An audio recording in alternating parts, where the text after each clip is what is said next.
The story kicks off with a flood of system windows flashing across the public's view, each one warning people that bizarre, abnormal incidents are breaking out in different parts of the world. One alert says that fishermen out at sea found a monstrous abalone, so huge and unnatural that even 10 grown adults holding hands still couldn't wrap all the way around it. A lot of people immediately suspect nuclear wastewater had twisted it into something grotesque. Another notice talks about an ancient tree in a famous tourist spot that suddenly started growing out of control. Its roots stretched for kilometers like living veins under the earth, while deep cracks split the ground open as if something strange had awakened below. And the alerts just keep coming.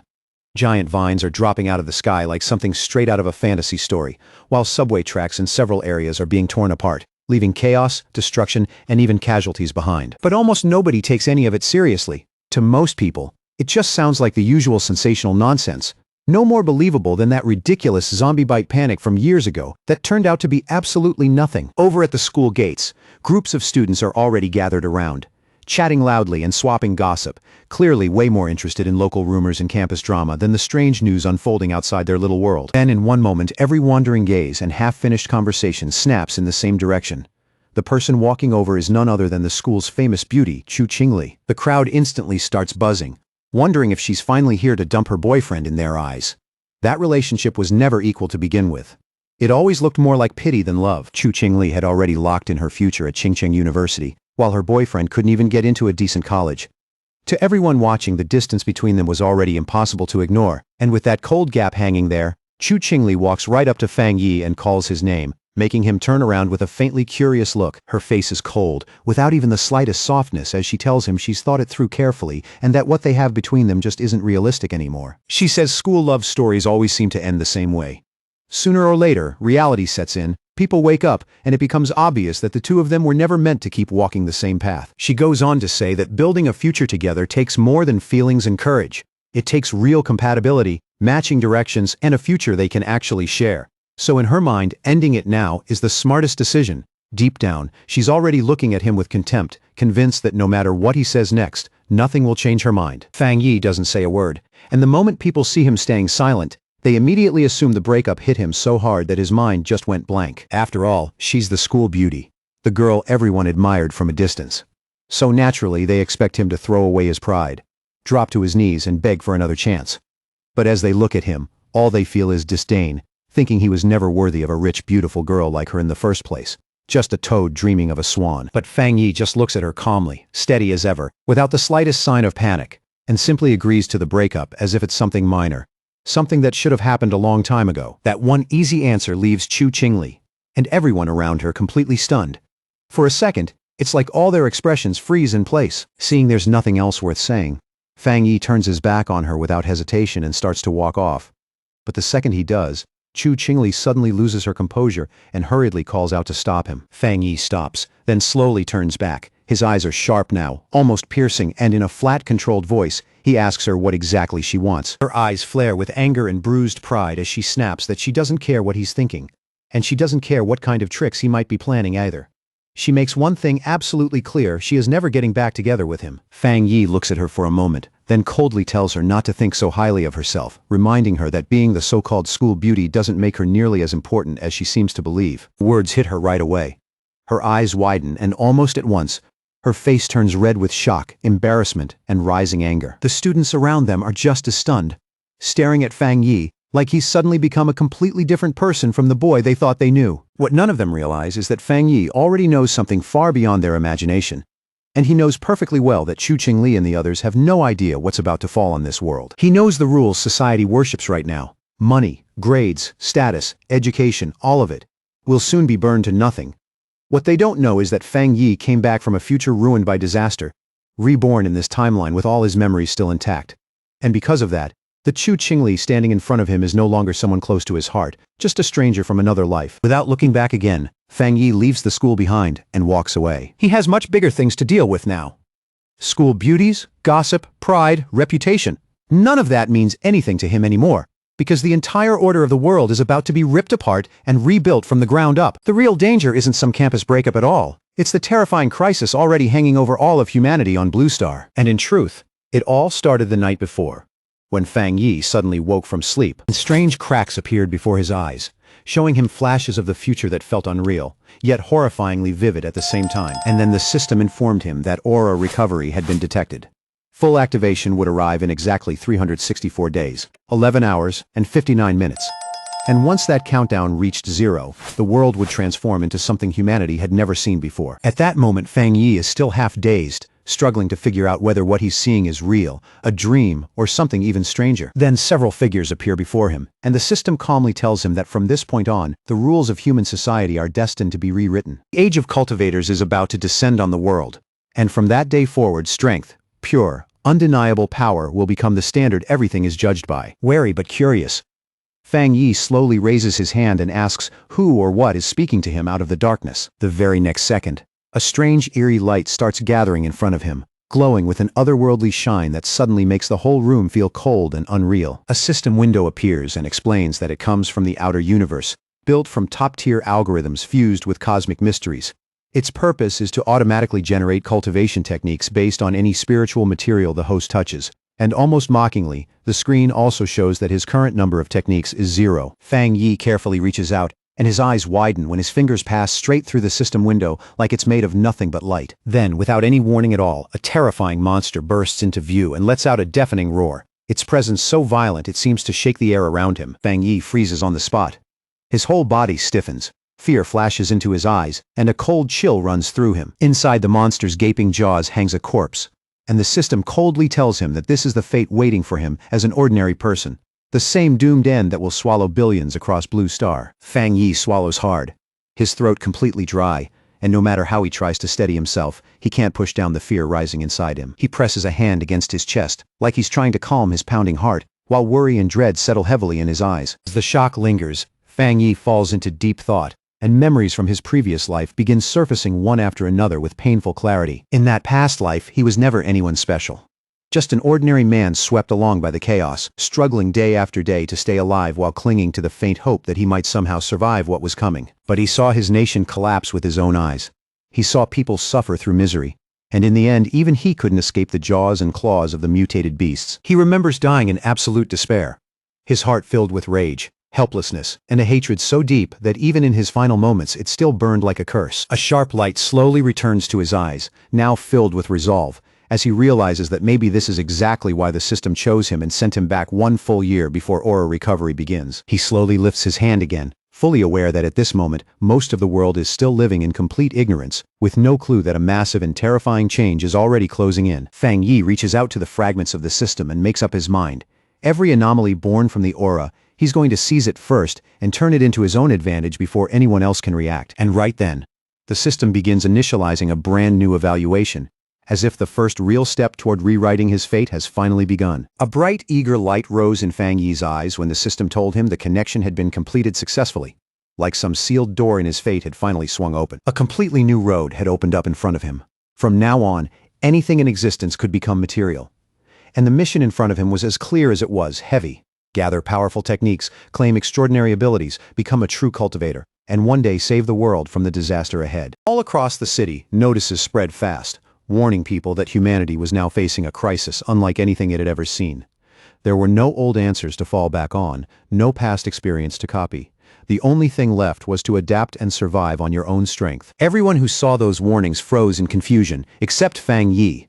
His expression barely changed, because he already knew this terrifying future was real. When he turned on his phone, one fresh notification after another filled the screen. At a glance, he understood what the government was doing. It wasn't fully confirming the strange phenomena, but it wasn't denying them either. It was sticking to cautious reminders, quietly telling the public to get ready. Fang Yi knew exactly what that meant. This was Jia Nation's restrained way of sounding the alarm, because reports that once would have been laughed off as myths could never spread this far unless something truly serious was happening. Trace of sadness passed through his eyes as old memories surfaced again. He knew this quiet, indirect approach was Jia Nation's way of keeping people calm and letting them hold on to trust instead of collapsing into panic. It was slow, difficult, and sometimes frustrating, but still far better than the riots, gunfire, and total chaos that had swallowed neighboring countries. Then he remembered what the system had told him earlier. Anything could be used as material. That meant the places where anomalies appeared were no longer just danger zones. They were his real chances, and he needed to move before anyone else did. His attention locked onto the phone screen. Eyes narrowing slightly, he began sorting through the flood of information for the first clue that actually mattered. There it was, sitting at the top of the trending list.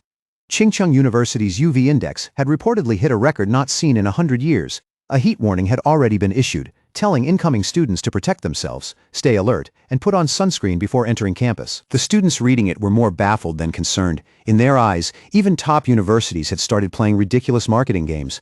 It had to be fake, probably just a paid trend, because heat on that level wouldn't just make people uncomfortable. It could kill someone on the spot. Fang Yi lifted his head and looked up at the sky. Thick clouds hung overhead, and there wasn't even a trace of harsh sunlight. Then he switched on a UV meter and saw the reading where he stood. 0. That left him puzzled for a second. Chingcheng University was only about a 15-minute drive away, so he couldn't understand how the weather there could be that different from what he was seeing here. Soon after, images started spreading online. A blazing, brutal sun hung over the university grounds, and students were told registration would continue as planned. But they were strongly warned to stay away from the north gate because of the terrifying UV levels, while the other entrances would stay open. When Fang Yi saw that, a faint smile tugged at his mouth. Though there was more certainty in it than amusement. He knew how this always went. When anomalies first appeared, most people brushed them off as publicity stunts, cheap marketing, or fake news. Only he understood what was really hiding underneath. And as that realization settled in, a glint of excitement rose in his eyes. His first real chance had finally arrived. Fang Yi quickly changed clothes and headed straight for Chingcheng University.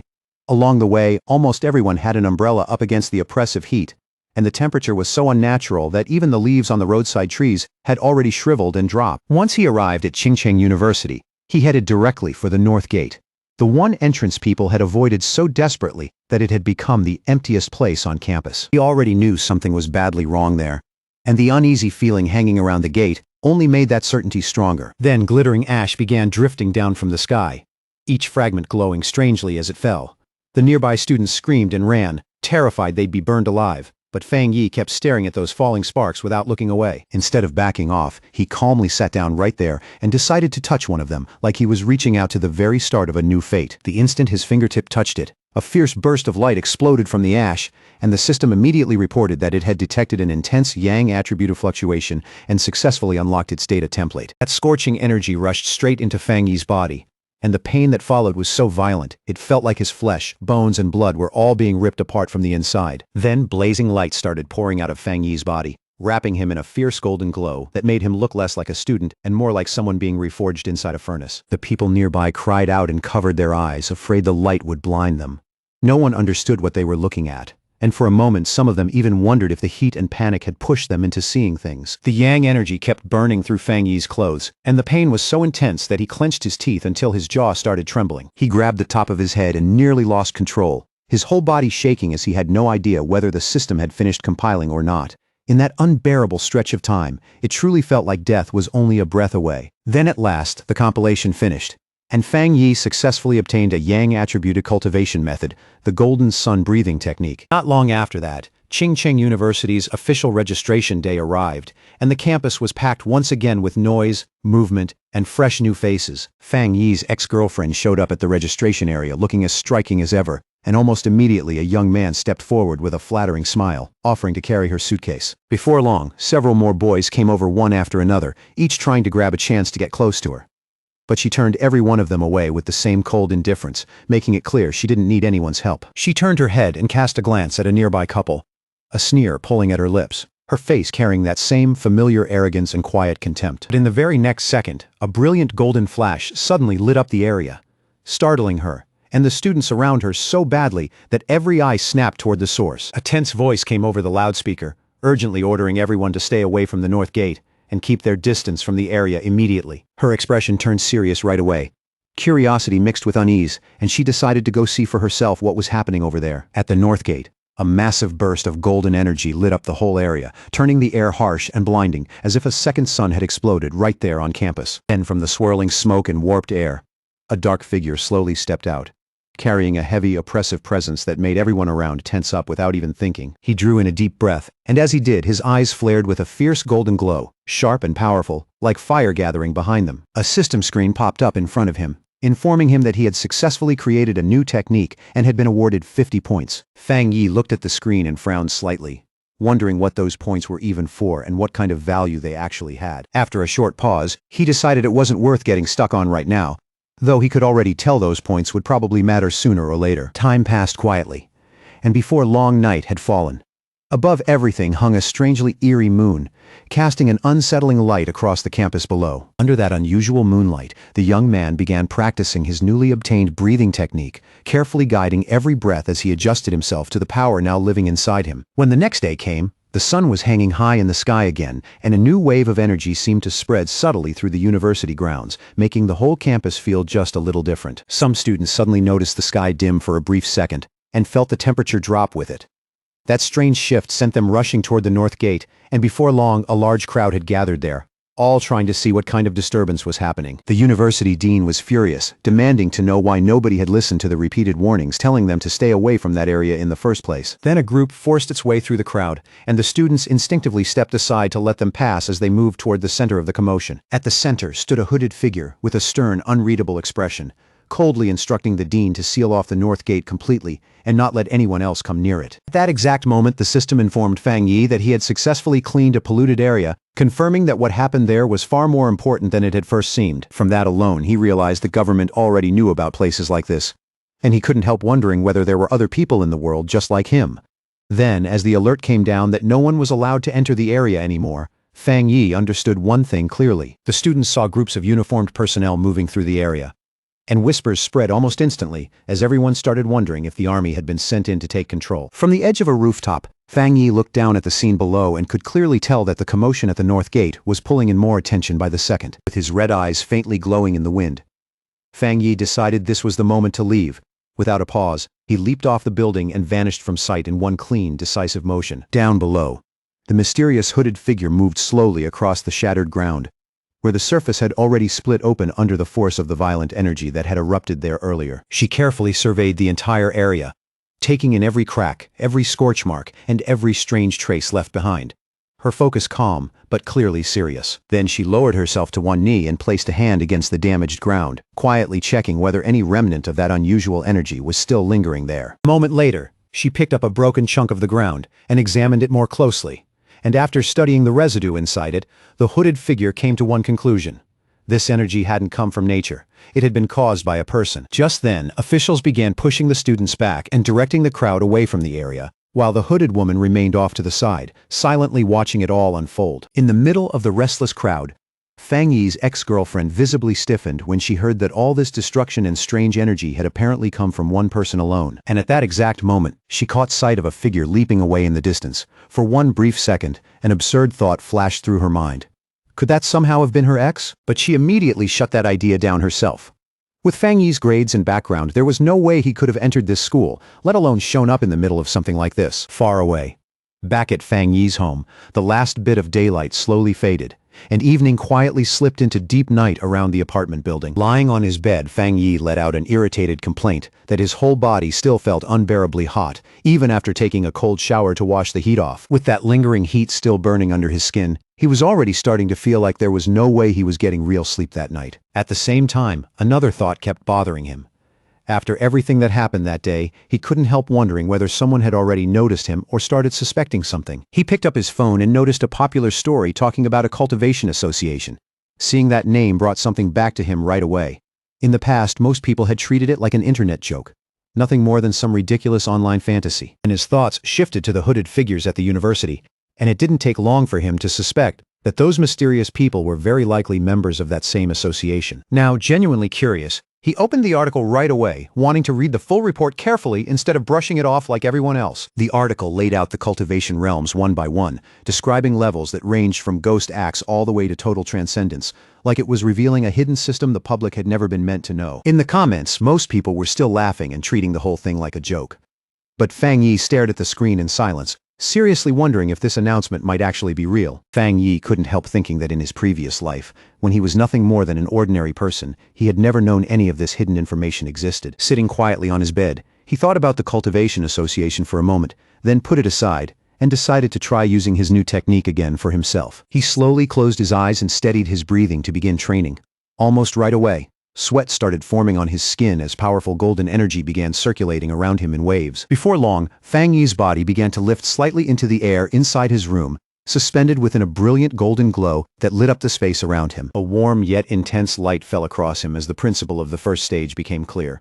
First, he had to strengthen his body so it could endure and contain the power of heaven and earth. Step by step, he brought that energy under control and even shaped the fierce golden force into the form of a divine axe, solid and imposing in front of him. His eyes lit up with excitement, and a satisfied smile appeared on his face as he felt real strength filling his body for the first time. At that moment, the system informed him that he had reached the Du Shui level, and with that breakthrough, it awarded him another 50 points. The moment he heard that, Fang Yi remembered the points he had earned earlier, and looked more closely at the new screen, which now said another path had opened up to him. The system then explained that those points could be used to implant compiled data into physical objects, turning ordinary items into carriers of cultivated power. Fang Yi thought carefully about that idea, and as he did, his gaze slowly shifted toward the mug sitting quietly on the nearby table. He raised a hand toward the mug, and golden power began gathering around his palm, flickering softly in the dim room. The system asked whether he wanted to spend 1 point to infuse the mug with the Yang attribute.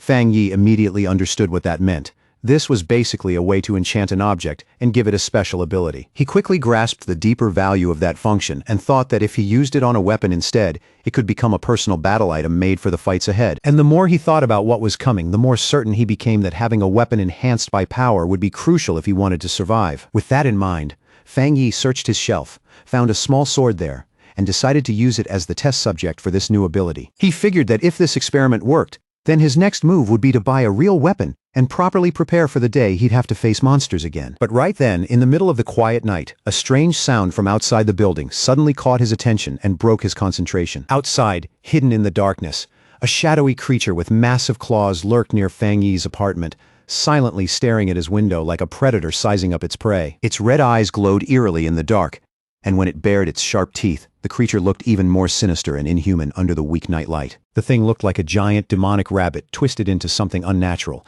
and it lowered its body as if it were about to launch itself straight at the building. But inside the apartment, Fang Yi still had no idea that danger had already reached his building and was getting closer by the second. Lying in bed, Fang Yi only felt restless and uncomfortable from the after effects of his new cultivation technique. Not realizing that wasn't the only reason he couldn't sleep. His red eyes narrowed slightly as he listened again, wondering where that strange noise was coming from. Something faint and scratchy, almost like a rat. At first he reasoned that it probably wasn't coming from inside his room or from the pipes, and guessed it might belong to some neighbor's pet nearby. As he slowly walked through the living room, he told himself that with his hearing improved the way it was now, it made sense that he could pick up sounds from nearby apartments much more clearly than before. Then he focused even harder and listened more carefully to the strange sound. But after only a moment, he realized something was wrong, and his whole body instantly went on alert. Fang Yi moved toward the door, and the moment he reached it, he came face to face with the terrifying creature standing right outside in the dark hallway. There in the narrow hall, the red-eyed beast stared straight at him with a savage glare, its body drawn tight and ready to strike at any second. Fang Yi jolted the moment he recognized it as a mutated beast, and in that instant, a horrifying memory from his past life surged back and sent a chill through his whole body. At the same time, a drone cut through the city night, its camera sweeping across the dark skyline and making one thing clear. Other people already knew danger was out there, moving through the shadows. On top of a high rise, a young woman clicked her tongue in annoyance and complained that they still hadn't caught the rabbit that had swallowed the rare fruit. A lollipop rested lazily in her mouth, and at first glance she looked almost too relaxed for the situation. But the confidence in the way she stood made it obvious she was taking this mission very seriously. Without wasting another second, she ordered her team to keep feeding her updates on the target's location. Her tone casual, but leaving no room for delay. Then, like gravity meant nothing to her at all, the mysterious girl stepped right off the rooftop and jumped down to chase it herself. She dropped at incredible speed, but her body stayed completely under control, slipping between the towering buildings like someone who had done this over and over again. Suddenly, she felt the mutated beast's presence more clearly, and the sharp change in its aura told her she was getting close fast. A faint glow rose in her eyes, and the moment she locked onto the creature's location, her whole expression sharpened for the fight ahead. The mysterious hunter slammed down onto a rooftop with perfect precision, her landing fierce, clean, and controlled from beginning to end. As she sprinted straight down the side of a building, an order came through telling her to pursue the target no matter what. And after hearing that, she only moved faster. With another flawless landing, the young woman pushed forward without the slightest pause. Leaping from rooftop to rooftop, she warned that the creature had eaten a special fruit and could evolve at any moment. At that same instant, a man still working late caught something streak past his window and froze on the spot. He rubbed his eyes and wondered if exhaustion was making him see things. But before he could think any further, his boss yelled at him for standing around doing nothing. Meanwhile, high above the city, the hunter stood like a shadow carved into the moonlight, poised near the 65th floor with a stillness that almost didn't look human. Back inside the apartment building, Fang Yi came face to face with the strange creature as it let out a harsh, vicious scream right in front of him. Golden light burned in Fang Yi's eyes, and he could feel it clearly now. His body wasn't the same as before, and that change gave him the confidence to face this monster head-on. The creature slashed at him with savage claws, but Fang Yi twisted aside with astonishing speed and dodged the attack cleanly. And in that instant, Fang Yi realized just how much his body had changed, because the beast's once deadly strikes now seemed to crawl through the air in slow motion. Golden sun energy gathered in his hand as he stared at the beast, wondering why a mutated creature had appeared this early, far sooner than it should have. Even so, memories from his previous life surged up inside him, and Fang Yi steadied himself instead of backing down. He knew this creature hadn't fully evolved yet, but he also knew the night made it more violent, more unstable, and far more dangerous than it would be during the day. So Fang Yi moved first without hesitation, because he knew that if he failed to stop it here, everyone in this building would die. In the middle of the clash, Fang Yi managed to catch the creature with a hand wrapped in concentrated energy, stopping its movement by force. Then, with shocking ferocity and zero hesitation, Fang Yi bit into the creature and fought it at point-blank range with raw desperation. He locked the monster down in a tight hold, and the golden light in his eyes turned cold and sharp, filled with total focus and killing intent. As he swung the creature through the air, Fang Yi noticed something important and realized the beast's tail seemed to be its weak point. The second he saw the opening, he grabbed the creature's tail with everything he had and refused to let go no matter how violently it thrashed. Then Fang Yi hurled the monster straight into the window, and the glass exploded on impact, sending shards everywhere. Golden light flared around his fist as Fang Yi pulled back and prepared to throw one heavy, decisive strike. In the next moment, he unleashed a beam of energy that ripped through the air and hit the creature head-on while it was still suspended there. The monster was swallowed instantly by the brilliant golden beam, its whole body vanishing inside that fierce light. But the creature suddenly lashed out with its claws and grabbed at the golden energy itself, trying to seize it and devour it.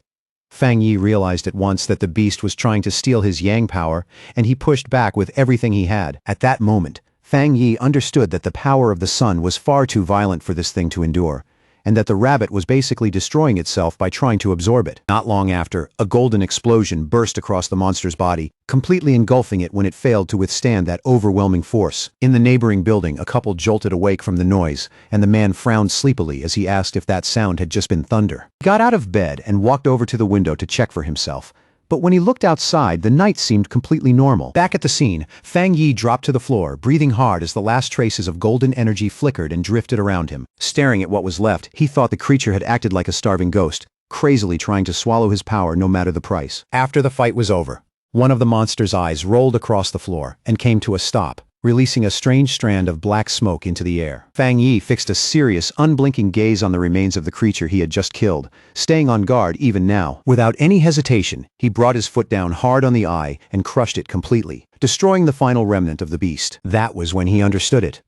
This creature of the night had been frantically drawn to his opposite Yang-type power, almost as if instinct itself had driven it insane. Fang Yi knew very well that if he were still an ordinary person, this monster would have torn through the building and devoured everyone inside without much effort. And with that in mind, he became even more certain that he had to master more techniques as fast as possible if he wanted to survive the much greater dangers still waiting ahead. Meanwhile, under the pale moonlight, the mysterious girl kept leaping through the air like a true hunter tracking prey through the night, moving at incredible speed. She ran straight down the side of another building as if vertical walls meant nothing to her. But the instant she arrived at the scene, the hunter's eyes widened in open shock at what she found. Standing there silently in the middle of the night, she stared at the aftermath and wondered if someone else had really killed her target before she got there. Kneeling beside the remains, she quickly confirmed that the target had indeed been destroyed, then quietly said she would try to recover the night attribute from what was left. But the moment her hand touched the remains, she stiffened. A trace of golden energy was still lingering inside them. In the very next second, a fierce wave of heat and burning force slammed into her senses so sharply that she recoiled at once and pulled her hand back. The young woman instantly remembered the lingering energy she had sensed earlier at the university gate, and in that moment, she knew for certain this wasn't some random overlap. It was definitely no coincidence. Once that connection clicked into place, her expression turned serious. With a steady look in her eyes, she raised her communicator and switched it on without hesitation. She reported back to base that the target had already been taken out by a powerful new forerunner, someone with a rare and clearly unusual ability that couldn't be ignored. A voice came through the communicator at once, asking if this same unknown person was also the one who had cleansed the university gate and killed the mutated rabbit. Then a man's voice confirmed. They had no information on this mysterious individual at all, and because of that, the association needed to recruit him as soon as possible. The silver-haired girl calmly agreed. After that, she carefully gathered the small flame-like trace of energy and sealed it inside a container attached to her clothes. Her superior then gave her a new order, clear and direct. For now, she was to set aside all her other missions and focus entirely on finding this newly emerged forerunner. Hearing that, the mysterious hunter stayed perfectly calm and casually unwrapped the lollipop in her hand.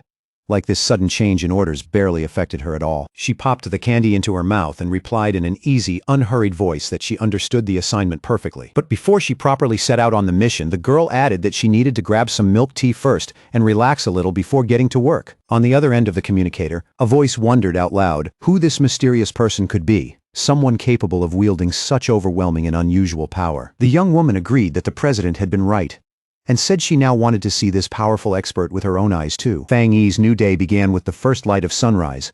He slowly stretched his body, the morning air cool around him, already ready in his heart for another round of training. He knew waking up early was good for cultivation, so he didn't waste any time. He steadied himself and prepared to begin again. Fang Yi started using his breathing method, drawing in the golden energy carried by the morning sun, and as that warm power entered his body, his eyes gradually began glowing with a rich golden light. As the technique kept circulating, he stepped into the ghost axe realm and clearly felt the force of that cultivation method taking shape inside him. Then a sudden surge of energy burst through his body without warning, catching even him off guard and making him pause for a second. He quickly realized what was happening. His strength was rising again. Power flooded through every part of his body, and he immediately focused to steady it and bring it under control. Fang Yi slowly tightened his hand into a fist, clearly feeling that condensed energy gathering and stabilizing in his palm. When he summoned his key axe again, he noticed right away that it felt much lighter in his hand than before. He gripped the handle firmly, his posture drawing tight as he prepared to test what this new strength could really do. The young warrior lifted the golden axe high over his head, gathering force through his whole body as he prepared to bring it down in one heavy strike. And in that moment, he broke through into the two-star ghost axe realm, and the power bursting out of him was far stronger than before. His eyes looked like they were burning with golden fire now, a fierce sign of the new level he had just reached. After that breakthrough, Fang Yi could clearly feel the change in his body. He was stronger, tougher, and far more capable of enduring the pressure that came with cultivation. He had advanced this quickly because he was still drawing on the leftover energy from his earlier power-up, using that stored force to push himself forward in a short time. Even so, Fang Yi made up his mind that from here on he would cultivate more carefully, moving forward step by step instead of blindly chasing speed. But his rapidly growing strength was already drawing too much attention, which meant he needed to find a more secluded place where he could keep training in peace. Meanwhile, inside the association's office, a man suddenly sensed something unusual shift in the air around him. The disturbance in the sun-attributed energy didn't escape him for a second, and he immediately wondered if that troublesome new guy was making another scene already. Not long after, Fang Yi found a quiet, isolated spot by a river, a place where he could calmly continue setting his next plan in motion. A system screen appeared in front of him, and after reading it, he confirmed that he was ready to add a special property to his weapon. He remembered testing this process on another object before, but that item had been too weak and simply couldn't withstand the force being poured into it. This time, though, the new blade resonated smoothly with his energy and formed a solid connection with it. Soon after, a system message confirmed that the item encoding had succeeded. Excited by the success of his newly empowered weapon, Fang Yi immediately got into position to test just how terrifying its power really was. The result stunned even him. The sword released an astonishing amount of force, and a massive golden beam burst from the blade and shot straight into the sky. After the strike, the young warrior landed with his sword still wrapped in blazing energy, his whole body humming as that powerful force continued moving through him. That one swing had nearly started a fire, and seeing the aftermath made Fang Yi realize just how dangerous and destructive his strength had already become. The smoke from the attack was huge and impossible to miss, so he immediately knew someone might have seen it. He needed to leave, fast. Elsewhere, a girl was already racing at high speed toward the thick smoke he had left behind, rapidly closing the distance. As she ran, she complained in frustration that she had only stepped away for a moment, yet somehow still managed to miss everything important. Then all at once the young woman stopped in her tracks, her expression changing the moment she saw what was ahead. The river itself was boiling, hovering over the damaged area, The agent stared in disbelief and wondered what exactly that new guy had done to this place. She could already picture herself getting scolded later, because ever since this mysterious person showed up, nearly everything around her had started going wrong. Just then, a flash of golden light in the distance caught her eye, and her gaze sharpened immediately with fresh curiosity. What she sensed next genuinely shocked her. It shouldn't have been possible. His power had jumped from 1 star to 2 stars that quickly. And on top of that, he had even created a spirit weapon. The association only had 2 weapons like that in total. And even now, the method for creating them still wasn't fully understood or mastered. That made the girl deeply suspicious. And she couldn't stop wondering how someone working completely on his own could have gained this kind of power. Still, after thinking it through, she told herself she might be mistaken and decided to clean up the mess he had left behind first. Far away from all of that, Fang Yi thought about how his weapon now successfully carried the Yang attribute, but even with that achievement, one thought still stayed with him. Since the system could encode nearly anything, he decided not to stop there. He pushed the blade even further and started adding more traits into it. Then his phone suddenly buzzed. A message from a total stranger popped up, and that was when it hit him. He had completely forgotten to stay hidden. Now some unknown person was inviting him into a pioneers group. He was genuinely caught off guard when he learned that official members were supposed to be at least in the Ghost Axe realm. The stranger quickly explained the situation. A brand new pollution zone had just appeared, and they wanted him to join a group hunt there. After asking for the location, Fang Yi received a file in return. Inside was detailed information on the lava dragon of the Shadow River. The zone was filled with lava, and it carried the same Yang attribute as his own power. Fang Yi thought it over briefly, then accepted the invitation. Meanwhile, far away in Binmu district, a team had already gathered on site, waiting for old Li's friend to finally arrive. One of the members mentioned that the girl's map had been incredibly precise, which was why he had been able to find this place so easily. The blonde girl thanked everyone for coming, then calmly reminded them that if they wanted this to work, they would need to cooperate. She came from the Cultivation Association, and to be honest, she was a little disappointed. The pioneers who had shown up were not nearly as strong as she had hoped. What most people didn't know was that the Cultivation Association was actually tied to the government. It had taken a huge effort for her to get in, and her family had even called in favors to make it happen. That was exactly why she couldn't bear the idea of failing here. Right then, one of the explorers looked up, spotted the newcomer approaching, and immediately called out his name, Fang Yi. Fang Yi arrived with a powerful presence, his newly forged sword in hand, and introduced himself in a calm, confident voice. The agent visibly stiffened at the pressure coming off him, but when she focused on his aura more carefully, she realized it wasn't crushing at all. It felt warm, steady, and strangely reassuring. Now that everyone was finally here, the leader gave the signal, and the whole group began moving toward the cave entrance together. Fang Yi stepped to the front without hesitation and told the blonde agent to take care of the lighting from behind him. The team went deeper into the cave. One of them warned Fang Yi to watch the loose rocks overhead, while the others quietly found it strange that the place still wasn't as hot as they had expected. As he led the way, Fang Yi couldn't help thinking about how quickly these people had accepted him. In a time like this, that kind of trust and companionship felt unexpectedly real. Fang Yi kept moving forward, and before long the ground under his feet began to change color. That alone was enough to tell him danger was close. A moment later, they stepped into a massive open chamber and froze. Stretching across the cavern was a river of boiling lava. Before anyone could react, Fang Yi rushed straight toward it, making the blonde agent shout for him not to do anything reckless. To everyone's disbelief, he drove his sword straight into the lava. The explorers panicked instantly and cried out in alarm. A violent blast of fire exploded outward, throwing the whole team backward, while Fang Yi's system suddenly detected a worldwide anomaly and began analyzing the data pouring in. As Fang Yi forced his sword deeper into the lava, the system broke the anomaly apart and uncovered a new power called Inner Flame.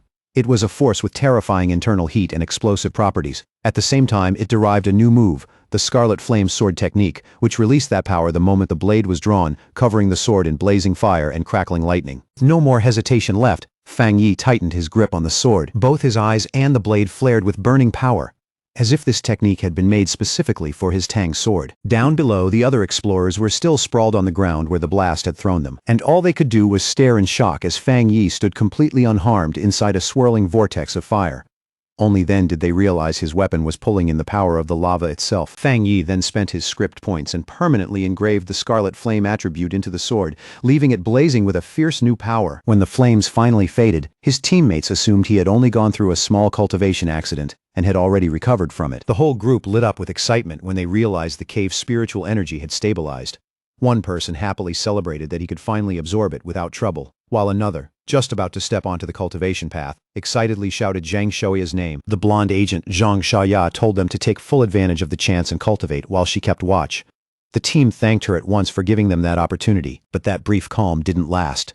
Zhang Xiaoya suddenly sensed several figures approaching the entrance and quickly warned everyone that other pioneers had arrived. 3 heavily built men stepped into the cave. Leading them was a one-eyed man with an eye patch and glowing red eyes, who arrogantly declared that this resource-rich place belonged to them now. Zhang Xiaoya's heart dropped immediately. She recognized at once that all 3 of the newcomers had reached the 1-star Ghost Axe realm, far beyond what her current team could handle. Even so, Zhang Xiaoya kept herself calm and tried to reason with them. She politely pointed out that her group had arrived first, and even offered to let them join in. Her attempt at diplomacy was met with pure contempt. The eye-patch-wearing leader mocked her weak cultivation and told them to leave if they knew what was good for them. Zhang Xiaoya's expression turned cold. She understood better than anyone the brutal rule of the strong devouring the weak in this new age. But as a member of the Xia Nations Association, she also knew she couldn't just stand there and accept it. Just as the standoff was about to break into violence, Fang Yi stepped forward and placed himself between Zhang Xiaoya and the hostile leader, his sword already burning in his hand. He looked straight at the huge man and coldly asked if he really had nothing better to do than bully a young woman. The eye-patch-wearing leader froze, so stunned he couldn't answer right away. Without pausing for even a second, Fang Yi swung out a single, overwhelming slash that burst into a fiery explosion and sent all 3 attackers flying through the air. Even Fang Yi's own teammates were jolted out of meditation by the sheer force of that strike. He remembered all the tragedies caused by people who worshipped the law of the strong, and he understood one thing clearly: only absolute power could make men like that listen. To make that point even clearer, Fang Yi drove his blade into the ground right in front of the rival leader. Wrapped in a vast golden aura, he gave them one cold command: get lost. Terrified by that second display, the leader called Fang Yi a monster and screamed for his men to run, while Fang Yi simply stood there and watched them flee in panic. The moment the danger was gone, his teammates rushed over, all of them buzzing with excitement and disbelief at the strength Fang Yi had just shown. Fang Yi just smiled it off, like it was nothing worth talking about. Then he calmly told them they shouldn't stay here any longer and ought to leave before more trouble showed up. As they headed out, Zhang Xiaoya kept replaying everything in her head. The more she thought about the strength Fang Yi had shown, the more certain she became that what they had seen was only a small piece of what he was really capable of. By that point, she was already convinced he was an elite pioneer of the highest value, and that realization hit her hard. This wasn't some ordinary find. She knew she had to report it back to her organization immediately. The scene then cuts away from the mountain and over to the office of the Spiritual Energy Cultivation Association, where the mood is far heavier than the bright daylight outside. There, a woman speaking with Zhang Xiaoya over the phone repeated the news in disbelief. She almost couldn't believe what she was hearing as she asked again if another high-attribute pioneer had really appeared. The office worker immediately got flustered after saying that out loud.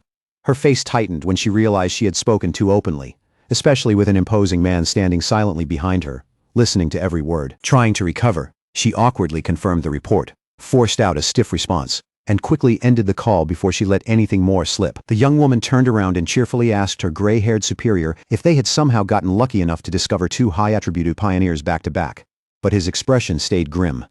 In a low, serious voice, he corrected her and said this had nothing to do with luck. In his eyes, every high-attribute individual was bound to grow into a new center of power, and dealing with people like that was not a blessing. It was a burden, and a heavy one at that. Under the broad, sunny sky, Fang Yi finally returned to the city.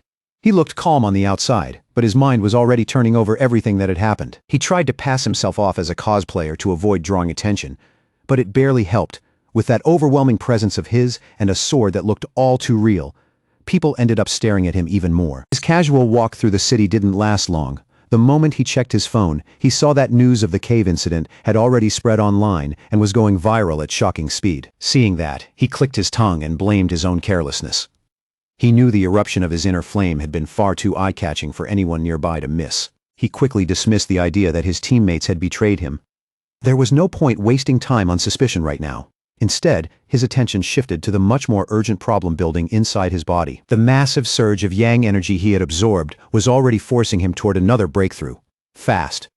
There was no time to hesitate, so he immediately headed for the back mountain in search of a quiet place where he could advance without interruption. Only 5 minutes later, on that same mountain beneath the open sky, someone else happened to be nearby. That person was a silver-haired young woman named Su Qingying. On the surface, she worked in garden restoration, but behind that calm appearance was strength far beyond what her gentle profession suggested. While going about her work, Su Qingying suddenly felt a powerful presence erupt in the distance. It was so sudden and intense that her whole body tensed on instinct. She looked up and saw a burst of light blooming ahead like a miniature sun. In that instant she recognized it for what it was. A cultivator was breaking through into the 3-star Ghost Axe realm. The sheer scale of that energy made her stop cold. She had never imagined that a breakthrough at that level could release something so vast, so violent, and so monstrous. A sudden sense of duty mixed with a flash of recognition in the back of her mind, and Su Qingying's eyes sharpened immediately. Without wasting another second, she rushed straight toward the disturbance at full speed, silently vowing that this time, no matter what, she would catch the mysterious person behind it, high up on the mountain, far from the noise of the city. Fang Yi had already settled down and fully focused on breaking through, shutting everything else out. He drew in huge torrents of golden energy from every direction.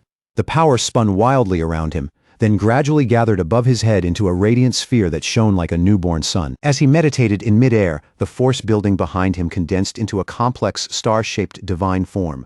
Golden arcs of energy crackled across his skin, his eyes burned with power, and every breath became part of the struggle to keep that violent surge under control. At last, all that raging power began to merge, layer by layer, until it formed a giant divine axe made of pure golden and pale blue energy, dazzling to look at and crackling with terrifying force. By then, Su Qingying had arrived. But the moment she saw the scene in front of her, she stopped dead. For a few seconds, she could only stare. The mysterious figure was already at the final stage, and the divine axe he had formed looked ready to come crashing down at any moment. What shook her most wasn't just the amount of spiritual energy, it was the control. Every movement was steady, precise, almost effortless. She couldn't understand how anyone could command that much power so flawlessly, and one stunned thought rose in her mind. Had this man been secretly cultivating for centuries? The sight struck her so deeply that it pulled up an old, painful memory she had never truly forgotten. Su Qingying suddenly remembered her own attempt to break through into Ghost Axe 2-star. Back then, the pressure from her divine axe had been unbearable. It pushed back against her, shattered her rhythm, and made her cough up blood on the spot. After that, she had spent a full week stuck in bed. She had always been called gifted, stronger than most, and yet she had still failed that badly. So looking at Fang Yi now, she simply couldn't understand how this monster of a man could endure a breakthrough even greater than hers, as if it were nothing. The closer she got, the more unreal the whole scene became. The air on the mountain was packed with spiritual energy, every movement of the axe was controlled with impossible precision, and even the force coming off it felt like it had been refined thousands of times over. There was no impurity, no instability, not a single bit of wasted power.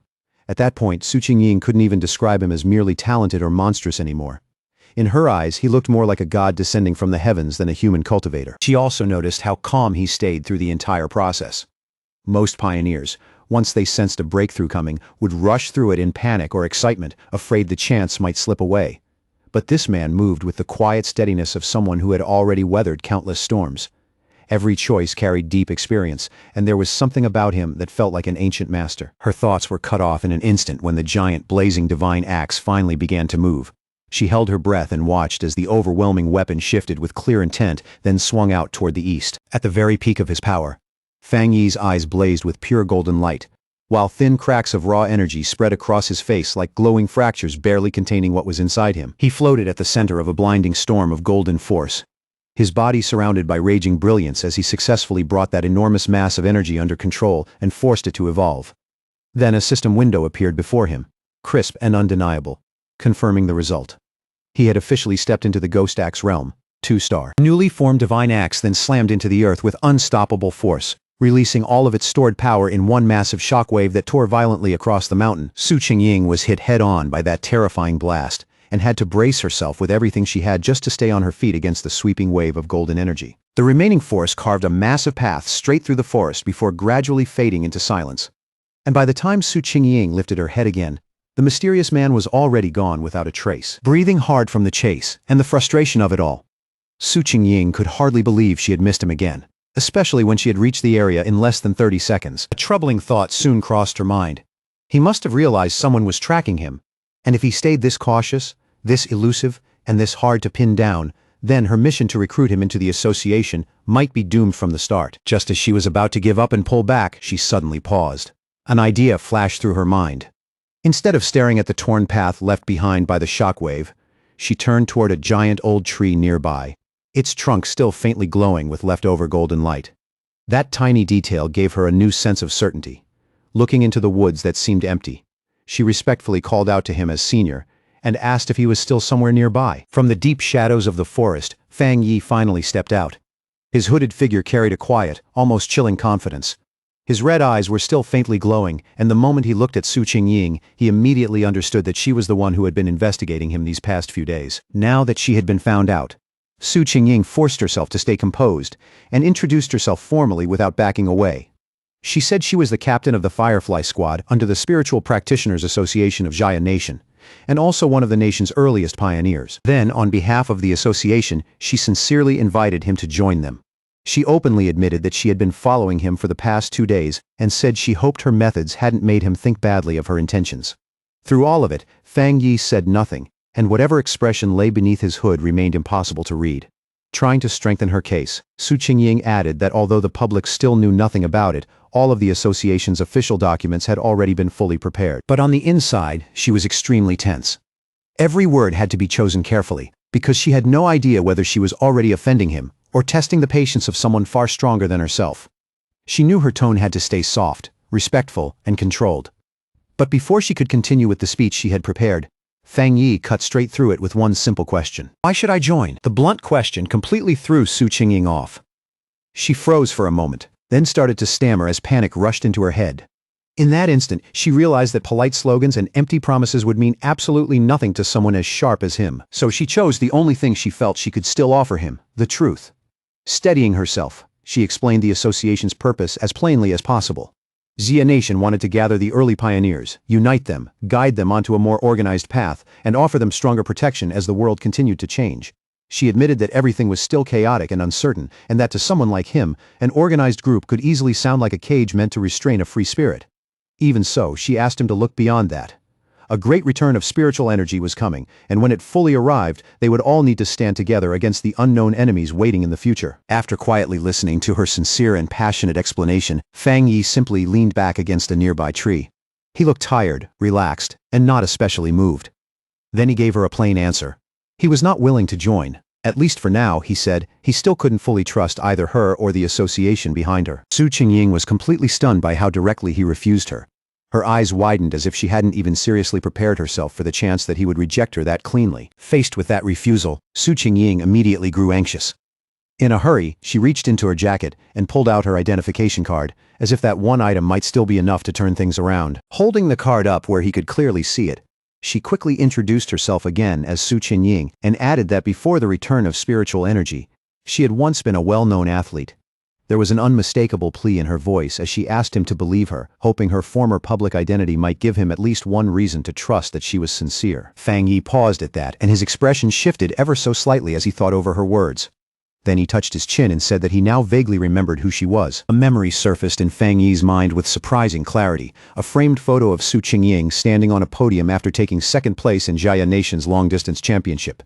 In that moment, he understood that her natural athletic talent was exactly what had made her such a fast, sharp, and capable pioneer. But that brief softness in his expression faded almost immediately.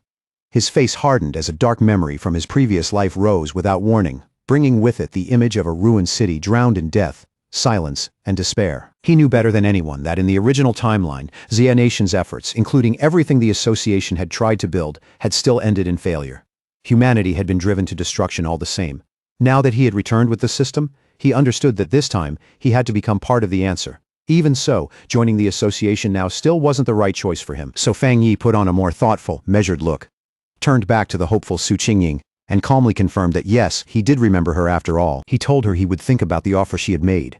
And before Su Qingying could answer or press the matter any further, he suddenly leaped into the air and shot away at incredible speed, vanishing almost the instant he moved. Then, just as suddenly, he appeared right behind the startled Su Qingying, making her tense up at once. In a firm tone that left no room for argument, he gave her one condition. For now, she was to keep his whereabouts secret from everyone.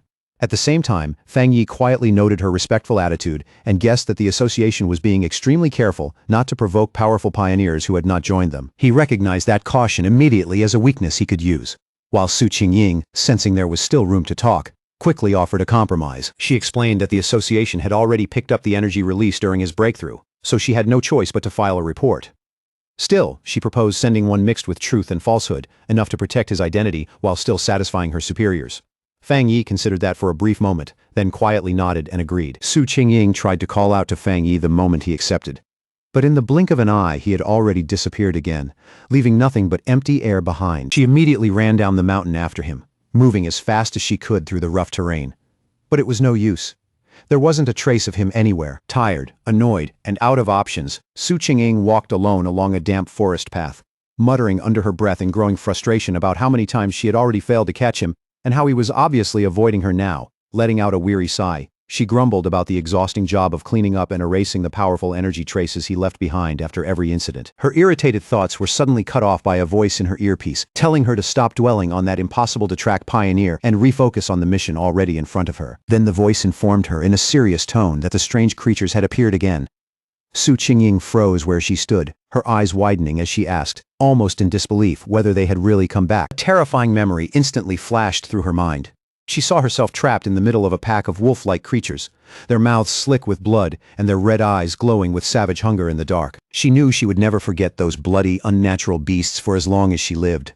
The story then reveals what they truly were: cold, vicious, bloodthirsty monsters born from the contamination zones created by the return of spiritual energy. These creatures fed on the zones themselves, growing stronger and evolving into monsters that hunted and devoured humans.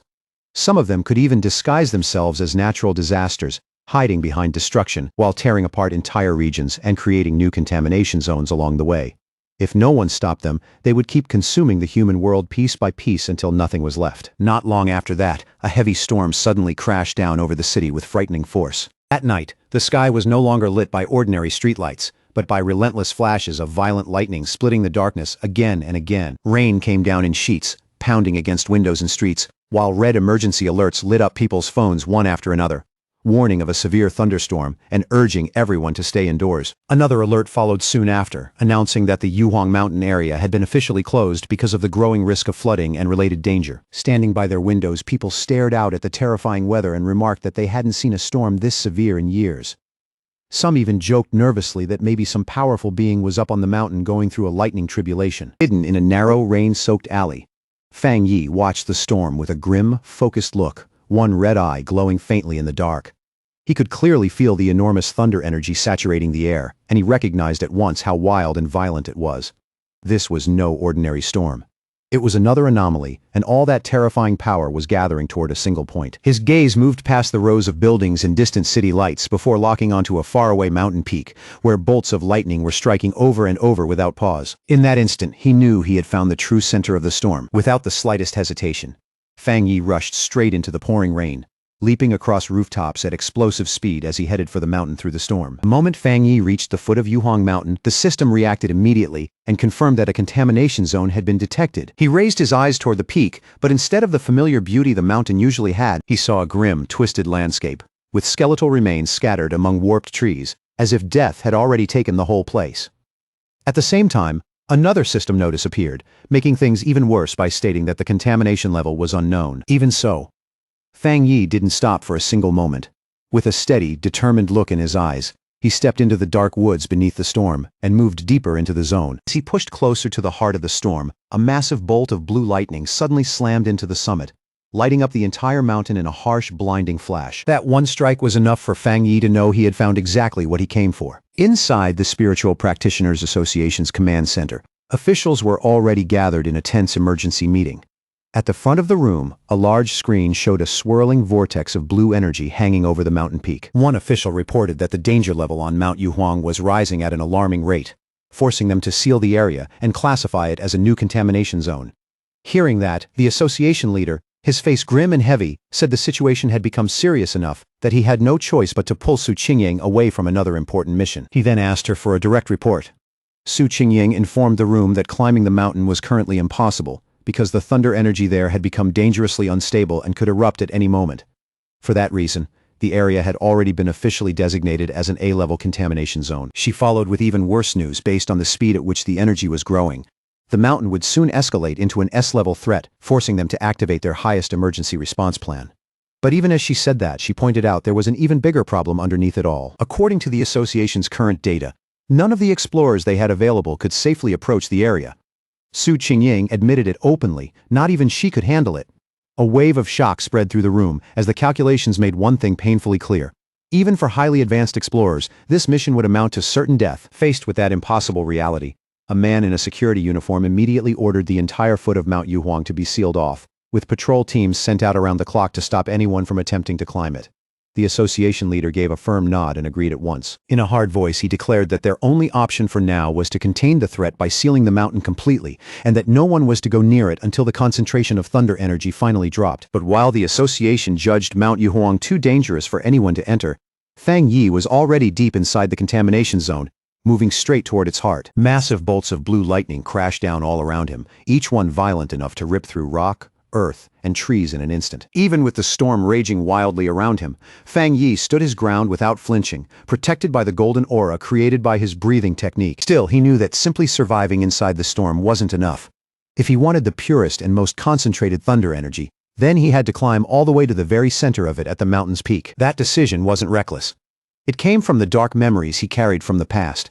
He knew better than anyone that the creatures appearing now were only the beginning, and that far more terrifying monsters would emerge later. He understood with absolute clarity that his current fire-based abilities alone were not enough to face the disasters still waiting ahead. He needed to become stronger through his own body and strength, instead of continuing to rely too heavily on the power of his weapon. Standing in the middle of that violent lightning, Fang Yi realized this was a rare and nearly perfect chance to use the thunder energy itself to temper and strengthen his body. He knew very clearly that if he let this chance slip away and failed to grow stronger now, then the disasters ahead would almost certainly lead him to death. With golden light blazing in his eyes, Fang Yi drew his flaming sword, roared in open defiance at the storm above, and drove the blade straight into a massive bolt of blue lightning. The wild thunder energy exploded through his body in an instant, bringing pain so intense it felt like it might tear him apart from the inside, and yet Fang Yi's face never changed. He endured it with grim determination, refusing to bend. His whole body shook violently as the raging electricity ripped through him, every muscle locking up under the brutal force as if his flesh and bones were being pounded apart from the inside. In that moment, Fang Yi realized this thunder power was not some passive force of nature.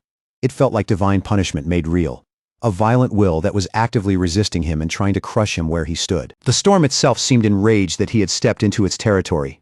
Its madness rolled across the sky like something alive, as if it were screaming at him to retreat, give up, and stop this reckless act of defiance. Staring up into the chaos overhead, Fang Yi forced himself to think through the pain. How was he supposed to make a force this wild submit to him?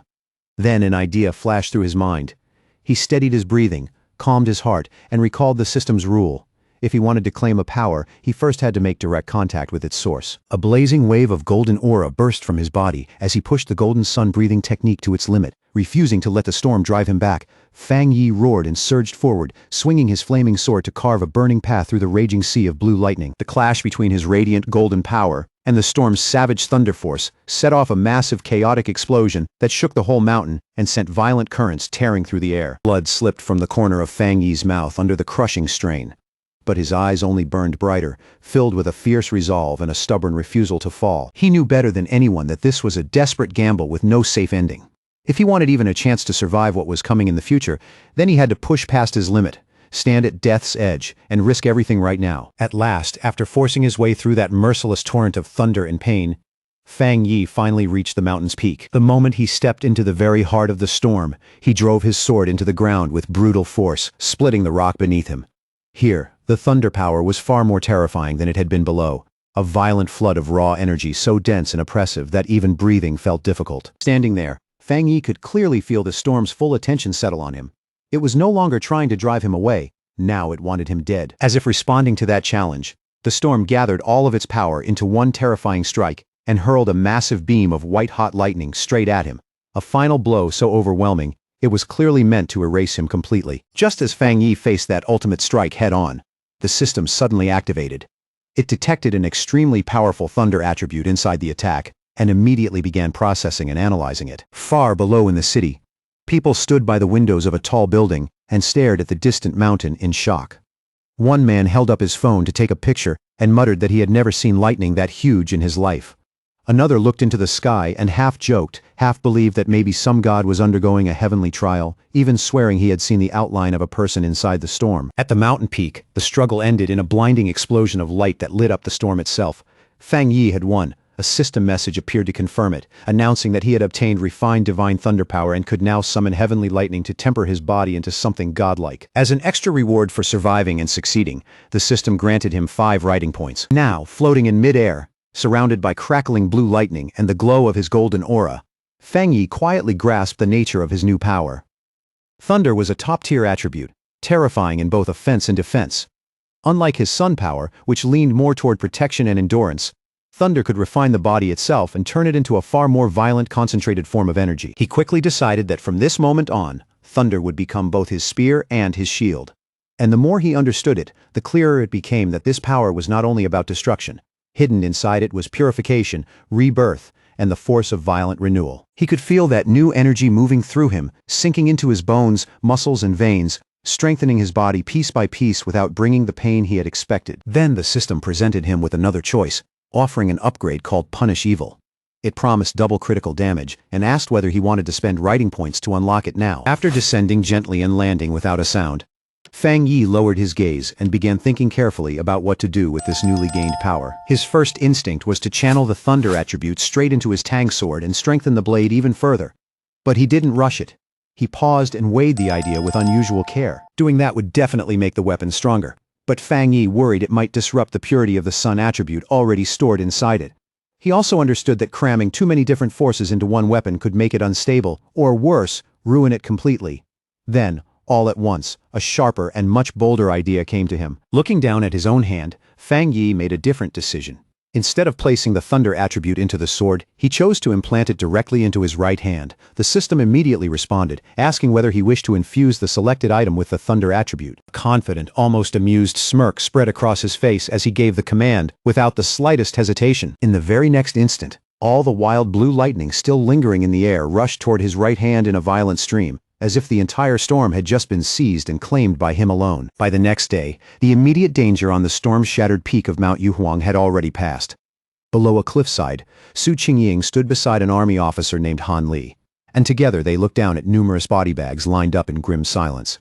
Su Qingying reported that the contamination zone's energy had dropped in a strangely sudden way, falling from its highest danger level to a mild one in only 3 hours, though traces of electricity still lingered in the air. Han Li listened to her report, and almost immediately formed his conclusion. Someone had definitely been here. In his judgment, it had to be a seeker. Someone who hunted dangerous events like this instead of avoiding them. Su Qingying was visibly taken aback by that idea. She wondered out loud whether another seeker had really been involved, and more importantly, whether anyone could actually survive something like what had happened here. She crouched down and carefully searched the area for any clue that might have been left behind, but she couldn't sense anything useful. In the end, she could only guess that the heavy rain from the night before had washed away whatever traces had once been there. After piecing the timing together, she concluded that the seeker must have safely left the mountain at around 8 o'clock the night before. Han Li agreed with her estimate, noting that the strange event had first begun around 6 p.m. and that the army had sealed the mountain by 7 p.m., which meant the seeker must have climbed it before the lockdown began. He further pointed out that their instruments had predicted the threat would rise to S grade, yet after 8 p.m., the energy had suddenly started collapsing instead. Standing at the point where the lightning had once been strongest, Han Li gave his own theory. He believed the seeker had not only survived the storm, but most likely possessed a thunder-related ability and had turned a deadly disaster into an extraordinary opportunity. From that, he concluded that this mysterious person was the direct cause of the sudden change in the mountain's condition. Then, Han Li voiced his biggest concern. People like this were the most dangerous of all because no one yet knew whose side they would choose. Su Qingying agreed immediately, adding that if someone this powerful ever became a real threat, the disaster they could bring would be almost beyond imagination. That was exactly why they had to find this person as quickly as possible. Miles away from all of that, Fang Yi was sitting comfortably on his couch, completely unaware that a military operation was now starting to focus on him, when he suddenly let out a loud, unexpected sneeze. Back on the mountain, Han Li made his decision without delay. In a firm voice, he gave a direct order to his troops. Find this person immediately, no matter the cost. As soon as the order was given, he assigned the mysterious target a temporary code name of his own. From that point on, they would refer to him as the Tyrant. The investigation on Mount Yuhuang began at once. The army hoped the Spiritual Practitioners Association would be able to recruit the mysterious individual known as the Tyrant as soon as possible. Until then, they would keep every detail of the incident hidden from the public and quietly carry out a separate investigation of their own. On the rain-soaked peak, the association leader told Han Li that they already had a high-level pioneer trying to make contact with the unknown person. After saying that, he turned towards Su Qingying and ordered her to deliver her report directly to the major. Caught completely off guard by that sudden command, Su Qingying sucked in a sharp breath and visibly panicked for a brief second. Forced to think fast, she immediately began giving the half-true report she had already prepared in her mind. To make it believable, she tied the current mountain incident to the mysterious pioneer who had recently cleared the contamination zone at a local university. Inside, her nerves were in total chaos. She was terrified that one wrong word might expose her secret arrangement with Fang Yi. Even so, she forced herself to keep going, explaining that she had been trying to make contact with him but that he was extremely difficult to track down. She mentioned the corpse of the mutated rabbit he had killed and used that evidence to correctly identify his Yang Flame attribute. She finished by promising that she would do everything she could to get closer to him and learn how he had cleared the university's gate. All the while, she silently prayed that everything would go smoothly, knowing that mixing truth with lies was the only way to make the story believable. Han Li listened carefully to every word, his mind clearly turning over what it meant for a pioneer to possess a Yang Flame attribute. In the end, he seemed satisfied with her report. He thanked her for her hard work, and even praised her as a talented young pioneer.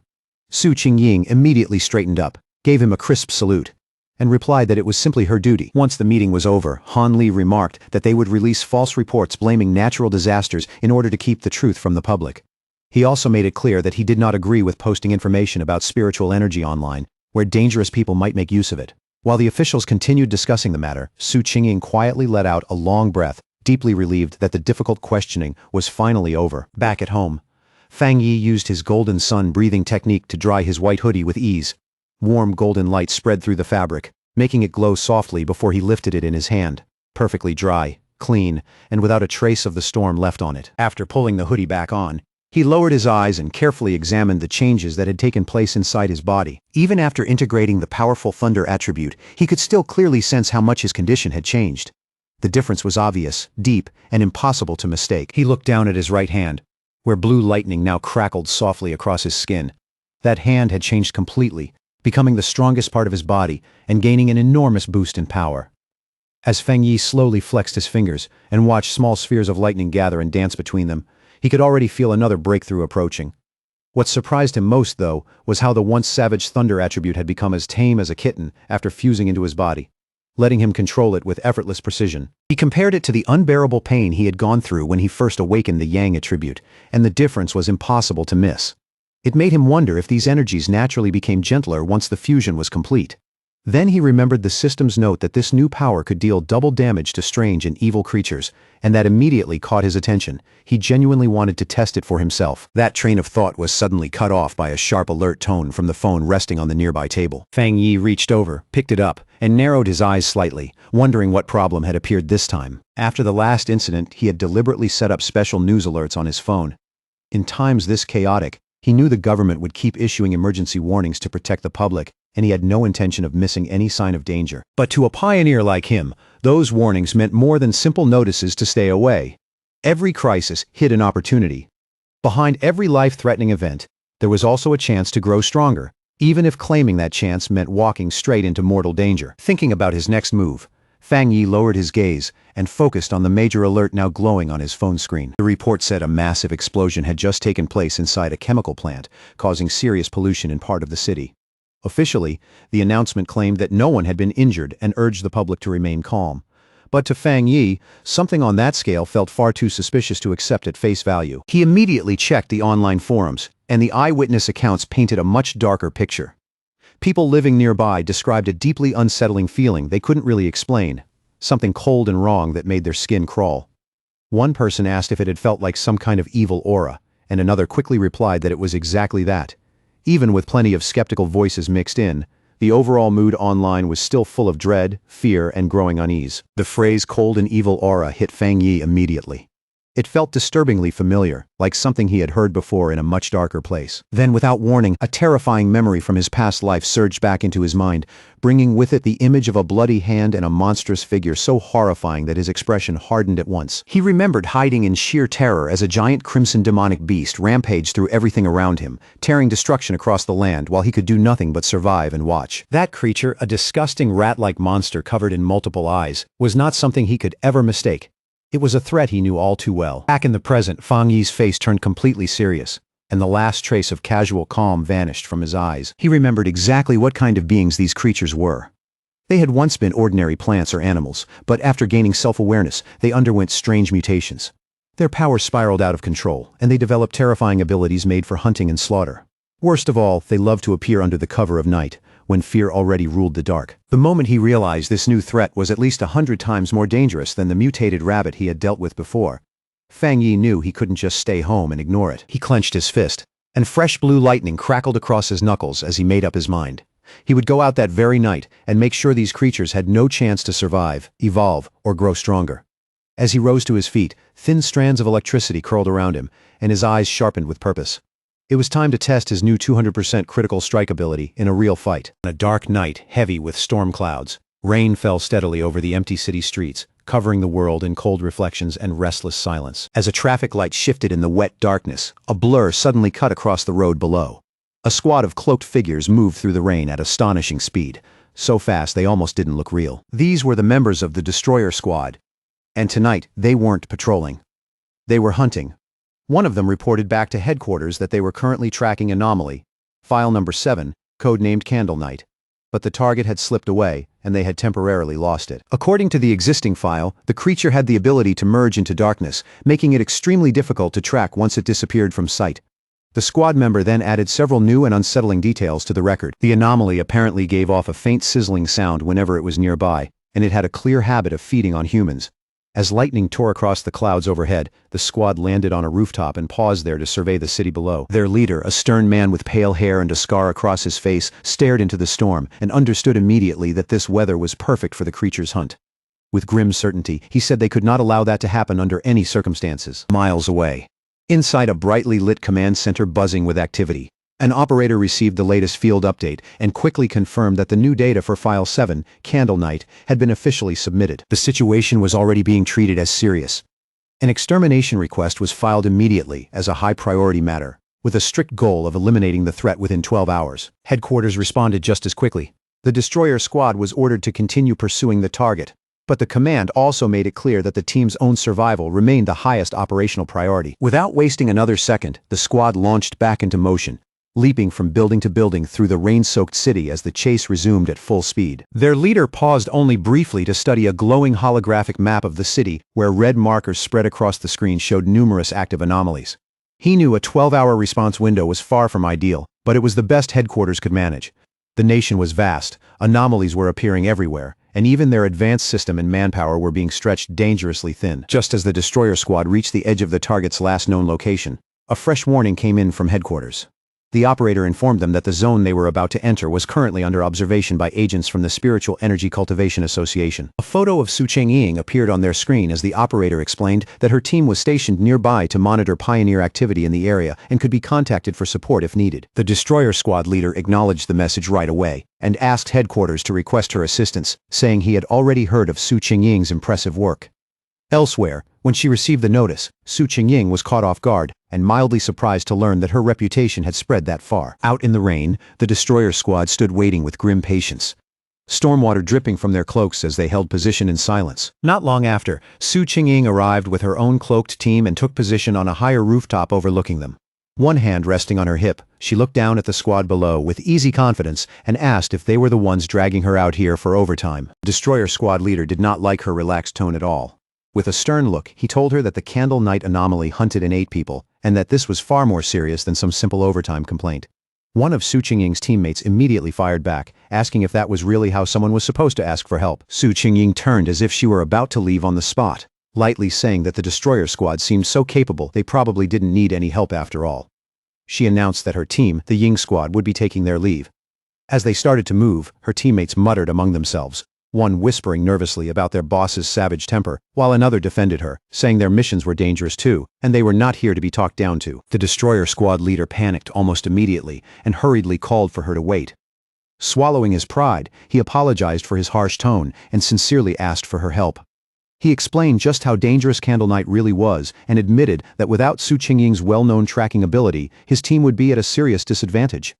More than that, he stressed that if they failed here, it would be the people of the city who paid the price, because the monster would keep killing without restraint. Once they finally agreed to cooperate, the two teams stood together on the rain-swept rooftop, silent and ready, their focus locked on the hunt ahead. Su Chengying narrowed her focus and a glowing blue orb of energy slowly formed above her palm. After a brief pause, she announced that she had found the creature's location. The orb expanded outward in pulsing waves, and its energy spread through the area like a living map until the monster's hiding place was clearly revealed. Hidden in the dark, rain-soaked ruins of a chemical plant, the monstrous rat-like creature known as Candle Knight was crouched over something, feeding in silence. Its file had described its habits clearly. It preferred darkness, damp environments, and human flesh. Seeing it there only made that description feel horrifyingly real. The moment the target was confirmed, Su Qingying's expression sharpened, and she gave the order for the joint operation to begin. The creature's senses were terrifyingly sharp. It lifted its head at once, instantly aware that it was no longer alone. It sprang away in a blur just as an attack slammed into the ground where it had been crouching a heartbeat earlier. One member of the destroyer squad shouted that the target had detected them, and immediately ordered the team to close formation. The squad moved with breathtaking speed, their cloaks streaking through the rain as they rushed after the fleeing creature. In a matter of moments, they had surrounded the monster from every direction, and with their prey finally boxed in, they shouted in unison as they prepared to strike together. One of the destroyer squad members lunged forward first, his voice cutting through the rain as he shouted the order to attack. His blow landed hard and sent the creature flying backward, crashing violently into a heap of broken rubble with stone and filthy water spraying everywhere. But instead of weakening, the monster's body began mutating even further. Its back burst open with swelling red sores, and black spikes erupted outward in a grotesque transformation that spread in an instant. With a furious, ear-splitting shriek, the enraged Candle Knight lashed back at them, unleashing a swirling vortex of dark energy that twisted through the ruined plant like a living storm. Su Qingying's face changed on the spot, and she screamed at both teams at the top of her lungs, warning them to dodge the incoming sound wave before it slammed into them. But she was a split second too late. A brutal sonic shockwave burst out from the creature, smashing through the air like an invisible sledgehammer and hurling squad members backward in every direction. Destroyer squad leader was blown straight off the rooftop and sent crashing down onto the street below, where he hit the rain-slick pavement hard.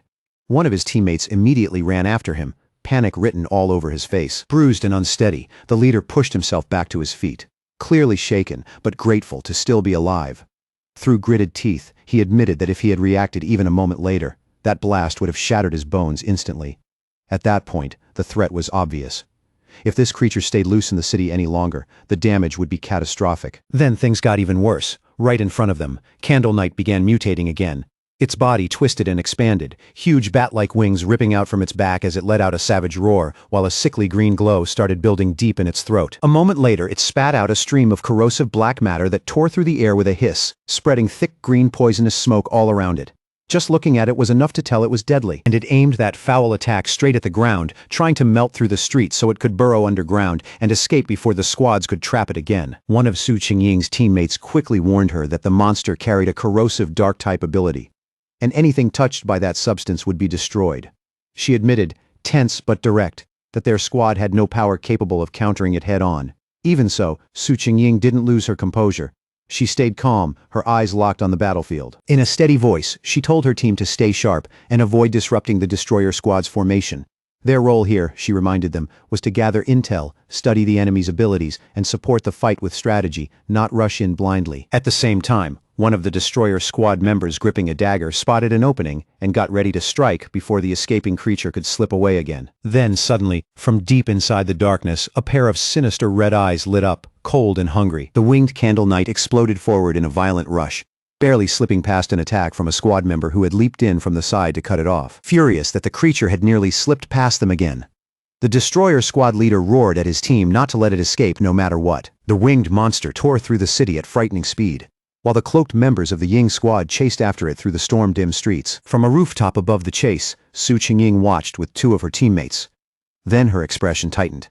She sensed a sudden spike of spiritual energy coming from the creature's direction, and she immediately realized something was about to happen.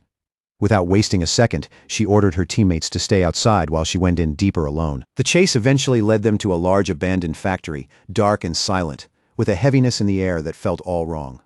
Once inside, Su Qingying said she would scan the surrounding spiritual energy to get a clearer sense of what they were dealing with. The destroyer squad leader noticed the advanced watch on her wrist and gave it a curious look.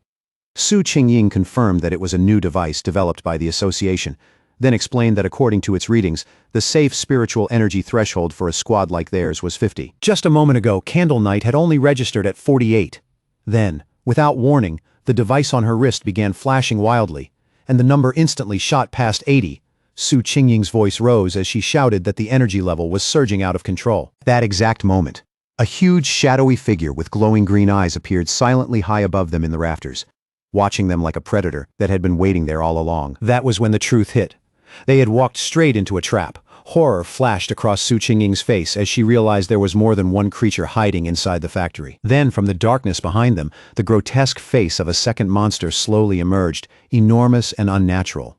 The destroyer squad leader panicked immediately and shouted that they had to retreat.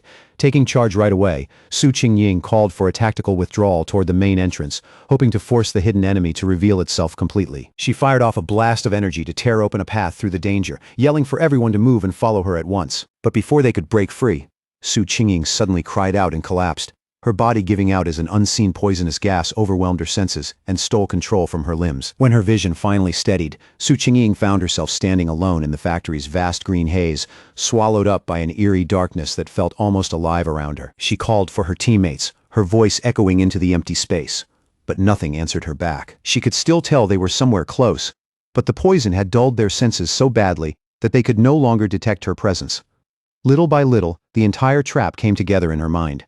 Candle Night had lured them here on purpose, because this place was the territory of something far stronger, a giant serpent whose presence she had only barely sensed before. As if that realization had summoned it, the massive armored head of a shadow serpent slowly rose up in front of her, its green eyes glowing with cold hunger. In that instant, Su Qingying understood the difference between the two monsters. Candle Knight's darkness was only a crude dark attribute, but this serpent's black mist was true poison, and they had been breathing it in from the moment they stepped inside. The gas was silent, deadly, and cruel. It paralyzed its victims little by little while draining away their spiritual energy. Worst of all, the more they resisted, the faster they died, because every attempt to fight back burned through even more power. Su Qingying could already feel her own spiritual energy nearly depleted, and she knew that once it was gone, she would end up as just another corpse in this place. Her legs finally gave out, and she collapsed to the factory floor as the last of her strength drained away. Despair washed over her. But what truly frightened her wasn't just how powerful the creature was. It was how intelligent it was. This thing hadn't simply hunted them. It had played with them, slowly. She closed her eyes and asked herself whether this was really the end. But even as she lay there on the cold factory floor, defeated and fading, she suddenly saw a single narrow beam of light pierce down through the thick green darkness above. A faint spark of hope returned to her eyes. Fragile, but real. Then, without any warning, the factory ceiling exploded inward with a deafening crash, and a blinding wave of light came pouring into the darkness like morning breaking through a nightmare. Su Qingying's eyes widened as a figure descended through the shattered opening, framed by flying dust, debris, and light. It was Fang Yi. He dropped lightly into the rubble below, landing with effortless control, his hooded silhouette sharply outlined against the brilliant hole torn open in the ceiling above. Standing between Su Qingying and the massive serpent, Fang Yi took in the scene with a single glance and immediately recognized the beast as a dark attribute creature. The serpent didn't hesitate for even a second. It lunged straight at him, jaws wide, its giant fangs aiming to tear through him in one bite. At the same time, Candle Knight burst out from the shadows behind him and attacked from the rear, trying to pin him between the two monsters. Fang Yi slipped past the serpent's strike, then turned just in time to come face to face with the snarling rat-like beast. With both creatures closing in on him at once, Fang Yi instantly saw through the trap he had stepped into. Then he did something shocking enough to make anyone freeze. Fang Yi let Candle Knight sink its jaws into his shoulder. Blood splashed through the air, but his mind stayed completely calm, almost amused. He noted how clever their coordination was, one monster drawing the prey in, and the other moving in for the kill. Then he looked at the beast clamped onto him and mocked it, asking if it really liked biting people that much. The next second, he answered with his new power.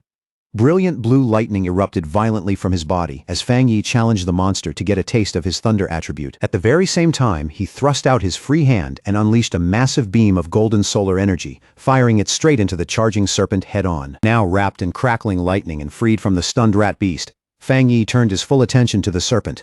Golden flames surged out from him in a fierce wave as he coldly challenged it to see how much fire it could really take. The giant serpent answered with a furious roar and lunged again. Its enormous mouth spread wide as it tried to swallow him whole. But Fang Yi moved with stunning agility, twisting clear of the attack and flipping through the air as his sword carved a glowing golden arc. When he landed, steady and controlled, he coolly told the monster to keep its eyes on his blade, the words carrying the weight of a direct challenge. For a brief second, the serpent seemed to pull back, instinctively wary of the glowing weapon and the killing intent behind it. Fang Yi caught that opening instantly. He launched himself forward and brought his sword crashing down across the serpent's face, the blade wrapped in the crackling blue force of his thunder power. The strike hit with tremendous force, enough that Fang Yi expected the creature's skull to cave in. But what happened next was far stranger. Instead of collapsing, the serpent's head split cleanly down the middle, and from inside it, a second identical head emerged, as if the first one had only been an outer shell. Fang Yi landed lightly on his feet. But even he couldn't hide the change in his eyes as he stared at that bizarre sight. In that instant, he realized this fight had just become far more troublesome than he expected. The split head finally peeled all the way open, shedding its ruined outer layer and revealing the real body underneath, already restored. Heavy pulses of green energy throbbed through its neck, and the moment Fang Yi saw that, he knew this fight was far from over. Then the giant serpent suddenly jerked, its whole body seizing in shock and pain as the thunder force left behind by Fang Yi's sword tore through it. It roared in fury. But the stronger the current surged, the more its dark energy was crushed beneath it. Watching the monster convulse, Fang Yi's lips lifted into a small, confident smile. By then, he already knew the advantage was his. The moment he sensed this serpent's dark aura, he realized it was even stronger than Candle Knight's. Only then did he reveal what he had really done. When he swung his sword earlier, he had deliberately held back the full force of his flames. Instead, he used the blade as a channel and drove the thunder power from his hand straight into the serpent's body through the strike. Comparing the two monsters in his head, Fang Yi became sure of one thing. This serpent was far more dangerous than Candle Knight, a more mature mutation and a much deadlier one. Then, without warning, a sharp pain suddenly stabbed through his shoulder, where the rat creature had bitten him earlier. He drew in a breath and looked down, only to see strange purple serpent scales spreading out from the wound. Fang Yi understood it immediately. Just like he suspected, this was an intelligent mutated species. The venom delivered through its partner's bite was meant to quietly paralyze prey and kill without noise. The wound burned with intense pain, but at the same time he could feel his golden sun breathing technique pushing back against the poison. His eyes sharpened. Luckily, he had the perfect answer for it. Yang Flame could burn away the poison, the golden sun technique could protect and restore his body, and thunder power could cleanse whatever traces were left behind. As those energies moved through him, Fang Yi suddenly realized how useful this combination had become. With Yang Flame and thunder power working together, any poison now sent a clear burst of pain through his body, almost like an automatic warning before the damage could spread too far. He knew he had gotten lucky. Against anyone else, the serpent's hidden venom would have been nearly impossible to handle, and for a creature to grow this large, it had probably survived by pulling off ambush after ambush. His thoughts drifted to the monster's lair, stacked with the skulls of its victims. With Candle Knight acting as the perfect lure, the two creatures had built a deadly trap, one capable of wiping out even top pioneers without leaving a trace. That explained why so many people had vanished here, but now that reign was over. As he watched the serpent's massive skeleton burn down into ash under his holy fire, Fang Yi knew its long terror had finally come to an end. Standing before the blazing flames, Fang Yi felt a deep sense of satisfaction. His inner fire had dealt serious damage, but the move that truly decided the battle was the triple critical strike from his new thunder power. At that moment he could feel it clearly. His combat strength had reached a solid level, enough for him to stand confidently, even among high-tier pioneers. He stood there quietly for a moment, watching the fire consume the last traces of the monster. Then, just as he was about to turn away, he suddenly paused and raised a hand, as if he had sensed something nearby. His eyes narrowed slightly. He wasn't the only one still here. Someone else was hiding nearby. He turned at once and spotted a figure stumbling out through the smoke, coughing through the drifting ash. It was Su Qingying. She stood there quietly, covered in soot, and clearly exhausted, but alive. As the smoke slowly began to clear, Fang Yi glanced over and saw the unconscious members of the other squad lying nearby, with Su Qingying sitting among them. He recognized her at once as the association agent and coolly told her there was no need to keep pretending. In the same calm tone, he even added that her act of playing dead still needed some work, catching her completely off guard. Flustered, Su Qingying quickly covered her face. Realizing this was the same powerful pioneer she had been tracking, she awkwardly tried to explain herself, saying she had only woken up because of the smell. Fang Yi, though, clearly wasn't buying it. He casually pointed out that while the rest of her squad had burned through all their spiritual energy, she had still managed to keep a small reserve for self-protection. If she had really been unconscious, he said, there was no way she could have noticed any smell at all. Caught on the spot, Su Qingying could only awkwardly thank him. Inside, she was stunned. He had seen right through her that easily. She really had left a little spiritual energy in reserve for self-defense. What she still couldn't understand was how he had managed to defeat both Candle Knight and the giant serpent by himself. Seeing how embarrassed she was, Fang Yi's tone softened a little. He told her she didn't need to keep covering her eyes. All he wanted was for her to answer honestly and keep his identity secret. Since she and her team were safe now, he said it was already late, and he would be leaving. Su Qingying quickly tried to stop him, but she was already too late. Saying that, explaining everything now would spoil the surprise. Fang Yi lightly leaped through the hole he had opened in the factory's ceiling and disappeared into the night sky. As he moved quickly across the rooftops, Fang Yi kept thinking back on the battle. He felt relieved that Su Qingying hadn't tried to absorb the monster's dark energy, especially after remembering that disgusting icy sensation. At the same time, he couldn't help wondering why he himself had been unable to absorb it. Maybe he thought the dark energy had already dispersed by then. Or maybe his body had rejected it on instinct. Either way, he decided he would figure it out later once he got home. Left alone in the massive abandoned factory, Su Qingying raised her eyes toward the moonlit hole in the ceiling where Fang Yi had vanished. She let out a soft sigh, disappointed that she still hadn't seen his face clearly, and quietly realized that he still didn't trust her, or the association behind her. But that quiet feeling didn't last long.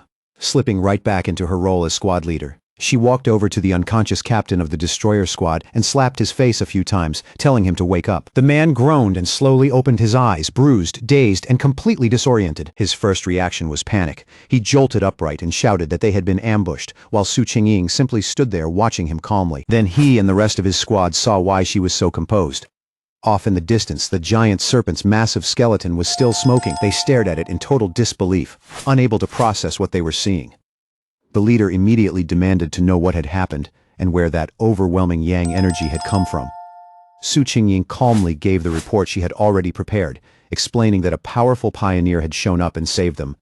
She went on to say that this person was most likely the target from her original mission, an extremely high-level individual with a yang attribute. Then she let that explanation hang there, quietly leaving them with the impression that his appearance had simply been a stroke of luck. The other squad members were completely stunned. One of them blurted out that it was unbelievable for a single person to defeat both monsters alone. Su Qingying added that she still hadn't managed to recruit him, and that he had even traced her movements back to her, making him seem even more mysterious. Turning back to the grim work in front of them, the destroyer squad leader asked where Candle Knight's body had gone. As he activated a green energy technique to start clearing the battlefield, he remarked that they needed to recover the remains for the association. As both squads began cleaning up the factory, the destroyer squad leader used a green orb of energy to gather the strange dark remains left behind after the battle. The moment he stepped forward, his foot came down on a piece of debris, and it suddenly burst apart in a flash of bright blue lightning. He jerked back with a shout, stung by the violent shock, while Su Qingying watched in surprise. That only made the mystery deeper. The remains, they now realized, belonged to Candle Knight, were still crackling with leftover electricity. The squad leader immediately turned to Su Qingying and questioned her report. She had said the pioneer had a yang attribute, but this terrifying electrical power pointed to something else entirely. The two squad leaders crouched beside the body and examined it more closely. Su Qingying was shaken by how pure and intense the thunder power still clinging to it was enough to prove it was a high-tier ability. That made the destroyer squad leader come to a new conclusion. Maybe two high-level pioneers had appeared that night, one who killed the serpent and another who dealt with Candle Knight, before the two of them left together. Su Qingying knew that guess was wrong, but she had no idea how to explain the truth, because what she remembered so clearly was that lone figure standing there with crackling blue lightning in one hand and blazing golden fire in the other. She knew no one would believe it. One top-level power alone was enough to make someone a genius. Two at once was so rare it was almost unheard of. And yet, the proof was right there in front of them. The giant serpent's burning skeleton carried the unmistakable mark of a Yang Flame Walker, while Candle Knight's electrified remains were the clear signature of a Thunder Tyrant. So the two squads could only stand there in stunned silence, staring at the aftermath and wondering what kind of terrifying monster this mysterious pioneer really was. As reinforcements from the association finally rushed in, Su Qingying felt a cold wave of relief move through her. More than anything, she was thankful she had left people stationed outside. If too much time had passed without any word from her, they would have reported her missing almost immediately, and deep down, she understood the grim reality. The rescue team surrounding the area now had probably been sent here expecting to collect bodies, not save survivors. Her two subordinates who had been knocked out by the serpent's venom slowly came to as well. The second they saw Su Qingying still standing there alive, both of them rushed over in a panic, their eyes red as they nearly burst into tears. For a brief moment, that raw relief loosened the tension hanging over the whole battlefield. Now that the threat was completely gone, the association team moved in without delay. The mood shifted almost at once. What had started as a desperate rescue was no longer about saving anyone. It had turned into a formal investigation, cold, methodical, and focused on figuring out exactly what had happened here. Using advanced scanning equipment, they began sweeping the battlefield with care. Every trace of lingering spiritual energy, every scar left in the ground, every broken pattern from the clash was recorded and analyzed in detail. Piece by piece, They tried to reconstruct the battle and build a full report to send back to headquarters. Before long, one of the specialists walked over to Su Qingying and the leader of the destroyer squad, his face grim and his findings already compiled. After comparing everything they had, from combat habits and energy signatures to the exact methods used to kill both monsters, he gave them the conclusion. There was a 99% chance that both creatures had been killed by the same person. The two squad leaders looked at each other and went silent. Neither of them spoke right away. First came the shock. Then something heavier settled in. Both of them understood exactly how frightening that conclusion really was. Around them, the other squad members broke into low, disbelieving whispers. It was almost too much to take in. The person who had saved them was a pioneer with not one, but two different high-tier powers, something none of them had ever imagined could exist in a single person. They all knew that either one of those monsters could have slaughtered every last one of them with ease. And yet this unknown powerhouse had cut them both down, and judging by the evidence, each one had been finished with a single crushing blow. The gap between their strength and his was so absurd, it barely felt real. The moment Su Qingying realized how serious this discovery was, she immediately contacted her superior. Her tone stayed steady, but the weight behind her words was unmistakable as she reported that the intel on her target had changed drastically. This was no longer a routine tracking mission. Everything was different now. Lifting her eyes toward the hole ripped through the ceiling, she gave her final confirmation. The mysterious pioneer from the university and the terrifying figure codenamed the Tyrant were not two different people at all. They were the same person. Back in his office, the association's superior listened to Su Qingying's report with remarkable calm. He didn't cut her off, and he didn't react impulsively. Only after quietly sorting through every detail did he issue a new order. Su Qingying was to suspend her mission for the time being. He explained it in a level, measured voice. That pioneer had saved her team, killed the monsters, and secured the area. None of that was the behavior of an enemy. Then he added that he and Han Li did not agree on this matter. For Su Qingying's safety, and to avoid leaving a bad impression on someone who might become an extremely powerful ally, she was to stop all contact with the Tyrant for now. Even with the call still ongoing, Su Qingying couldn't stop herself from adding one more important point. Though she accepted the order to pause the mission, she said she still had a theory she needed to report. It came from what she had sensed earlier, when she tracked the Tyrant to the back mountain and found him in the middle of advancing his power. That immediately caught her superior's attention. His tone sharpened as he told her to continue and explain everything clearly. He understood at once that what she said next could change their judgment all over again. Su Qingying then explained that during that earlier encounter, she had sensed an unbelievably powerful aura around the area where he was active. At the time, she had briefly wondered whether he might possess a spiritual weapon, but the idea had felt too far-fetched, so she didn't pursue it. But now that it was confirmed he had two high-tier powers, what once seemed unlikely suddenly felt much more possible. Frighteningly possible. That detail visibly surprised the association's superior. For the first time, a note of real disbelief entered his voice as he questioned whether the pioneer might actually possess a spiritual weapon. Even to him, that possibility sounded extraordinary. But after that first reaction, his skepticism quickly returned. Leaning back in his chair, he said it was still extremely unlikely. No matter how gifted someone was, a lone pioneer shouldn't realistically be able to obtain something that rare without outside help.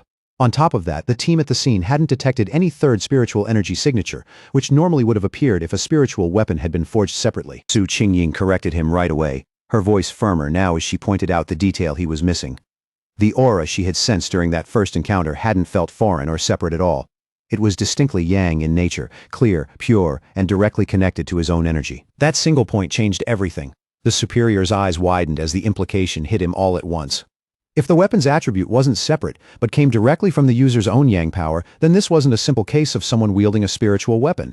It meant he was creating it himself, shaping it directly out of his own energy. From there, the conclusion became both unbelievable and terrifying. If he could create spiritual weapons with his own power, then he could only be a cultivator of the spirit creation realm. In theory, someone at that level really could accomplish something like this alone. But people at that level were so rare they had practically become myth. Names spoken more like legends than real living figures. Su Qingying was left completely stunned by the thought. She knew better than most how unbelievably rare cultivators of that realm truly were. In the entire world, barely more than 2 known figures existed at that level. Realizing that someone she had personally tracked might stand among them left her deeply shaken. Then, her superior considered an even more terrifying possibility, and his expression darkened. If this person truly possessed a third, separate attribute, the consequences would be enormous. It wouldn't just be a personal secret. It would shake the entire pioneer world and could overturn the current balance of power. According to everything known so far, different spiritual attributes naturally repel each other inside the human body. making stable coexistence nearly impossible. Up to this point, no pioneer had ever been definitively confirmed to possess 3 different spiritual attributes.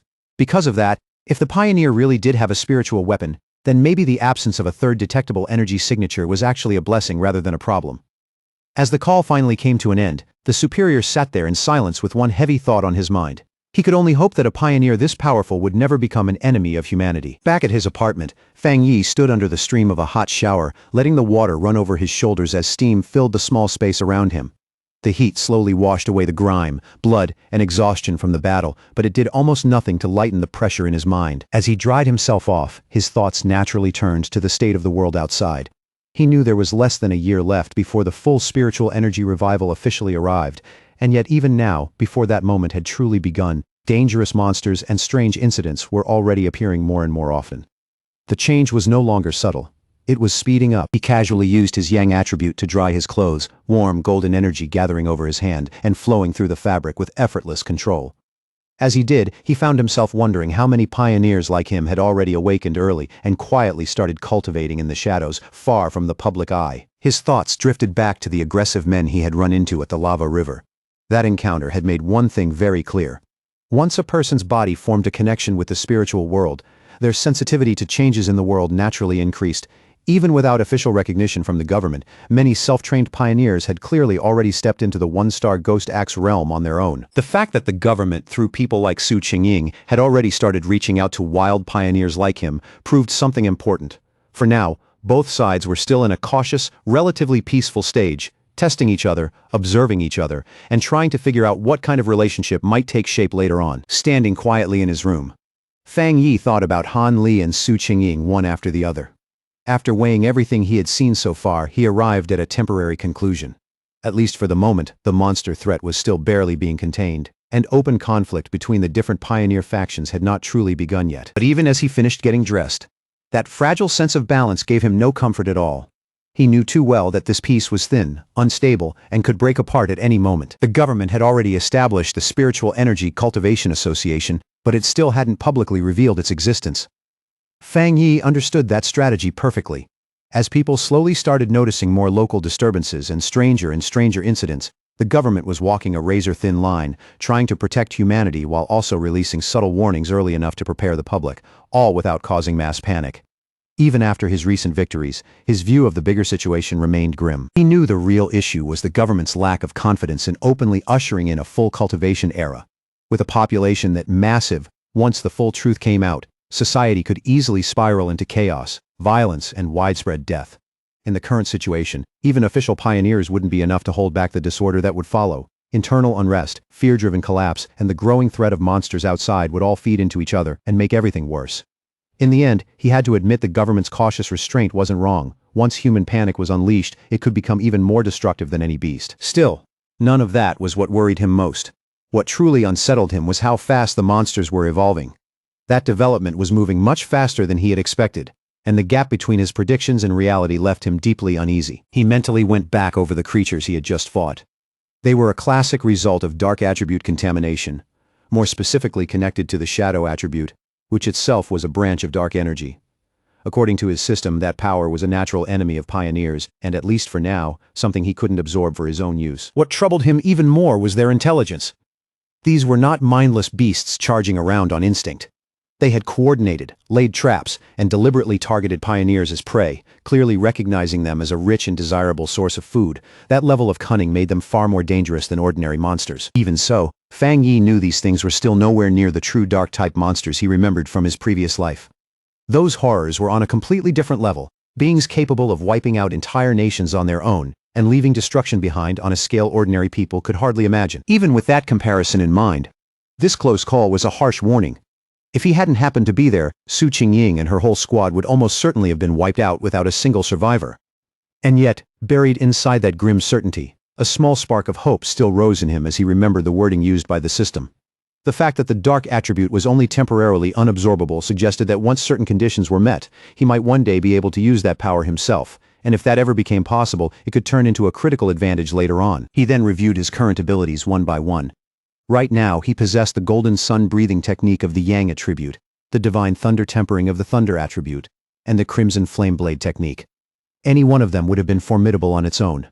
Together, they formed a terrifying foundation. With such perfectly compatible high-tier techniques, and with his current strength as a 3-star Ghost Axe realm pioneer, Fang Yi knew there were very few people who could truly stand against him.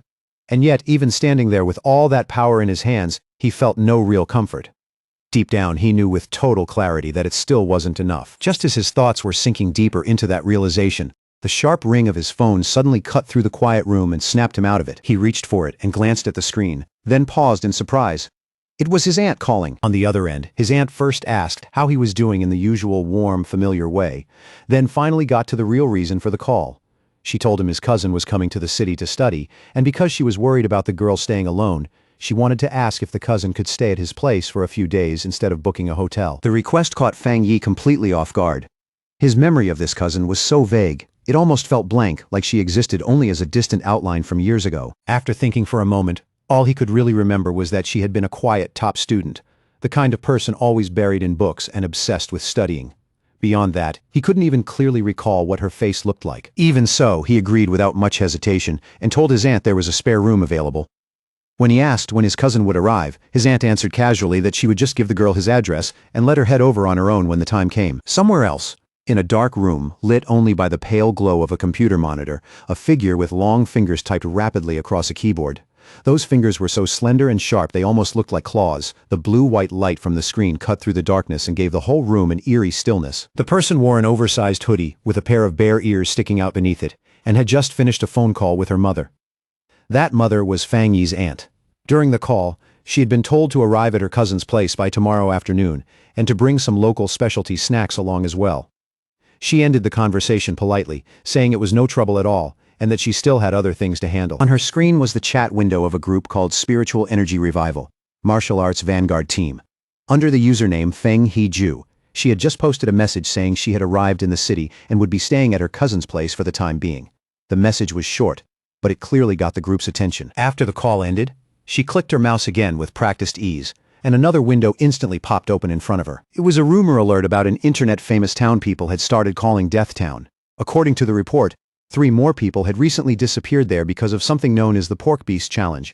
Beside the article was a gruesome, blood-splashed image that made the whole story feel even more disturbing. The light from the screen reflected sharply off her glasses as Feng Yi narrowed her eyes and immediately recognized the place mentioned in the report. It was Yangwo Town. And right away, a clear spark of interest lit up in her expression, like she had just found something much too interesting to ignore. Her scrolling stopped cold when her mother stepped into the room and asked if she was done packing. Feng Yi looked up and said everything was already ready, though she admitted she would honestly rather stay in a hotel than trouble her cousin. Her mother immediately shook her head. Staying with family was much safer than living alone somewhere else, she insisted. She trusted that cousin completely, and knowing Feng Yi would be under his roof made her feel far more at ease. With a gentle but firm hand, her mother nudged her toward the door while giving a few last reminders. Don't cause trouble, and help out around the house whenever you can. Feng Yi nodded obediently and assured her that she understood. The moment the door clicked shut behind her, Feng Yi let out a quiet sigh, the kind people make when they're bracing themselves for something they can't avoid, and started mentally preparing for the visit ahead. In her eyes, this was just one more obstacle to get through. She pushed up her glasses, her gaze sharpening, and told herself that no matter what kind of person this cousin turned out to be, he couldn't possibly be harder to handle than a real monster. The next day, under a wide blue sky bright with clean morning light, a young woman with long dark hair and glasses slowly pulled her suitcase toward an apartment building, her quiet, tidy figure moving along the sunlit street. She lowered her eyes to her phone and checked the map again, making sure she had come to the right place and hadn't taken a wrong turn. Then she looked up at the building in front of her and softly told herself, this had to be it. A faint nervousness settling in as she prepared to meet the cousin she barely remembered. As Lin Yi stood outside the apartment building, Fang Yi just happened to come out with a bag in one hand. She quickly called out to him and, with a little uncertainty in her voice, asked if he was her cousin. He stopped on the spot, clearly caught off guard, then looked her over in surprise before asking if she was Lin Yi, wanting to make sure he had guessed right. Even though Fang Yi admitted to himself that he didn't recognize her at all, neither of them spoke for a second. A brief, awkward silence hung between them, light, but impossible to miss. Later, once they were inside the apartment, the two sat on the couch and went through the usual polite small talk. Fang Yi asked if she was in the city for a summer camp, and she confirmed that she was. He told her that if she needed anything while she was staying there, She could just ask, and she thanked him with practiced politeness. Once that short conversation was over, Fang Yi handed her the key to the room across from his, briefly told her which one was hers, and then turned and headed back to his own room, watching him go. Lin Yi quietly felt some of the tension leave her. At least from that first impression, her cousin seemed easy enough to live with, and more importantly, he didn't seem like the kind of person who would pry into her business. But Fang Yi was far from unaware. From the moment she sat down across from him, he had already picked up on a faint but distinctly unusual spiritual aura coming from her. For a second, he wondered if his perception was off, or if she was simply too inexperienced to fully hide her strength. Almost immediately, he began to suspect that she was a pioneer too. The aura around her was faint, but real, and that made him realize her story about coming for a summer camp was probably just cover for why she had actually come to the city. Meanwhile, inside her room, Lin Yi sat with her phone in hand, and what she did next quietly confirmed every one of Fang Yi's suspicions. She opened her chat with the martial arts vanguard team and reported that her cousin seemed nice, easygoing, and unlikely to interfere with her movements. Before long, the conversation shifted to recent events, especially the powerful pioneer who had appeared at the lava river. Lin Yi warned the others to be careful, reminding them that many truly strong people were still hiding in the shadows.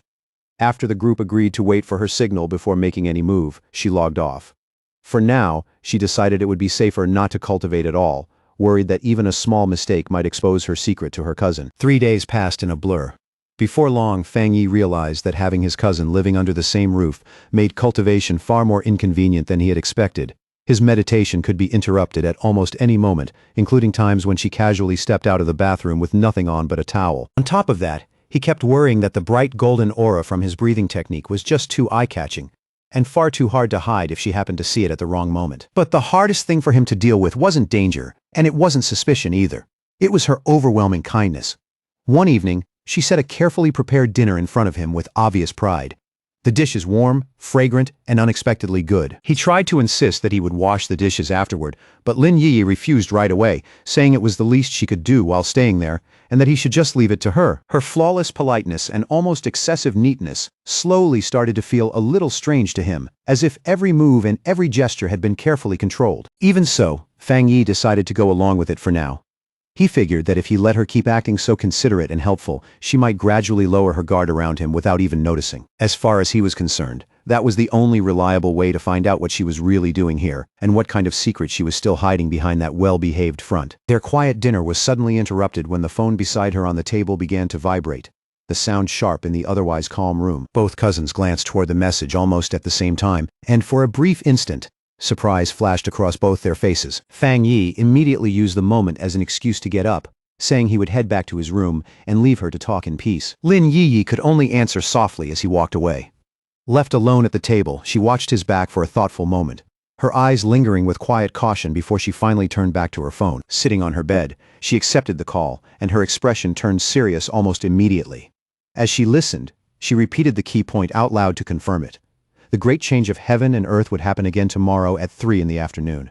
Then she firmly promised that she would be there on time. From his room, Fang Yi overheard the conversation easily. He heard her agree to meet at the entrance of Yanghua town. The name registered in his mind right away as that internet-famous town out in the suburbs, about an hour away by car. With his suspicions now basically confirmed, he focused fully on the room beyond the wall, his own spiritual energy quietly rising as he observed her movements. At that point, he was certain his cousin was also a pioneer. Even so, he remained completely confident that with her current level of strength, she would never be able to notice him spying from the other side. What really impressed him was her talent. She was still only a middle school student, yet she had already stepped into the 2-star Ghost Axe realm and was even close to another breakthrough. That was no small thing. He couldn't help wondering whether that frightening natural talent had something to do with her slightly unusual personality. But now, her real reason for coming to the city was obvious. The summer camp story had only been an excuse. She came because she knew the next great change of heaven and earth was coming, and she wanted to be as close to its center as possible. Fang Yi understood exactly what that meant, because every one of those great changes was also a chance to obtain a new technique and push his strength even higher. For a moment, he found himself wondering what kind of power might appear this time. But after only a second, he realized the exact nature of it barely mattered. A determined look settled in his eyes. Whatever power emerged when the moment came, he had already decided that he would take it for himself no matter what. Inside her room, Lin Yi suddenly paused in the middle of her preparations, a strange sensation brushing over her skin.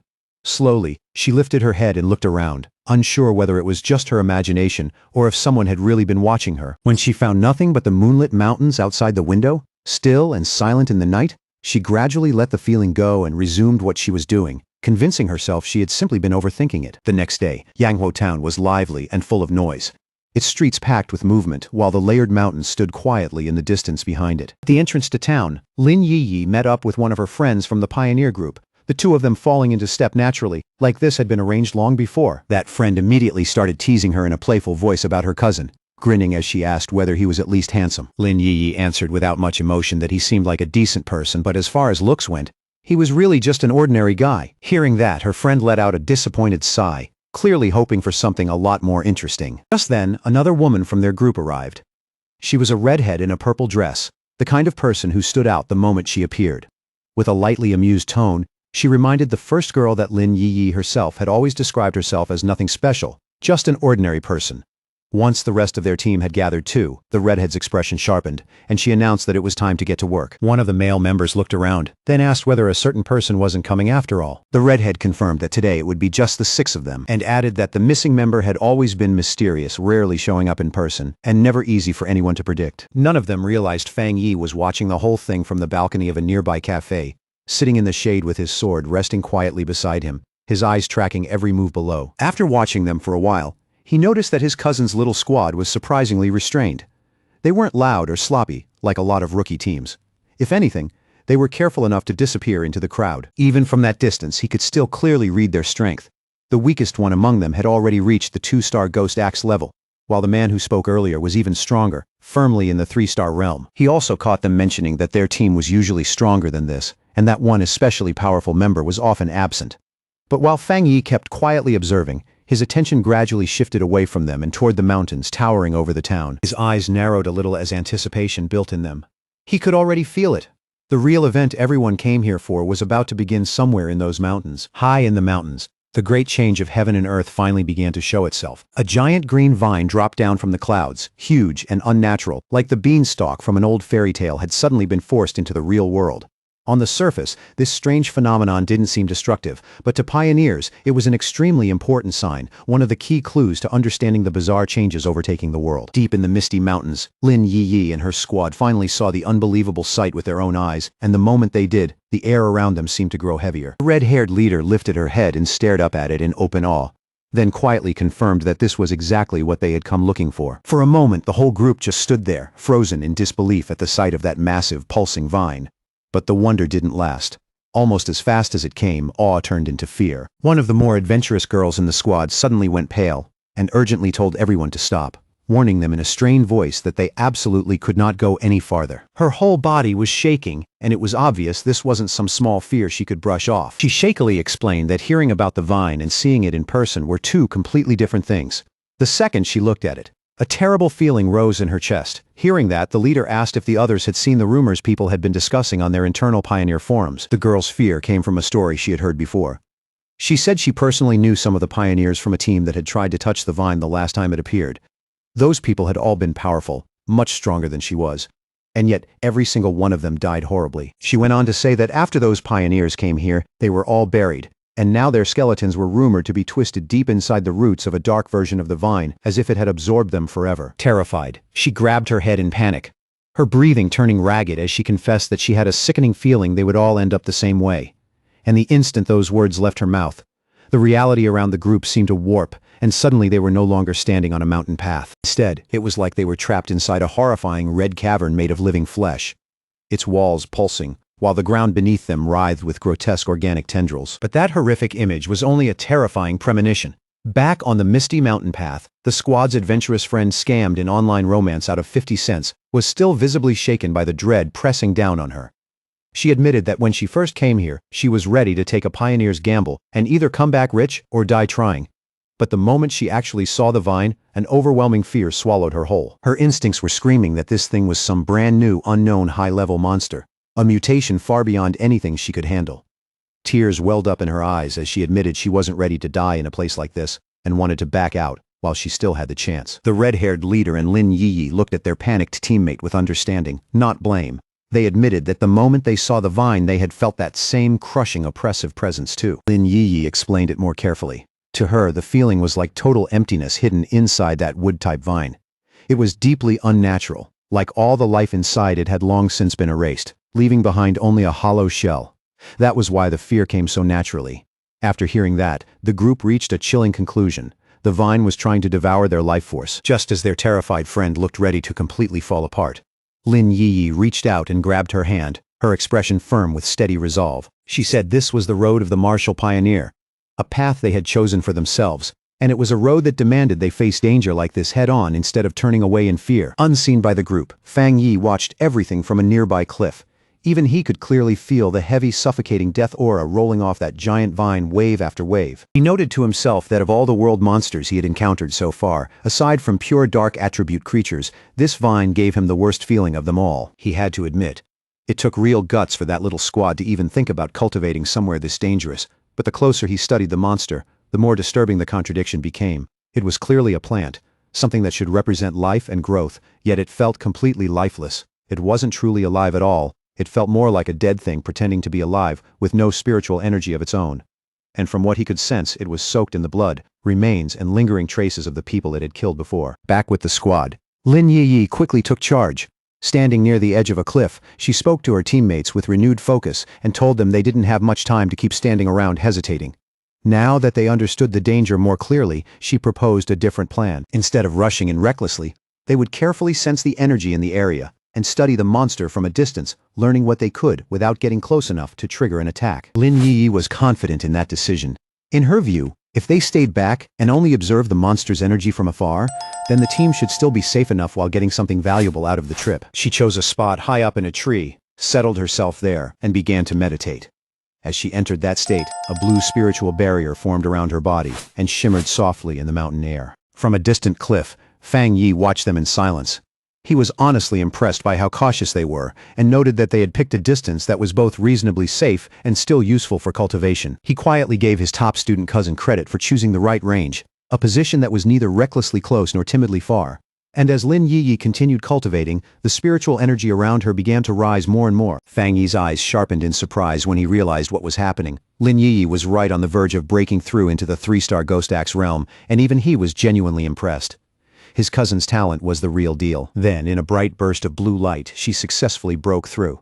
Her teammates stared at her in open amazement, stunned that someone her age had already reached that level of strength. The huge surge of spiritual energy from that breakthrough didn't go unnoticed.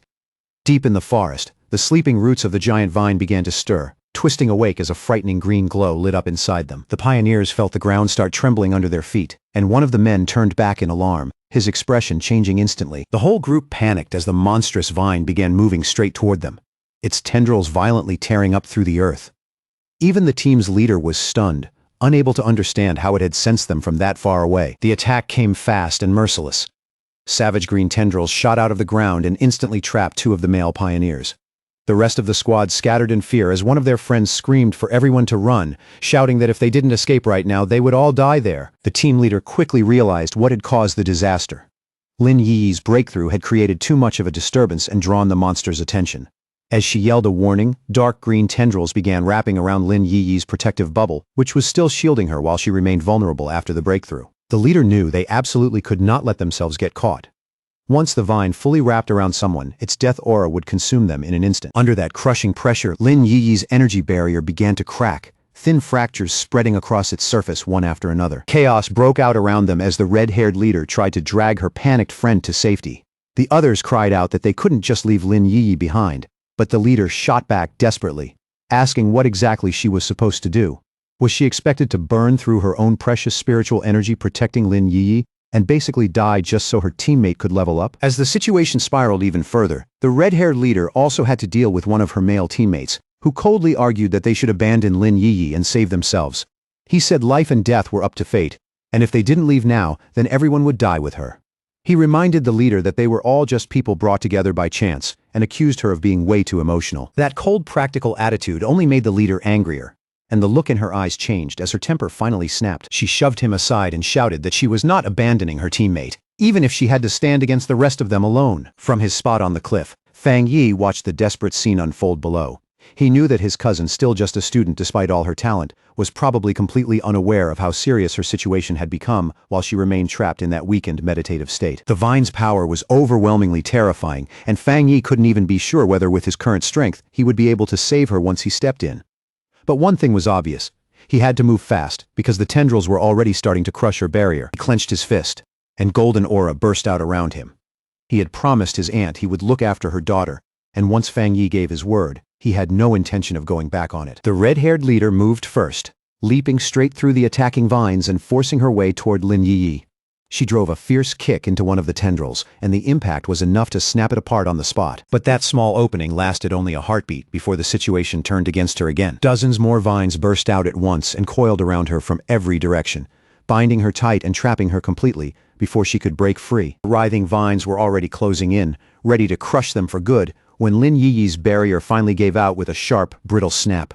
And before that monstrous plant could grab its next victims, Fang Yi stepped in without a second of hesitation. He shot into the air in one smooth motion, and with a single swing of his sword, two blazing golden arcs ripped forward, bright and sharp enough to tear open the darkness ahead. The rest of Lin Yi's squad could only watch in horror as her shield shattered. A few of them instinctively cried out her name, their voices full of panic because there was nothing they could do. Then, from above, a huge burst of fiery power crashed down in the shape of a descending phoenix, slamming into the tangled vines with explosive force and a wave of scorching light. Fang Yi dropped lightly into the space that had just been cleared, calm as ever, while a thin pillar of golden flame rose where he landed. He had arrived at the very last second, pulling both his cousin and her red-haired captain back from the edge of death. Wrapped in a dazzling golden glow, Fang Yi did not even need to make another move. His presence alone was enough to pin down the deathly vine. The surviving pioneers stared in stunned silence as the monster that had nearly killed them all suddenly stopped, then began shrinking back under the crushing pressure of that overwhelming yang energy. Tendrils recoiled from that fierce light, with a harsh hiss, pulling back as smoke rose off them. Bit by bit, their surfaces began to break down, as if the radiance itself were poison. As Fang Yi came down through the blinding light around him, the pioneers could only throw up their arms and shield their eyes, barely able to tell what they were looking at through the glare. The practical male pioneer, the one who had argued they should leave Lin Yi behind, was completely shaken and blurted out whether this newcomer was even a pioneer at all. The red-haired leader was just as stunned, but she understood one thing much more clearly. This was pure yang power. Only a high-level force like this could ever suppress a life-draining monster that terrifying. For the male pioneer, that was the moment his confidence started to crack. He had always seen himself as exceptionally gifted, having reached the 3-star Ghost Axe realm in an incredibly short time. Something only a handful of people in Xiaoguo could do. He knew that even Lin Yi, talented as she was, had only barely managed to keep up with him in cultivation and growth. And yet the mysterious man standing before them was clearly on a level he had never even imagined. He glanced down at his own trembling hands, then looked back up at the glowing figure on the cliff. In that instant, he felt small, ordinary, almost ridiculously insignificant. If pioneers like that really existed, then what were the rest of them supposed to be? The gap was not just wide. It was suffocating. This newcomer had not only surpassed him, but every one of them put together, through sheer overwhelming strength. And while Fang Yi stood there inside that burning golden light, his system activated, it detected the extreme wood attribute within the deathly vine and immediately began auto-writing, rapidly completing a brand new technique. A moment later, the system window revealed his new ability, Endless Vitality, a technique that could instantly draw in all nearby life force and use it to heal injuries at high speed. As the vine's power poured into him, green life-giving energy rolled around his body in waves. Even Fang Yi was genuinely impressed by how strong this wood attribute technique was. He quickly realized that as long as there was living matter nearby, he now had something close to a non-stop life absorption engine. As Fang Yi absorbed the last traces of the Anomalies' power, his system also successfully pulled out the vine's core attribute. A notification appeared right away. Extracted attribute, Desolation. The system laid out its terrifying effect in plain terms. The ability to create a desolate aura that could wipe out all surrounding life in an instant. Standing calmly inside the swirling green energy, Fang Yi silently took in just how dangerous that new power really was. When he opened his eyes again, they were glowing the same vivid green as the desolate vine itself, cold, unnatural, and impossible to ignore. He stood there in the clearing, and now the place felt eerily dead, almost hollow, with a faint green aura still drifting around him. In that moment, he finally understood why the vine could only survive in a remote and dangerous place like this. If it had grown anywhere else, it would have drained every bit of life from the land for miles around. Quietly, he thought about how ruthless the desolation attribute truly was, a savage power that stayed alive by stealing the life force of everything nearby. Then a grateful voice called out from behind him, cutting through his thoughts. The red-haired leader walked toward him, clothes torn, body bruised, and breathing still uneven, but alive. With complete sincerity, she thanked him and said that without him, every last one of them would have died there. Then, a little awkwardly, she asked how they could ever repay him for saving their lives. Fang Yi just raised a hand and brushed it off, saying coolly that there was no need and that they would meet again someday. Then he turned and started to leave. Deep down, though, he never saw himself as some heroic savior. He knew perfectly well that he had only found this chance because their group had uncovered the information first. In his eyes, he was the one who had really gained something. And as for the selfishness and infighting he had just seen among those pioneers, he felt no particular concern at all. With one final leap, he launched himself into the air and left the stunned squad behind in the ruined clearing.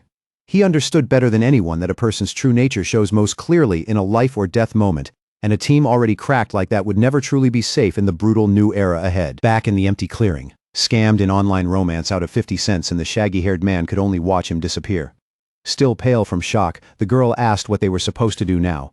But the man answered with bitterness in his voice, throwing the blame back at her as he asked whether she regretted hesitating when it was time to save their teammates. Now that the immediate danger was gone, and Lin Yi had stepped into the third tier, the red-haired leader quickly realized that their best shot at surviving from here on out was to stay together instead of letting the team fall apart. Sometime later, Lin Yi slowly opened her eyes, and a brilliant blue light shone from them as she finally came out of her meditative state. Her teammates rushed over the moment they saw she was awake, clearly relieved. The male pioneer who had earlier suggested abandoning her immediately started praising their leader's judgment.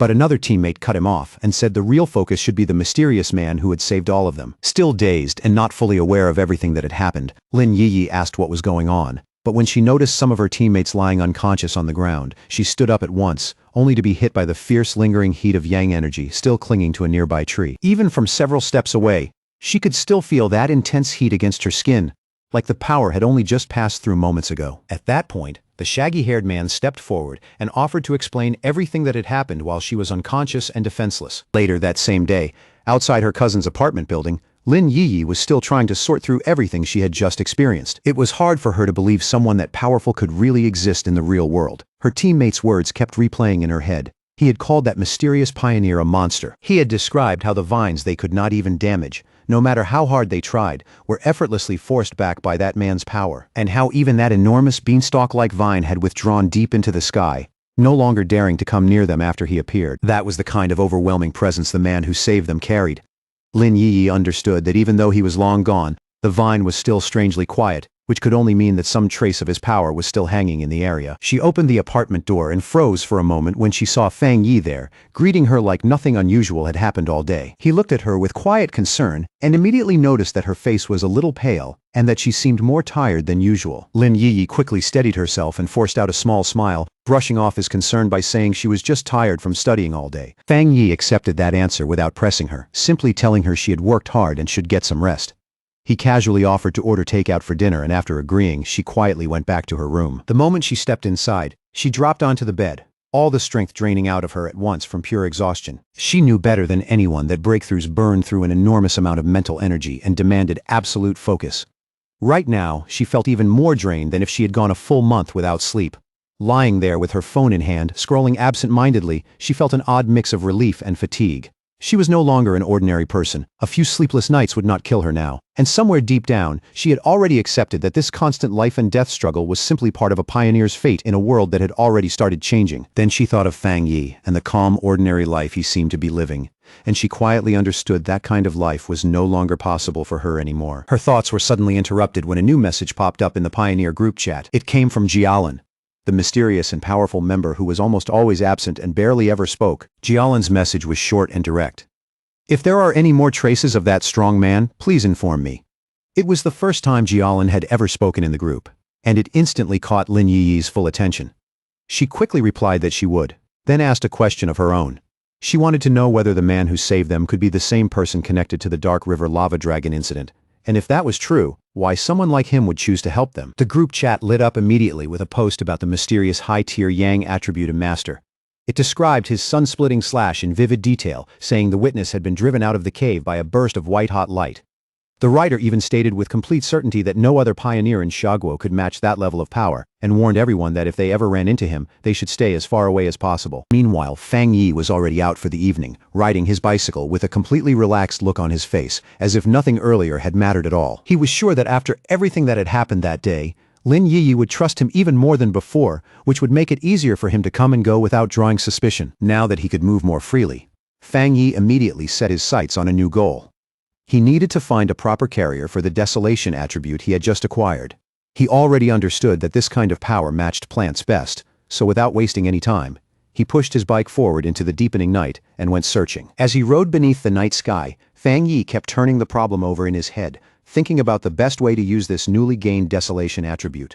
Strong as it was, its core nature was still dangerous, built on decay, destruction, and the stripping away of life itself. That was exactly why he did not want to fuse it straight into his own body. He was worried it might bring harmful side effects, and more than that, he suspected its sinister nature could clash violently with the clean, purifying force of his thunder attribute. After thinking it through, he decided the safest option was to find an external carrier for it, something like the strange vine itself. In his view, that original vine monster had probably started as an ordinary plant, sensed the return of dense spiritual energy, and then evolved, eventually giving birth to the desolation attribute so it could draw in even more power. Once that thought clicked into place, the rest of the plan quickly followed. A faint, confident smile tugged at Fang Yi's lips. He already knew exactly where he needed to go. He followed a quiet road under the moonlight, guided by a roadside sign pointing toward the forest park ahead. Before long, he reached the large city park, parked his bicycle off to one side, and slipped silently into the deeper part of the woods. Under the bright, full moon, he moved through a patch of vivid flowers that seemed to shimmer softly in the dark. He knew what he was looking for now. He needed the perfect one, a plant that could resonate most strongly with his spiritual energy and show the clearest affinity for him. Fang Yi closed his eyes, steadied his breathing, and focused, slowly sending his own spiritual energy outward into the forest around him. A rich green aura flowed from his body, spreading layer by layer through the trees and grass, until it washed over the plants like a silent tide. Almost at once he felt the forest answer. Faint spiritual energy rose back from the plants in waves, as if the whole place were responding to his call. Even so, Fang Yi quickly realized that while the response was broad and lively, none of it was strong enough for what he truly needed. So he kept releasing more spiritual energy, searching deeper and waiting for a much stronger reply from the plant life around him. Then, all at once, he stopped in place.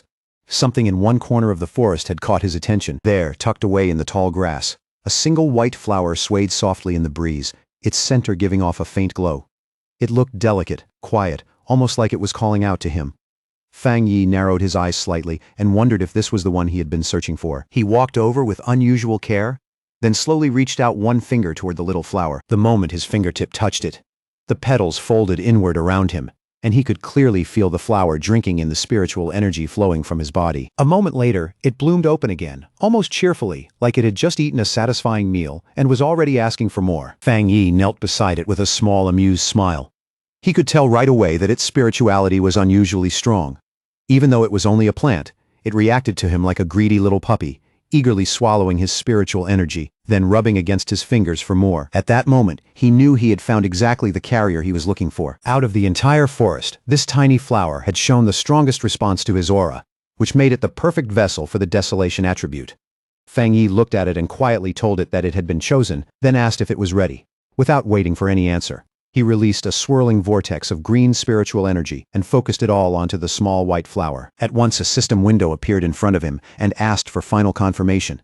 Do you want to forcibly implant the desolation attribute into this plant? With vivid green light glowing in his eyes, Fang Yi gave his approval. Brilliant light burst from his hand, and the flower began changing right in front of him, its petals unfolding into a larger, more intricate, and far more powerful shape. Then the implantation finished in a sudden flash of intense green light that briefly lit up the surrounding woods. Even Fang Yi was caught off guard for a second by the strength of that burst and the sheer force that came with it. The small, ordinary white flower had been completely transformed. Its petals had opened into a beautiful lotus-like bloom, while its leaves grew thicker, brighter, and fuller, all of it wrapped in a strong, eerie green aura. And almost immediately, the newly empowered flower began showing what it could do, not giving the surrounding area even a moment to recover. A massive wave of desolation energy burst out from it, and as its roots dug greedily into the soil, it started drawing more and more power from the earth below. The result was instant and terrifying. In just seconds, the once lush forest around Fang Yi lost all life. Trees withered where they stood, and the ground dried out and crumbled into lifeless dust. Fang Yi could not help being impressed by the pure, vicious force of the desolation attribute. In only a few brief moments, that spreading energy had already swallowed the entire stretch of forest around him, and it was still pushing outward at an alarming speed. As the flower's glow slowly dimmed, and its transformed body shrank back down, Fang Yi immediately understood he had to leave. If this went on any longer, the huge disturbance in spiritual energy would definitely draw the Spiritual Energy Association. Without hesitating, he bent down and pulled the glowing flower out of the ground, roots and all. He had already known this park was a risky place for an experiment like this. Being so close to the city center, it was almost certainly under constant surveillance by the association, who were already wary of how spiritual energy revival could turn even ordinary plants into dangerous threats. Fang Yi had noticed the unusually high number of security cameras as soon as he arrived, along with the fact that there were no other visitors anywhere in the park. As he walked away with his new prize in hand, he noticed something remarkable. Even after being uprooted, the flower was still absorbing spiritual energy from the air around it, staying alive and even thriving without its roots touching the ground. He looked at it more closely, and a smile of genuine surprise appeared on his face. What fascinated him was that its spirituality had not weakened at all after being pulled up, especially when just moments ago it had been nothing more than an ordinary wildflower. That realization led him to a deeper conclusion. By implanting the desolation attribute into it, he had awakened its dormant evolutionary potential and pushed it onto a path far beyond what it had ever been meant to become. Just as Fang Yi was about to leave the park completely, a harsh alarm suddenly rang out through the woods, followed by flashing red warning lights. Then a cold robotic voice issued an alert. Abnormal value exceeded. Fang Yi instantly understood that even though he had moved fast, he had still triggered the park's monitoring system. Knowing he had no time to waste, he grabbed the newly obtained desolation flower and quickly withdrew from the area. Miles away, inside a high-tech control room labeled Spiritual Energy Revival Plant Research Department, those same alarms were blaring just as loudly. Technicians rushed from station to station, shouting that the anomaly value was spiking out of control and demanding to know what had happened. The order came down immediately. All staff were to put on their protective bracelets, enter the park, and seal off the entire area at once so no one could get in or out. Not long after that, a team in full protective gear stepped into the now lifeless section of forest, moving carefully through the deadened landscape. One of the team members glanced at the reading on his wrist device and saw the number jump to a dangerous value of 30. Even through his mask, his voice tightened as he said the reading was terrifyingly high. For comparison, the anomaly at Qingqing University had only been between 8 and 10. While even the powerful Dark River Lava Dragon incident had peaked at just 25. Another member nervously added that before this incident, the park's spiritual energy value had never even gone above 10. As one researcher crouched down to collect a soil sample, another reported his findings in confusion. The air humidity, the surface temperature, and even the sunlight levels all looked completely normal. And yet every plant in the area seemed to have had its life drained away in an instant. The team leader decided they needed to move closer to the center to find out what kind of spiritual attribute had caused this phenomenon. But just as one member started forward, another researcher wearing glasses, clearly a senior figure, sharply ordered him to stop and not take another step. In a grave, authoritative voice, he warned them not to touch anything, identifying the lingering energy in the area as the desolation attribute. Then he asked the others if any of them knew about the vine that had recently descended from the sky. The younger researchers froze.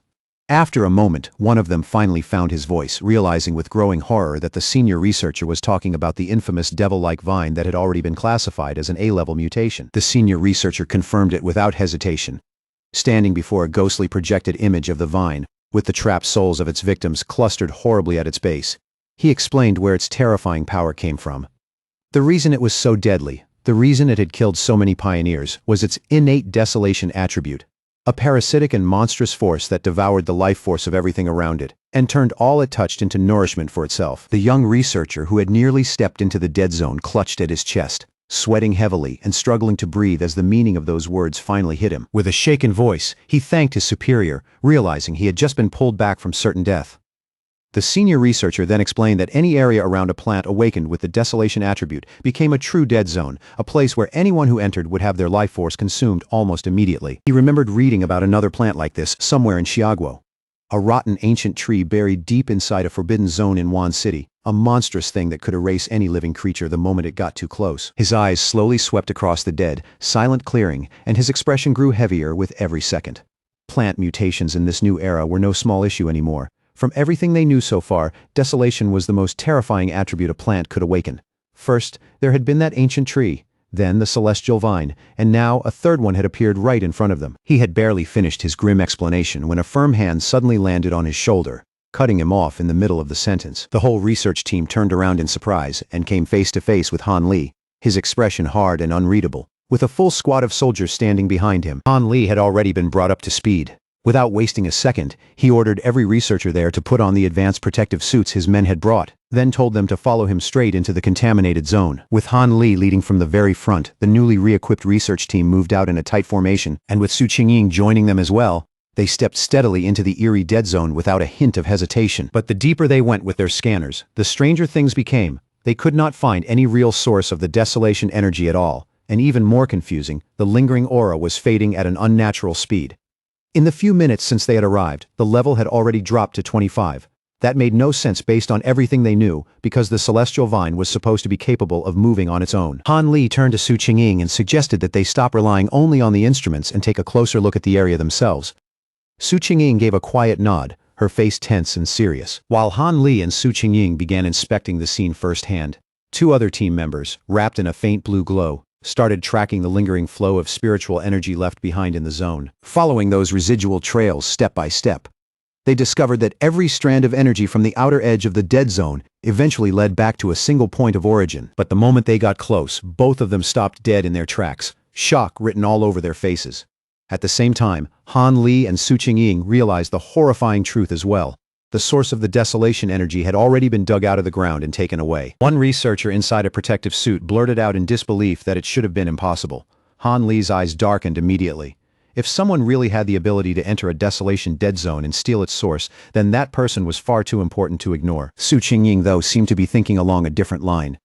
She raised a glowing datapad toward Han Li and explained that after running a large-scale data analysis, they had narrowed it down to one person whose recent movements matched both this case and another mutation incident from not long ago. On the screen was a clear photo of Fang Yi, with his name displayed unmistakably beneath it. Just then, Han Li told Su Qingying he would send over all of Fang Yi's information, confirming that Fang Yi was very likely the same pioneer she had already crossed paths with before.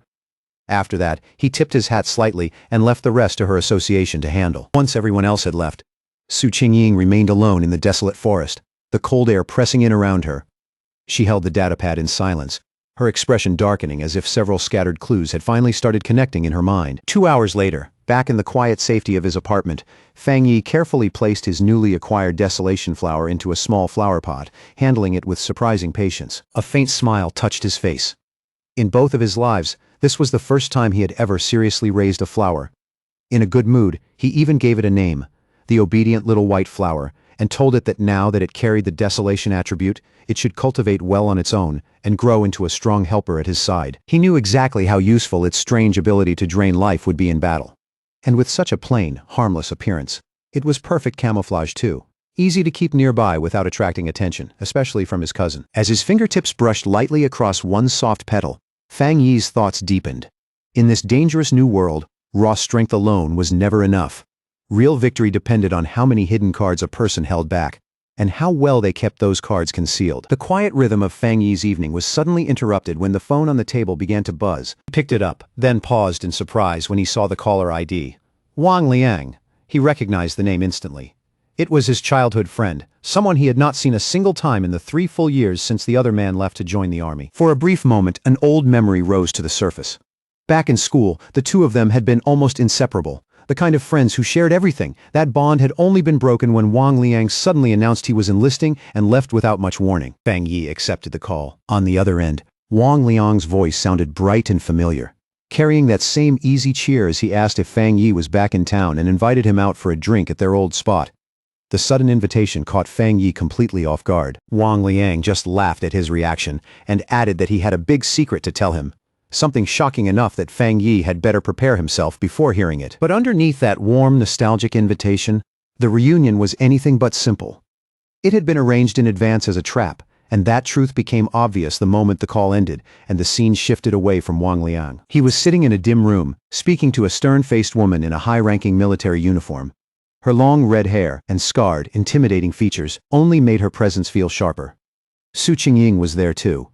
Wang Liang respectfully reported that he had done exactly as ordered.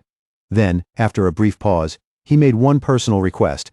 If Fang Yi turned out not to be the person they were looking for, They had to guarantee his safety. The red-haired officer tapped one finger against the table again and again, the sharp, steady rhythm making her impatience impossible to miss. When she finally answered, her voice was cold enough to freeze the room. She brushed Wang Liang's concern aside and ordered him to focus on the mission without doing anything extra. Then, with chilling indifference, she added that if Fang Yi turned out to be the wrong person, Wang Liang could simply treat it as his friend's punishment. Later, in a quiet bar filled with low music and dim yellow light, Fang Yi and Wang Liang raised their beer glasses and clinked them together. The two sat across from each other, drinking and talking through the 3 years they had spent apart. As Fang Yi listened to him, he could tell his old friend had changed a lot. Wang Liang seemed much more mature now, and from that alone, Fang Yi could already guess that life in the military had not been easy. Wang Liang spoke first about his own time in the army, casually sharing bits and pieces of what he had gone through before finally turning the question back to Fang Yi and asking how he had been living. Fang Yi kept his answer simple, and only said that he was doing fine and had gone to college. As he slowly drank his beer, Fang Yi's thoughts drifted back to his previous life. In that chaotic era, things had spiraled out of control so fast that he never got the chance to see Wang Liang again. He remembered thinking that Wang Liang, as a soldier thrown into that merciless world, had most likely died in some nameless battle no one would ever remember.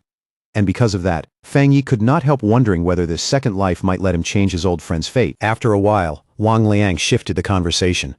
The easy tone from earlier faded, replaced by something much heavier. Looking at Fang Yi, he asked whether he had seen anything strange lately, things like zombies, monsters, or creatures that seemed like they had stepped right out of a movie. Fang Yi became alert immediately. A military man knowing about the spiritual energy revival was not surprising by itself, but the directness of the question made it feel less like simple curiosity and more like a test. It was as if Wang Liang had come here to measure exactly how much he knew. Keeping his face blank, Fang Yi chose to play dumb and simply asked what Wang Liang was trying to say. Wang Liang let out a quiet sigh and said he was not trying to comfort him, but warn him. In a low voice, he told Fang Yi that before long, all the things people once cared about, education, wealth, status, reputation, would stop mattering. The whole order of the world was about to be overturned. Fang Yi listened without saying a word. His expression did not shift at all. He only looked down at the empty glass in front of him, calm and unreadable, as if silently weighing every word. He knew perfectly well that ordinary soldiers were bound by strict secrecy and were not allowed to leak anything about the spiritual energy revival. That alone confirmed what he had already suspected. The military had marked him as someone worth watching, and Wang Liang, his own childhood friend, had been sent here to sound him out. Seeing Fang Yi stay silent, Wang Liang tried to reassure him in a softer voice. He said there was no need to panic, and that as long as Fang Yi did not expose anything, he would be fine. But Fang Yi understood what was really hidden under those words. Even while pretending ignorance, Wang Liang was still trying to protect him. By risking military discipline, he was using this chance to give Fang Yi a sincere warning about the dangerous changes coming. Their conversation came to an abrupt stop when Wang Liang's phone suddenly began vibrating over and over, the urgency impossible to miss. He answered right away, and a furious voice on the other end barked an order for him to return to his unit immediately and report to the target location within 10 minutes. Wang Liang instinctively straightened like a soldier on parade and accepted the command without hesitation, while Fang Yi watched the whole thing in silence. The second the call ended, Wang Liang shot to his feet.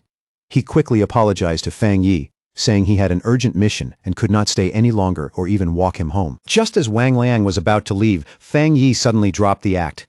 In a calm, direct voice, he asked whether the mission had something to do with the spiritual energy revival, then told Wang Liang to take him along. Wang Liang froze in place and slowly turned back, staring at Fang Yi with open shock and confusion all over his face. Fang Yi stood up and grabbed Wang Liang by the collar, his eyes steady and clear. He told Wang Liang to take him to meet his superiors, making it obvious that he had already seen through the real purpose of tonight's meeting. At the same time, he reassured his friend that even if he did not know exactly how much those people had already learned, he was sure of one thing: Wang Liang would never truly try to hurt him. He went on to say that what interested him most was whatever the military was dealing with right now, because it had to be connected to the huge changes sweeping across the world. Since the Spiritual Energy Association was already responsible for handling monsters, he wanted to know what part the military was playing in all of it. More than that, he wanted to see it for himself. Wang Liang agreed without another word, and the two of them headed together toward a huge military base hidden deep inside a mountain valley. The place was sealed off tight, lined with guards and heavy defenses, and above it hung a clear designation: Military Number 19 Spiritual Forbidden Zone. As they got closer, Fang Yi immediately felt the spiritual energy in the area pressing against his skin like something real and physical. It was so dense that he could tell at once it had already gone beyond an ordinary pollution zone. Before he had time to study it further, a squad of soldiers intercepted them. and one of them sharply ordered Wang Liang back to his assigned unit. After a brief but thorough identity check, the soldiers allowed Fang Yi into the base. From there, he was escorted deeper inside, through a brightly lit corridor, its cold walls and sterile glow making the whole place feel even more tense and secretive. Inside the base, Fang Yi and Wang Liang were brought into an enormous training ground that felt less like a normal combat facility and more like a hollowed-out cavern, vast, harsh, and oppressive under the lights. There, a large group of soldiers was already locked in a frantic life-or-death battle.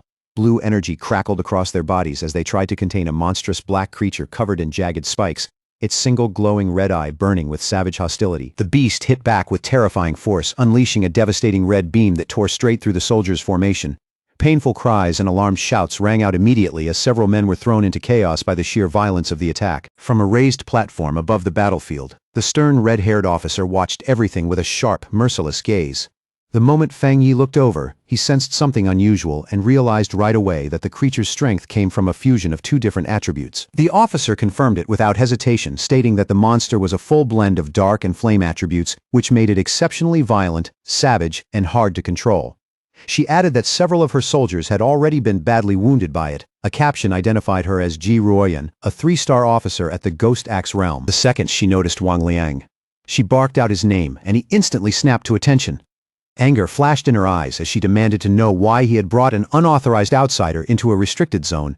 But before he could even begin to explain, she cut him off. Her expression eased only a little as she told him to forget the explanation for now. The situation was too urgent, and she needed him back in formation immediately. There was no room left for discussion. Then she shifted her gaze to Fang Yi and sized him up with a quick, measured look. At first glance, there was nothing especially remarkable about him.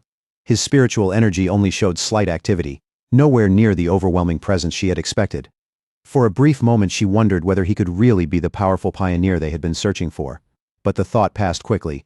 Right now, the battle in front of her mattered more. In a stern voice, she gave Fang Yi a clear warning. Since he was Wang Liang's friend, she would keep it brief, but he was now inside a restricted military zone, and from this point on, his life was his own responsibility. On top of that, everything he saw here was confidential, and he was forbidden from speaking about it afterward.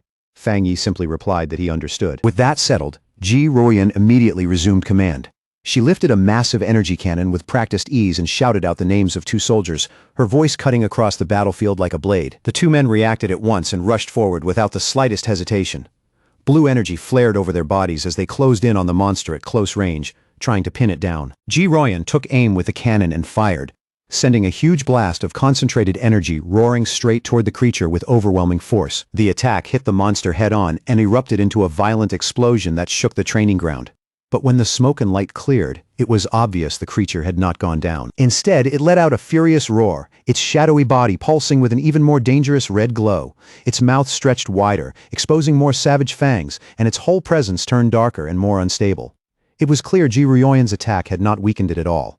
It had only pushed the mutation further and made the beast even more dangerous. The enraged monster swung out with one massive claw, and one soldier immediately shouted a desperate warning to the comrade closest to the strike. The other soldier managed to raise a defense in time and block the hit, but the impact was still so violent that it sent him flying backward through the air. Ji Ruoyan took control of the situation immediately, shouting for her team not to get careless and ordering everyone to widen the distance. She knew perfectly well that they had to kill the creature before it fully completed its evolution. Watching from the side, Fang Yi could not help feeling a trace of admiration. What he saw was not some scattered group of fighters, but a disciplined unit of comrades who trusted each other completely. Their coordination was tight, their movements were clean, and every person clearly knew their role. He understood that each individual mattered, and when they worked together like this, they could unleash a force far greater than any one of them alone. That thought was shattered almost immediately when Fang Yi felt the monster's power spike upward at a frightening speed, much faster than before. His expression changed on the spot, and he shouted for them to run, warning that in its current state, they were no longer a match for the creature. But his warning was swallowed by the chaos of battle. In the very next instant, the monster released a huge blast of dark purple energy that tore through the area and sent soldiers flying in every direction. Even then, Ji Ruoyan refused to pull back. Her eyes hardened as she ordered the squad to raise their alert level immediately and upgrade the mutation classification of the restricted area. With a furious shout, she gave the harsh order that no one was allowed to retreat. But by then, it was already too late. The monster's transformation was complete. It had become a towering demonic beast wrapped in black and crimson flames, its eyes glowing with pure viciousness. One terrified soldier blurted out the truth. The evil dog had fully fused with the dark attribute and completed its mutation. The creature's single eye, now glowing like a burning red orb, slowly shifted and locked onto a new target. Its gaze fixed directly on Wang Liang, who could only stand there staring back, his whole body frozen by sudden fear. The moment the monster prepared to strike, both Ji Ruoyan and Fang Yi reacted at once. In that same instant they both realized the same thing. Wang Liang was standing right at death's edge. Just as the fully evolved monster lunged forward in an explosive burst of power, one soldier was violently hurled backward by the shock of that surge, tossed aside like he weighed nothing. Ji Ruoyan immediately shouted for everyone's attention, announcing that the C-level evil dog had now fully mutated and must be reclassified as a B-level threat. That meant their entire battle plan had to change on the spot. The soldier, who had been smashed to the ground, coughed violently, spitting out a mouthful of blood as he struggled to draw breath. Fang Yi rushed over without hesitation, caught the injured man, and steadied him as he asked if he was still all right. Through the pain, the wounded soldier forced out an explanation. He said he had been trying to channel spiritual energy into the monster's restraining collar, but the moment the creature evolved, the device exploded violently in response. Even while coughing up thick black fluid, the soldier still tried to act tough. He told Fang Yi not to worry about the officers of Restricted Area 19, clearly trying to stay brave no matter how badly he was hurt. Fang Yi could only stare at him with a dark expression, anger and frustration quietly building in his eyes. Realizing that her usual weapons had become useless against the newly evolved monster, Ji Ruoyan let the heavy energy cannon drop to the ground with a hard metallic thud. Then she stepped forward in front of her remaining soldiers, posture firm and resolve completely unshaken, and from there she gave one final order, desperate but absolute. No matter what it cost, even if it meant their lives. They could not allow this B-level mutation to break out of the restricted zone and escape. But just as Ji Ruoyan and her team were preparing to make their final stand, Fang Yi suddenly stepped forward and placed himself directly in front of her, blocking her path without a second of hesitation. Ji Ruoyan sharply demanded to know what he thought he was doing, but Fang Yi did not answer at all. His hand and eyes began glowing with a brilliant blue light, and arcs of raw lightning started snapping around him. Everyone there could see it instantly. He was about to enter the fight himself. Wrapped in violent blue lightning, Fang Yi looked at the monstrous creature with open contempt. His eyes shone with power as he coldly mocked it, questioning just how tough it thought it really was. Then he moved.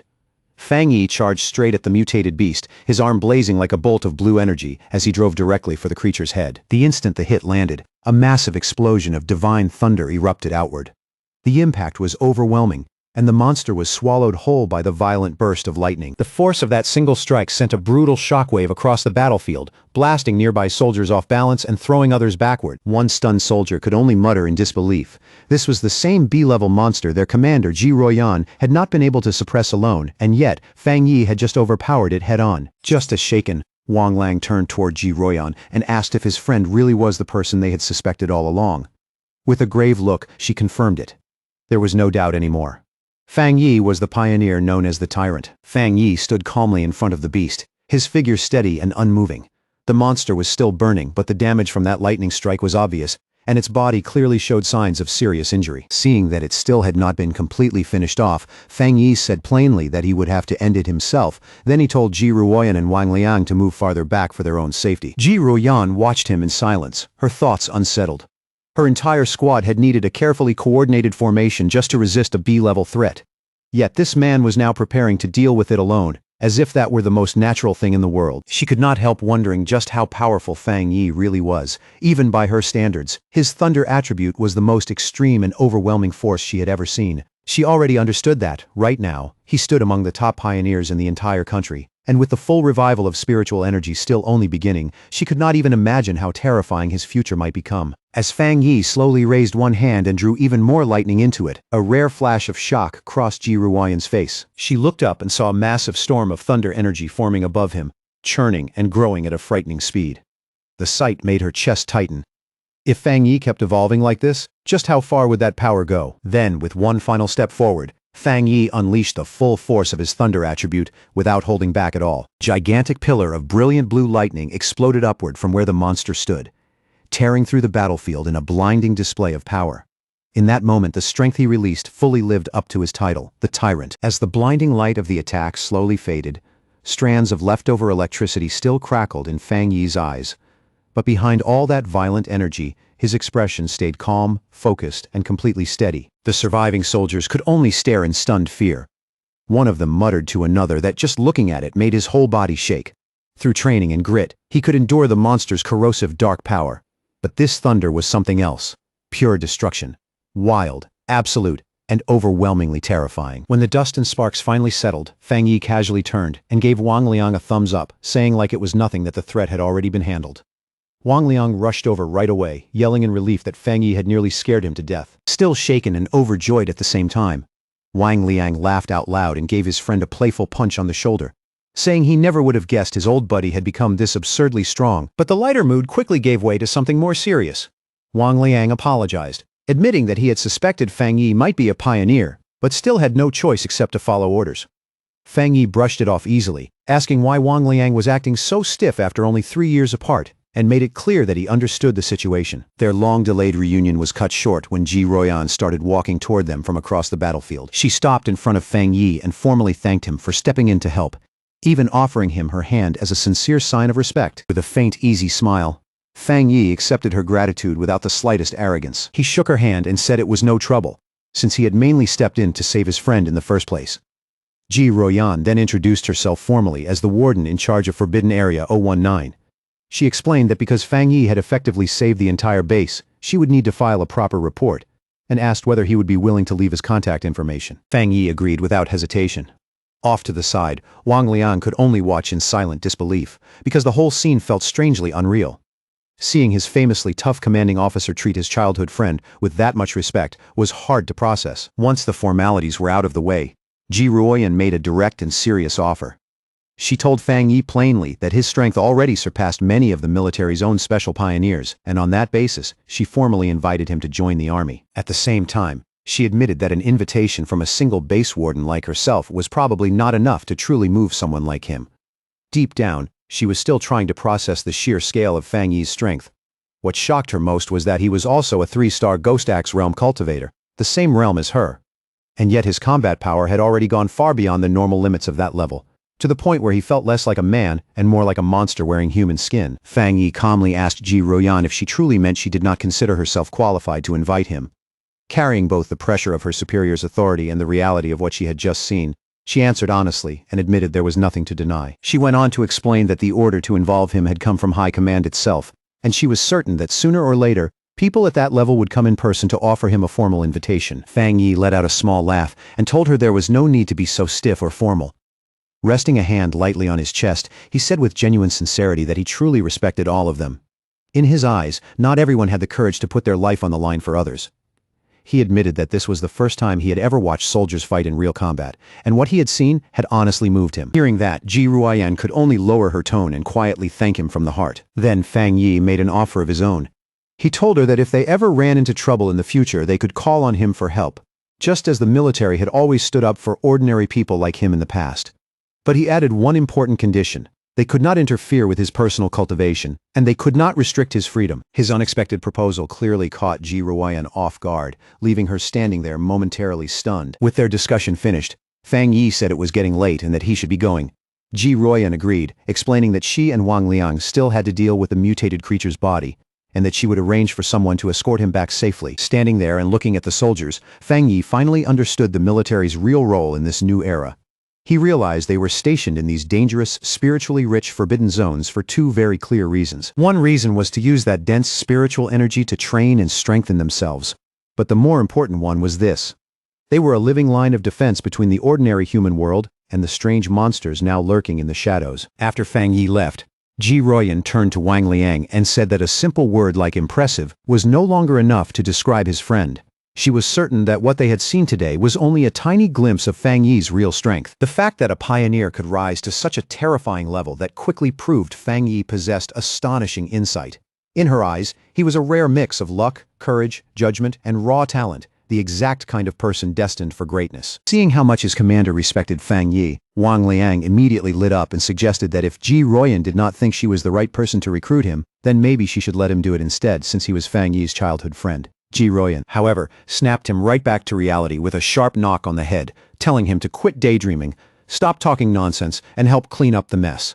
Wang Liang could only agree helplessly before getting dragged off to work. Later that same night, back at his apartment building, Fang Yi sat cross-legged on the rooftop in meditation, his body surrounded by a brilliant golden aura that lit up the darkness around him. His thoughts drifted back to the meeting with the military.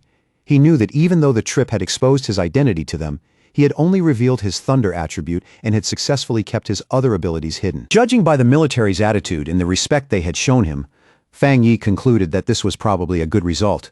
He now understood that his rare thunder attribute was a natural counter to the dark monsters they were fighting, which made him an extremely valuable asset in their eyes. That meant they would most likely try to recruit him rather than threaten him, and that alone could open the fastest paths for him to grow stronger, along with access to the most advanced information available. At the same time, everything that happened today had also made the division of labor between the nation's two major pioneer forces much clearer to him. The military, represented by Ji Ruoyan, were the Night Watchers, the hidden guardians standing against the darkest threats facing the nation. Meanwhile, the Spiritual Energy Cultivation Association, represented by people like Su Qingying, was responsible for dealing with the dangers that slipped into the cities and for protecting civilian life as much as possible. Fang Yi also came to understand the government's broader two-part strategy. They were using the forbidden zones to contain the greatest dangers, while gradually releasing information to the public about the world's coming transformation. It was a careful, deliberate approach designed to buy time and keep society from collapsing into panic and chaos. As his meditation deepened, a bright orb of golden energy pulsed steadily within his core, glowing more and more intensely. At first, Fang Yi noted that even after absorbing the rich energy from the Forbidden Zone, he had not felt any immediate pressure to advance. But that calm did not last. Golden energy suddenly surged through his body, and cracks of power began spreading across his face. Even that short stay in such a spiritually dense place had filled him to the limit. Fang Yi recognized the signs instantly. He was standing right on the edge of another breakthrough. Meanwhile, down on the streets below, Lin Yi was walking home with groceries in hand, casually wondering whether Fang Yi had already made it back. She was thinking that if he was home already, she could let him try the meal she had made and see what he thought of her cooking. That ordinary little thought shattered in an instant when she suddenly looked up and saw a massive pillar of golden light erupt into the night sky from the direction of their apartment building. Her eyes widened at once, and she froze right there in the middle of the street. A reflection of a blazing divine axe appeared in her eye, as she recognized the unmistakable pressure of a ghost axe realm breakthrough. But almost immediately, she realized she was wrong. The sheer scale of that power, manifesting as an enormous fiery divine axe across the sky, was far too terrifying to be any ordinary advancement. Lin Yi could only stare upward in disbelief, wondering if another absurdly powerful pioneer had made a move somewhere inside the city. Standing there on the street, Lin Yi kept staring at the sky, her face filled with disbelief. She recognized the immense pressure of the ghost axe realm, but this was beyond even that. It was a force so powerful it felt like reality itself was starting to warp. Then, as a giant divine hand made of pure golden energy began taking shape in the clouds above, she finally understood the terrifying truth. This was the power of the legendary spirit creation realm, and the thought that a pioneer with strength like that might be living right next to her sent a violent wave of shock and fear racing through her whole body. That enormous surge of energy did not go unnoticed. Miles away, inside a high-tech command center, red alarms suddenly blared as technicians scrambled into action. An urgent warning flashed across their screens. The anomaly value had reached a catastrophic 99, and its source had been pinpointed to the southeast side of the city. The official and Su Qingying both reacted on the spot, their faces tightening at the same time. The official immediately demanded a report on what was happening and ordered every nearby unit to move on the target area at once. Standing beside him, Su Qingying frowned hard, unable to figure out how something this massive had stayed hidden until now. A reading on this level, she realized, was strong enough to wipe out an entire city. In front of a holographic city map flashing with warning signals, several military leaders gathered for an emergency meeting. The whole room felt tense and heavy as they argued over two horrifying possibilities. Either a newly awakened godlike spirit creation pioneer had suddenly appeared, or the city itself was about to face a full-scale disaster. Then one grim officer cut in and coldly pointed out the worst possibility of all. It could be both. That only made the room even more tense. The senior official grabbed the line to headquarters and called in with panic rising in his voice, demanding every piece of advanced equipment they had. He stopped only just short of requesting large-scale strategic weapons. But before he could go any further, a subordinate rushed into the room, out of breath, and quickly reported that the highest-level alert had been cancelled. The anomaly had already been identified. It was not a monster, and it was not an outside attack. It was a pioneer in the middle of a promotion. Back on the rooftop, the blinding golden light slowly began to fade, and Fang Yi finally let out a long, quiet breath. The breakthrough was over. By Fang Yi's own casual judgment, he had officially stepped into the one-star spirit creation realm. For now, the biggest changes were obvious ones. His body felt lighter, cleaner, and quicker. But as for raw destructive power, he did not sense some huge leap just yet. That brief calm on the rooftop did not last long. his phone suddenly buzzed with a new message. It was from Wang Liang, and the message came with a clear warning. A new anomaly had appeared at Chingcheng University's playground. According to internal military intel, the place had already been confirmed as a pollution zone. What made it even worse was that this was the second time the same anomaly had shown up. Fang Yi quickly replied that he already knew about the earlier heat anomaly there. Wang Liang confirmed it was the same one returning, then jokingly told Fang Yi not to sell him out as the source. Fang Yi teased him right back and threatened to report him anyway, but Wang Liang soon dropped the joke. This time, he admitted he was genuinely worried about Fang Yi and told him to be extra careful. Fang Yi lowered his phone and went quiet, his expression turning more serious. Wang Liang's warning only pushed him further toward the plan he had already made. This was exactly why he stayed so careful around both the military and the association. The faster he became known, the more trouble would come with it. That was why he had deliberately kept both his powerful Yang Flame attribute and his Crimson Flame Blade technique hidden. Those were still his real trump cards. He sent Wang Liang one last reply, telling him not to worry and promising he would stay careful. He also added that he still had more cards left to play if things got bad. Right then, Lin Yi opened the apartment door and called out that she was home. When she saw Fang Yi already sitting on the couch, she asked if he had eaten and held out the takeout she had brought back. Still focused on the phone in his hand, Fang Yi only told her to leave it on the table.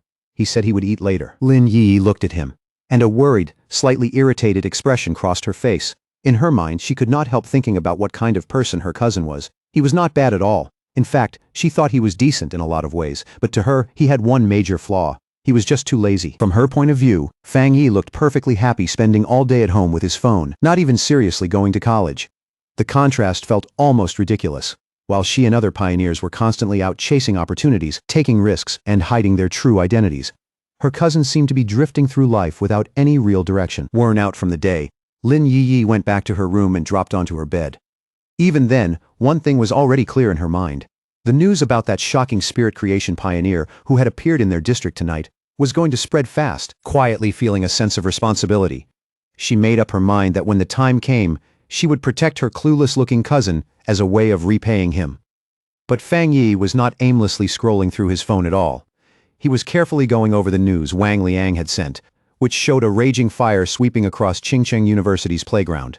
Looking closer, he noticed that the first anomaly there had only been extreme heat, while this one had already turned into open flames.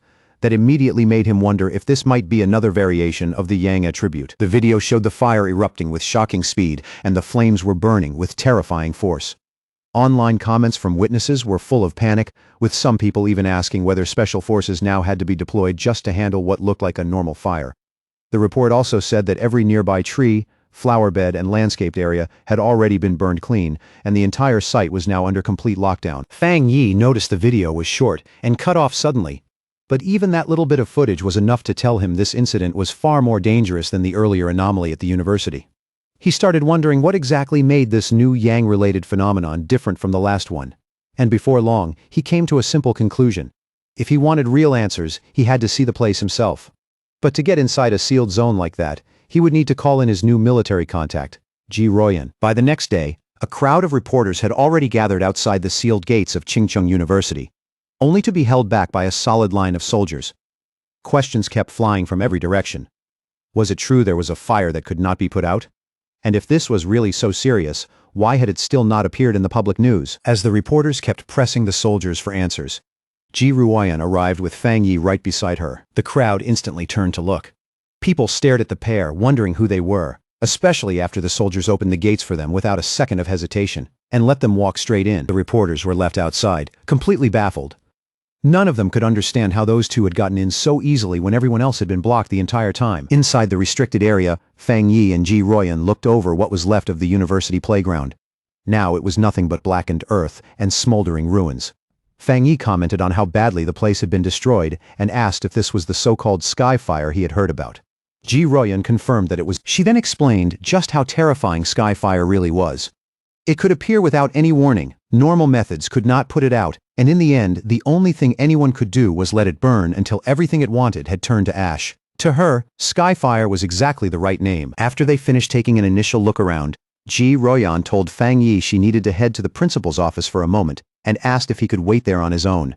Fang Yi told her to go ahead. He would be fine. Once he was alone, Fang Yi started walking slowly along the outer edge of the destroyed area, where yellow warning tape had already been set up all around it. He crouched down and reached for the scorched ground, carefully examining what the fire had left behind. It did not take long for him to notice that the earth had already gone cold.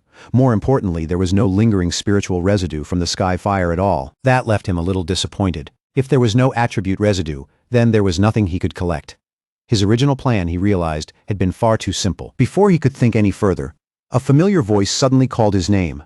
Fang Yi looked up and saw Chu Qingli standing on a nearby set of steps with another girl beside her. Chu Qingli looked surprised to see him there and immediately asked what he was doing. The girl next to her, wearing glasses, reacted the moment she heard his name. She turned to Chu Qingli and asked if this was the ex-boyfriend she had mentioned before, the one who ended up going to a vocational college. Chu Qingli simply said yes. The friend then gave Chu Qingli a smug little pat on the shoulder and looked at Fang Yi with obvious disdain. She told him she understood he was probably here, because he still could not get over his ex. But now that the gap between their lives was so wide, he should stop humiliating himself and move on. Fang Yi just looked at her, genuinely confused. For a second, he could barely process what he was hearing. The idea that he was still hung up on Chu Qingli sounded ridiculous to him. Not far away, other students had already started whispering as they watched everything unfold. They wondered who this guy was standing near the campus beauty Chu Qingli, and quickly assumed he had to be another one of her hopeless admirers. Some pointed out that he did not even look like a student from their university, while others complained that campus security had somehow let an outsider get inside. Chu Qingli's friend with the glasses stepped forward again. This time much more aggressive. She told Fang Yi that Chu Qingli was now one of the school's top beauties, and he needed to think carefully about who he was and what he was doing. There were already countless men better than him chasing after her, she said, and he was nowhere near that level. Then she ordered him to leave immediately, saying this was not a place for someone like him. She even threatened to report him to the disciplinary office if he could not explain how he had gotten in. Meanwhile, Chu Qingli watched the whole thing with a complicated look. She remembered Fang Yi once saying he would not regret their breakup, yet now he had shown up right in front of her. Little by little, she started convincing herself that his old indifference must have been fake, that it had all just been an act to save face. The awkward scene was cut short when Ji Ruoyan came back and casually asked Fang Yi if the girl standing in front of him was his friend. The moment that imposing red-haired woman appeared, Chu Qingli visibly froze. Fang Yi answered in a cool, flat tone and shut the idea down immediately. He made it clear that they were only former high school classmates, nothing more, and could not really be called friends. Ji Ruoyan accepted that at once and simply repeated it. Just classmates. Then Ji Ruoyan slipped on a pair of sunglasses, and somehow her already intimidating presence became even colder and harder to approach. Both Chu Qingli and her friend grew visibly tense under the pressure coming off her. Neither of them could figure out who this woman was, or how someone like Fang Yi could possibly know a person with that kind of presence. Ji Ruoyan then turned back to Fang Yi and gave him an update. She said she had already spoken with the principal, and the Skyfire situation was more complicated than they first thought. The principal was personally on his way to take them to the exact spot where the fire had started, and since Fang Yi was now serving as a special military consultant, his presence would be necessary. Fang Yi accepted it without the slightest objection. Just then, a group of stern officials in suits arrived and immediately started telling people to clear out. They announced that the playground would remain sealed and that anyone unrelated to the matter had to move back at once. Chu Qingli suddenly sucked in a breath when she recognized the man leading the group. It was the university principal. The surrounding students were just as stunned. The principal was known for being extremely busy and notoriously difficult to meet, someone who almost never showed himself openly on campus. So when they realized he had come in person to meet Fang Yi and the mysterious red-haired woman, they were left speechless. But Chu Qingli's friend completely misunderstood the situation. She smirked to herself, convinced the principal had finally arrived to deal with Fang Yi and Ji Ruoyan for entering a place they had no business being. Chu Qingli, on the other hand, said nothing. Her face was full of uncertainty. But to the absolute shock of both Chu Qingli and her friend, the principal and the people with him did not walk toward Fang Yi and Ji Ruoyan like they were trespassers at all. Instead, the elderly principal went straight over to Fang Yi and warmly greeted him with a respectful handshake. He addressed Fang Yi as the consultant Ji Ruoyan had brought in and explained how worried he had been about the recent abnormalities at the school and the danger they posed to the students. He openly admitted how relieved he was that they had come to help solve the problem. Then, in an even more shocking move, the principal gave Fang Yi a slight bow and formally entrusted the entire playground matter to him. From where she stood, Chu Qingli could only stare with her eyes wide, unable to process what she was seeing. In that moment, everything she thought she knew about her ex-boyfriend broke apart. At the same time, the principal's security team moved quickly to lock down the surroundings, forming a human wall and loudly ordering every unrelated student and bystander to step back. As the crowd, including Chu Qingli, was forced farther away, confusion spread through everyone there. No one could understand why their respected principal was treating someone so young with that much courtesy, almost like deference. Lost in the crowd, Chu Qingli listened in silence as the opinions around her started shifting by the second. People were now guessing that Fang Yi must have some extraordinary hidden identity to be treated like this. Someone even brought up how, just moments earlier, he had been brushed off as nothing more than Chu Qingli's ex-boyfriend, or just another one of her pursuers. Then another voice in the crowd chimed in, half shocked and half mocking, pointing out just how completely the situation had turned around. In their eyes, the gap between them had flipped so hard that even if Chu Qingli started chasing Fang Yi now, she still might not earn so much as a glance from him. And then the harshest part of it all quietly sank in. People started realizing that from start to finish, Fang Yi had not looked at the campus beauty even once. He had not acknowledged her at all. She had been standing there the whole time, completely ignored, like she did not matter in the slightest. At Qingcheng University's North District, the principal personally led Fang Yi and Ji Ruoyan farther inside, straight toward the real source of the anomaly. As they walked, he explained how everything had happened, starting with the earlier Golden Sun incident, which he had once hoped would be the end of the school's trouble. But just a few nights ago, another disaster broke out when one of the playgrounds suddenly caught fire. The flames were so fierce and so unnatural that even the fire department could not put them out. Luckily, it happened late at night when no students were around, so the school was able to lock the area down in time. The principal kept talking, his face growing heavier with every word. One fire could have been written off as bad luck or some freak accident. But not long after that, 2 more playgrounds caught fire too. He said he had personally seen a crimson flame fall from the sky and hang there in midair, so strange and impossible that there was no doubt anymore. This was something supernatural. He went on to say that while the other fires had eventually burned out or been brought under control, one of them was still going. And as they got closer to that final spot, Fang Yi could already catch the sharp, suffocating smell of something still burning in the air. Before long, they arrived at a basketball court where a single hoop was still wrapped in raging, undying fire. The principal lowered his voice and confirmed that this was the original point of eruption, the one place where the flames simply would not go out. As the 3 of them stood there looking at it, Ji Ruoyan glanced at the device on her wrist. The reading showed 11. She explained to Fang Yi that it was a basic spiritual anomaly detector, something used in the field for quick judgment. Then she added that for ordinary civilians, any reading over 10 already qualified as a disaster-level threat and was enough to justify a full lockdown of the surrounding area. Then, without warning, the detector started flashing and beeping like crazy. In an instant, the number on the screen shot up, climbing all the way to 60. Ji Ruoyan cried out at the sudden spike, clearly alarmed by how absurd the number was. Real panic entered her voice as she warned the principal that if the energy kept rising at this rate, then the threat would not stay confined to the university much longer. It could spread outward and put the entire city in danger. She immediately said they had to summon an elite pioneer squad right away, if they wanted any chance of containing the anomaly before it got worse. But before anyone could act on that, Fang Yi moved first. Without a word, he suddenly vaulted over the chain-link fence, ignored every warning sign, and went straight toward the center of the fire. The flames swallowed him almost immediately, wrapping around his body in blazing light, while Ji Ruoyan and the principal stared on in complete shock. At that exact same moment, the number on Ji Ruoyan's detector surged again with another violent jump, and this time the display shot up to a staggering 110. She shouted that the anomaly had just been raised to S level, disbelief ringing in her voice. The principal went pale and asked in panic what they were supposed to do now that Fang Yi had already gone inside. Ji Ruoyan could only stare into the flames, stunned by what he had just done. Under her breath, she muttered that he had lost his mind. Not even the strongest soldiers from a forbidden zone would dare charge into a place like that alone. But inside the inferno, Fang Yi was completely unharmed. He stood there calmly in the middle of the flames, his figure steady and almost unreal against the fire raging all around him. He already knew the reason. Just like his Yang attribute had protected him from divine thunder before, it could now shield him from the burning force of this sky fire too. But almost right away, he ran into a serious problem. His power was protecting him. Yes, but that same protection was also stopping him from making direct contact with the source flame, and without touching it, he could not trigger the system to generate a new technique. Realizing his defense was helping him and getting in his way at the same time, Fang Yi knew he had to reach the core no matter what. As he watched the fire coil around the basketball hoop like a massive flaming dragon, he understood one thing clearly. If he wanted to claim it, he had to get to its heart. Without hesitating for even a second, Fang Yi steadied himself and got ready to face it head-on, just as the blazing dragon let out a roar and lunged straight at him. Then, in an insanely dangerous move, he deliberately shut off his Golden Sun protective aura, dropping his defense completely and leaving himself fully exposed. The instant that protection disappeared, the sky fire rushed over him like a storm and covered his entire body in raw, violent heat. Fang Yi clenched his teeth against the searing pain as the flames burned into him. But he still forced his arm forward, inch by inch, determined to touch the core no matter what it took. And the gamble worked. The moment his hand finally touched the source, the system activated and confirmed that it had detected an intense fluctuation of the Skyfire attribute. Even through the pain, a fierce grin spread across Fang Yi's face.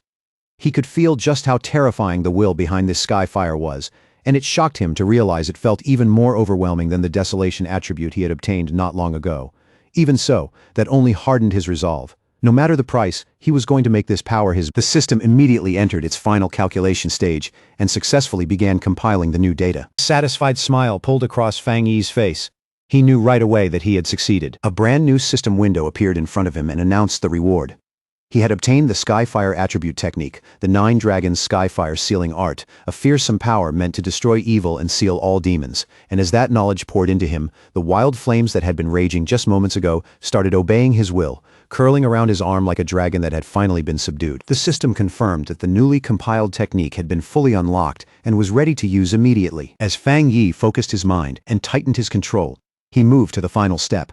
He began extracting the Skyfire attribute itself and absorbing its essence directly into his body. His eyes flared with a burning red light, and fiery markings slowly spread across his face, showing the power he had just taken for himself.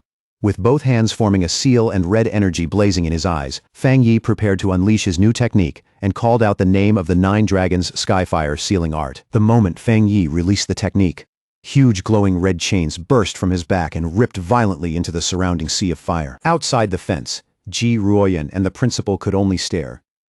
Ji Ruoyan recognized the energy almost at once and identified it as a sealing aura. She remembered seeing a high-level military pioneer seal, a forbidden land once before. The method here was different, but that same crushing, unmistakable feeling of powerful sealing energy was exactly the same. Then Fang Yi gave a single command for it to shrink, ordering the chains to pull inward. They tightened with overwhelming force, dragging all the wild Skyfire together and compressing it into one tightly bound sphere of blazing energy. Floating in midair, Fang Yi held the chained fire sphere before him. The sealing was complete. The sealed orb of fire then slowly drifted back down toward the basketball hoop. Fang Yi landed lightly and explained the situation to Ji Ruoyan and the principal. He said he had only sealed the Skyfire temporarily and warned them not to reopen the playground or let anyone near it for repairs. For now, that would at least keep the flames from spreading any farther. The principal quickly agreed and promised the court would stay sealed.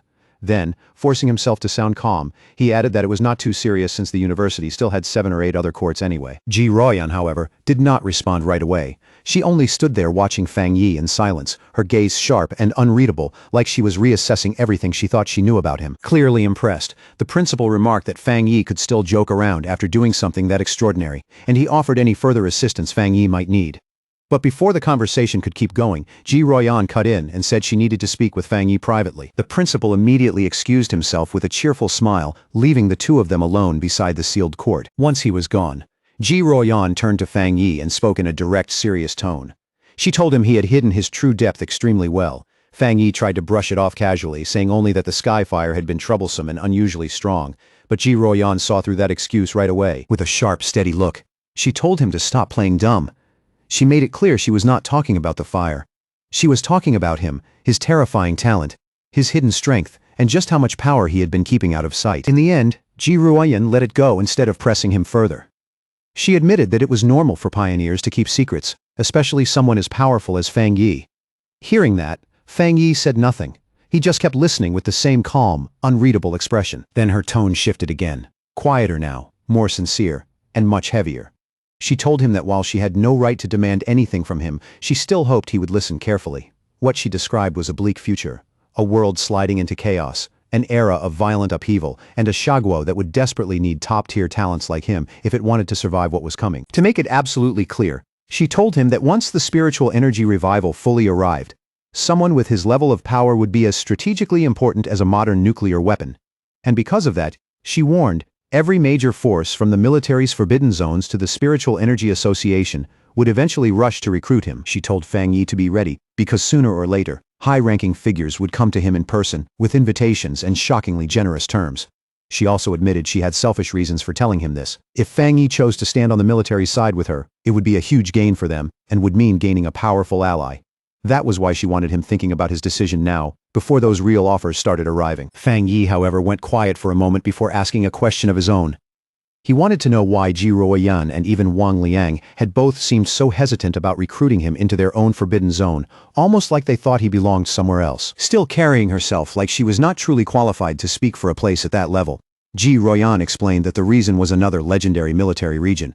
One so overwhelmingly powerful and absurdly formidable that, in her eyes, Fang Yi fit there far better than in any ordinary forbidden zone under her command. A faint, knowing smile touched Fang Yi's lips as he looked at her and quietly asked if she meant one of those top-level units, the kind of force most ordinary people would never even hear about. She gave a small nod and said yes, that was exactly what she meant. But even as she said it, her voice dropped a little. Truthfully, she had barely ever seen those people herself. All she knew came from what she had heard. And lately, the stories were all the same. They had been moving non-stop, so intensely that even officers from other military regions were starting to feel the pressure their operations left behind. Then, like she had no interest in staying on that heavy subject any longer, she changed the topic and told him to stop standing around chatting. The principal had invited them to eat at the university cafeteria, so they should get going. Fang Yi walked beside her in silence, his face calm as ever, but in his heart he had already reached a conclusion. Even the nation's strongest forces were no longer standing as firmly as they looked. They were dealing with serious trouble too. His thoughts turned quickly as the meaning behind Ji Ruoyan's words sank in. If what she said was true, then it meant terrifying anomalies had already begun appearing in the dark, far beyond what the current pioneers could handle.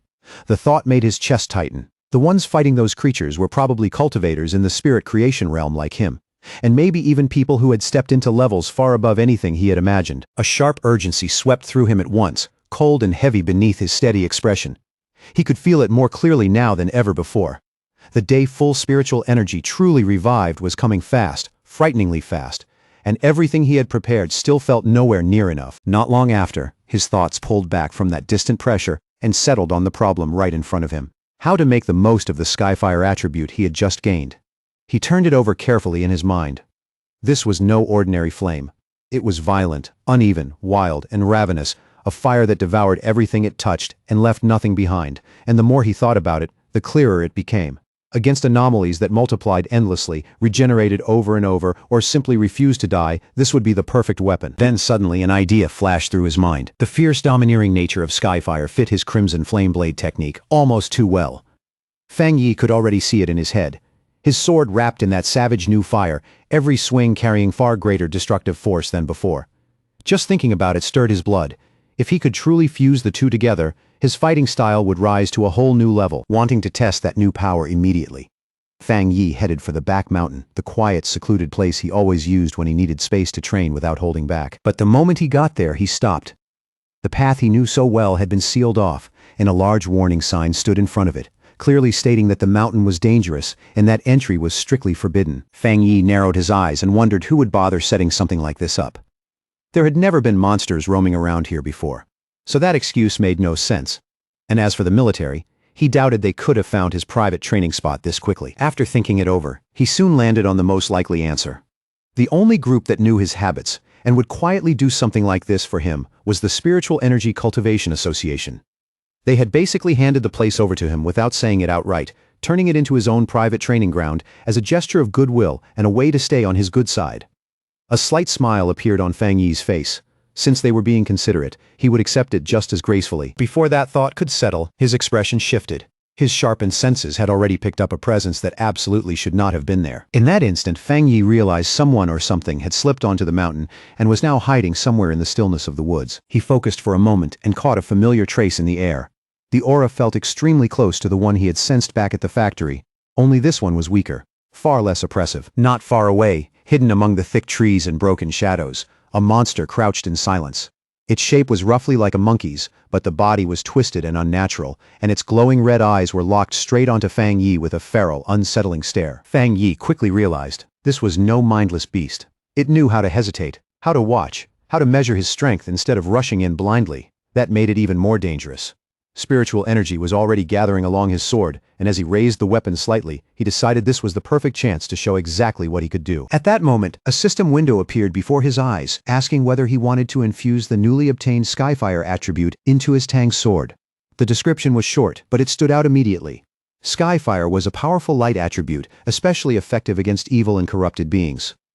Fang Yi's eyes sharpened, a fiery resolve rose in them, and without even a moment of hesitation, he accepted. The instant he made his choice, A towering column of endless, crackling flame burst from his sword. The fire surged upward with astonishing force, savage and fierce, yet perfectly controlled in his hand. Fang Yi looked at it with an excited smirk spreading across his face. He was already eager to see what would happen when the limitless power of Skyfire merged with his crimson flame blade technique. His gaze shifted to the mutant creature, and his intention became simple. This thing would be the first test subject for his new power. Without wasting another second, Fang Yi swung his blade and unleashed a massive firestorm at the monster. The attack exploding forward with violent momentum and overwhelming heat. The creature was caught completely off guard. Its red eyes widened in terror, and before it could even dodge properly, the storm of fire swallowed it whole. A harsh, desperate screech ripped out of its throat as it twisted in agony under the blazing force, standing calmly at the center of the flames he had released. Fang Yi watched the result closely. It did not take long for him to reach a startling conclusion. The power behind that strike was now at least twice what it had been before, maybe even 3 times as much. And more importantly, even with those violent flames all around him, he was not hurt in the slightest. He even reached out and lightly touched the blade still wrapped in living fire, only to find that it felt unexpectedly cool beneath his fingers. Then his expression changed again. He sensed that the creature had survived somehow and was already trying to escape deeper into the forest. A determined look settled into his eyes right away. Since it had endured that attack, he would chase it down and find out exactly what this intruder could do. Meanwhile, elsewhere in the same forest, a young woman with curly red hair was cheerfully live-streaming with her phone mounted on a selfie stick, completely unaware that danger was closing in around her. Facing her viewers with easy confidence, she insisted she was not lying at all. She was just unbelievably lucky, and somehow, incredible content always seemed to drop right into her hands. Her audience, of course, was not buying it. The comment section was full of doubt, and one viewer even challenged her to prove that ridiculous luck by going to Ching Cheng University and filming the mysterious Skyfire everyone had been talking about. Her playful expression vanished almost immediately. Right in the middle of the broadcast, her face stiffened, then shifted into pure shock. A second later, the reason was obvious. The monkey-like monster that had escaped from Fang Yi suddenly burst out of the woods and lunged at her without warning. The force of the impact knocked her phone right out of her hand. It slammed into the ground hard enough to crack the screen, but the live stream did not stop. The broken camera kept recording from where it landed. Through the shattered screen, her viewers could see the monster pinning her to the ground. But instead of understanding what was really happening, many of them assumed it was just another staged act, some cheap fake fight with bad effects and exaggerated acting. But for the streamer herself, the danger was real. Her whole body shook as she cried out in terror, only for the sound to be smothered when the monster forced her down and pressed one of its paws tightly over her mouth. The creature lowered its head and opened its huge, fang-filled mouth wide, ready to bite down and kill her in one brutal motion. But before those fangs could come down, a massive blast of fiery energy shaped like a dragon's head came roaring through the air and slammed into the monster, blasting it backward through the forest. The streamer looked up in stunned disbelief. She had been saved at the very last second. And on the other side of the cracked screen, her viewers were just as shocked, though not for the reason they should have been. Instead of realizing how close she had come to dying, they were busy marveling at what they thought were insanely realistic Fire Dragon special effects. The sudden fear, chaos, and impossible visuals sent the livestream's popularity soaring on the spot, and her viewer count shot past 13,000 in a rush. Still trembling, the streamer turned her head on instinct and looked over her shoulder, her voice shaking as she asked who was there. Panic still in every movement, she hurried across the ground and grabbed her fallen phone. Once she got back to her feet, she pointed the damaged camera toward the source of that fiery attack. The moment she saw it, her voice jumped with disbelief as she shouted to her viewers that she had caught it on camera. There really was someone standing inside the fire. The lens captured Fang Yi's dark silhouette standing motionless in the flames, completely unharmed, imposing enough to look almost unreal. In her terrified, overwhelmed, half-dazed state, the streamer could only reach one conclusion. The man who had saved her was no ordinary person at all. He was a true immortal. The video of Fang Yi saving the live streamer Malala spread across the internet almost instantly.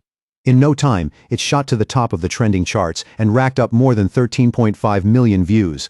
And with every repost, the headlines grew more dramatic, calling him the mysterious man of Skyfire, the king of flames, and even an immortal who had descended to Earth to save the world. In an office somewhere else, a friend of Chu Qingli excitedly called her over to watch the video playing on her computer. She was glowing with excitement as she told Chu Qingli this proved powerful cultivators were real after all, and that the Skyfire incident at the university definitely had not been fake. Chu Qingli, on the other hand, dismissed it immediately. She told her friend not to believe something so ridiculous and insisted it was obviously staged, nothing more than acting, editing, and special effects. But the moment she looked more carefully at the figure on the screen, her doubtful expression froze, then slowly turned into visible shock. Her friend was still too excited to notice. She kept pointing at the screen and proudly saying she had been right all along. She even laughed and commented on how handsome the man in the video was before finally realizing Chu Qingli had gone quiet. But by then, Chu Qingli's heart was already in chaos.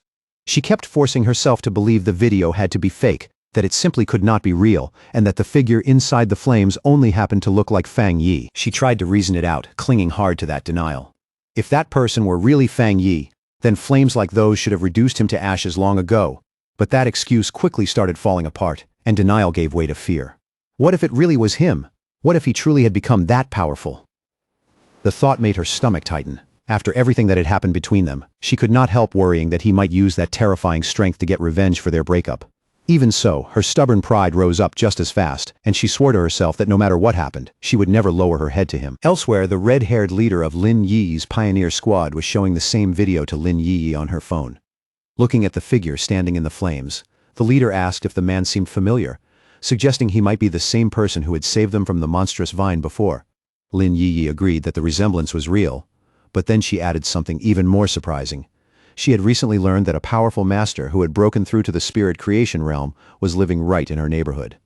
As that thought settled in, she could not stop herself from wondering whether her quiet cousin and this astonishing pioneer might actually be one and the same. Somewhere else, Zhang Xiaoya and the male pioneer who had survived the lava cave incident with her were watching the viral video together. The man recognized Fang Yi's fighting stance right away and pointed out that his strength had clearly risen to an entirely different level from before. At the same time, Zhang Xiaoya noticed that the way he handled his blade was exactly the same as she remembered. That realization sent a lingering chill through both of them. They had truly been unbelievably lucky to once fight alongside someone that powerful. Fang Yi's public display of overwhelming power quickly reached the highest levels of the nation's two major organizations. Inside a sleek modern skyscraper, most likely the association's headquarters, the atmosphere had already grown tense. The crisis in the city was clearly getting worse, and the current pioneers were starting to struggle just to keep up with the chaos spreading around them. In a high-level meeting room, Su Qingying spoke to a group of officials with calm confidence. She told them the military had already been in close contact with Fang Yi, and she firmly believed that when the time came, he would agree to help. Meanwhile, in a military command center, Ji Ruoyan, Han Li, and several other officers were discussing the latest intelligence. They were stunned by how quickly Fang Yi had grown. Openly calling him a monster for reaching the spirit creation realm so fast, the discussion soon shifted to how many high-tier attributes he might possess, and one officer concluded the number had to be 3, maybe even more. In the end, they all reached the same uncomfortable conclusion. Trying to intimidate someone like Fang Yi had been a complete mistake, and now their only realistic option was to recruit him. Han Li lowered his voice and seriously asked if High Command had finally decided to meet Fang Yi face to face. Jialin gave a calm yes, but there was a trace of helplessness in her tone. The top brass still did not want to lower themselves. After all, every top-tier pioneer before this had come from the military's own ranks, and that pride was making the decision harder than it needed to be. Han Li then took over the conversation and quickly laid out the next step. He ordered his people to find out what kind of weapons, gear, or rare resources Fang Yi might need right now, and to quietly pass along information about suitable training grounds as a sign of goodwill. Then his face turned even more serious as he gave one last key order.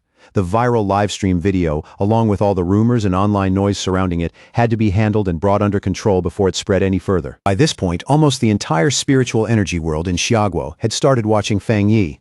Both Su Qingying and Jialin found themselves thinking about what was waiting ahead for him. Su Qingying looked troubled, as if she could already feel the enormous pressure gathering around his path, while Jialin wore only a faint, confident smile.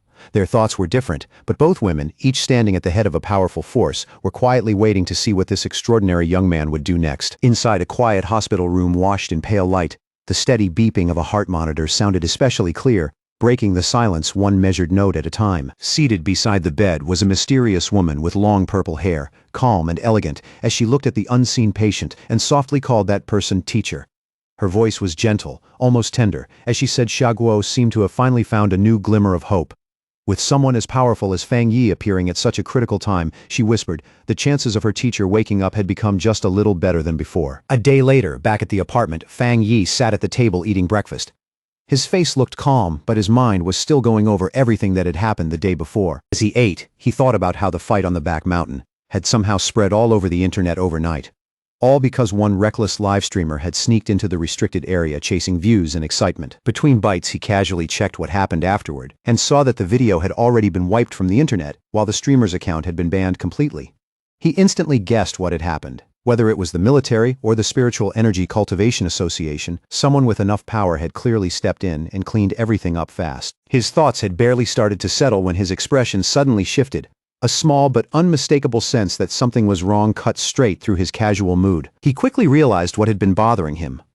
Lin Yi had not come home the previous night, and she had not sent a single message either. Even if she had gone out on a mission, that kind of silence was unusual enough to make him frown. Quiet unease started spreading through him.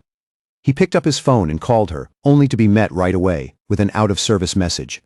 That cold, mechanical response made the room feel even quieter. Now truly alarmed, Fang Yi stopped treating it like a minor issue. Something was clearly wrong, and without wasting another moment, he decided to go find her himself. At the same time, deep inside a dark forest covered in thick mist, Lin Yi and the red-haired leader of her pioneer squad were still trapped, wandering through the endless gloom with no clear way out. Breathing hard, the red-haired leader asked Lin Yi if she had any idea how long they had been stuck in that cursed place. Lin Yi gave a rough guess of around 10 hours, though even as she answered, she admitted she could barely keep track of time anymore inside that oppressive fog. The red-haired leader looked pale with exhaustion, her body bruised and worn down. She kept apologizing, clearly blaming herself for dragging Lin Yi into this nightmare. When they came here, she said, she thought they were only investigating some strange phenomenon, not walking straight into a death trap. As she spoke, she pressed a hand to her side and winced from the pain. Lin Yi firmly told her to stop apologizing. The real problem, she said, was that she herself was not strong enough. Regret would not help them now. She urged her leader to stay alert, stay calm, and preserve whatever little spiritual energy and stamina they still had left. Even while forcing herself to stay composed, Lin Yi could not help thinking back to that overwhelmingly powerful master she had once seen. In a moment like this, with death closing in from every side, she found herself wishing she had even a tiny fraction of that person's strength to save both of them. Their tense exchange was suddenly cut off when something stirred in the fog behind them. A massive shadowy monster slowly emerged from the gray mist, its red eyes glowing, its spiked outline menacing, and its very presence thick with danger. The creature burst out of the fog and slashed straight at the red-haired leader with its claws. Lin Yi reacted on pure instinct. She shoved her companion out of the attack's path and shouted a warning at the same time. In the next instant, she thrust out her hand and released a burst of bright blue spiritual energy. It condensed into a sharp blade of light that sliced through the air and cleanly took off the creature's head in a single strike. But even as they struggled back up, more of those shadowy, zombie-like figures began stumbling out of the fog one after another. The moment Lin Yi saw them clearly, horror crept into her chest. These were not normal monsters. They had to be the reanimated remains of other people who had been trapped here and died. After cutting down one of the creatures and watching it melt into a puddle of black mist, Lin Yi quickly explained what she had figured out. The real monster was not even trying to kill them outright yet. It was playing with them, turning dead victims into these grotesque puppets and sending them forward one by one. The red-haired leader grimly added that their attacks did almost nothing to the mist itself, while their spiritual energy was draining fast, and the true enemy was still hiding somewhere out of sight. Before long, they realized something even worse. They were trapped inside some kind of illusion or domain made by the monster. A swirling gray world where the enemy seemed nearly impossible to defeat. It was not in a hurry to finish them off. It was simply waiting for fear and exhaustion to wear them down until they could no longer resist. A bead of sweat slid down the red-haired leader's face as the full weight of their situation finally hit her, and for a brief moment, real fear showed through the cracks in her expression. Then, without warning, the sky above them split open. From that tear appeared a single enormous blood-red eye, staring down at them with terrifying malice. The sight was so sudden and so grotesque that the red-haired leader screamed Lin Yi's name on instinct. And that eye was not just watching them, it was a disgusting, pulsing mass of flesh that began to writhe, swell, and split right before their eyes, breaking apart into numerous smaller wet, slimy eyeballs that floated in the air. Driven by fear, anger, and pure desperation, the red-haired leader snapped. She rushed forward and wildly hacked at the flying eyeballs, chopping several of them apart in a frantic, almost reckless burst. Lin Yi felt the shift in the monster's energy almost immediately. Her face tightened as the atmosphere changed, and she urgently warned her leader not to act rashly.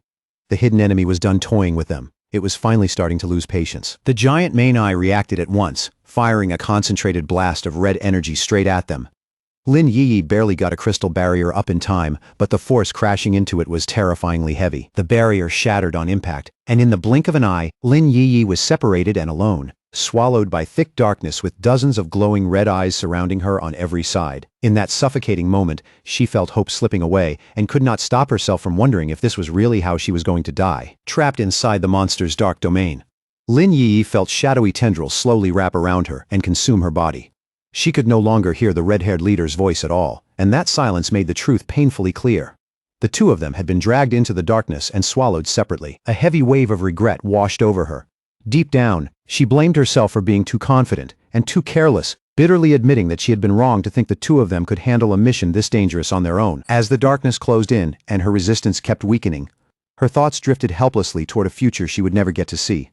She found herself wondering what the world would become once the full spiritual energy revival finally arrived. Despair filled her chest as she thought about that magnificent era to come, one she would never live to witness. Her hand reached weakly into the abyss while her body kept sinking deeper into that sea of glowing red eyes. Tears ran down Lin Yi's face as she finally closed her eyes. Her lashes trembled, and little by little, her whole body gave in as she quietly prepared for the end. Just when it seemed like all hope had disappeared, a massive explosion of brilliant blue light suddenly tore through the darkness with overwhelming force and ripped the domain apart. A figure burst through the shattered shadows, wrapped in an immense aura of crackling blue energy that lit up the entire space like lightning given human form. It was Fang Yi. Power shone in his eyes, and even in that urgent moment, he muttered to himself that he had almost come too late. There was relief in that thought, but only barely. Lin Yi stared at him in total shock, tears still clinging to her cheeks as recognition hit all at once. Her lips parted, and in complete disbelief, she gasped his name.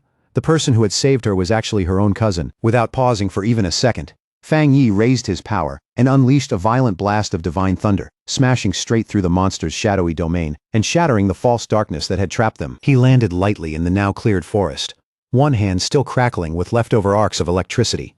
Both Lin Yi and her unconscious leader had been saved. Lin Yi could only stare at him, her mind thrown into chaos as the truth overturned everything she thought she knew. Her lazy, ordinary-looking cousin was actually an unbelievably powerful pioneer. But the battle was not over yet. From the shadows behind Fang Yi, the Anomalies' true body finally revealed itself, a grotesque fleshy orb covered in eyes and radiating something deeply unnatural. Lin Yi snapped out of her daze and immediately shouted a warning, telling Fang Yi that the creature's real body was right behind him. Fang Yi, however, did not panic at all. Golden-red skyfire ignited in his hand, bright and fierce, while a confident smirk slowly spread across his face, as if the whole situation was already in his grasp. To him, this was not a crisis. It was the perfect chance to test how his newly acquired power would perform against a creature with a dark attribute. He moved instantly, leaping into action and unleashing his Crimson Flame blade technique with smooth, practiced force. But this time, the attack was nothing like before. Powered by Skyfire's inextinguishable force, the technique exploded outward and swallowed the monster whole in a raging sea of divine flames. The creature let out one last piercing scream of agony as the divine fire burned through it completely, erasing its resistance in one final burst of suffering. When the battle finally came to a stop, the red-haired leader slowly regained consciousness. Blinking in confusion, she found herself sitting safely on the ground beside Lin Yi, surrounded by a protective ring of flames. The fire looked terrifying, but somehow it was not hurting them at all. Dazed and frightened, she asked Lin Yi if they had died and been dragged down into hell together with the monster. Now, much calmer, Lin Yi gently reassured her and told her to look carefully. They were still alive. The leader, still struggling to process everything, repeated those words in disbelief, almost like saying them out loud might finally make them feel real. Then she asked the question weighing on her most: who had saved them? As the protective flames slowly faded, Fang Yi casually walked over to Lin Yi and her leader with a small, easy smile, as if what had just happened was nothing too serious. He told them the problem had already been handled, and then, noticing the time, casually remarked that they probably had not eaten breakfast yet. The red-haired leader stared at Fang Yi, and little by little, her eyes widened as recognition suddenly flashed across her face. The memory had clearly clicked into place. She sprang to her feet in one motion, her whole face lighting up with excitement and awe. Pointing straight at Fang Yi, she blurted out that he was the very same person who had saved them back in Yanghuo Town from the monstrous death vine. Fang Yi could only blink, a little surprised himself, thinking that he had been recognized much faster than he expected. Lin Yi was left completely stunned by this new revelation. Looking back and forth between the two of them, she asked in disbelief if her leader was really saying that the powerful fire attribute master who saved them from the vine was also her cousin. The red-haired leader turned right back to Lin Yi with equal shock and demanded to know how a supermaster like this could possibly be her cousin, especially when Lin Yi had always described him as nothing more than an ordinary person. Faced with both of their stunned looks, Fang Yi could only scratch the back of his head and give them an awkward, helpless smile. Still overflowing with excitement, the red-haired leader grabbed Lin Yi by the shoulders and reminded her, that this was the very man who had cut down the desolation vine with one unbelievable slash. Her voice was practically shaking from the excitement. Meanwhile, Lin Yi's thoughts were already racing as she tried to piece everything together. Bit by bit, the truth became impossible for Lin Yi to deny. Her cousin really was that high-level fire user. But the more she thought about it, the more confused she became, because she had just watched him use an incredibly pure and terrifyingly powerful thunder attribute to tear apart the monster's dark mist. Her mind spun faster and faster as the implications hit her. The sheer strength of both his fire and thunder abilities meant he was not just talented, he was a true super genius with dual high-grade attributes. Then, another even more shocking thought struck her. She remembered the overwhelming spiritual disturbance near her neighborhood before, the one that clearly signaled someone breaking through into the legendary spirit creation realm. Could that astonishing breakthrough have also been her cousin? Seeing how tangled their thoughts had become, Fang Yi finally stepped in and calmly confirmed that yes, it really had all been him. Then, without letting the shock drag on too long, he shifted the conversation and asked about the dark attribute anomaly instead. His tone grew more serious as he said they should have known a creature like that was not something to take lightly. Then he asked why only the two of them had come and where the rest of their teammates were. The red-haired leader told him the others had not been available. She explained that one teammate was sick at home, while another had been sent off on a tougher mission somewhere else. With a tired sigh, she added that their squad did not always move as a full unit every single time. Lin Yi then lowered her voice and admitted that the real mistake was hers. After her recent breakthrough, she said she had gotten carried away and reckless, wrongly thinking she was strong enough to handle the mission almost on her own. Fang Yi listened quietly, looking thoughtful instead of harsh. He remembered the tension and infighting he had seen in their team before, but now he noticed something different. The red-haired leader, who had once openly criticized her own teammates, was instinctively defending them in front of an outsider. That alone told him a lot about her character. And his sharp-minded cousin had probably sensed the instability inside the squad long before this. Now that his identity had been exposed to two people he truly felt he could trust, Fang Yi finally made up his mind and offered them a proposal. He looked at his cousin, then at her friend, and in an easy, direct tone, asked if the two of them wanted to team up with him. For a brief second, both women were so stunned they could not even speak. Then the red-haired leader burst with joy. She clasped her hands together, almost unable to hold it in, and excitedly shouted about how unbelievably lucky she was to get the chance to team up with a master this powerful, all thanks to Lin Yi's connection. Lin Yi, though, felt something deeper than simple excitement. In that moment, she realized that a pioneer as powerful as Fang Yi must have known her secret for a long time, and had probably been quietly watching over her the whole way. The thought hit her hard. On this dangerous and lonely road of cultivation, where every step came with uncertainty, she had unknowingly had a strong and reliable family member nearby the entire time, protecting her without asking for anything in return. That realization filled her with warmth, relief, and a deep sense of happiness. Before she could stop it, a single tear of gratitude slipped quietly down Lin Yi's cheek. She quickly wiped it away, then looked up and flashed Fang Yi a bright, genuinely happy smile, along with a playful peace sign.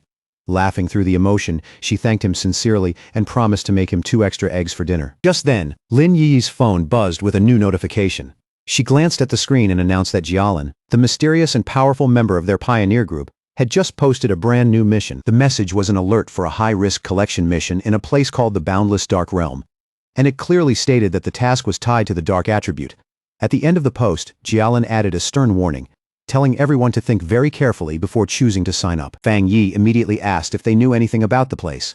Lin Yi explained that it was a border zone strictly forbidden by Xiaoguo, an area ordinary pioneers were absolutely not allowed to enter. She went on to explain that the dark attribute energy in that region was so dense and dangerous that most pioneers avoided it at all costs. In fact, many of the strange anomalies appearing throughout their city were actually caused by energy leaking out from that forbidden zone. The place was simply too dangerous. Even the government had never managed to explore it deeply because earlier attempts had ended in serious accidents and heavy losses. Instead of being intimidated, Fang Yi grew even more interested. He said they should try it and asked Lin Yi to message Jialin for more detailed information about the mission itself. Lin Yi immediately said that would probably be useless since Jialin was famously mysterious and rarely said more than a few words no matter the situation. Fang Yi quietly thought that over. Based on what he knew, if Jialin was openly posting a mission tied to a top-secret area under government control, then there were really only 2 possibilities. Either she was some extremely bold rogue acting against the authorities, or she held a very high-ranking position in the military or the Spiritual Energy Cultivation Association. After thinking it through, he decided the second option was much more likely. Even though she doubted it would do much, Lin Yi still sent Jialan a message under her online handle, Fang Yi. In the message she said she was interested in joining the mission and asked for more specific details. To the surprise of both Lin Yi and the red-haired leader, Jialan actually replied with an unusual amount of detail. She explained that the mission was to collect something called a shizai flower. She warned them that while the rewards were much higher than normal, every danger inside the boundless dark realm was tied to the dark attribute, and the risk level was far beyond anything they had faced before. She also clearly advised all pioneers to form teams before attempting it. The two women stared at the reply in shock. This kind of detailed response was nothing like Jialan. Only a moment later, another message from Jialan came through, and this one was even more direct. She warned that the mission might involve an S-level anomaly and that the death rate would be extremely high, once again urging them to think carefully before committing. Then, right at the end, she added one last line that barely tried to hide its real meaning. If they had a strong and reliable pioneer to team up with, it still was not too late to sign up. Elsewhere, the mysterious purple-haired woman from the hospital, now clearly revealed to be Jialan, walked down a corridor with guards lined up on both sides. She lowered her eyes to the phone in her hand and quietly thought to herself that she had already done everything she could. From here on, it all depended on whether that person was willing to accept the challenge. Back in the park, Fang Yi gave a faint smirk, instantly understanding the meaning hidden beneath Jialan's words. He told Lin Yi that the message was not just a warning. It was a direct invitation. Then he put the subtext into plain words for them. I know who you are. I know someone of your level will be interested in this, and I'm openly daring you to come. At that point, Fang Yi was sure this entire mission posting had been aimed at him from the beginning. As he looked ahead and imagined the dark, barren landscape of the boundless dark realm, the whole thing started to feel strangely interesting. Far from backing away, he decided without much hesitation that he really would make the trip, using her online name Feng Yi. Lin Yi officially accepted the mission and sent Jialan a reply saying that her team had 3 people. The scene then shifted to a hospital waiting area, where Jialan was walking with 2 female assistants by her side. One of them voiced concern about the team that had just signed up, worried that 3 people was far too small a group for a mission this dangerous, but Jialan stayed calm and completely unmoved. She said that if Fang Yi was truly a pioneer Xiaoguo could place its trust in, then he would come. The assistant pressed further, uneasy about what would happen to the other pioneers if Fang Yi chose not to show up. Jialan's answer was simple and cold. If he did not come, then it only meant their fates were never meant to continue. As they kept walking, a faint smirk appeared on Jialan's lips. She asked her assistants if they really believed a mission to collect the shizai flower existed just to send powerful pioneers to their deaths. Then she explained that the true purpose of this extremely dangerous mission was actually the exact opposite of what it seemed on the surface. A vision revealed the flower's true nature. It bloomed from a dark, corrupted pool, nourished by the bodies and souls of fallen pioneers, beautiful and unsettling at the same time. Jialan said that obtaining this flower was a necessary step if the nation wanted to grow stronger, because it was the only way to save even more pioneers in the future. She went on to explain the real reason behind the mission. It was meant to protect Xiaoguo's future main force, represented by the new generation of pioneers like Fang Yi and his team, who could be seen traveling toward the mission on the subway. At the same time, it was also meant to restore the top-tier combat power the nation had already lost in battle. Soon, they arrived outside the hospital room of her teacher, the elderly man who still lay in a coma. Standing beside the bed and holding his hand, Jialan quietly repeated their goal to herself once again. No matter the cost, they had to obtain more shizai flowers. Then she revealed who he truly was, and why this mission carried so much weight. Her teacher was the only pioneer in all of Xiaoguo who had ever reached the legendary Endless Spirit Sea Realm, and the shizai flower was the one and only thing that could wake him from his coma. Jialan explained the strategic value of a figure like him with complete clarity. Once the full spiritual revival arrived, a powerhouse at the Endless Spirit Sea Realm would be no different from a modern nuclear weapon, making him the nation's greatest bargaining chip when dealing with other countries. From her point of view, sacrificing a few pioneers, or even entire squads, was a price worth paying if it meant bringing him back. One of her assistants, though, looked troubled and gently voiced concern for Jialan herself, saying that even if the mission was important, her health mattered too. That simple comment made the atmosphere around Jialan darken almost instantly. Jialan's face went cold as she slowly repeated the words, "My health is important?" Then all at once pain and rage broke through together. She shouted that yes, her life was important, but only because it had been bought with the lives of her fallen comrades, the people who died to save her. To her, still being alive was not a comfort. It was a debt. As those memories came flooding back, she clutched her head, suddenly hit by a sharp, intense pain that made it clear just how deep the trauma still ran. After a moment, she forced herself to calm down and apologized for losing control.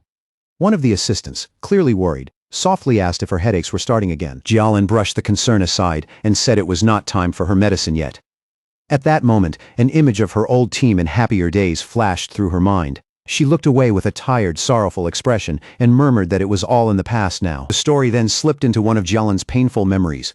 In a dark, barren landscape filled with deathly silence, a desperate voice was shouting for the sword-wielding squad to retreat immediately. A younger Jialan knelt among the bodies of her fallen comrades, while her dying captain entrusted the mission of retrieving the Shizai flower to her. Trembling in despair, torn between thoughts of her teacher and the fate of her country, she finally understood with brutal clarity that the boundless dark realm was a place that showed absolutely no mercy. She cried out in refusal, her voice breaking as she insisted that she would not leave her captain behind. In his final moments, the captain placed his hand over hers and transferred his spiritual energy into her. As his life faded away, he told her he only hoped their strength would still be useful to her in the end, and begged her to survive and make it back alive. Back in the present, Jialan stood in the hospital and reflected on that tragic day. Then she revealed the cruel irony behind her team's sacrifice. They had given her their power so she could survive, but none of them knew that a Shizai flower became useless if it was touched by blood, or if it was not harvested perfectly intact. In other words, even though they had succeeded in saving her life, the mission itself had already failed. Later, after a long and exhausting trip, Fang Yi's new team finally arrived at the empty outskirts of the boundless dark realm. Even the air there felt bleak and unnatural. As they came to a stop, the red-haired leader immediately complained out loud about how absurdly long the walk had been. The red-haired leader glanced up at the sky ahead, and still trying to catch her breath after the long trip, asked why they were not just flying there instead. With the level of strength they had now, it seemed like the obvious move to her. Lin Yi patiently explained that even for pioneers, long-distance flight was not something you could maintain so casually. Unless someone had truly massive spiritual energy reserves, trying to fly that far would drain them way too fast. Fang Yi said nothing. He simply kept walking in silence, his glowing red eyes fixed on the destination ahead, calm and focused in a way that made it clear his mind was already fully on whatever was waiting for them there. Before long, they finally reached the massive checkpoint at the entrance to the zone. The place was locked down hard with layers of barricades, tank traps, fencing, and armed personnel everywhere. And beyond all of that, a shimmering blue energy barrier stretched across the area like a sealed wall, cutting the forbidden land off from the outside world. Fang Yi looked ahead and quietly confirmed that this had to be the boundless dark realm. Even from here, and even through all those military defenses and energy restrictions, he could already feel traces of the dark attribute leaking through. The aura was cold, oppressive, and deeply unpleasant on an instinctive level. The moment Lin Yi and the red-haired leader felt it more clearly, both of them visibly tensed. In a strained voice, the red-haired leader said this presence felt 1,000 times more terrifying than the dark monster they had fought before. Fang Yi, however, stayed composed and simply told them to steady themselves. There was no point getting shaken before they had even stepped inside. Then he glanced around and pointed out that they were clearly not the only ones who had answered the call. Near the checkpoint, a large mixed crowd of pioneers had already gathered, standing in tense silence or speaking in low voices while waiting for the mission to start. Lin Yi guessed that those people were not there for the high reward alone. She explained that the dark attribute had long been known as one of the hardest and most dangerous forces for pioneers to deal with. It was ruthless by nature, corrosive, and deeply hostile to human life. But now, with more and more violent dark attribute anomalies showing up in cities, the situation had changed. Pioneers were starting to understand that they could not keep avoiding the source of the problem forever. A lot of the people standing there had probably come not just for profit, but because they knew the threat had to be confronted at the root. The red-haired leader immediately agreed, clearly feeling the same way. Fang Yi watched the two of them with a faint smile, visibly impressed by his cousin's clear-headed and practical judgment. All around them stood pioneers of every kind, each in different gear, each carrying their own distinct style, giving the checkpoint a restless, dangerous energy while everyone waited for the gates to open. As they stood there, Fang Yi explained why he had chosen to come on a mission this dangerous in the first place. He said he had already run into dark attribute creatures twice before. The first was that mutated rabbit, though calling it a rabbit barely felt right, since it looked more like some grotesque rat-like beast than anything natural. The second encounter had been even worse. It was the serpent and its rat-like partner, Candle Knight, an intelligent pair that worked together to lure, mislead, and trap pioneers with frightening coordination.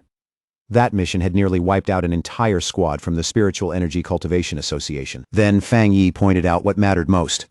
Like Lin Yi had already observed, these creatures did not seem to be entering the city by accident. They looked like they were deliberately finding clever ways around the military defenses set up around the urban borders. That meant they were probably using some unknown method to infiltrate populated areas, and by now it had happened far too many times to be written off as coincidence.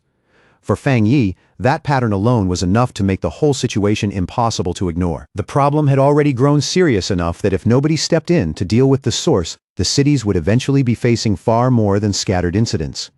Sooner or later, they would be overwhelmed completely. That was why in Fang Yi's eyes there was no real choice left. No matter how dangerous it was, they had to come to the boundless dark realm and face whatever was hiding inside. At the checkpoint, a military officer stood watching the gathered pioneers while Su Qingying addressed a group in front of the energy barrier, briefing them on the situation before entry. Her expression was grim and focused, and every part of her posture showed she understood exactly how dangerous the mission ahead would be. But in the middle of that tense atmosphere, her concentration broke the moment she spotted a familiar group approaching from the side. The instant she recognized Fang Yi walking over with Lin Yi and the red-haired leader, Su Qingying nearly froze where she stood. Beside her, the green-haired Zhang Xiaoya was just as startled and immediately called out to her. But Su Qingying was already covering her mouth in alarm, too shocked to react naturally. Inwardly, she could only pray that the great master somehow would not notice her in the crowd. But that hope shattered almost at once. Fang Yi looked straight at her with a slightly puzzled expression and calmly called her out by name, identifying her on the spot as Captain Su. With no way around it now, Su Qingying could only walk over with her cloaked squad members. She had already received military information on Fang Yi's team, so there was no room left to pretend otherwise.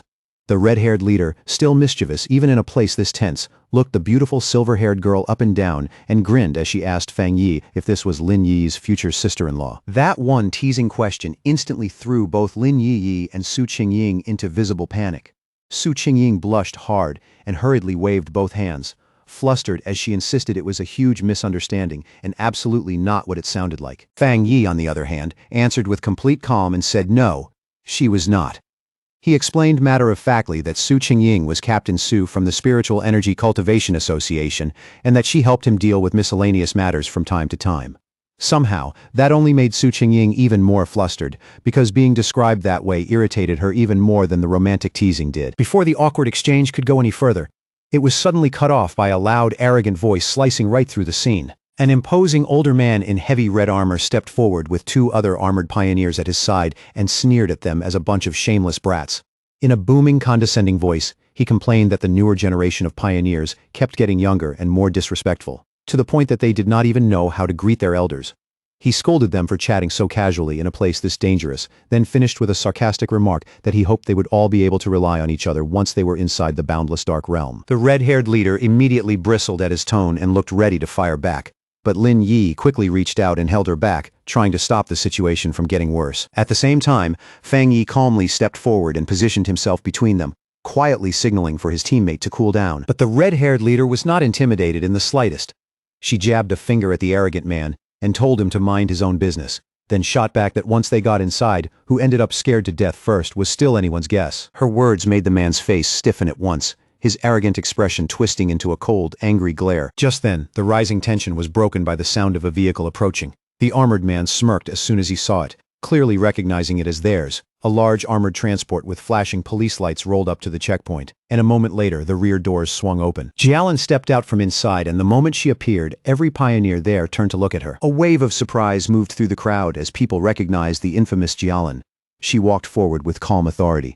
Guards positioned on both sides of her, while whispers spread among the gathered pioneers.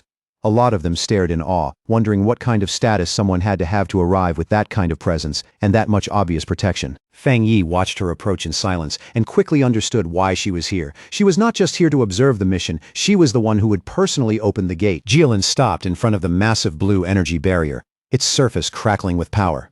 Then she slowly raised one hand and began drawing pure energy into her palm until a glowing blue symbol took shape there, radiant and precise. With a strong push forward, she drove that symbol into the barrier. The enormous wall of energy immediately tore open, revealing a dark passage leading straight into the forbidden zone beyond. And just like that, the ES-class mission officially began. Standing before the dark portal, Jialin remained completely composed as red and black currents of energy whipped and coiled around the opening behind her. She announced that the pioneers could now enter, but before anyone moved, she gave them one final warning. The shizai flowers they had been sent to retrieve had to remain perfectly intact, and under no circumstances could they be touched by human blood. If the flowers failed to meet those conditions, then no reward would be given, no matter what risks people had taken. Once she made that clear, she gave the order for the mission to begin. With that, the crowd of pioneers started moving in groups. One after another, disappearing into the dark and unsettling portal. As they entered, one member of the arrogant armored group muttered bitterly to his leader, complaining that Jialin was basically sending them in to die while she stayed safely outside. Another teammate immediately told him to shut up, reminding him in a harsh whisper that if they died, at least the government would pay their families a large compensation. While Fang Yi's group watched the others go in, Su Qingying quietly started analyzing the strength of the teams gathered there for him.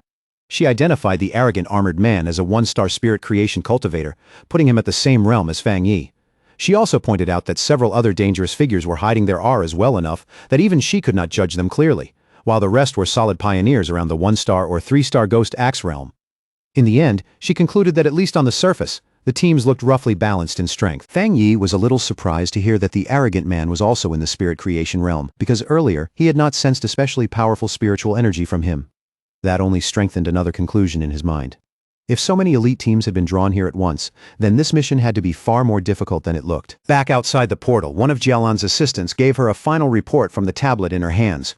She confirmed that a total of 37-star Ghost Axe Pioneers, 7 one-star Ghost Axe Pioneers, and 3 one-star Spirit Creation Pioneers had entered. The mission itself involved creatures ranging from B-class all the way up to S-class in threat level. Jialan listened calmly, then told her assistant to prepare the monitoring equipment, making it clear she had already expected what was coming. Inside the portal, the pioneers stepped into a deserted, dark, mist-soaked land, filled with dead trees and lifeless ground, as if the entire place had long since rotted from the inside out. The moment Fang Yi's group entered the boundless dark realm, black shadowy tendrils of energy began drifting and curling around them from every direction. Fang Yi immediately told everyone to stay close, explaining that the overwhelming dark attributes saturating the area would distort sight and perception so badly that they could easily get separated and lose track of one another. No sooner had he said that, than the red-haired leader suddenly bent over, hit by a wave of nausea so strong she dropped to her knees. Embarrassed and miserable, she apologized between heaves, admitting she could not stop herself from throwing up. Su Qingying calmly moved to her side and reassured her that the reaction was normal. In a steady voice, she explained that the horrible smell filling the area was a mix of rotting corpses and brain fluid, the kind of stench most people simply could not endure without reacting. Then she gestured toward another team not far away. They were crouched on the ground, retching too, proving that even pioneers of roughly similar strength were being affected the moment they entered this environment. Su Qingying continued, explaining that the dark attribute naturally countered pioneers and acted almost like a kind of contamination or pollution that constantly weakened them. She also warned that the anomalies inside this zone were far more aggressive than normal, which meant the danger here was not just in the environment. It was immediate. Fang Yi listened carefully, as Su Qingying laid out the known threats and the official classification system. She explained that B-class anomalies were already dangerous enough to threaten pioneers at the same level as themselves. A-class anomalies, meanwhile, were strong enough to draw in spirit creation realm cultivators and were the kind of threat associated with places like the boundless dark realm itself. And when it came to S-level monsters, Su Qingying's voice turned even graver. Those were true disaster-class horrors, the kind of existence that could contend even with beings in the legendary Endless Spirit Sea realm. Then she gave them the harshest warning. Yet, inside this zone, the dark attribute did not just surround the monsters, it empowered them. A creature that would only be considered B-level outside would be pushed up to at least A-level the moment it entered the boundless dark realm. The red-haired leader's eyes widened at that, clearly thrown by how bad the situation really was. Lin Yi, now visibly more concerned, turned to Su Qingying and asked if she and her team were somehow less affected by the dark pollution than everyone else. Su Qingying let out a small chuckle and explained that it was not because they were immune. It was because she and her team had dealt with similar monsters for so long that they had already adapted to this kind of filthy environment. The smell just did not hit them the same way it hit ordinary pioneers anymore. Then, in a calm, matter-of-fact tone, she added another detail. She had recently broken through into the 3-star Ghost Axe realm and was now working to evolve her water attribute into the much rarer ice attribute. Lin Yi then spoke more seriously to Su Qingying. Since they were now both in the same realm, she wanted to know if Su Qingying also felt her spiritual energy being heavily suppressed here, even more than on earlier missions. Su Qingying gave a grim nod right away and confirmed it. She added that many high-level masters had already died in this zone before, including one-star spirit creation elites from the military, so nobody here could afford even a second of carelessness. As they moved deeper into the bleak, abandoned landscape, Su Qingying naturally took the lead. After a while, she noticed they could no longer see the pioneer group that had been ahead of them, and she urged everyone to pick up the pace a little. Then she lowered her voice and gave an important instruction. From here on, they needed to speak less, save their strength, and keep their spiritual energy drawn inward, so the dense dark mist would have fewer chances to exploit any weakness. As he walked in silence, Fang Yi quietly checked his own condition. To his surprise, he did not feel the same sharp discomfort the others were describing. After thinking it over, he concluded it was probably because his strengthened yang and thunder attributes naturally repelled the dark attribute around him. Of course, there was another possibility too. After reaching the spirit creation realm, his overall spiritual power might simply have become strong enough to resist this level of pollution much more easily. Elsewhere in the boundless dark realm, the arrogant pioneer and his team were already locked in battle. With one heavy swing of his glowing green sword, their leader cleanly sliced through a monstrous beast's neck and took its head off with brutal ease. The man threw his head back and laughed arrogantly, openly mocking the so-called danger of the zone. His teammates immediately cheered him on, feeding his pride even more, and he loudly declared that they would be the ones to claim the Shizai flower. Swagger dripping from every word, he vowed to show the younger generation what real strength looked like. Back with Fang Yi's group, Lin Yi was still struggling with the environment. Small gagging sounds kept slipping from her throat as she tried to steady herself and keep moving through the oppressive dark mist. Fang Yi noticed her discomfort right away.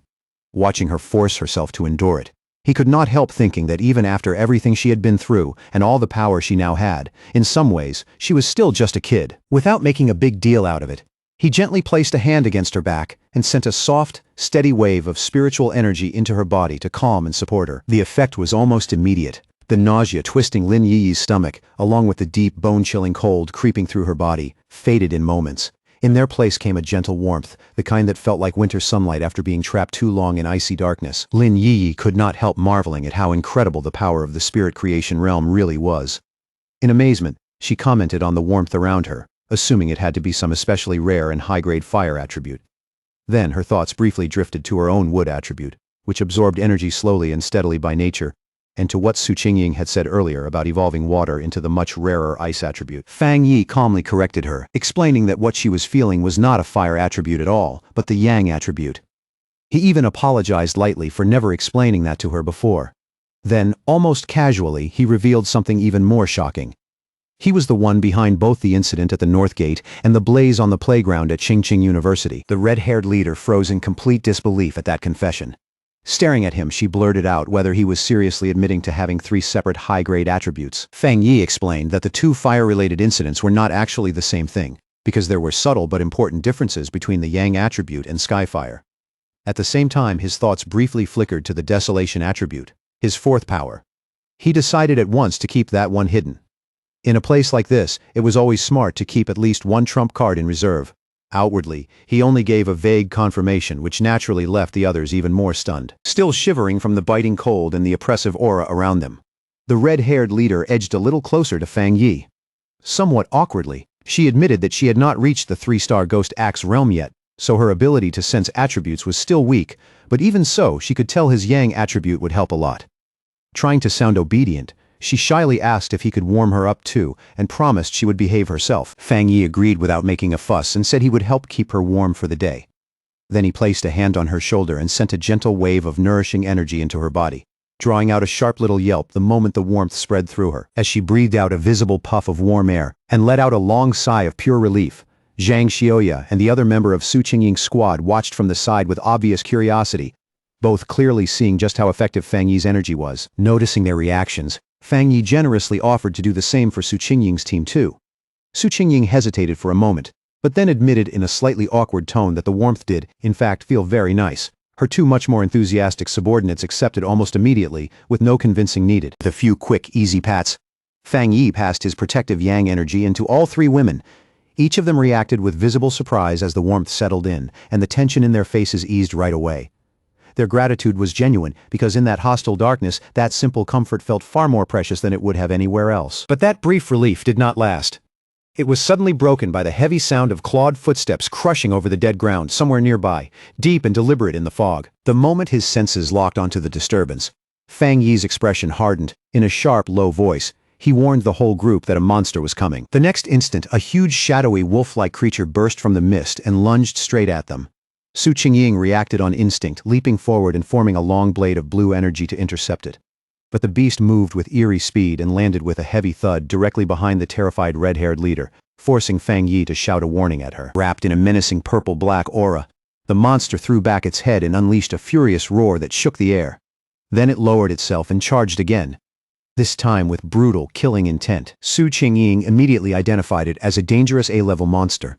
Declaring that she would handle it herself, she stepped forward and thrust out her hand, releasing a fierce burst of razor-sharp ice energy that struck the creature head-on. To everyone's surprise, the monster did not collapse or bleed. The instant the attack connected, its body simply vanished into nothingness as if it had never been there at all. Su Qingying stayed on guard, an ice crystal already forming in her hand for the next move, while Lin Yi stared and wondered out loud if the thing had actually disappeared. But Fang Yi saw through the trick immediately. His eyes, far sharper than the others, cut through the dark mist and exposed the truth. That wolf-like creature had only been a distraction. The real threat was a massive horde of zombie-like figures with glowing red eyes, shambling silently toward them from every direction. He instantly shouted for everyone to watch their feet. But the warning came a heartbeat too late. The ground beneath them suddenly burst open as countless shadowy hands and writhing tendrils shot upward, grabbing at their legs and pinning the entire group in place, just as the red-eyed horde closed in around them. Even with grasping hands all around him and bodies dragging at his legs, Fang Yi stayed completely calm. Drawing his sword in one smooth motion, he told the others to fall back and leave the rest to him. A brilliant fiery light flared in his eyes, and in the next moment, he released a massive explosive wave of pure fire that burst outward from him like a sudden sun igniting in the dark. The entire zombie horde was swallowed at once by the blazing inferno, leaving no room for escape. Their shadowy forms twisted and melted inside the flames as shrill cries rang out one after another, then gradually faded into the burning haze. Standing among the dimming embers, Fang Yi casually spun his sword once and said they were safe for the moment. Then, in the same calm tone, he explained that despite the illusion of a huge crowd surrounding them, there had actually only been two real monsters controlling all those puppet-like figures from the shadows. Su Qingying was visibly shocked by that realization, and said the monsters in this zone had already evolved enough to mimic human language, which made them far more dangerous than normal. Fang Yi grimly suggested that it was probably because they had devoured so many people and learned from their victims over time. The whole group was left stunned by the display of power they had just witnessed. Su Qingying then added that the boundless dark realm was so dangerous that even weak creatures could be pushed into a-level threats here, making direct battle impossible for anyone below the spirit creation realm. Elsewhere, at a separate observation point, the mysterious Jilan was silently watching the entire scene unfold. Even she looked impressed. She realized right away that Fang Yi had destroyed two A-level phantom beasts with a single strike.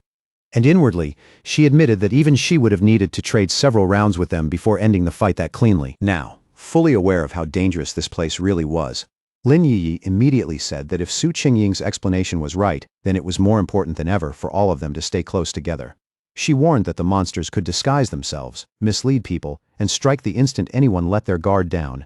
Then she turned and urgently told the red-haired leader to stop sitting there and get up. But the red-haired leader was still shaken, and not because of the zombie horde. What had truly rattled her was the overwhelming force of Fang Yi's attack. She muttered that the aura from his flames had felt so terrifyingly heavy that it was even more suffocating than the monsters were.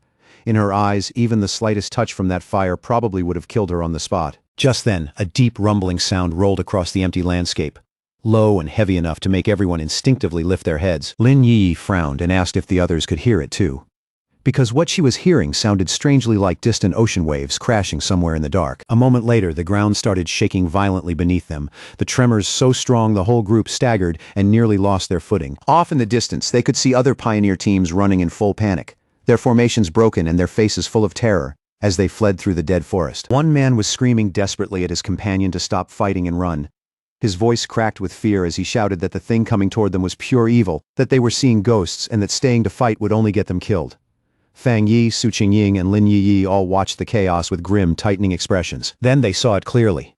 A massive swirling vortex made of pure dark energy was rolling across the land like a living disaster, packed with countless twisted shapes and glowing red eyes. It devoured everything in its path as it advanced, unstoppable and horrifying. And caught right in the middle of that catastrophe was the arrogant pioneer and his team, now facing what was unmistakably the legendary Dark Tide. As the terrifying Dark Tide surged across the land and swallowed pioneers whose screams rang out in horror, the arrogant pioneer still gave a scoffing laugh. He dismissed the threat with blatant pride, loudly declaring that just because the regular troops could not handle it, did not mean he could not. With a defiant roar, he raised his sword and summoned a huge barrier of green energy, arrogantly proclaiming that everything within this zone was his for the taking. And with that reckless confidence still burning across his face, he charged straight into the heart of the swirling red and black storm. The moment he stepped into the tide, all his confidence broke apart. Thick black tendrils came at him from every side, wrapping around him and locking him in a suffocating grip. A chill ran straight through him. Only then did he realize the monsters hiding inside were far more terrifying than he had imagined, not just above A level. Not even just above S level. Panic hit him instantly. He knew he couldn't let himself get caught, but by that point, it was already too late to run. He, along with many other pioneers, was swallowed by that overwhelming darkness. Their screams rang out as they were dragged down into the depths. From farther back where it was still barely safe, Fang Yi and the others could do nothing but watch the nightmare unfold. The red-haired leader stared ahead, visibly shaken, and muttered in disbelief, wondering if those people were already dead, and if any of them still had a way out.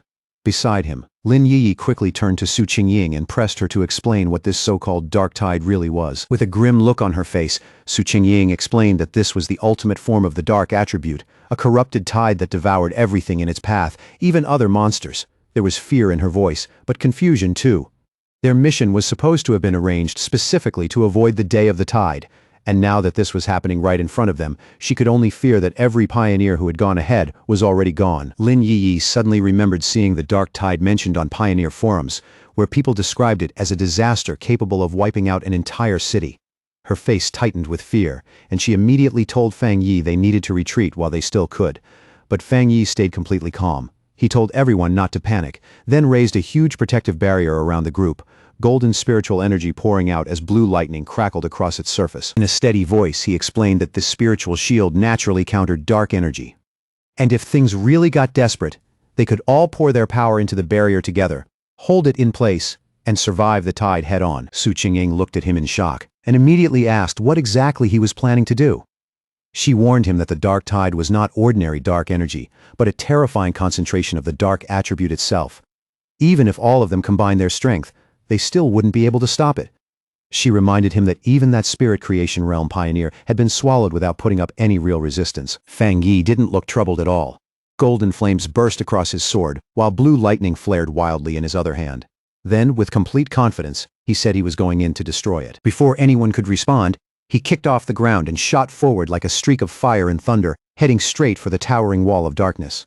His teammates could only stare after him in shock, while Su Qingying wondered if he really meant to destroy the dark tide itself. He drove straight into the center of the storm, his light carving open a path through the violent swirling chaos like a blade cutting through endless night. At the very heart of the tide, Fang Yi floated in complete calm, completely untouched. A golden aura shielded him while monstrous dark energy churned and shrieked all around him. His eyes settled on the tiny red wisps, flickering inside the storm like little flames, and a faint smirk appeared on his lips.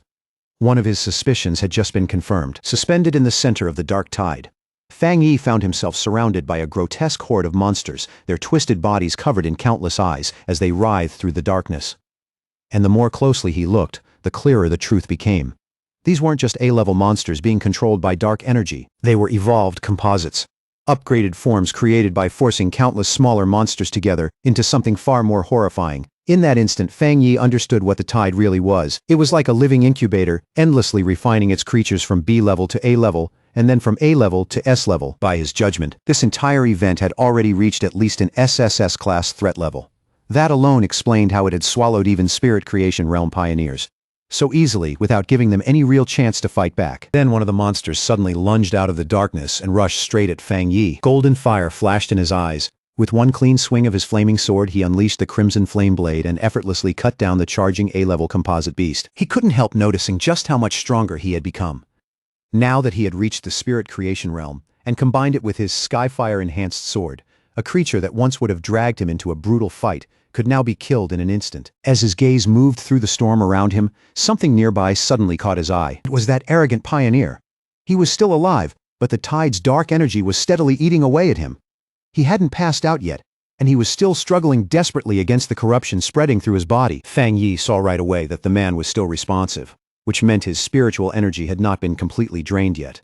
His foundation was nowhere near as stable as Fang Yi's, but as a true spirit creation realm pioneer, he still had one slim chance to survive. After only a brief pause, Fang Yi gathered divine thunder into his hand. A huge burst of purifying lightning exploded from him and slammed straight into the dark mass trapping the arrogant pioneer. The man was blasted clear out of the tide, thrown through the air before crashing hard onto the ground. He was unconscious, but at least he was finally free from the corruption gripping him. Standing over the fallen rival with his sword still burning in his hand, Fang Yi calmly judged that the man could still be saved. but only by the thinnest margin. But that small win didn't last long.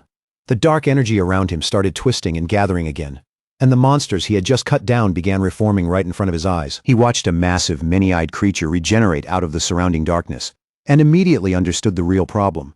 The tide could keep reproducing its minions endlessly, and for a moment he couldn't help wondering if this terrifying power of regeneration was what defined monsters beyond the S-level threshold. Facing that endlessly reviving horde, Fang Yi quickly gave up on his original plan and settled on something far more dangerous. Even so, a confident smirk still rose on his face. He was ready to try a different approach. Without the slightest hesitation, he deliberately withdrew his protective spiritual aura and left his entire body exposed to the crushing power of the dark tide. The instant that protection vanished, his system reacted and detected the extreme dark attribute surrounding him, but almost immediately it returned a failure. The attribute was too unusual, too complex, and couldn't be extracted for now. Fang Yi felt disappointed but not surprised. Even after stepping into the spirit creation realm, the dark attribute was still beyond his reach. If anything, that only confirmed what he had already started to suspect. This power was fundamentally different from every other attribute he had encountered. As his options narrowed by the second, panic still never showed on his face. Instead, a determined smile slowly appeared. Since he couldn't destroy the tide outright, and couldn't absorb its power either, then there was only one thing left to do. He would have to find another way to deal with it. As the monsters began closing in again, he briefly regretted not bringing Little Flower, the Desolation Flower, with him. Its life-draining power would have been the perfect answer to something like this. For one short moment, he wondered what choices he still had left. Then his eyes widened slightly. A sudden realization hit him. The answer had been right in front of him the entire time. Outside the tide, the rest of the team stayed inside the golden barrier, staring nervously into the darkness. Still rattled, the red-haired leader asked Su Qingying if she had ever seen anything like this before. With a tense expression, she could only admit that she hadn't. Then, all at once, the violent chaos of the dark tide went still. Instead of raging wildly, it pressed silently against their protective shield. And somehow, that unnatural silence felt even worse than the storm. That eerie calm only made everyone more uneasy. Lin Yi admitted with a trembling voice that even when they had faced the monstrous desolation vine, she had never felt this afraid. Her worry for Fang Yi weighed so heavily on her that she could barely think. Su Qingying tried to calm her down. She pointed out that Fang Yi's barrier was still holding, even if it was flickering under the pressure. Taking Lin Yi's hands, she told her they should focus their own spiritual energy into the shield and help reinforce it. Then, with grim honesty, she added that if someone as strong as Fang Yi really fell here, then their own fate would be sealed soon after anyway. Su Qingying kept trying to steady everyone's nerves. She reminded them that Fang Yi was a spirit creation realm cultivator who wielded several terrifyingly powerful attributes, and she strongly suspected that his real strength went even deeper than anything they had seen so far. Someone at his level simply wasn't a person pioneers like them could save, no matter how much they worried. Her calm tone, and even that slight touch of humor, slowly eased Lin Yi's nerves, and Lin Yi softly thanked her.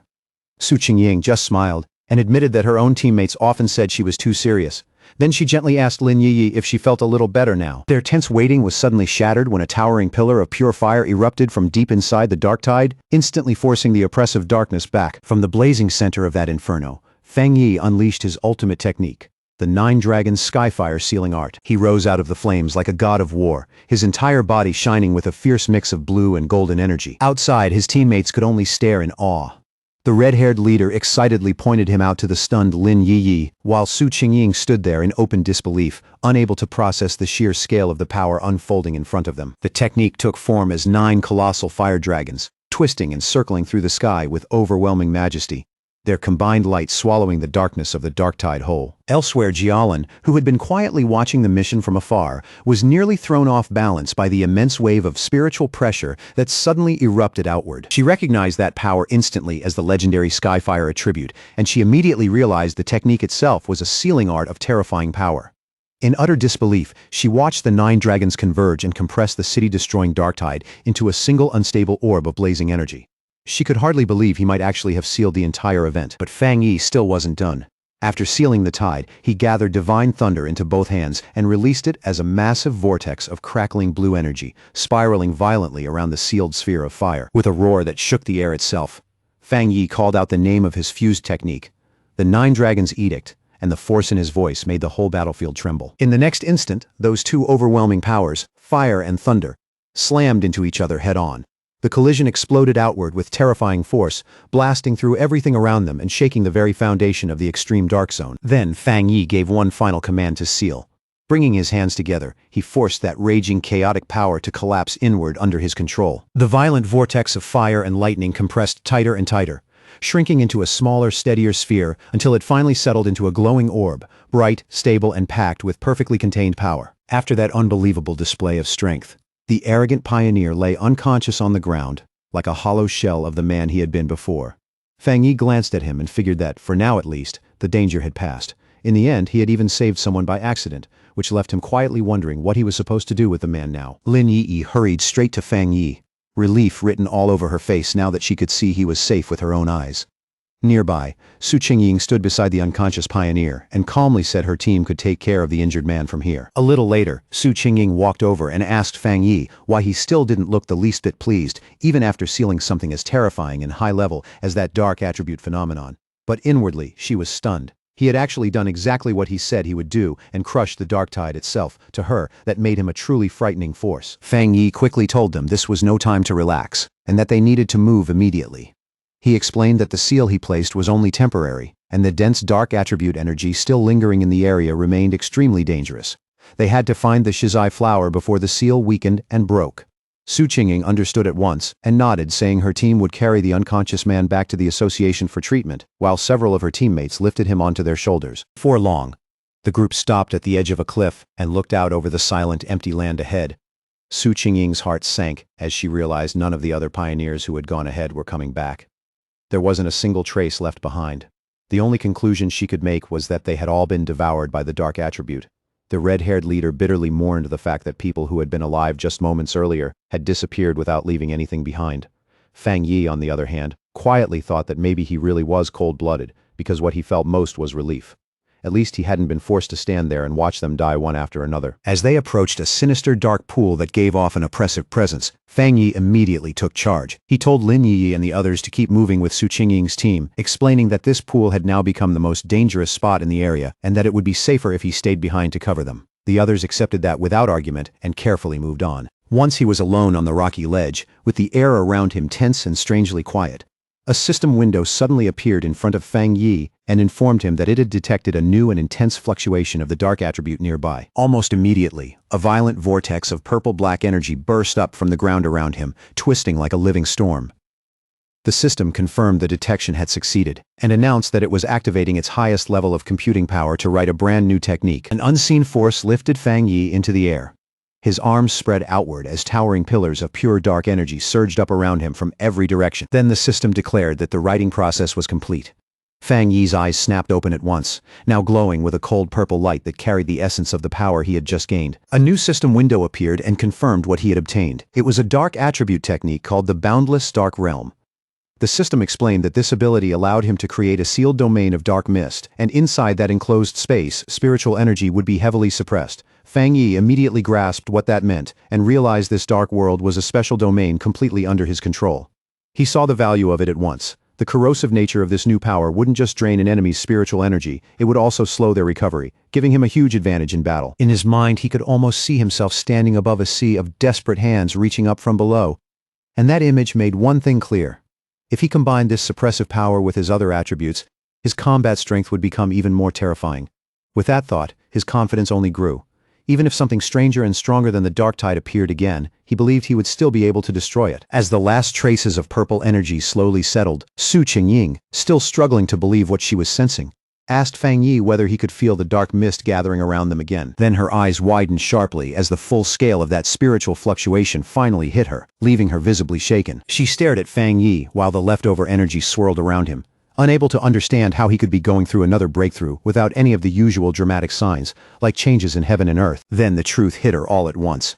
Fang Yi had not just sealed the S-class dark tide, he had absorbed its power. To her, the very idea sounded absurd, impossible, and completely beyond common sense. Ever since the earliest days of spiritual revival, all pioneers had known one thing for certain. The dark attribute was the most terrifying of all powers, born from the negative emotions, resentment, and buried evil inside living beings. And because of that, absorbing dark attribute power had long been strictly forbidden by the government.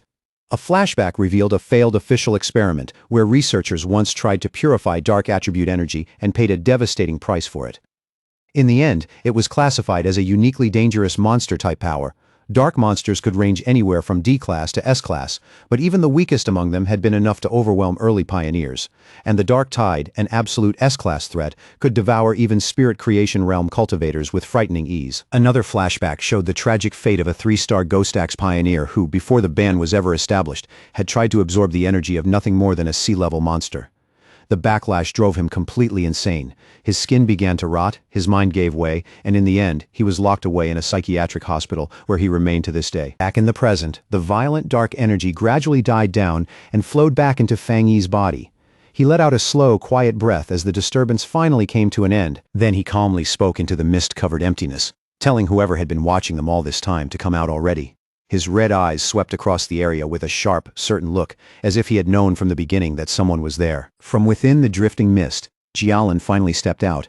Looking straight at Fang Yi, she confirmed that if her judgment was right, he was the one who had sealed the dark tide by himself. Su Qingying froze at Jialin's sudden appearance and gasped out her name in disbelief. Jialin slowly descended and landed in front of Fang Yi, then asked him directly what exactly he had just been doing, questioning whether he had been absorbing the dark attribute. Fang Yi didn't hesitate. He calmly confirmed that he had. That blunt answer sent another shock through Su Qingying. Then, in one swift motion, Jialin pulled out a pistol and aimed it straight at Fang Yi's head. The red-haired leader shouted Jialin's name on the spot and demanded to know what she thought she was doing, while she and the terrified Lin Yi could only stand there, staring at the scene in fear and confusion. Su Qingying reacted instantly and threw herself between Jialin and Fang Yi, raising her arm to block the gun. She confronted Jialin in open anger, reminding her that if she remembered right, Fang Yi was the military's top priority recruitment target. Then she pushed even harder, pointing out that the association had wanted to recruit him too before the military stepped in and demanded to know why Jialin was showing this kind of hostility now, ignoring Su Qingying's attempt to shield him. Fang Yi calmly rested a hand on her shoulder and addressed Jialin himself. He said the whole situation felt strange. Wasn't this mission supposed to be about finding the Shizai flower? But from the way she was acting, it almost seemed like she cared less about completing the mission than she did about the fact that they had survived at all. Jialin didn't say a word. Her expression barely changed as she kept the weapon aimed at him, the cold light along the barrel glinting through the mist. The red-haired leader, though, was done staying quiet. Anger burst out of her as she shouted at Jialin, reminding her that their squad had always trusted her. Then she demanded to know why Jialin had done nothing when they were facing the dark tide. Without Fang Yi, every one of them would have died there. She pointed at Lin Yi in fury, and said the girl was still just a child, accusing Jialin of standing there and watching them face death, only to turn around now and threaten the very person who had saved them. Then, without warning, Jialin lowered the weapon. A faint smirk touched the corner of her lips. She brushed the whole confrontation aside, like it had been nothing more than a joke, and remarked that Fang Yi seemed to be very well liked by his teammates. After that, she calmly congratulated him and announced that he had passed the test. That sudden shift in attitude left both the red-haired leader and Su Qingying completely stunned, unable to make sense of what she had just said. Fang Yi, however, understood almost right away. Looking at her, he asked if this had been her real purpose from the beginning, to test him. Jialin confirmed that he was right. Because his talent and strength were so extraordinary, she hadn't wanted to rely on dry, impersonal data alone. She wanted to see for herself what kind of person Fang Yi really was beneath all that power. Then she responded to the red-haired leader's earlier accusation and explained why she had not stepped in.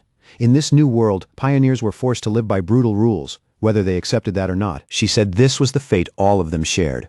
A life where fortune and disaster could switch places in an instant. Even so, she told them they were fortunate to have someone powerful and trustworthy standing in front of them, protecting them. She asked if they had noticed that ever since the dark tide was defeated, not a single other monster had dared come near them. According to her, the creatures in the area had already been frightened off by the power Fang Yi displayed. Fang Yi listened with a grim look and agreed with her. Then he added that the dark tide itself followed the same rule.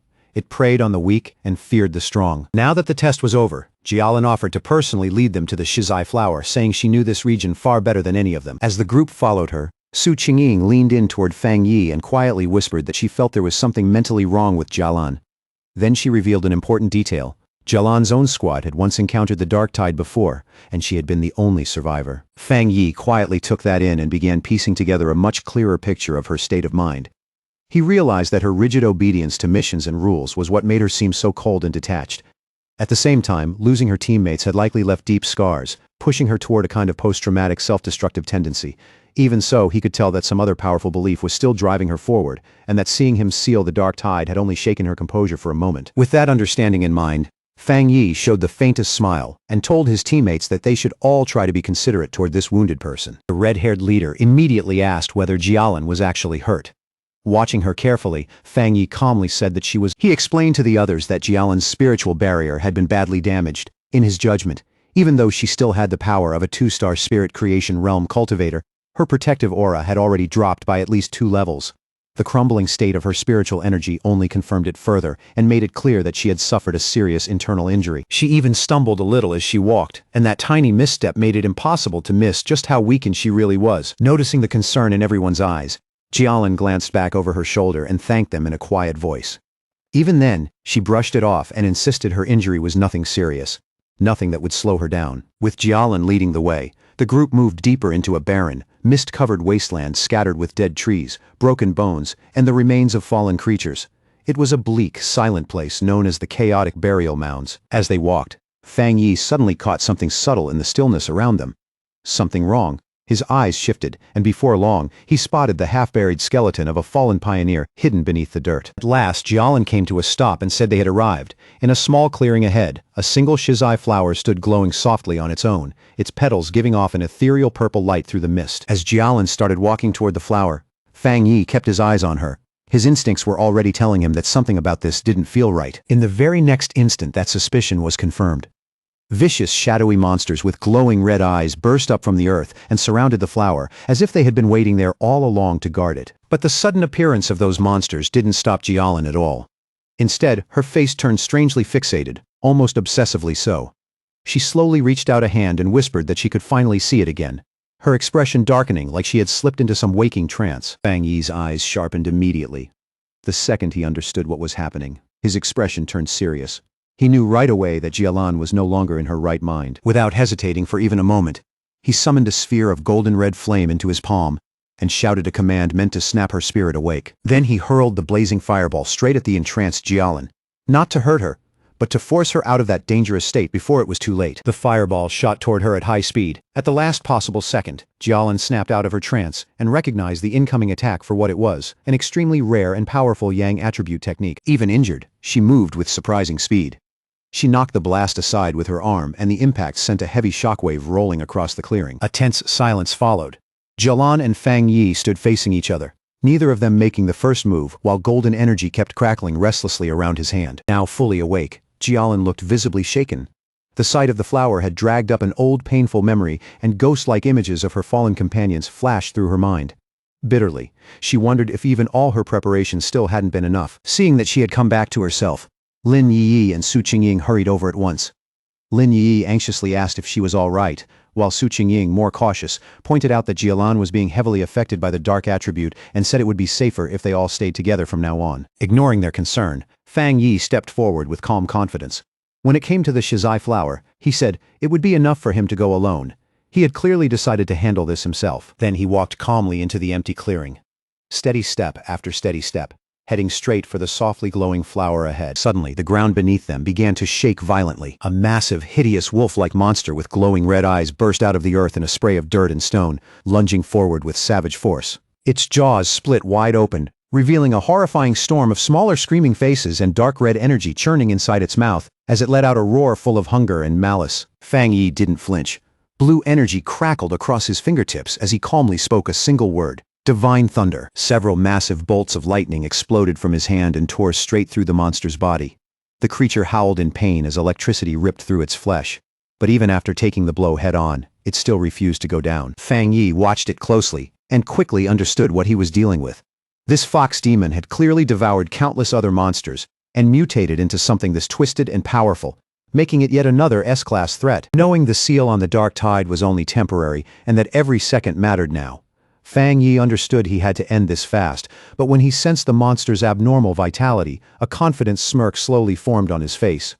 If it wasn't going to die easily, then it was the perfect test subject for his new power. With that thought, he gathered the ominous purple energy of the dark attribute into his hand. Still wearing that calm, confident look, Fang Yi unleashed his newly acquired technique, the boundless dark realm, directly on the S-class fox monster.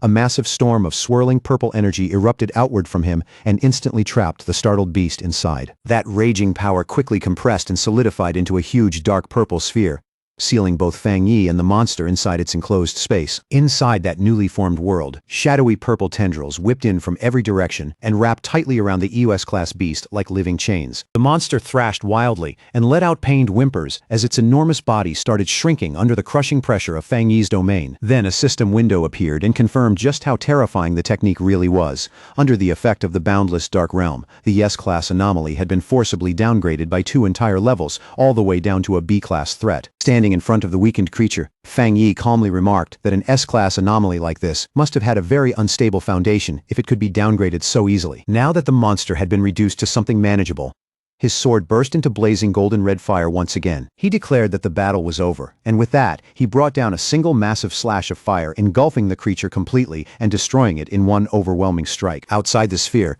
Su Qingying and Lin Yi stared at the enormous orb of dark energy in front of them. Su Qingying found it strange. Even though it was clearly dark attribute power, it felt different from the kind she knew. Lin Yi immediately agreed, saying it didn't have that usual disgusting heaviness or bone-deep chill she expected from it. Jialan gave them the answer. She explained that what they were seeing was Fang Yi's personal domain, a space he had created on his own after mastering the dark attribute without any teacher to guide him. As she said that, Jialan couldn't help thinking about just how incredible that really was. Creating a domain was an extremely difficult ability, something far beyond what ordinary pioneers could ever hope to achieve. Before this, the only person she had ever known who could form a spatial domain through spiritual power was her teacher. Other than him, she guessed there were no more than 3 people in the entire world who could do the same. Then a painful memory rose up in her mind. She saw a vision of a massive disaster once spreading across an entire city, and remembered how her teacher had tried to stop it with his own domain, only to fail in the end. Their thoughts were cut short when the purple sphere vanished, revealing Fang Yi standing alone in the clearing, as if the battle had ended in the blink of an eye. Jialan and Su Qingying could only stare, stunned by how quickly he had finished it. With an easy wave of his hand and a reassuring smile, Fang Yi told them that the chaotic burial mounds shouldn't be giving them any more trouble for the time being. With the surrounding area finally secure, Fang Yi calmly turned and walked toward the softly glowing shizai flower. He carefully cupped his hands around the plant and gently pulled it from the ground with its roots intact, making sure not to damage it. Holding the glowing flower in his hands, he gave it a quick look and concluded that this should be enough to complete the mission. Jialan watched him with a tense, nervous expression, as if the mission had only just reached its most important moment. Fang Yi came back to the group and handed the flower to Jialan, who quietly remarked on how small it was.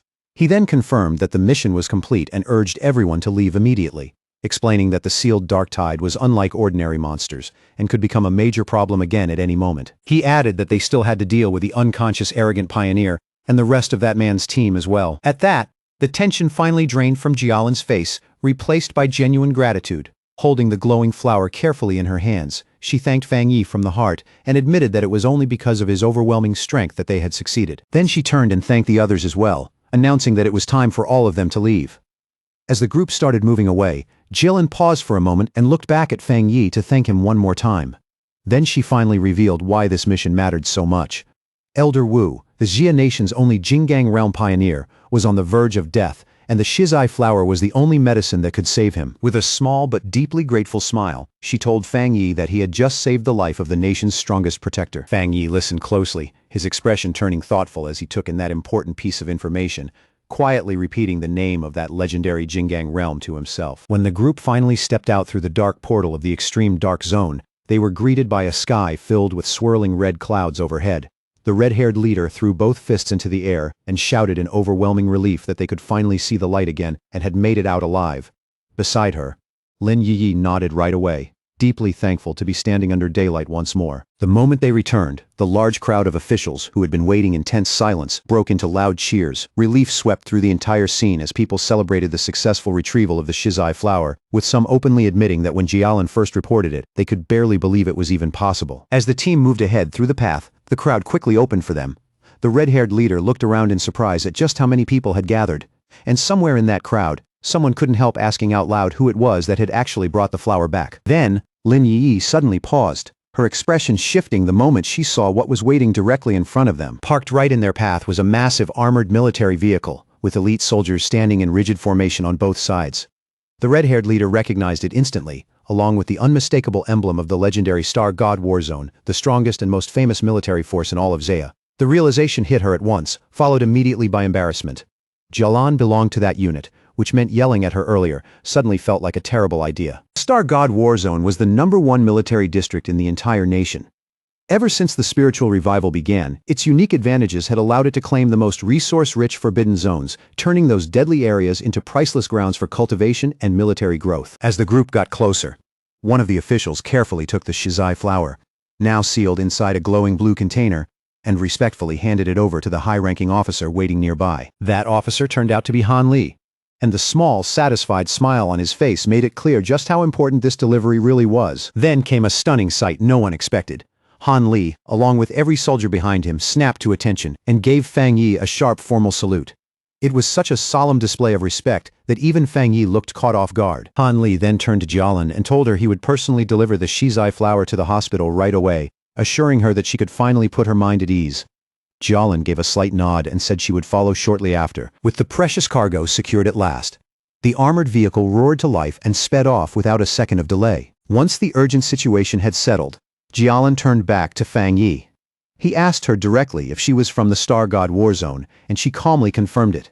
Then she added that news of his incredible strength had already spread across her entire military district. With a confident, knowing look, she told him it wouldn't be long before he became someone the whole nation knew. Jialan continued with complete honesty, openly admitting that Fang Yi's personal strength was already enough to overwhelm even the most elite squads in her war zone on his own. Then she formally invited him to join the Star God War Zone, pointing to his near-limitless potential and promising him access to the best cultivation resources the military had to offer. She also assured him that the rewards for this mission, for both his team and Su Qingying's squad, would be delivered soon. Fang Yi listened with a faint smile, though it was obvious he was still thinking it over. Then Jialan's tone grew noticeably more serious as she began explaining the real danger facing the world. With everything changing so quickly, she told him, the nation's most urgent threat now came from dark attribute anomalies. A grim image of an entire city being swallowed by a massive cloud of purple-black energy seemed to give shape to her warning. She said the number of these anomalies was rising at an alarming rate, and their influence would keep spreading like a malignant tumor, ready to trigger catastrophe at any moment. Because the danger was that great, she explained, they had no choice but to establish forbidden zones and place organizations like the Spiritual Energy Association in charge of guarding them under the strictest control. She made it clear she wasn't saying all this to pressure him into joining the military. Rather, she believed someone as exceptional and powerful as Fang Yi had earned the right to know the truth about the world they were living in. Understanding the sincerity behind her words, Fang Yi smiled and gave her a calm answer. He said he understood, and if he ran into anomalies again in the future, he wouldn't just stand by and do nothing. On that point, he told her she could rest easy. At those words, the stern exhaustion on Jialan's face finally softened into a real smile of relief. Formally introducing herself again, she said it was a pleasure to truly meet him, and then she offered him a small dark token. Fang Yi took it, and saw that it was a black tablet engraved with a dragon emblem, and the words Star God War Zone. Jialan explained that this token would give him unrestricted access to any forbidden zone for cultivation, and that the gates of the Star God War Zone itself would always remain open to him. Then she made one last request and asked whether he would like to come meet Elder Wu. Fang Yi asked if she meant the Jinggang Realm Pioneer. Jialan explained that Elder Wu was her teacher, and she felt Fang Yi should meet him. Still, she added that this was only a personal wish because she genuinely wanted to be his friend. Fang Yi accepted both the invitation and the token, then calmly slipped it into his pocket. He agreed to go with her, saying in an easy tone that it was always good to have more friends.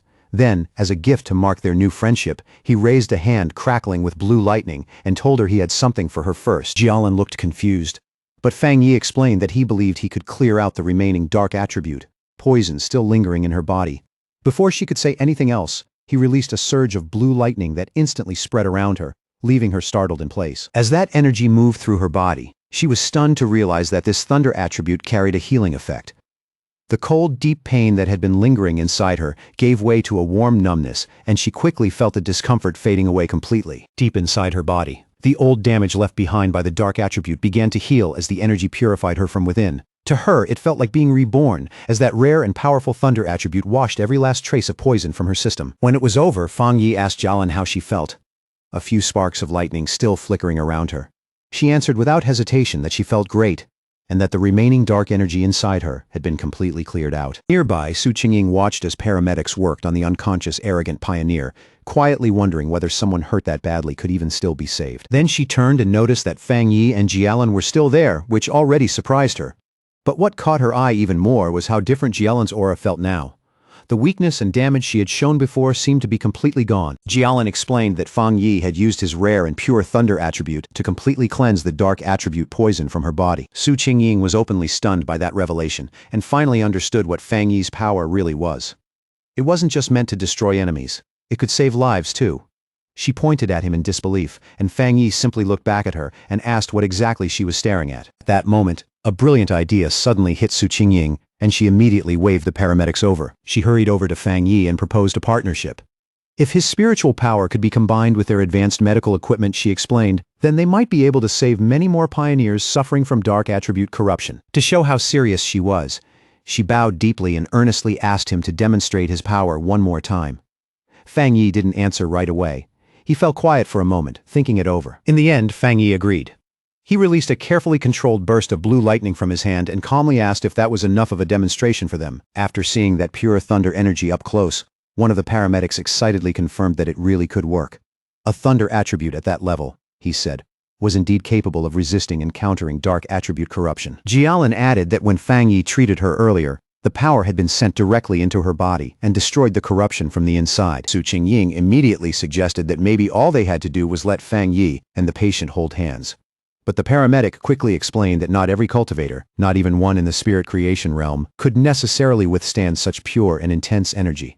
Then, while Su Qingying was still holding on to that hopeful smile, he added that even though Jialan's injuries had been serious, they were still minor compared to the condition of the other patient. He estimated that healing the arrogant pioneer would require at least 10 times more spiritual energy. Even then, he said, simply saving the man's life would already be a major success, while a full recovery was probably out of reach. Fang Yi agreed to try the procedure and asked the paramedics how he should transfer his spiritual energy. They quickly guided him toward the waiting ambulance. Inside, one of the paramedics instructed him to place his hand into a special device and steadily release his spiritual energy into it. And Fang Yi agreed without hesitation. From a distance, Lin Yi watched everything play out, while thinking to herself that she never would have guessed Jialan was such a high-ranking member of the elite Star God Warzone. What amazed her even more was that her cousin was so powerful that even this legendary military force was trying to recruit him. She thought back to how the usually cold and distant Jialan had personally asked to become Fang Yi's friend, and had even handed over her own personal token. After some time passed, Fang Yi turned toward Lin Yi and the red-haired leader and checked on how the two of them were doing. Lin Yi replied that she and the red-haired leader were both feeling fine now. Then she explained that the two of them had already decided to head out for more training and start taking missions on their own. They felt they couldn't keep relying on Fang Yi forever and needed to grow stronger through their own efforts. Having just finished transferring his energy, Fang Yi nodded and agreed with their decision. All he did was remind them to be careful out there. As he watched them, a faint proud smile appeared on his face, and he quietly thought that his cousin had really grown up. Su Qingying and her team also started getting ready to leave. She waved goodbye and told Fang Yi and Jialan that they would see each other again on the next mission. After that, Jialan turned to Fang Yi and said it was time for them to go visit Elder Wu. As the ambulance carrying Su Qingying's team drove off, her voice could still be heard complaining in frustrated protest that the military Star God Warzone had stolen such a powerful person away from them. Her teammates could only laugh awkwardly and try to calm her down as the vehicle kept rolling off into the distance. One last thought made the deeper problem inside the Spiritual Energy Association impossible to ignore. The whole organization was far too chaotic, and even its strongest elite squads had no real willingness to work together. Fang Yi and Jialan arrived at a large modern hospital that served as the highest security ward inside the Star God Warzone's medical base. Looking over the heavily guarded facility, Fang Yi asked if this was where Elder Wu was being kept. Inside the hospital room, the two of them stood quietly at the bedside where Elder Wu lay unconscious, surrounded by softly humming machines and flickering monitors on every side. Fang Yi looked at the scene and couldn't help saying how strange it felt. The legendary powerhouse of the Jinggang realm, the kind of person people spoke of like a myth, was really just a withered old man lying silent in a hospital bed. He looked more closely at the elder's condition. Red veins spread across the old man's face and neck like cracks under the skin, and every breath he took depended on the respirator beside him. Jialan explained in a low voice that his condition had been much worse before, to the point where he had almost looked like a corpse. She added that even after using the precious shizai flower on him, he still hadn't regained consciousness. Fang Yi's expression grew more serious as he wondered what kind of disaster could have reduced someone as powerful as Elder Wu to a state like this. Jialan then began recounting the battle that had left her teacher in a coma. She described how a massive dark attribute anomaly had appeared above the capital, and how Elder Wu had stepped forward alone to seal it before it could swallow the whole city. In the flashback, the rest of her squad could be seen desperately pouring their own spiritual energy into him, trying to support that final stand. What they had faced, she explained, was far beyond an ordinary S-level threat. Hanging over the ruined city had been a monstrous dragon-like shape made entirely of dark energy. So vast it made the whole sky feel like it was caving in. Jialin kept speaking, her tone growing heavier as she explained just how terrifying that moment had been. If the anomaly had fully descended, it wouldn't have just destroyed the capital. The surrounding cities would have gone with it, and the entire nation would have fallen into chaos. In that desperate final battle, Elder Wu had used his own personal domain to forcibly seal the S-level anomaly. But the disaster turned out to be even worse than any of them had imagined. That overwhelming dark attribute power rebounded into his body and corrupted him from the inside. Jialin grimly concluded that if her teacher hadn't been a master of the Jingang realm, he would have been burned to ash on the spot. Back in the present, Fang Yi lowered his eyes to the comatose hero with a new sense of respect. To stand alone and stop the destruction of an entire city, Elder Wu truly deserved to be called a great pioneer. As Fang Yi looked at the unconscious Elder Wu, his thoughts drifted back to his past life. He remembered how so many pioneers had sacrificed everything so he could become the last surviving human. Then a quiet realization crossed his mind. In his original timeline, Elder Wu had most likely already died by now. A new determination rose in Fang Yi's chest, and without hesitating, he reached a hand toward the elder. Jialin was caught off guard by the sudden move and immediately shouted, demanding to know what he was doing to her teacher. Fang Yi calmly told her not to panic. He explained that although the Shizai flower was already working, he wanted to try removing some of the stubborn dark attribute power still left inside Elder Wu's body. He placed his hand against the elder's chest, and a forceful stream of blue lightning immediately began flowing into the old man's body. Fang Yi explained that it should help him wake up faster.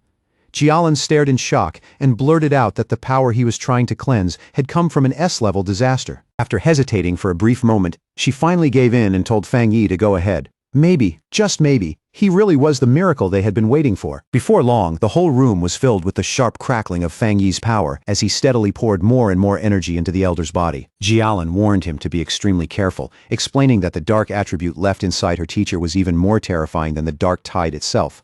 She added that without the Shizai flower, Elder Wu's recovery never would have reached even this point. With a serious look on his face, Fang Yi said he understood perfectly. He could clearly feel how terrifying the darkness inside Elder Wu's body really was. Even though the Shizai flower had already weakened and purified part of it, the remaining dark energy still carried an immense oppressive force. Then, all at once, a violent burst of dark energy exploded out from the hospital bed and blasted both Fang Yi and Jialin backward. Jialin shouted for Fang Yi to be careful and steady his mind immediately, because the dark energy had already begun affecting his consciousness. In response, a brilliant golden aura burst around Fang Yi as he instantly raised his own spiritual protection against the invading force. His eyes lit up with golden light. But then he suddenly realized something. The dark energy had already dragged his consciousness into a vision from the past. He found himself standing alone on an abandoned street in a ruined city, lifting his head toward the massive, terrifying red eye of the anomaly that had once swallowed the entire sky. Inside that mental world, the giant red eye hovered over the wrecked city and asked Fang Yi who he was. Fang Yi quickly understood what had happened. By touching the dark attribute residue left inside Elder Wu's body, his spirit had been pulled into this dangerous illusion. Completely unfazed, Fang Yi answered with calm confidence that his identity didn't matter, because he was simply the one who had come to destroy it. As blue lightning gathered into his glowing hand, he judged that this anomaly wasn't nearly as strong as it looked. In response, the giant eye shot a massive razor-sharp red spike straight at him, moving so fast that even Fang Yi was caught off guard for a split second. Fang Yi reacted at once and activated his golden sun breathing technique, his eyes blazing with golden power as he prepared to defend himself. He moved swiftly through the ruined street, dodging the barrage of red spikes that came raining down from the sky one after another. Then the anomaly released strange red-black lightning tendrils. Fang Yi immediately noticed that this bizarre lightning was every bit as powerful as the divine thunder he had absorbed on Yuhuang Mountain. Then the anomaly revealed its true form. It shifted into an enormous swarm of countless insect-like creatures made entirely of dark attribute energy, circling around a central red eye. Fang Yi immediately realized that every one of those creatures was as strong as the monsters from the dark tide, and there were tens of millions of them. In the next instant, the whole swarm came crashing down on him like a monstrous vortex, blotting out everything around him with sheer weight and terror. Facing that overwhelming threat, Fang Yi calmly summoned his flaming sword into his hand. Looking at the monstrous swarm rushing toward him, he declared that there was only one thing left to do now: wipe out every last one of these pests. With a determined shout, Fang Yi charged forward and unleashed a massive blazing slash that tore a brilliant path straight through the center of the swarm. That overwhelming strike cut the creature's central eye cleanly in half. As he sized up the enemy, Fang Yi identified it as an S-level collective anomaly. Even so, he guessed its current strength had already been greatly reduced, either because this was only an illusion, or because the shizai flower used on Elder Wu had already purified part of its power. The two severed halves of the swarm crashed toward the ruined city below and exploded violently the moment they hit the ground. Fang Yi landed steadily on a rooftop and looked over the aftermath below. He estimated that the anomaly's current strength was only around A-level, and for a brief moment, he felt real awe at the thought that this was the city-destroying disaster Elder Wu had once faced entirely on his own. Fang Yi realized the danger was even greater than he first thought. Dark swirling energy gathered into his palm, and without hesitation, he unleashed his own dark attribute technique, the Boundless Dark Realm. A massive vortex of pure darkness erupted from him and began swallowing up the insect-like anomaly.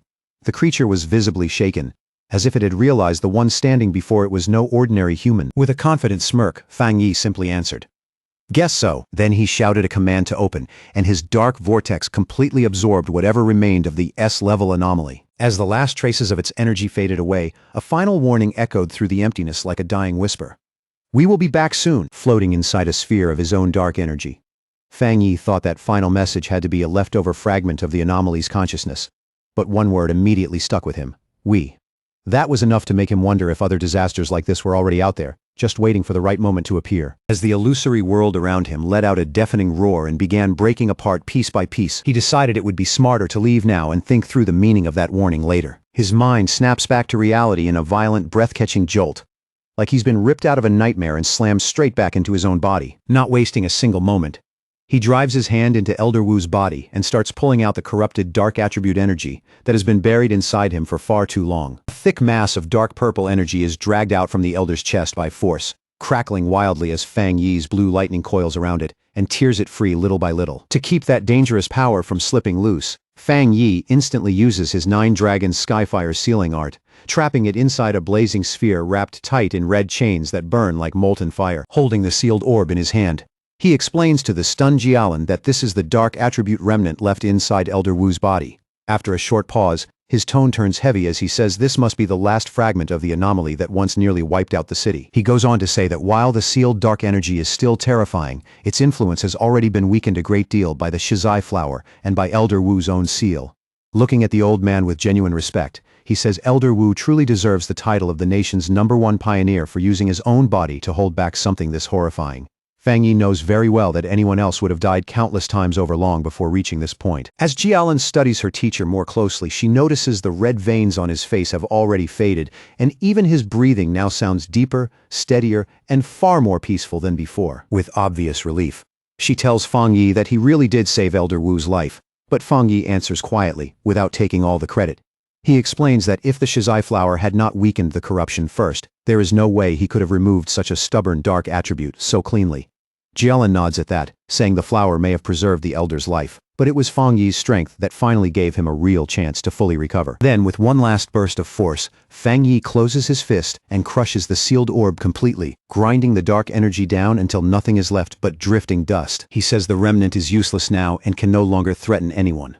But then his face turns serious, and he tells Jialan there is still one more thing she needs to hear. Before vanishing in the mental illusion, the dark attribute remnant warned him that one day it would return. From that alone, he knows they have to stay prepared at all times, because no matter what comes next, they cannot let an old man who barely survived a life-and-death ordeal be forced back onto the front lines again. Jialan quietly says she understands, because this is not the first time she has heard whispers like that. When Fang Yi asks what she means, she explains that the military's monitoring departments and the association have been gathering data on spiritual energy changes across different regions for a long time now. And from that data, she says, a disturbing rumor started to spread.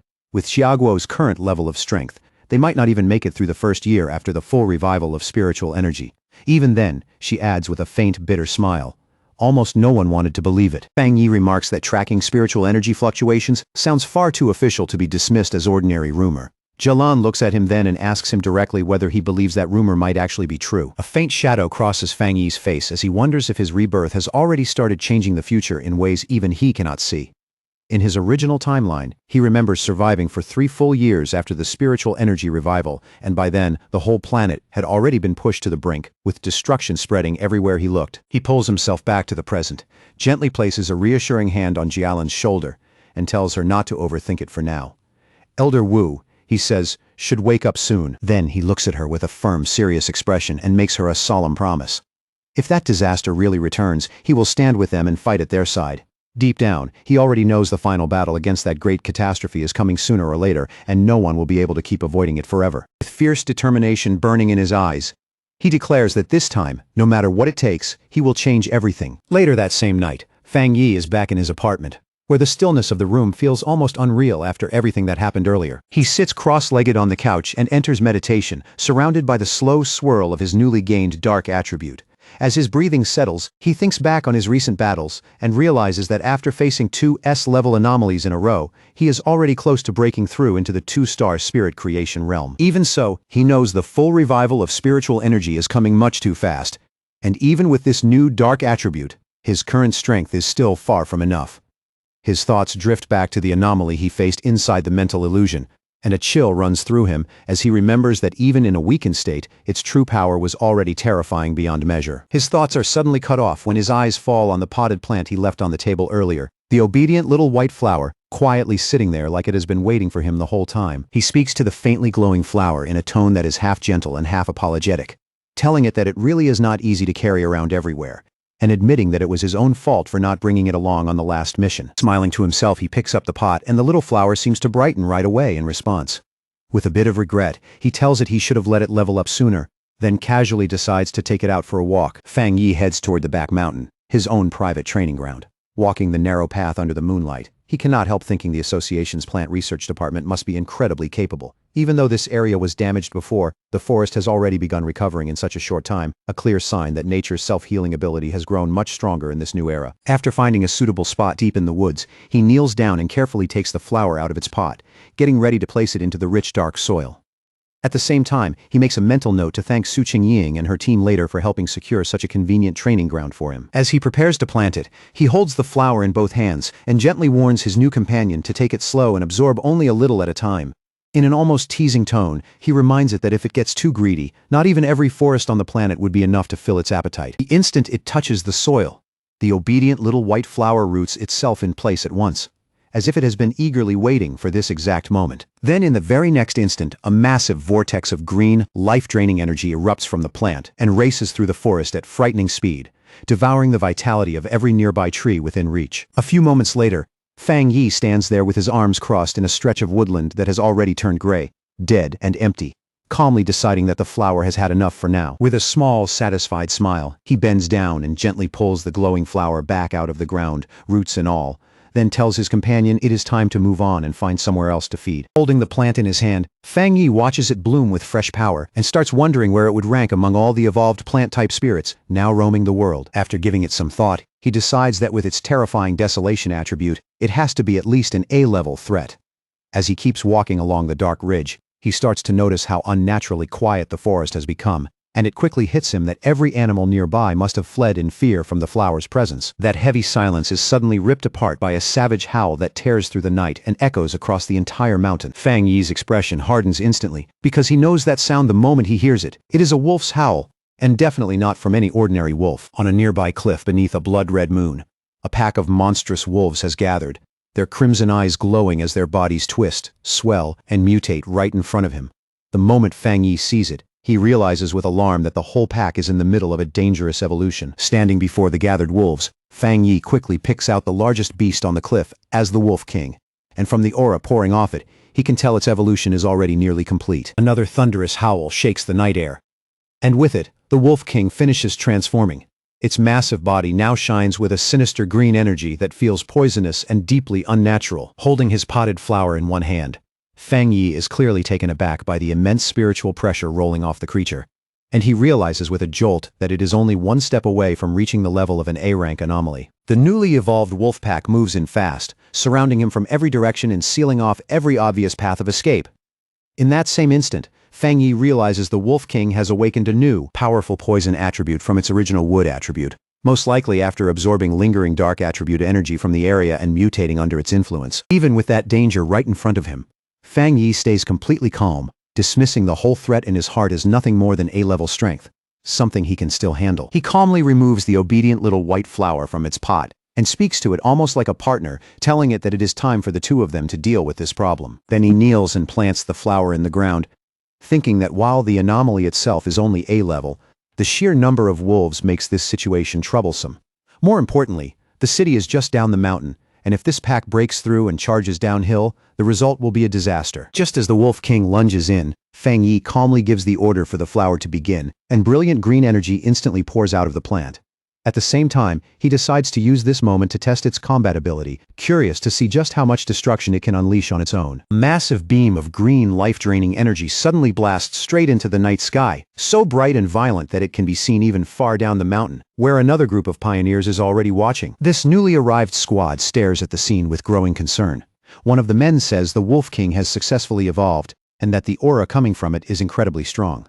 He immediately asks for the contamination level, and the cloaked figure beside him answers in a low voice that it has already reached 90%. Both of them are visibly shaken by that dangerously high reading, and their expressions turn grim on the spot. The blonde-haired squad leader tenses immediately as he realizes the danger is still rising. In his judgment, the Wolf King's wood attribute has already reached at least the 3-star Ghost Axe realm and may even be closing in on the Spirit Creation realm, while the rest of the wolf pack is clearly strong enough to become a major threat on its own as well. He can already tell his team does not have nearly enough people to contain something on this scale. With a grim look, he admits that even he himself only recently stepped into the 3-star Ghost Axe realm. Then his eyes suddenly catch that enormous green beam in the distance, and in the middle of it he clearly feels the presence of the dark attribute. In that instant, it finally clicks. He shouts to his team that this is why the contamination level has climbed so high. The Wolf King, he realizes, has evolved dual attributes, something so rare that even veteran pioneers might go their whole lives without seeing it. At that exact moment, the reading on the squad leader's watch jumps again, the display flashing wildly as it spikes all the way to 100%. The leader clenches his teeth, knowing they have to stop the wolf pack's evolution before everything below the mountain is lost. Those beasts were already vicious enough before, and with this new power, they will only become even more savage and harder to control. Realizing the situation is beyond what his team can safely handle on their own, he makes the call to contact the Spiritual Energy Association for immediate backup. Just then, the ground under their feet starts shaking violently, the tremor rolling through the mountain without any warning. One of his men blurts out in panic, asking if it is an earthquake, but the leader knows right away the wolf's evolution should not be causing something on this scale. A cold weight settles in his chest as he realizes with growing dread that an entirely different anomaly has appeared. His watch confirms that fear in the worst way possible. The contamination level does not just rise, it explodes, shooting up to an absurd, almost impossible 1,000. Pioneers stare in open fear as a massive eruption of green desolation energy bursts from the mountaintop like a living disaster. The green-haired pioneer recognizes that power immediately, and all he can do is wonder in disbelief why something like that would suddenly appear here of all places. As that life-draining wave sweeps toward them, the entire squad panics. One of the men cries out in fear, asking if this is the giant vine from the sky that disappeared before. His voice is full of disbelief and frustration as he blurts out that there was no warning at all. The squad leader instantly shouts for everyone to fall back, ordering his team to retreat at once and start evacuating all nearby residents without delay. And yet, just as suddenly as it appeared, that huge wave of desolation energy stops in place, as though some invisible force has frozen it in mid-surge. One of the men calls out to the leader, pointing in confusion as he says the energy has stopped moving. The whole squad can only watch as the massive vortex of green power starts pulling back and sinking into the mountain again. For a brief moment, panic gives way to uncertainty. They start wondering if the danger has really passed. One asks whether they should still file a report, while another hesitantly suggests moving up the mountain to investigate. Up on the mountaintop where Fang Yi planted his flower, the ground is now covered in a sprawling web of thick green roots, twisting across the earth like veins. From those roots, dozens upon dozens of glowing white flowers begin to sprout, their pale light flickering in the dark.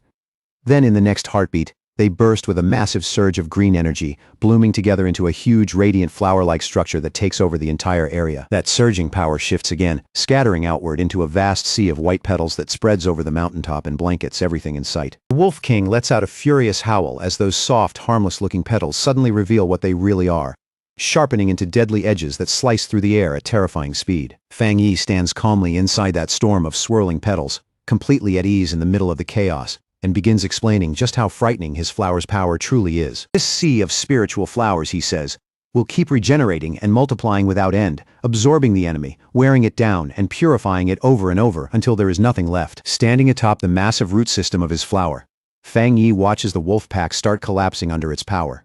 Then he looks toward the Wolf King and coolly taunts it, asking how the rest of its pack is supposed to survive without the same kind of spiritual protection it has. The smaller wolves are quickly seized by vines covered in white flowers, pinned down and wrapped so tightly they cannot even struggle free. Their life force is drained away at a terrifying speed until nothing is left but bare skeletons, and before long, even those crumble into dust. After devouring the life force of the entire pack, both the flower and the countless petals surrounding it slowly begin to change color, deepening into an ominous red that feels far more dangerous than before. In one last desperate attempt to fight back, the Wolf King gathers up every bit of energy it has left, and fires a powerful green blast from its mouth, throwing everything into that single attack. But the red flower responds with effortless ease, raising a protective barrier that catches the full force of the blast and absorbs it completely without showing the slightest strain. Hidden among the swirling red petals and twisting vines, Fang Yi tells the beast in a calm, almost indifferent voice that an attack like that is completely useless. He explains that the desolation attribute of his spiritual flower has already rooted itself deep inside the mountain. The sea of flowers draws power from the mountain, he says, and then turns that same power back into the mountain, creating a self-sustaining cycle that feeds itself endlessly and never stops. Now, much more intelligent after completing its evolution, the Wolf King seems to fully understand how hopeless its situation has become. Even so stubborn and ferocious to the very end, it still refuses to back down. Locking onto the central red flower as the true core of all the power around it, the Wolf King makes its choice and charges straight at it with everything it has left. Fang Yi watches the beast rush in and lets out a faint, amused smile. In a mocking tone, he asks his little flower what it plans to do now that its core has been found. As if answering him on the spot, the central red flower suddenly swells to an enormous size, its presence surging upward before it lunges forward to meet the charging Wolf King head-on. In one swift motion, it spreads open its massive petals and traps the beast completely inside, sealing it away like prey swallowed whole. The Wolf King howls in agony as the desolation attribute starts tearing away its life force, the pain so intense that even its furious cries begin to sound desperate. The giant red flower keeps absorbing the Wolf King without pause, devouring its green energy bit by bit as the desolation attribute consumes everything it can. Watching closely, Fang Yi's expression slowly turns serious, because even he did not expect his flower to allow the dark attribute into it, instead of rejecting it outright. Before long, the Wolf King is completely swallowed by the flower's pulsing red petals, its huge body vanishing entirely into that living mass of devouring power. Fang Yi is genuinely stunned by what he is seeing. Deep down, he marvels at how terrifying the desolation attribute has become in the flower's hands. He never expected that after he implanted the attribute, it would go on to develop and shape its own technique without any direct guidance from him. As the giant flower slowly shrinks back down, Fang Yi finally understands just how frightening this new ability really is. Once an enemy is trapped inside that sea of flowers, escape is not even an option anymore. Then the flower spits out the Wolf King's clean white skeleton, stripped so completely that not a trace of flesh remains. Seeing that, Fang Yi concludes that even if the spiritual flowers themselves are destroyed, they can simply regenerate again and again, using their desolation power to strip any enemy down to bare bones. Standing in front of the massive red flower, now surrounded by a whole field of smaller crimson blossoms, Fang Yi decides this newly born technique deserves a name. After a brief pause, he calls it Endless Spirit Sea. A system window appears before him, confirming his judgment and announcing that the spiritual flower has successfully created a desolation attributed technique of its own, Endless Spirit Sea. With the battle finally over, the flower slowly closes its petals again, its entire body glowing brightly from within, as if some new change is beginning to build inside it. Fang Yi watches in silence, a little worn out from the fight, as a single red petal drifts softly through the air and brushes against his cheek. Then the flower suddenly erupts with a tremendous burst of energy, and Fang Yi's eyes widen at once as he realizes his little flower is about to evolve too. Far away, inside a high-tech control room, alarms start blaring as an analyst urgently reports the appearance of an A-level anomaly. He explains that their instruments are picking up two completely different spiritual powers in the same location. Just as the Wolf King was evolving and generating a dark attribute, another separate and highly concentrated desolation attribute appeared there as well. Standing beside Su Qingying, the association's superior immediately demands the exact location, his voice turning sharp as the seriousness of the report sinks in. A technician quickly points to the map and explains that the signal is coming from an area that had previously been under Su Qingying's team's responsibility. The superior frowns at once and questions whether the destroyer squad had not already been sent there to deal with the wolf pack. Before he can even finish that thought, an incoming call from the squad on the ground cuts him off. The squad leader reports that a powerful wave of desolation energy suddenly appeared and wiped out the entire A-level wolf pack. But he also adds that the desolation power then pulled back into the mountain, and since then, a large number of strange flower-type anomalies have appeared there. The pioneers stand facing the mountain, now glowing red beneath a vast sea of flowers, and none of them can move any closer without feeling an overwhelming sense of danger forcing them back. The association superior keeps speaking with the squad leader as the situation grows more serious by the second. The leader warns that if this new and still unidentified anomaly erupts outward, it will be even more terrifying than the celestial vine ever was. He urgently asks for support, admitting that even with all the pioneers already gathered there, they probably still would not be able to handle any sudden change. After a brief pause, the superior agrees and decides to dispatch 2 elite teams immediately. Su Qingying, however, seems to be thinking something else. She turns toward her superior with a knowing look, and calmly says she has a strong feeling that the source of that desolation power is Fang Yi. She cuts into the call and points out that Fang Yi's home is in that exact area. Then, with complete confidence, she says that wherever Fang Yi is, he will protect everyone there. As she says it, an image seems to form in the mind's eye. Fang Yi hanging high above the city in a blazing aura, his whole figure wrapped in fire like a guardian descending from the heavens. Back on the mountain, the entire landscape has already transformed, swallowed up by a vast sea of red flowers spreading across the ground in every direction. Fang Yi stands before his obedient little white flower, which has now grown to an enormous size. Watching it closely, he confirms what he had already guessed. After devouring the Wolf King, the flower is now right on the edge of awakening a second attribute. The giant red flower slowly opens, and from deep within its center, a brilliant golden light begins to shine, bright and intense like a newborn flame. Fang Yi's eyes narrow slightly as he realizes what that new power is.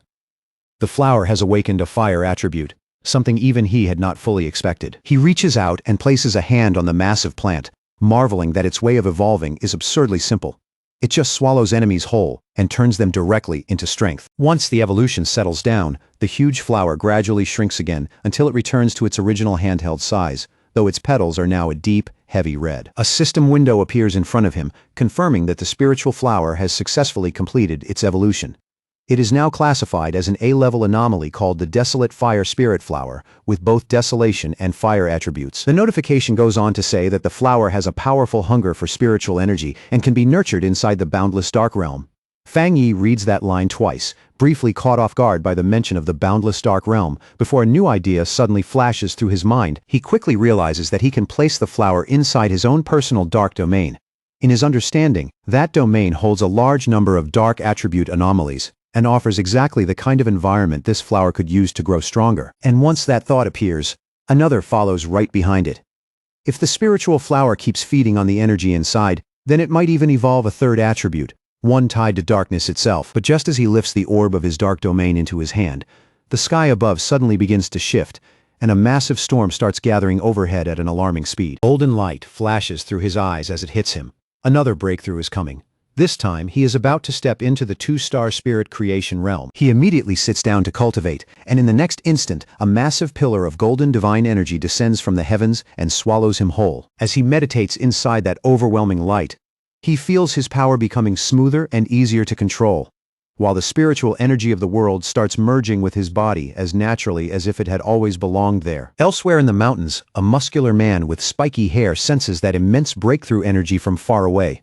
He follows the light like a hunter tracking prey, and when he arrives, he is stunned by the source of such extraordinary power. He is instantly thrilled, recognizing what he believes to be the legendary divine blade, and with growing excitement, he realizes he has found a cultivator who has reached the 2-star spirit creation realm. While watching a video of Fang Yi's earlier battle, the man stands there wrapped in his own blazing aura. With open arrogance, he declares that he will crush this new fire attribute pioneer and prove to everyone that he is the true number one. Back where he is cultivating, Fang Yi's sharpened senses pick up a new presence hiding nearby. Without the slightest panic, he raises his voice and coldly demands to know who is there. The mysterious man does not answer with words. Instead, he hurls a massive fireball straight at Fang Yi, shouting as he attacks, and asking if Fang Yi is a fire attribute pioneer. Completely unfazed, Fang Yi gathers dark energy in front of him and casually swallows the attack with his own vortex. A faint smile touches his face, clearly satisfied as he realizes he has finally forced this hidden enemy out into the open. Fang Yi recalls that he had already sensed the man hiding nearby for quite a while, and the idiot had not even bothered to properly conceal his spiritual energy. He quickly judges the newcomer to be a wild pioneer, the kind who belongs to no organization and lives only to challenge others. From the aura coming off him, Fang Yi can tell he has only just broken through into the spirit creation realm. The muscular man finally reveals himself and drops in front of Fang Yi in a burst of heat, his body wrapped in a fierce fire aura. He looks Fang Yi over with open interest and remarks that he is surprisingly interesting, adding that he can feel a strong spiritual pressure from him. Then he introduces himself as Jiang Lu and aggressively demands to know how Fang Yi managed to avoid that fire attack just now. Fang Yi says nothing. He just stands there, silently looking his new opponent over from head to toe, with a cocky grin. Jiang Lu says he forgot to introduce himself properly. He repeats his name and boasts that Fang Yi is going to remember it very soon. The moment he finishes speaking, he charges forward without a second of hesitation, flames wrapping around his body as he rushes in head-on. In response, Fang Yi calmly raises one hand, lifts two fingers toward the sky, and says just two simple words in an even tone. Divine thunder. At once, a massive bolt of brilliant blue lightning crashes down from the heavens, roaring through the night as it strikes straight toward the charging Jiang Lu. Jiang Lu is caught completely off guard. His eyes widen as he stares at it in shock, unable to understand what kind of power this is. The divine thunder slams into him head-on with terrifying force, swallowing his entire body in a violent explosion of blue light. A painful cough tears out of him, and smoke spills from his mouth after taking the full force of that overwhelming strike. He struggles to push himself back up, his body scorched and still crawling with blue electricity.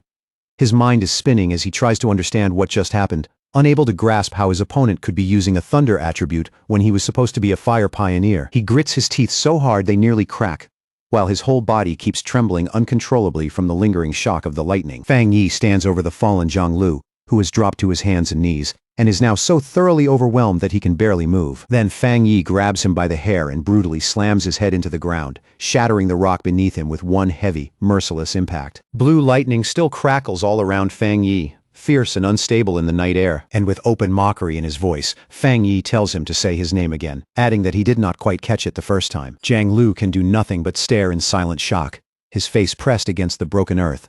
His mind is full of disbelief as he wonders how he could have been beaten so easily and so completely. He had only just reached the one-star spirit creation realm, and he always believed he was the fastest cultivator among everyone he knew. He cannot understand how he lost like this, especially when he never even got the chance to use his ultimate move. His thoughts flash back to the days when people praised and admired him, when his rare and powerful fire attribute made him feel untouchable. He truly believed that sooner or later, everyone would have no choice but to bow before him. A small, dismissive sound slips from Fang Yi's lips as he sends another surge of electricity through Jiang Lu's body, making him scream in pain on the spot. And still, Jiang Lu's mind stays stuck on the same impossible question: how can this man have a thunder attribute when he was supposed to be using fire? Fang Yi looks down at him with one eye glowing blue, disappointment plain on his face, as he says he honestly expected this opponent to be much stronger. With a cold, condescending smile, Fang Yi mocks the arrogance of the younger generation while pinning Jiang Lu helplessly to the ground with raw electrical force. Jiang Lu grits his teeth through the pain and humiliation, his thoughts racing. He realizes that even though Fang Yi is clearly only at the two-star spirit creation realm, the spiritual pressure coming off him feels vastly greater than his own, by at least 2 full realms. Then an even more terrifying realization crashes into him. No, it feels closer to the gap of 3 entire realms. Convinced that death is right in front of him, Jiang Lu falls into despair, thinking that this really is the end, that the great Jiang Lu, at least in his own mind, is actually going to die here. Lying there in terror, Jiang Lu finally breaks and begs Fang Yi not to kill him. Fang Yi stares down at him for a moment with a cold, unreadable expression, then silently loosens his hold and lets him go. In a low voice, he warns him that a pioneer's power is not something to be thrown around carelessly at other people. Then, with quiet disdain, he tells him that if he really has that much free time, he would be better off using it to clear out the newly emerging anomalies. After giving him one last dismissive look, Fang Yi turns and walks off without another word, leaving Jiang Lu sprawled on the ground, humiliated and completely lost. Jiang Lu watches his back fade into the distance, his thoughts in total chaos as he tries to make sense of Fang Yi's overwhelming spiritual pressure. He cannot tell whether that crushing gap exists because Fang Yi is some unbelievable genius, or because he himself is far weaker than he ever wanted to admit. Later, inside a luxury apartment, a worn-out and emotionally drained Jiang Lu pushes open the door and walks into a room where 2 men have already been waiting for him. The moment one of them sees him, he greets him and after a brief pause, awkwardly jokes about his new hairstyle. The other man, with striking red hair and a much sharper temper, starts scolding him the second he steps inside. He reminds Jiang Lu that he already warned him before, over and over, not to go around picking fights so recklessly. The red-haired man keeps laying into him, saying Jianglu's aggressive attitude is way too dangerous, especially now, when the spiritual energy revival has not even officially begun yet. Acting like this, he warns, is only going to bring trouble straight to his door. But to his friend's surprise, Jianglu does not argue back or flare up this time. He just drops onto the sofa like a man whose spirit has been completely crushed. Thrown off by that reaction, one of the men stares at him and asks what happened, wondering if this silent, defeated mess is really the same battle-crazy Jianglu they know. The red-haired man frowns and asks him directly what exactly happened out there. He reminds Jianglu that he went out specifically to challenge the Divine Blade user, and Jianglu, still sunk in misery, quietly admits that it was over in an instant. His other friend immediately grabs him by the shoulders and tells him to stop mumbling and explain what that is supposed to mean. With tears already welling up, Jianglu finally breaks and blurts out that he was the one who got taken down in an instant. Both of his friends freeze in disbelief. Half frantic and half broken, Jianglu says he wishes he had realized sooner that something was wrong and backed off, because then at least he would not be drowning in this kind of shame. The man on the sofa can only ask in confusion how the Divine Blade could possibly be that strong when Jianglu himself is a rare genius who reached the spirit creation realm in just a few short months. Jianglu then relives the fight in painful detail, remembering how his strongest move, Meteor Flame, was crushed in a single instant by the other man's terrifying thunder attack. His friends try to make sense of a defeat that ridiculous. The man on the sofa wonders if Jianglu challenged the wrong person, arguing that with Jianglu's pure firepower and spirit creation realm cultivation, it should be nearly impossible for anyone to beat him that easily. The red-haired man offers another guess, suggesting that maybe this person was not actually a pioneer at all, and that their first judgment of his identity and strength was simply wrong. Jianglu explodes at that and immediately rejects both ideas, shouting that there is no way he got it wrong, and that the place they fought was absolutely his opponent's own territory. He insists they cannot understand, because they were not there to feel it themselves. In a shaken voice, he calls the man a monster, and recalls that terrifying thunder, saying it was so violent and overwhelming it felt like it was going to split his head open. Both of his friends fall silent as Jianglu says his instincts are telling him he found the right person after all. Then he gives them his most terrifying conclusion. His opponent is a top-tier pioneer with both fire and thunder powers, and somehow that thunder is many times stronger than Jianglu's own fire. He believes the man was deliberately hiding his true strength, and from what he felt, he guesses that person must be at least at the 3-star spirit creation realm. His friends are stunned by that judgment. The red-haired man cannot help thinking how absurd it would be for a wild pioneer that young to reach that level, and he slowly realizes that if Jianglu is telling the truth, then this mysterious man is going to become a nightmare for every other pioneer who crosses his path. After sitting in silence for a while, Jianglu slowly lifts his head again, a new determination in his eyes, and asks his friends whether he should try becoming that man's apprentice. The question leaves both of them completely speechless. Meanwhile, back in his apartment, Fang Yi sits in meditation while a swirling golden aura circles around him like a living current of light. Before long, he starts to find it strange that the clear feeling of standing right on the edge of breaking through into the 2-star spirit creation realm has suddenly vanished without warning. He opens his glowing fiery eyes and quickly realizes the problem is not coming from his own body at all, but from some outside change affecting the environment around him. A moment later, he figures it out. The spiritual energy in the air has become unstable and chaotic, making it impossible for him to gather it properly and complete the breakthrough. That only confirms the fear already forming in his mind.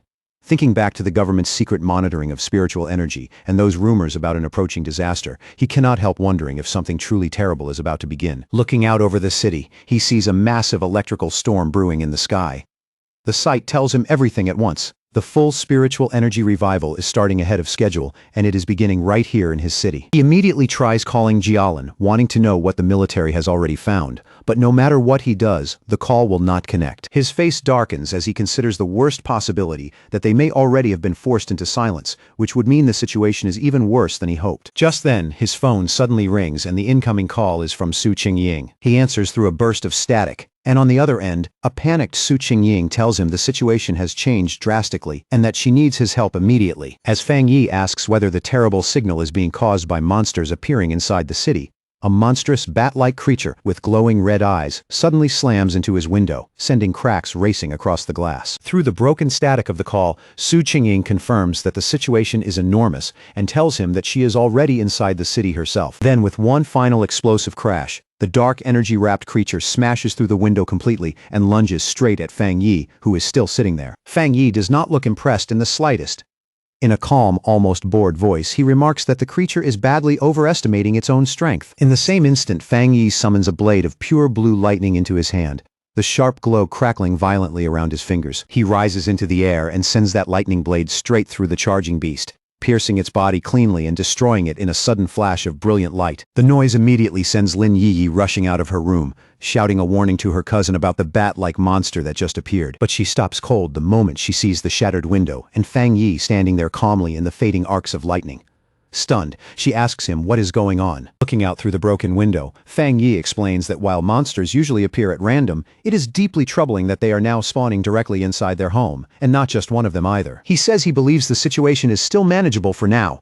Then the two of them look out at the massive electrical storm spreading across the city, and Fang Yi quietly says this may be the start of a major disaster. What troubles him most is how abnormal all of this feels. A 2-star Ghost Axe Realm monster would normally stay hidden in the dark and wait for a better opportunity, not boldly charge into a pioneer's home in the middle of the city like this. Realizing a hard fight is coming, he tells Lin Yi to contact every pioneer she knows and gather them all at the apartment as fast as possible.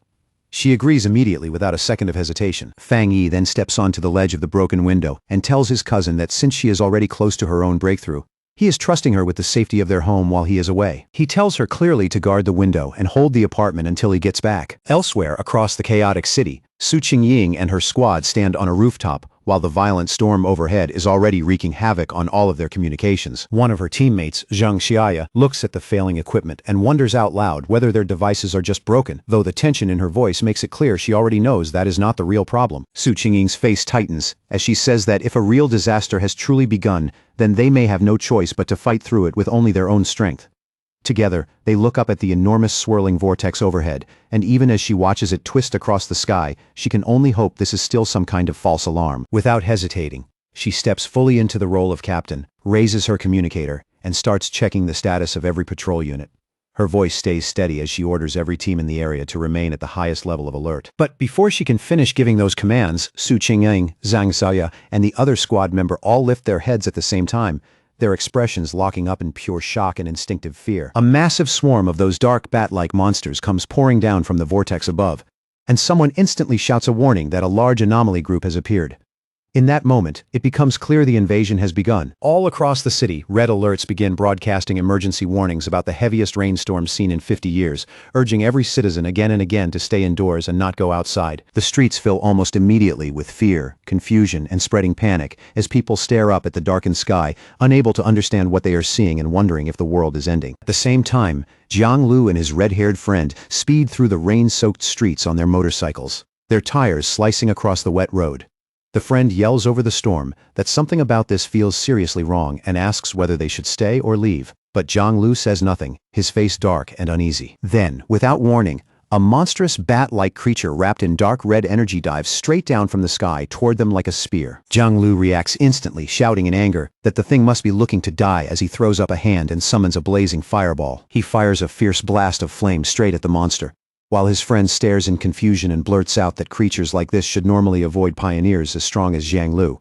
So why would it attack them at all? To their horror, the creature bursts right back out of the flames with a shrill screech, completely unharmed. In that instant, Jiang Lu realizes with panic that it did not fail to burn. It regenerated the damage immediately. Shaken by how powerful the monsters appearing all over the city seemed to be, Jiang Lu makes a fast decision and says they need to head home right away. The scene shifts back several hours earlier to a high-tech control room inside the Spiritual Energy Association. There, Su Qingying and her superior are in the middle of a meeting when one official suggests that if they want results, they need their most capable people to establish contact with Fang Yi. Just as the superior turns towards Su Qingying to speak, a sudden alarm cuts through the room and interrupts the meeting on the spot. A special warning flashes across the main screen, announcing that an A-level anomaly is expected to arrive in the city center within 24 hours, while large numbers of bat-like anomalies have already started gathering in the outer suburbs. The association superior questions whether it is really an A-level anomaly, and Su Qingying, visibly alarmed, immediately says they need to dispatch a team at once and that she will go personally. The scene snaps back to the present, where the leader of the destroyer squad stares upward in terror at a gigantic version of the bat monster descending toward him.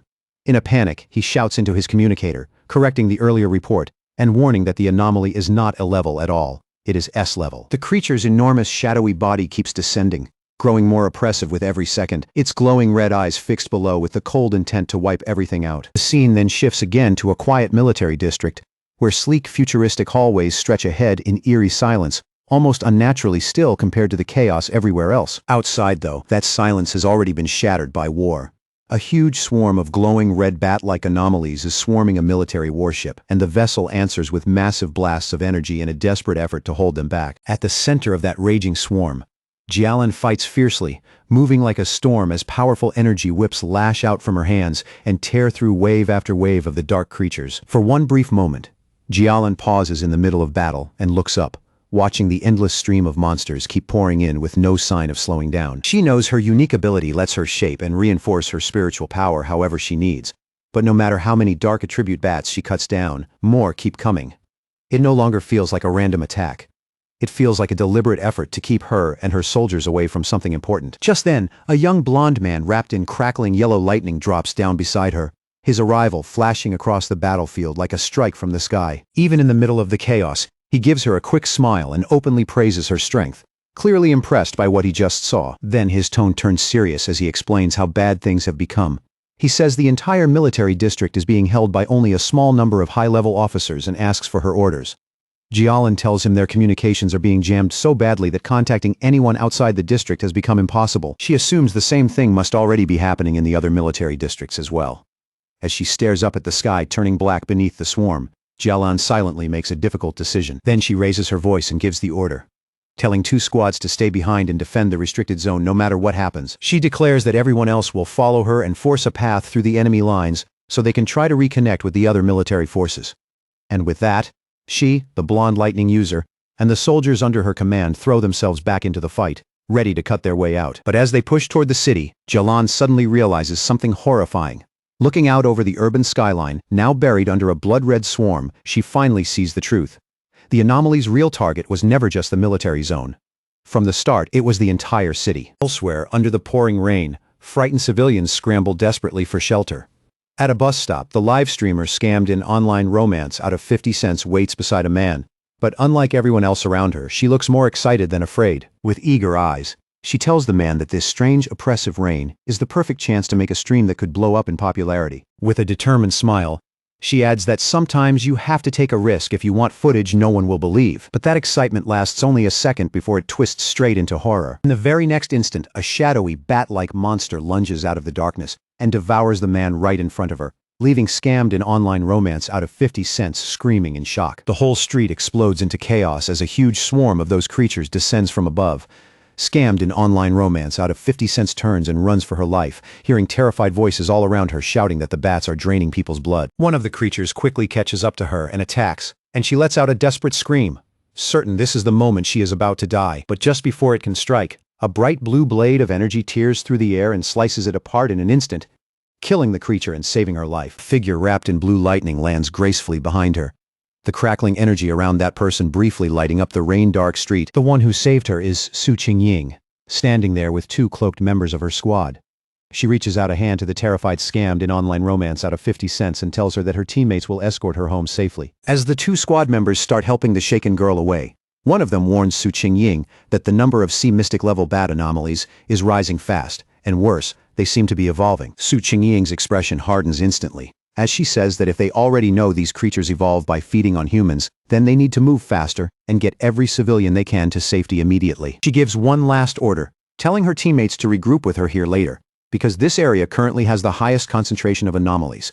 They acknowledge the command and lead scammed in online romance out of 50 cents away, leaving Su Qingying standing alone before the deepening blood-red swarm. High above the city, Fang Yi cuts through the storm and lands on a rooftop, where he comes face to face with a gigantic multi-eyed form of the bat anomaly. Looking down at the endless swarm below, he is startled to realize that the entire group has already evolved, and their combined power is now pushing close to the 3-star Ghost Axe realm. Facing that growing threat, he raises one hand and summons a brilliant blazing sword made of golden fire, its light carving through the darkness around him. Then with a single powerful swing, he unleashes a huge wave of flames that tears across the swarm and instantly burns down a massive number of the creatures. Even so, as he watches the battlefield with one eye glowing red, he quickly realizes this fight is nowhere near over. He understands immediately that this anomaly is different from ordinary enemies. The bat swarm seems almost impossible to kill, healing and multiplying again and again, which makes simple attacks nearly useless. Looking farther out, he sees that swarms of these dark attribute creatures have already appeared in every crowded part of the city. It feels like countless identical disaster zones have erupted all at once, and he knows there is no time to search through all that chaos for the association members. Looking out over the city now buried beneath swirling dark mist and blood-red movement, Fang Yi comes to a hard conclusion. There is no faster option left. He will have to clear the swarms one by one. In a split-second decision, Fang Yi changed tactics. He raised his hand and unleashed his ultimate technique, the boundless dark realm. A massive dark green vortex erupted around him, twisting like a living storm, and with an icy voice, he declared that every last anomaly here would be fed to his spiritual flower. As the vortex started devouring the swarm piece by piece, Fang Yi's mind flashed back to the people waiting behind him. He pictured the pioneers gathered at his home, Lin Yi, Su Qingying, Zhang Xiaoya, and the rest. There was no room to hesitate now. With Cousin's ability and the others guarding the place, his home should be safe for the time being, but he understood one thing better than anyone. If this disaster kept growing, that nightmare would become real, and once it did, almost no one would make it out alive. 10 minutes later, Su Qingying was still fighting alone on a rooftop, completely surrounded by a never-ending tide of savage anomalies. She gritted her teeth as the swarm kept pressing in. No matter how many she cut down, more rushed in to replace them right away. Her spiritual power was recovering far too slowly, and deep down she knew the truth. If this dragged on much longer, she would be completely drained. Even in the middle of that desperate fight, her thoughts briefly drifted to her two teammates. All she could do was hope they were still safe, while escorting the civilian through the chaos below. Then a terrified scream for help ripped through the storm, sharp enough to make her snap her head up. The moment she looked into the sky, she saw it, a huge mass of red anomalies rushing together at terrifying speed, compressing into one dense, horrifying cluster as a single monstrous shape started to form. The instant she realized things were getting even worse, Su Qingying launched herself off the rooftop and sprinted up the side of a nearby building. She knew exactly what was happening. If the anomalies kept evolving like this, they would soon enter the spirit creation realm. Her team was already stretched to the limit trying to save civilians, and they had no strength left to handle something on that level, especially now that the creatures had started attacking buildings directly. Without wasting a moment, she thrust out her hand and fired several fierce blasts of blue energy into the bat-like swarm, trying to rip open a path before the writhing mass could finish gathering. But there were simply too many of them. The creatures swarmed over her from every side, crushed her momentum, and slammed into her hard enough to send her falling straight out of the sky. As she dropped through the rain and darkness, one terrifying realization hit her all at once. Looking at the enormous vortex of dark energy and crackling lightning twisting above the city, she finally understood what the swarm had been trying to do all along. This was never just random destruction. An anomaly king was about to be born. By now, the entire city was falling apart. Beneath the relentless rain, countless shadowy bat-like creatures flooded through the streets and filled the sky like a living black tide. The scale of the disaster was so overwhelming, it felt like no one, not the military, not even the Spiritual Energy Association could stop the city from being swallowed whole. And in the middle of all that chaos, the pioneers were still fighting with everything they had. Report after report came in, each one worse than the last, saying that pioneer teams were either sacrificing themselves just to hold the line, or being wiped out entirely. Su Qingying kept fighting on her own, her protective barrier trembling as it held back the endless horde closing in from every direction. Then a new alert came through, and the classification alone sent a chill through everyone who heard it. The S-level anomaly had now been confirmed as an anomaly king. Inside the association's command center, the mood had turned completely grim. The officials stood frozen as reports of catastrophic casualties kept pouring in. The monsters' sheer numbers, combined with their terrifying regeneration, were crushing every defensive line they had. And worse than that, there was no longer enough time to call for reinforcements from other regions. One subordinate, pale and visibly shaken, reported that the entire city had already been sealed off by a massive wall of black fog. It wrapped around everything like a prison, cutting off any last chance of rescue from the outside. Only then did the full truth really sink in. They were completely isolated. Facing what might be the city's final hour, the association superior stood beside his men and spoke with grim resolve. As pioneers, he said, they would stay with the city until the end, and if the monsters wanted to take this place, they would have to walk over their corpses first. With his expression set like iron, he gave one final order: send the last code to headquarters immediately.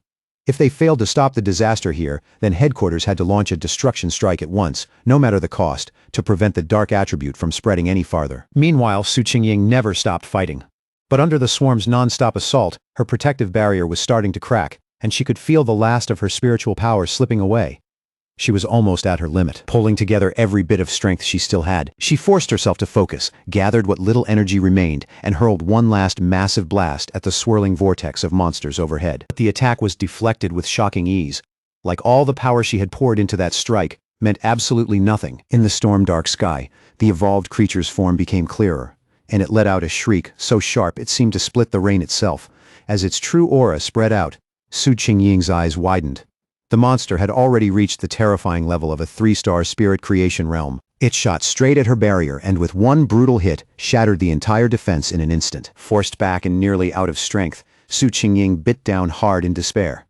Her spiritual energy was almost gone, and for the first time, that crushing sense of helplessness settled deep in her chest. The creature's overwhelming power ripped completely through Su Qingying's barrier, smashing the last of her defense into fragments. Already injured and unable to steady herself, she tumbled through the air in a miserable arc while the massive creature came down after her like a predator moving in for the kill. With painful clarity, she realized this might really be the end.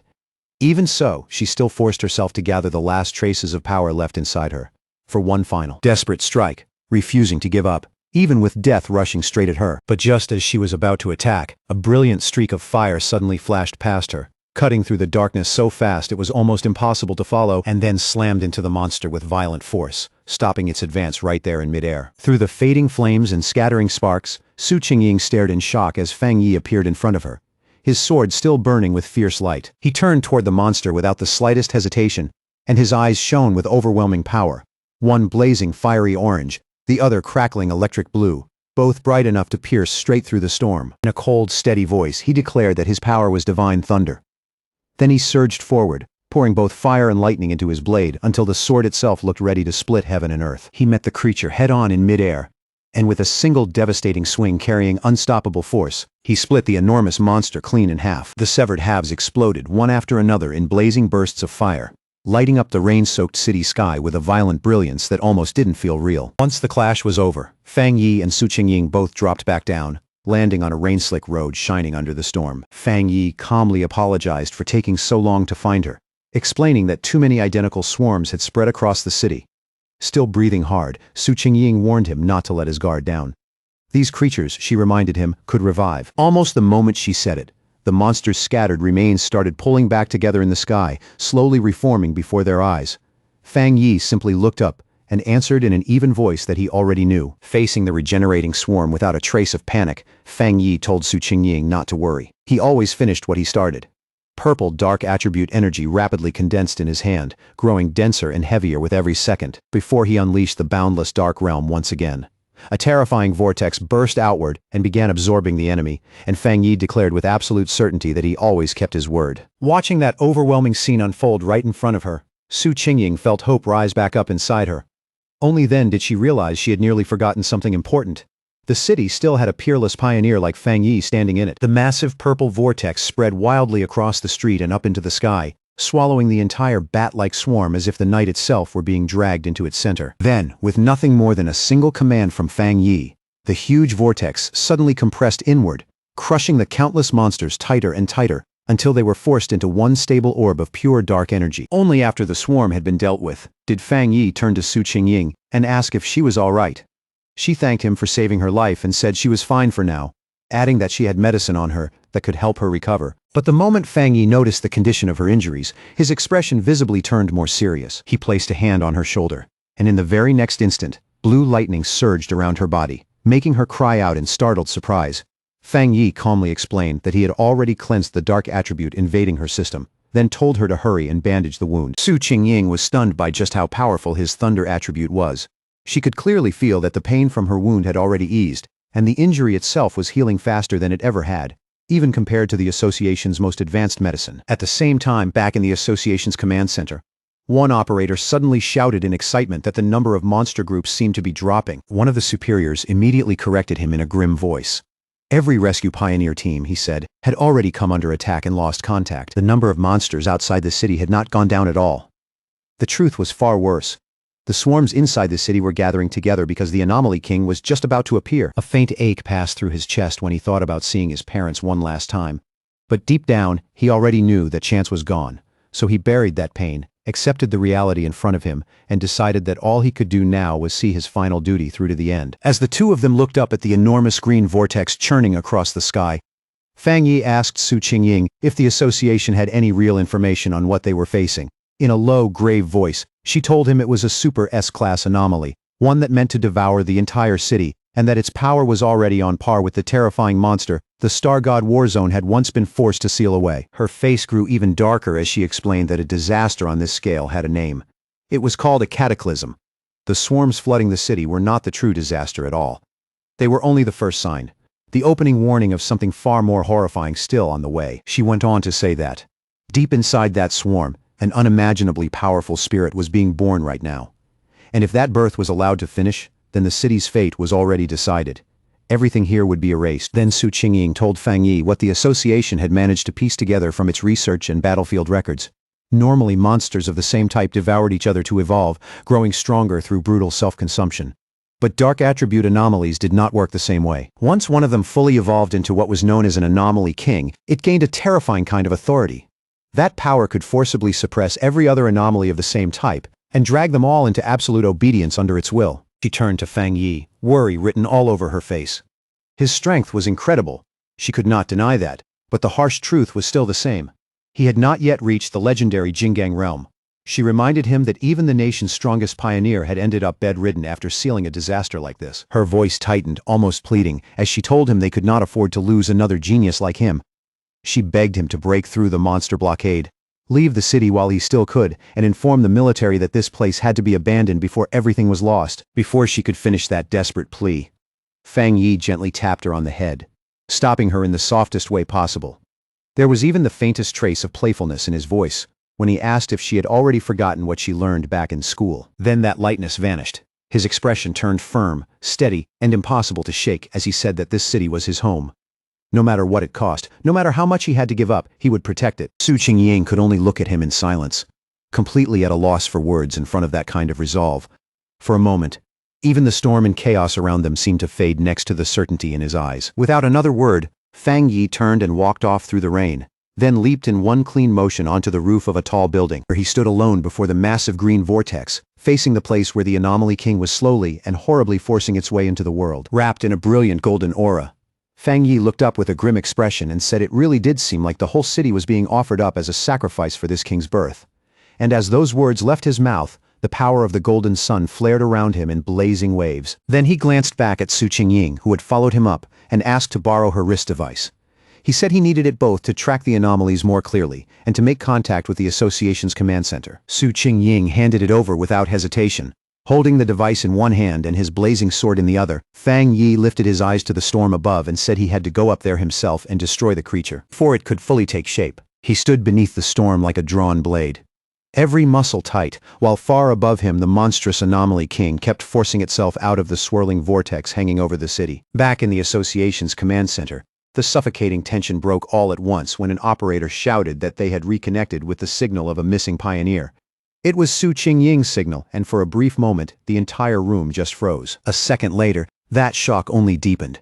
The operators saw her tracker moving at incredible speed, heading straight for the very center of the storm, the most dangerous point in the whole city. They immediately shouted for her to turn back, because everyone there knew the same thing. Charging in alone was basically suicide. One official grabbed a communicator at once and desperately tried to reach her, raising his voice as he ordered her to stop immediately and hold her position until reinforcements from headquarters and the military could arrive. On the rooftop, Fang Yi held Su Qingying's wrist device in his hand while it crackled with bursts of static, the sharp, unstable sound cutting through the rain-soaked air. After fumbling with it just long enough to figure out how it worked, he spoke into the communicator and calmly asked whether the people on the other end could hear him clearly. The official in the command center was stunned and immediately demanded to know who he was and where Su Qingying had gone.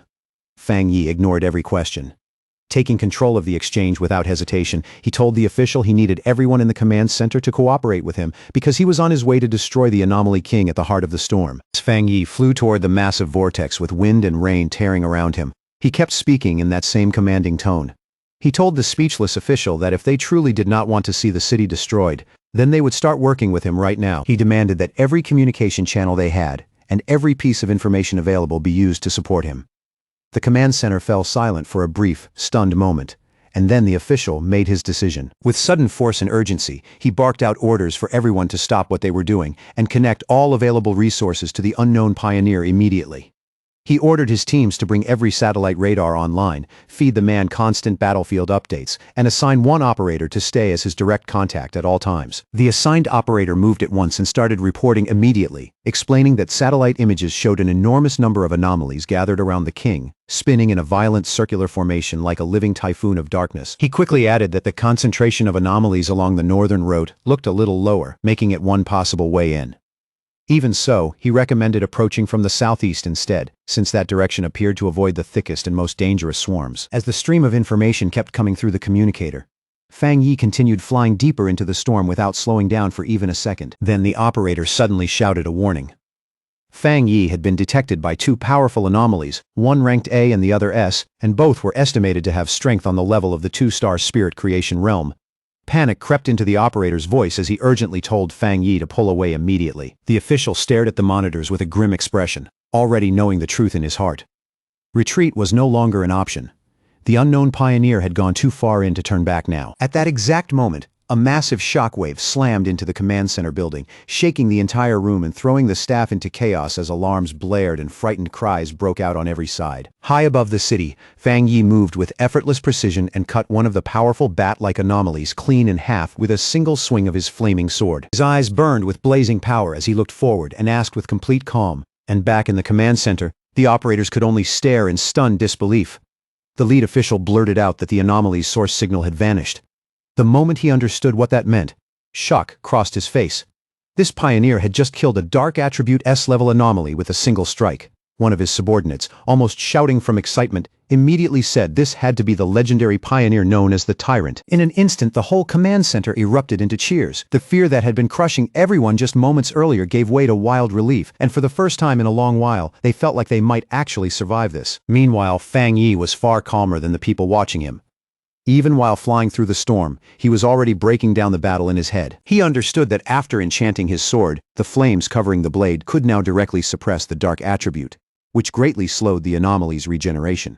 But when the creature he had just cut down began reforming again from scattered dark energy, he immediately saw the limit of his current power. It still was not enough to erase that regeneration completely. With faint annoyance, he realized that if he had broken through just a little earlier, one strike would have been enough to finish it for good. Realizing brute force alone would not solve this, Fang Yi clenched his fists and drew both fire and thunder energy together inside his body. He switched tactics on the spot. If one strike could not fully destroy them, then speed and relentless pressure would have to make up the difference. With that, he unleashed a storm of rapid slashes, tearing the reforming monster apart again and again, though he could not help noting in irritation that the endless number of these creatures was going to become a serious problem. Then, without any warning, a strange green orb of swirling energy appeared high in the sky, instantly drawing the attention of the dark creatures around it, and one after another. They began flying down toward it, as if called by something unseen. On the ground below, a group of cloaked pioneers looked up in confusion. One of them could not help asking what was going on, because the bat-like creatures that had been attacking so fiercely had suddenly stopped in the middle of their assault. Standing among them, the association superior looked up with a grim face and said this was bad, very bad. He knew there was only one reason the swarms would suddenly break off their attack. The Anomaly King was calling them back, and if that was happening now, then its arrival was close. The remaining military forces and pioneer teams could only watch as the swarms gathered overhead into a gigantic blood-red cloud above the city. Everyone understood the same desperate truth. Their only chance left was to stop those swarms before they could be fully recalled and fused into the king's birth. Outside the city, where the encirclement battle was still raging, Jialin stood at a high vantage point and unleashed a powerful blast of energy into the mass of dark creatures below, the attack cutting brightly through the chaos. Her subordinate, the blonde lightning user, hurried over with a grim expression and asked how much longer it would take before they could finally break into the city. Without taking her eyes off the battlefield, Jialin answered that, according to their instruments, it would take at least another half-hour. The moment he heard that estimate, her subordinate fell into despair, because in another half-hour the Anomaly King would most likely have fully hatched, and the city would be beyond saving. Jialin could only keep watching the huge blood-red swarm in the distance as she explained that they had no other option. The number of creatures was more than 10 times their original estimate, a threat equal to 10 S-class anomalies gathered in one place. Even with the military's heavy firepower and powerful weapons, they still could not fully wipe out those endlessly regenerating creatures. No matter how much force they poured into the battlefield, the dark swarm kept coming back, as if the city had already been sealed inside a living nightmare. Jialin kept her eyes locked on the battlefield, and the worry in them only grew heavier. If they failed here, she knew the disaster would not end with just one city. The spreading dark attribute would swallow the nearby cities too. With tension in her voice, she asked if they still did not have enough people to break through the blockade. Her subordinate answered with frustration and bitterness that they were hopelessly outnumbered. What angered him even more was that some pioneers were still standing back and watching from afar, acting like this catastrophe had nothing to do with them, not even realizing that the darkness would reach them eventually too. Then, all at once, Jialan's expression changed. Her eyes narrowed sharply as she caught something unusual, moving high in the sky. Her subordinate immediately asked what she had seen. The two of them looked up together and watched the bat-like swarms inside the city begin drawing together in long streams, rushing toward the place where the Anomaly King was being born. At that exact moment, a brilliant point of golden light burst from the very center of the massive vortex. It shone so fiercely it cut through the blood-dark sky like a signal fire. The subordinate recognized that energy instantly and asked in disbelief if that blazing light could really be Fang Yi. He turned to her, stunned and unsure, and called her name like he needed her to confirm that his eyes were not playing tricks on him. Jialan answered with a small, newly confident smile and simply said it was nothing. But the calm in her voice only made it more obvious that she already understood exactly what that light meant. Then she immediately took command, raising her voice and ordering all forces to increase firepower and keep pushing ahead without worrying about supplies. No matter the cost, they had to get into the city. The Star God War Zone, she declared, would never abandon a city to die. As her forces surged forward under that order, a lone figure wrapped in fire rose straight into the heart of the storm, glowing like a living beacon in the endless dark, and giving everyone who saw it a reason to keep fighting. Jialan and the still stunned Su Qingying could only stare at the vast sea of fire Fang Yi had created. The sight was so overwhelming that for a moment it barely even looked human, as if a piece of the sun itself had fallen into the storm. From the relative safety of a shattered apartment window, Lin Yi recognized her cousin's blade technique right away and shouted in excitement. Beside her, the red-haired leader could only stare in open amazement, clearly shaken by the scale of what Fang Yi was doing. High above the ruined city, the remaining bat-like swarms changed course and converged on Fang Yi from every direction, as if the entire dark sky had turned against him and was trying to bury him before he could go any farther. Fang Yi looked at the countless creatures rushing his way and did not look impressed in the slightest. In a calm, almost dismissive voice, he remarked that they had all gathered together just to stop him. A determined light flashed across his face. Instead of fearing that response, he said this was exactly what he wanted, and then he swung his enormous blazing sword with everything he had. The strike detonated into a colossal explosion of fire that spread across the sky in every direction, and in one blazing sweep, it tore open a massive path through the endless horde, ripping the black swarm apart. As firelight burned in his eyes, Fang Yi suddenly felt something shift inside him, and a sharp realization flashed through his mind. That familiar feeling had returned. He was back at the edge of a breakthrough. It was the same intense state he had lost earlier, and now it was surging back more clearly than before. He understood what it meant immediately. Even though the spiritual energy in the air was still thin and unstable, he had finally found the right moment to break through again. A confident smile touched his face. Since the chance had come back to him in the middle of battle, he decided he would not wait for it to happen on its own. He would force it forward. He raised one hand, and a swirling vortex of purple energy burst into existence as he unleashed the boundless dark realm. It opened across the sky like a massive dark eye, with Fang Yi himself shining at its center, like a star burning inside the void. Stretching his hand toward that vast darkness, he called for his spiritual flower to appear and answer him. A glowing red orb formed in front of him, bright and ominous, while fine cracks rapidly spread across its surface like something powerful was about to break out from within. From inside that orb, the massive red desolate fire spirit flower emerged, crackling with dark energy and radiating a savage predatory presence. The instant it appeared, it lunged at the swarms and began draining their life force as Fang Yi ordered it to devour them and drive his breakthrough forward. Newly summoned desolate fire spirit flower did not hesitate for even a moment.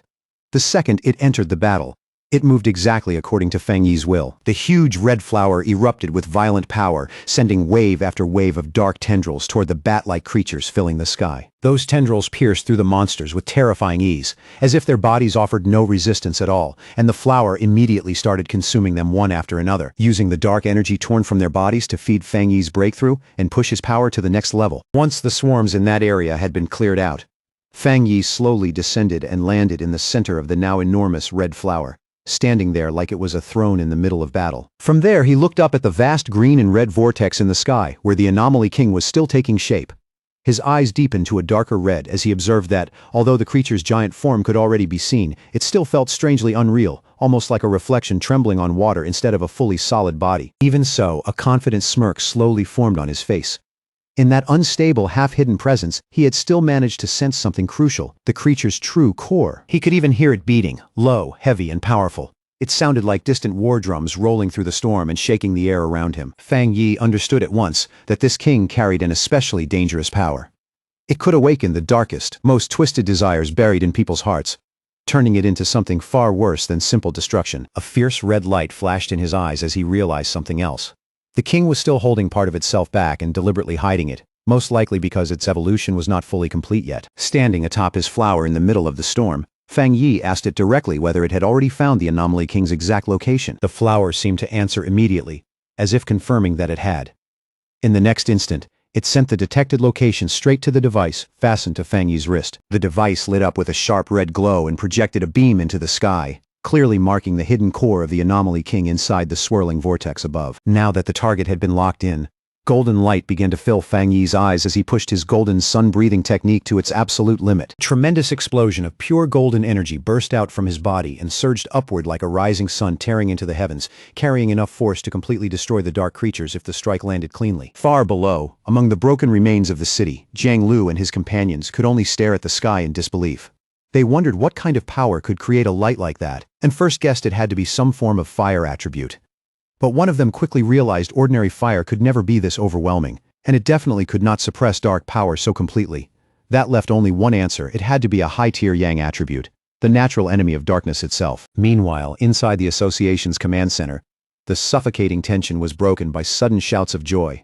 An operator reported that the number of monsters was dropping rapidly and that the containment field was shrinking fast. The officials stared at their monitors in stunned disbelief, barely able to process how quickly the whole situation had started turning around. Outside the trapped city, a military convoy was forced to halt. A subordinate hurriedly reported to Jialan that all the swarms blocking their path were turning back toward the city at once, as if they had just received a new order from something above them. From where she stood, Jialan looked toward the massive golden radiance blazing over the city and understood right away what Fang Yi was trying to do. He was attacking the Anomaly King's core directly. Her blonde subordinate stepped up beside her and confirmed that the overwhelming power filling the sky belonged to the tyrant. He recognized it as the purest and most refined Yang attribute he had ever seen. Jialan, however, did not look relieved. She admitted that she was worried about Fang Yi facing an enemy on that level all by himself. Her subordinate, burning with urgency, said they needed to enter the city immediately and support him. But Jialan suddenly stopped him and shouted for him to look at the sky. The expression on her face was pure shock, stripped clean of all calm and certainty. Inside the giant vortex, a strange green spiked sphere had appeared, like some enormous twisted virus pulsing inside the storm. The instant Jialan saw it, horror flashed across her face. The Anomaly King was starting to hatch ahead of time. Down in the streets below, other pioneers saw the terrifying change too. One man stared at the pulsing green mass and recognized it as the source of all this evil. Grief and fury rose in him as he thought about the friends they had already lost, and together with the others, he swore they would kill every last monster. At the same time, inside a damaged building, Lin Yi, the red-haired leader, and another pioneer watched the crisis unfold through broken walls and shattered windows. Lin Yi insisted they could not just sit there and wait to die. They had to do something to help her cousin. She understood it clearly now. The birth of the Anomaly King would demand the entire city as a sacrifice. Elsewhere, in the ruined city, Su Qingying used her power to treat an injured pioneer, showing that the desperate struggle was still raging everywhere at once. Even while Fang Yi fought in the sky, the people below were still battling, still bleeding, and still trying to keep each other alive. Lin Yi quickly gathered the other pioneers hiding inside the damaged building. Her voice was tight but steady as she reminded them that the creatures trying to stop her cousin were the same monsters that had already hurt their families, destroyed their homes, and taken people they cared about. And the moment those words left her mouth, a sudden idea flashed through her mind, like a spark in the middle of the chaos. She remembered the enormous flower Fang Yi had summoned earlier, the one devouring the bat-like swarms high above the city. Then it clicked. Its power felt strikingly similar to the desolation attribute of the ghost vine.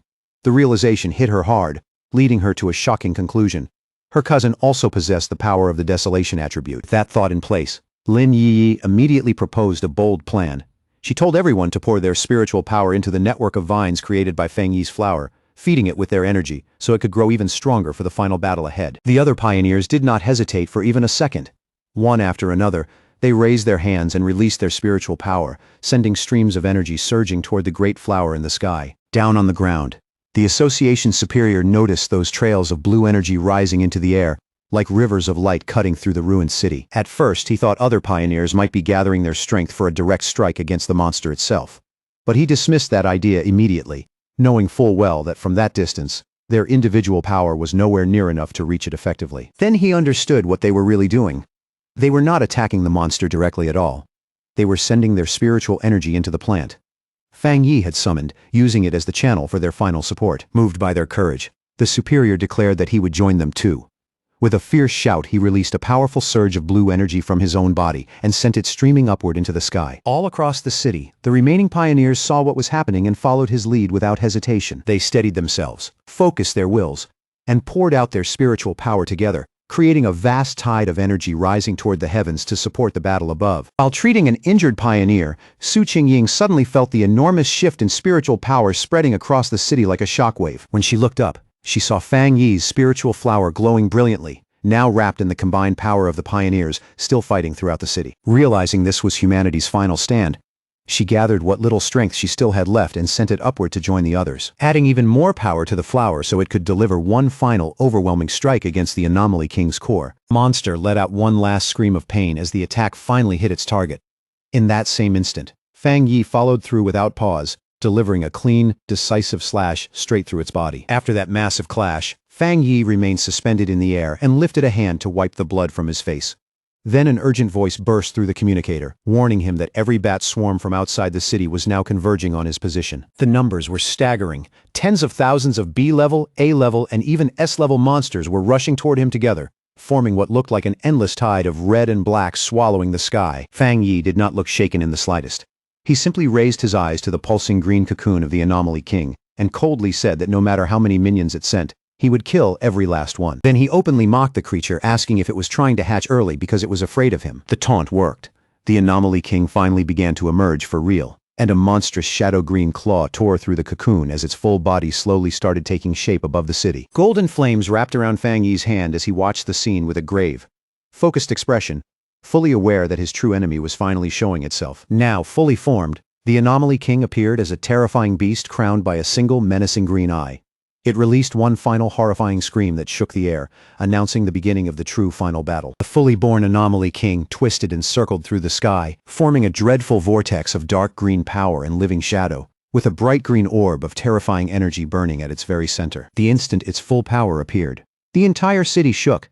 The ground split beneath the streets as a violent earthquake tore through the ruins, sending the surviving pioneers stumbling and scrambling in panic. Despair spread among them as they realized the king was so powerful it could wipe them out simply by existing. Outside the city, Jialin and her subordinate watched the terrifying scene unfold with grim expressions, knowing that whatever hope remained was now resting on Fang Yi alone. Deep in the ruined city, Su Qingying also lifted her eyes toward the sky.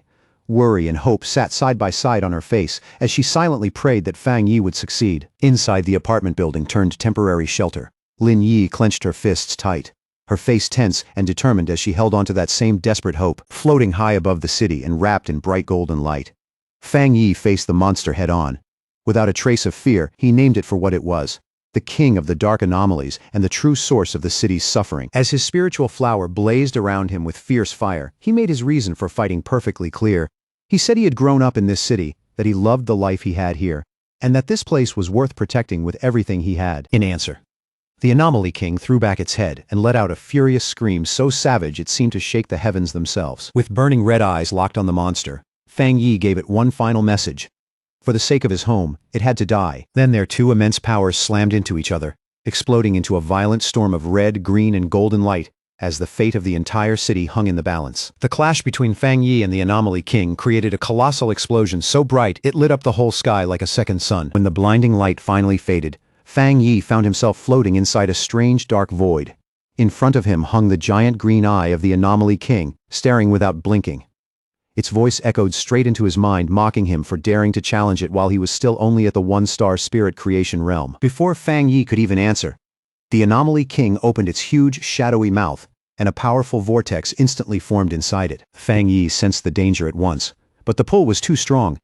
Even as he braced himself, he could not stop the force dragging him inward. As he was pulled into the creature's mouth, Fang Yi quickly realized this Anomaly King was unlike anything he had faced before. Even after taking the full force of his attack, it still had enough strength left to swallow him whole. He landed inside the monster's revolting interior, a grotesque cavern of pink flesh, pulsing tissue, and thick purple digestive fluid clinging to every surface. He immediately understood that the liquid was not just fiercely corrosive, but also saturated with an enormous concentration of dark attribute power. He knew any ordinary pioneer would have been dissolved almost instantly in a place like this.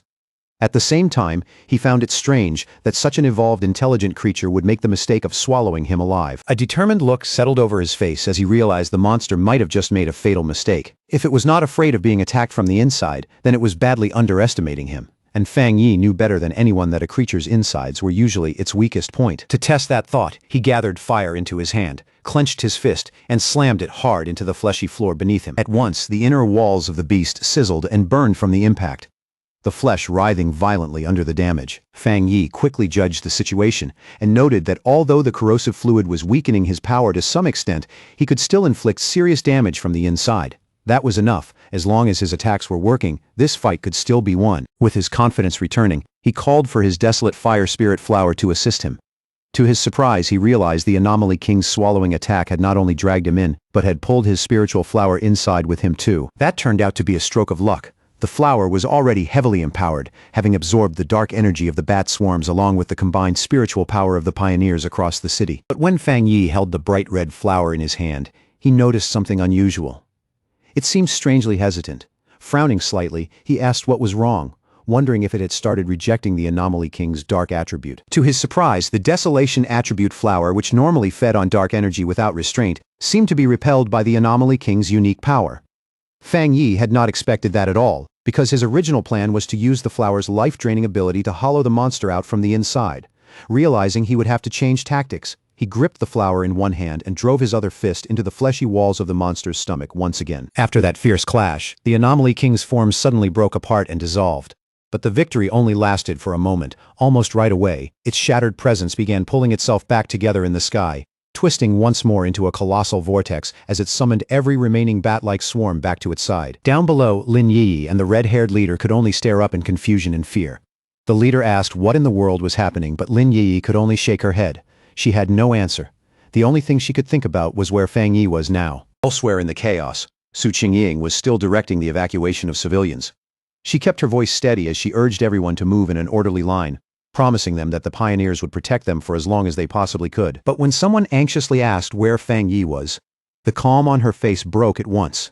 Panic flashed in her eyes as she explained that he was still fighting the Anomaly King from inside its body. At that moment, the military finally arrived in force under Jielin's command. An officer quickly reported that both the swarms and the Anomaly King had started attacking the city in a chaotic, unpredictable pattern, then immediately ordered a rapid evacuation to cut down casualties as much as possible. Jialin stood on top of a military vehicle, issuing firm, precise orders to the soldiers around her. Yet even while keeping everything under control, she could not stop herself from looking up at the horrifying creature in the sky. Dread written clearly across her face. High above them all, the Anomaly King started drawing the swarms back into itself, pulling them one after another into its spinning form as it tried to restore the power it had just lost inside the monster's stomach. Fang Yi felt that change immediately and froze for a second, realizing at once that the creature was far from finished and still had enough strength left to turn the battle back around. As the monster's digestion intensified and that corrosive force pressed in on him from every direction, Fang Yi felt his own strength beginning to wear away. Even his body seemed to be slowly breaking down under the crushing weight of that terrible energy. Then he noticed the dark energy around him, starting to thin out and shift in a strange way, and for one brief moment, he closed his eyes. When Fang Yi opened them again, the stomach and all that flesh around him were gone. He was no longer inside the monster at all. Instead, he found himself standing alone in the ruins of a completely destroyed city. Broken skyscrapers leaned around him like graves beneath a dark, threatening sky, and the sudden change made him wonder where he was and what had just happened. Standing in that ruined city of illusion, Fang Yi's expression hardened at once. Then, from the darkness between the wrecked towers behind him, a huge, shadowy beast with glowing red eyes slowly stepped out. The creature did not hesitate. The instant it appeared, it lunged forward and slammed a massive punch down at Fang Yi with crushing force. Fang Yi sharpened his senses and quickly realized something deeply unsettling. His spiritual power was gone. Not weakened, not sealed, completely absent. The beast gave him no time to think, driving its enormous fist down at him again with enough force to flatten the ground. Fang Yi moved at the very last instant, leaping aside and narrowly slipping past the blow. The impact shattered the earth where he had been standing just a second earlier. He landed steadily on a broken slab of rubble, and immediately noticed something important. Even without spiritual power, his body still felt strong, solid, and sharpened by long training. And in that moment, the truth of the situation started to take shape in his mind. This was an illusion created by the Anomaly King. A trap meant to make him believe he had somehow returned to the powerless life he once lived before becoming a pioneer. The beast tried to crush him again with a huge downward stomp, but Fang Yi reacted instantly and sprang out of the way once more, escaping by the thinnest margin. As he landed, one crucial conclusion finally snapped into place. The Anomaly King was not actually strong enough to erase his power completely. Its influence was interfering with his mind, but it was not truly greater than his own strength, which meant his abilities were not really gone. He just had to break through the mental block the illusion was forcing onto him. Fang Yi understood that every illusion had a flaw, and that flaw would always be tied to the Anomaly King's own weakness, the part of itself it would reveal without even realizing it. Before he could think any further, the beast suddenly moved with blinding speed and trapped him in its huge hand. The monster lifted him close to its snarling face, and its voice rolled through that false world as it told the foolish human that once he had entered this place, he would never leave alive. Caught in the monster's grip, Fang Yi looked like he had nowhere left to go. And yet, a confident smirk slowly appeared on his lips, because in that very moment, he realized he had found the key to breaking the illusion. The Anomaly King's false form began merging with the world around him and with the fear it was trying to force into him, showing him a grotesque, mocking smile like it had already won. Then the creature opened its huge jaws and coldly declared that everything was over, that this was the unavoidable fate waiting not just for him, but for all of humanity, to crush his will completely. It showed him a horrifying vision of his fallen companions, Jialan, Su Qingying, and the others, lying lifeless before him. And through that cruel image, it revealed what it truly believed: humans were nothing more than food for its evolution. Fang Yi acted like the vision had shaken him and stayed silent for a brief moment. Then he slowly lifted his head, and a small defiant smile appeared on his face. In a calm voice, with no fear in it at all, he asked the monster if that was really what it believed. And in the very next instant, Fang Yi unleashed his real power. A brilliant golden surge exploded from his body as he declared that the monster was nothing more than a puppet pretending to be terror itself. Then he went even further, saying the creature clearly did not understand the truth of what he was or why he even existed. Golden figures of countless people appeared around him, shining like living memories, as Fang Yi revealed that he had been reborn for one reason only: to protect his home and every person he held dear. That overwhelming golden radiance swallowed the shadowy beast whole, and the force of it erupted into a massive explosion that shattered the illusion from the inside out. A wave of pure fire tore through the collapsing mental space, and its blazing reflection flashed across a single burning eye before everything finally broke apart. Freed from the illusion and back in the real world, Fang Yi emerged changed. His hair burned like living fire, blue lightning crackled around his body, and with absolute focus, he called for the system to begin. Floating in the storm-filled sky, Fang Yi was now surrounded by a massive hand-shaped manifestation of pure golden energy, fully prepared to bring this battle to an end. At that moment, a system window appeared before him, confirming that he had met all the requirements for a breakthrough, and asking whether he wished to advance into the two-star spirit creation realm. With power roaring through him like a flood, Fang Yi accepted the breakthrough into the two-star spirit creation realm. Then he declared himself the king of anomalies and charged forward in an explosion of golden light. In that surge of transformation, Fang Yi realized that because of the Anomaly King, he had gained an entirely new understanding of his own strength and of his own existence. Without hesitating for even a second, he drew on that immense new power and unleashed a devastating slash meant to split apart everything in front of him. In his new form, with golden flame-like hair and blue lightning coiling around him, Fang Yi declared that his rebirth existed to change the fate of the world, and that he was the chosen avenger. Back in the real world, the Anomaly King let out a mocking laugh, sneering at Fang Yi for being nothing more than a two-star cultivator. Fang Yi did not react at all. Without wasting even a heartbeat, he moved immediately and prepared for the monster's next attack. He twisted through the air with sharp, fluid precision and neatly avoided a powerful strike from the towering, shadowy creature. The Anomaly King loomed over him, its dark body swallowing the sky as it told him there was no way out and that he would soon become food for its growth. But even as it spoke, the monster's expression suddenly shifted into confusion, as if it could no longer understand what was happening to the battle. Fang Yi answered that confusion with a confident smirk, already knowing deep down that his plan was unfolding exactly the way he intended. Out of nowhere, blue lightning erupts from deep inside the Anomaly King's body. The massive creature jerks in midair and writhes in pain, letting out a furious howl at the foul-smelling human who somehow managed to injure it, completely unable to understand what this strange, terrifying power inside it even is. Pushing himself to the very edge, Fang Yi forces his body steady and readies one last blow. In a grim, unwavering voice, he declares that this monster will be sealed here and now, then calls forth the full power of 9 dragons' skyfire to burn away every trace of evil. As the flames explode around him, 9 colossal fire dragons burst into being one after another, roaring as they coil across the sky like living suns. Then all 9 surge forward together and slam straight into the Anomaly King's core, making the monster cry out in horror as it realizes this is far beyond the power any 1-star cultivator should have. The instant the strike connects, a blinding explosion swallows the sky over the city. Down below, the pioneers can only look up in stunned silence, watching Fang Yi's overwhelming power finally wipe out the anomaly that had nearly driven the entire city into ruin. The Anomaly King lets out one final scream, sharp with pain and fear, as Fang Yi's power tears its very existence apart. That last cry hangs in the air like the dying echo of a nightmare finally coming to an end. At last, the final traces of the Anomaly King disappear from the sky. The darkness breaks away, and above the city, all that remains is a clear blue day, as if the disaster has finally released its grip on the world. High above the battlefield, a huge vortex of purple energy still lingers in the air, the last remnant of that dark attribute. It slowly twists inward and starts to be absorbed, as though the sky itself is being cleansed of the final stain left by the battle. Fang Yi's body has already returned to normal, but he still stands there with his blazing sword in hand, calm and unmoving.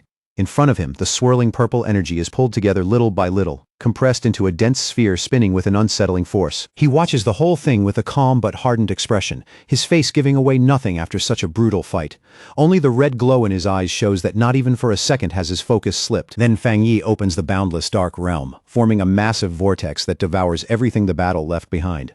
All the scattered, chaotic energy in the sky is dragged inward, leaving no chance for the remnants of the disaster to spread any further. Down on the streets, the surviving pioneers and soldiers stare up at the now peaceful sky in disbelief. One of them murmurs, almost afraid to believe it, that maybe the nightmare is finally over, and another lets out a shaky breath and says, yes, the battle has really ended. Standing on top of a military vehicle, Zhao Lan is met by an overwhelming roar of cheers from the survivors around her. The whole crowd erupts with raw, exhausted joy, shouting that the city has been saved and that somehow, against all odds, they made it through alive. As the first light of dawn begins to spread across the horizon, Zhao Lan's blonde subordinate asks if she plans to go look for Fang Yi. Zhao Lan turns toward the rising sun and gives a soft smile, her tired face gentler now, before saying that from here on out, each of them has their own duty to carry. She says their job now is not to go chasing after heroes, it is to help ordinary people take their lives back. The city has to be rebuilt, order has to return, and the wounds left behind by this disaster have to be healed one step at a time. Below them, the survivors cling to one another in the pale morning light. Some are laughing, some are crying, and some just collapse into relieved embraces. After everything they went through, those tears and cheers say more than words ever could. Miles away, the staff of the Spiritual Energy Association are celebrating too. Their faces are full of disbelief and relief, overjoyed that they were able to play a part in stopping the Anomaly King, like people who have only just woken up from one long terrible dream. They gather by a window and look outside in quiet reflection as their emotions slowly begin to settle. More than anything, they feel grateful that Fang Yi showed up when he did and struck down the king, because without him, they know they would have been left to bear the humiliation and guilt of the city's collapse. Elsewhere, Su Qingying stands beside one of her superiors from the association, watching paramedics rush injured pioneers away on stretchers. With worry tightening her voice, she asks if those pioneers are still alive. Her superior gently rests a hand on Su Qingying's shoulder and tells her not to worry. Their medical centers were not destroyed in the disaster, so the wounded can still be treated, and for everyone who made it out alive there is still hope. Su Qingying knows very well that without Fang Yi, none of them would even have had the chance to save the injured. As she watches the aftermath unfold, she cannot help wondering again who he really is, and just how frightening his true strength has become, especially when he keeps doing what everyone else thought was impossible. Her superior gives a grave nod and says that after what they all witnessed, one thing is obvious: Fang Yi has already stepped into the 2-star spirit creation realm. He is certain headquarters will move quickly after this, and that someone else will probably reach Fang Yi before they do, while Su Qingying quietly thinks about just how far he has come. There was once a time when Su Qingying believed she could still stand beside him and compete with him, but after seeing all of this with her own eyes, she has no choice but to admit that Fang Yi has completely surpassed her and has become one of the most extraordinary geniuses in all of Xiaguo. The superior recalls the golden light that lit up the sky, and the 9 fire dragons that sealed the anomaly, a scene witnessed by countless people across the city. He knows something on that scale will trigger endless discussion and shockwaves everywhere, so they cannot afford to move slowly now. Still trying to understand what he means, Su Qingying looks at him in confusion and asks what exactly he is talking about. She can feel the weight behind his words, but she still has not caught up to the conclusion he already has. Superior proposes giving Fang Yi a new title, the Sealer. To him, it fits perfectly. a name born directly from the unbelievable sight of Fang Yi sealing the disaster with his own hands. After the battle, Lin Yi and the red-haired leader race through the shattered streets, their footsteps ringing over broken concrete and scattered debris. Lin Yi anxiously calls for her friend to slow down, then blurts out in panic that she has no idea where Fang Yi could be, while the red-haired leader keeps trying to calm her and tell her not to assume the worst. Then all at once, Lin Yi spots something in the distance through the wreckage. She freezes on the spot, her breath catching for a moment like she cannot trust what she is seeing. In the very next second, relief rushes over her so fast it almost breaks her. Tears fill her eyes, and with her voice trembling from joy and release, she cries out Fang Yi's name. There he is, standing quietly among the ruins, as if all the chaos around him has already faded away. Sword still in hand, Fang Yi stands upright in the rubble, calm and steady, like the last flame still burning after the storm. When they rush over to him, Fang Yi looks at them and, in a low, tired voice, asks why they came looking for him. Even after everything that just happened, his tone still carries that same familiar steadiness. Lin Yi runs straight to him and hurriedly asks if he is all right after the battle. She tells him she knew he would need them, but Fang Yi stays quiet for a moment, clearly worn down to the bone, before finally saying he is fine and softly praising her for doing a good job. A moment later, he reaches out and drapes an arm around both Lin Yi and the red-haired leader, finally letting himself lean on them for support. Deep down, he admits just how brutal that fight really was, knowing he poured every bit of power from his recent breakthrough into that final attack without holding anything back. Even in that condition, Fang Yi feels a faint bit of embarrassment seeing them worry over him so much. He is used to carrying everything by himself, so being cared for this openly leaves him feeling a little awkward. Hearing that, Lin Yi suddenly picks up on something important. Her expression changes at once, like one small detail in his words has finally clicked into place. He blurts out in shock, asking if he really broke through into the two-star spirit creation realm. The speed of his growth and the sheer scale of his talent leave her completely stunned, and the red-haired leader is just as shaken, realizing that this terrifying big shot has broken through again. Meanwhile, news of the battle spreads at an incredible speed. Online forums erupt with talk about the man who saved the city, the pioneer now being called the Sealer, as people ask who this mysterious figure really is, and whether he is basically a god for taking down the Anomaly King with one overwhelming slash when even the association and the military failed. Some start guessing that he must belong to some hidden organization, while others believe he might be a secret weapon personally cultivated by Xiaoguo itself. Somewhere else, Jiang Lu's red-haired friend points excitedly at a computer screen, convinced that the man in the video is the same person who once defeated Jiang Lu. His voice is full of certainty, like he has finally connected the legend on the screen to the fighter they already know. Jiang Lu watches the footage with bright, restless excitement in his eyes. Instead of feeling bitter, he says that losing to someone this powerful is actually an honor, as if that old defeat has suddenly taken on a whole new meaning. He jumps out of his chair in one burst of energy and loudly declares that he is going to find this man no matter what. More than that, he says he wants to ask Fang Yi to accept him as a student. His friend quickly tries to stop him, reminding him that Fang Yi is definitely going to be the center of attention now. With so many people searching for him at once, this is probably the worst possible time to go charging in blindly. The story then pulls away from the recovering city and shifts to the great capital of Xiaoguo.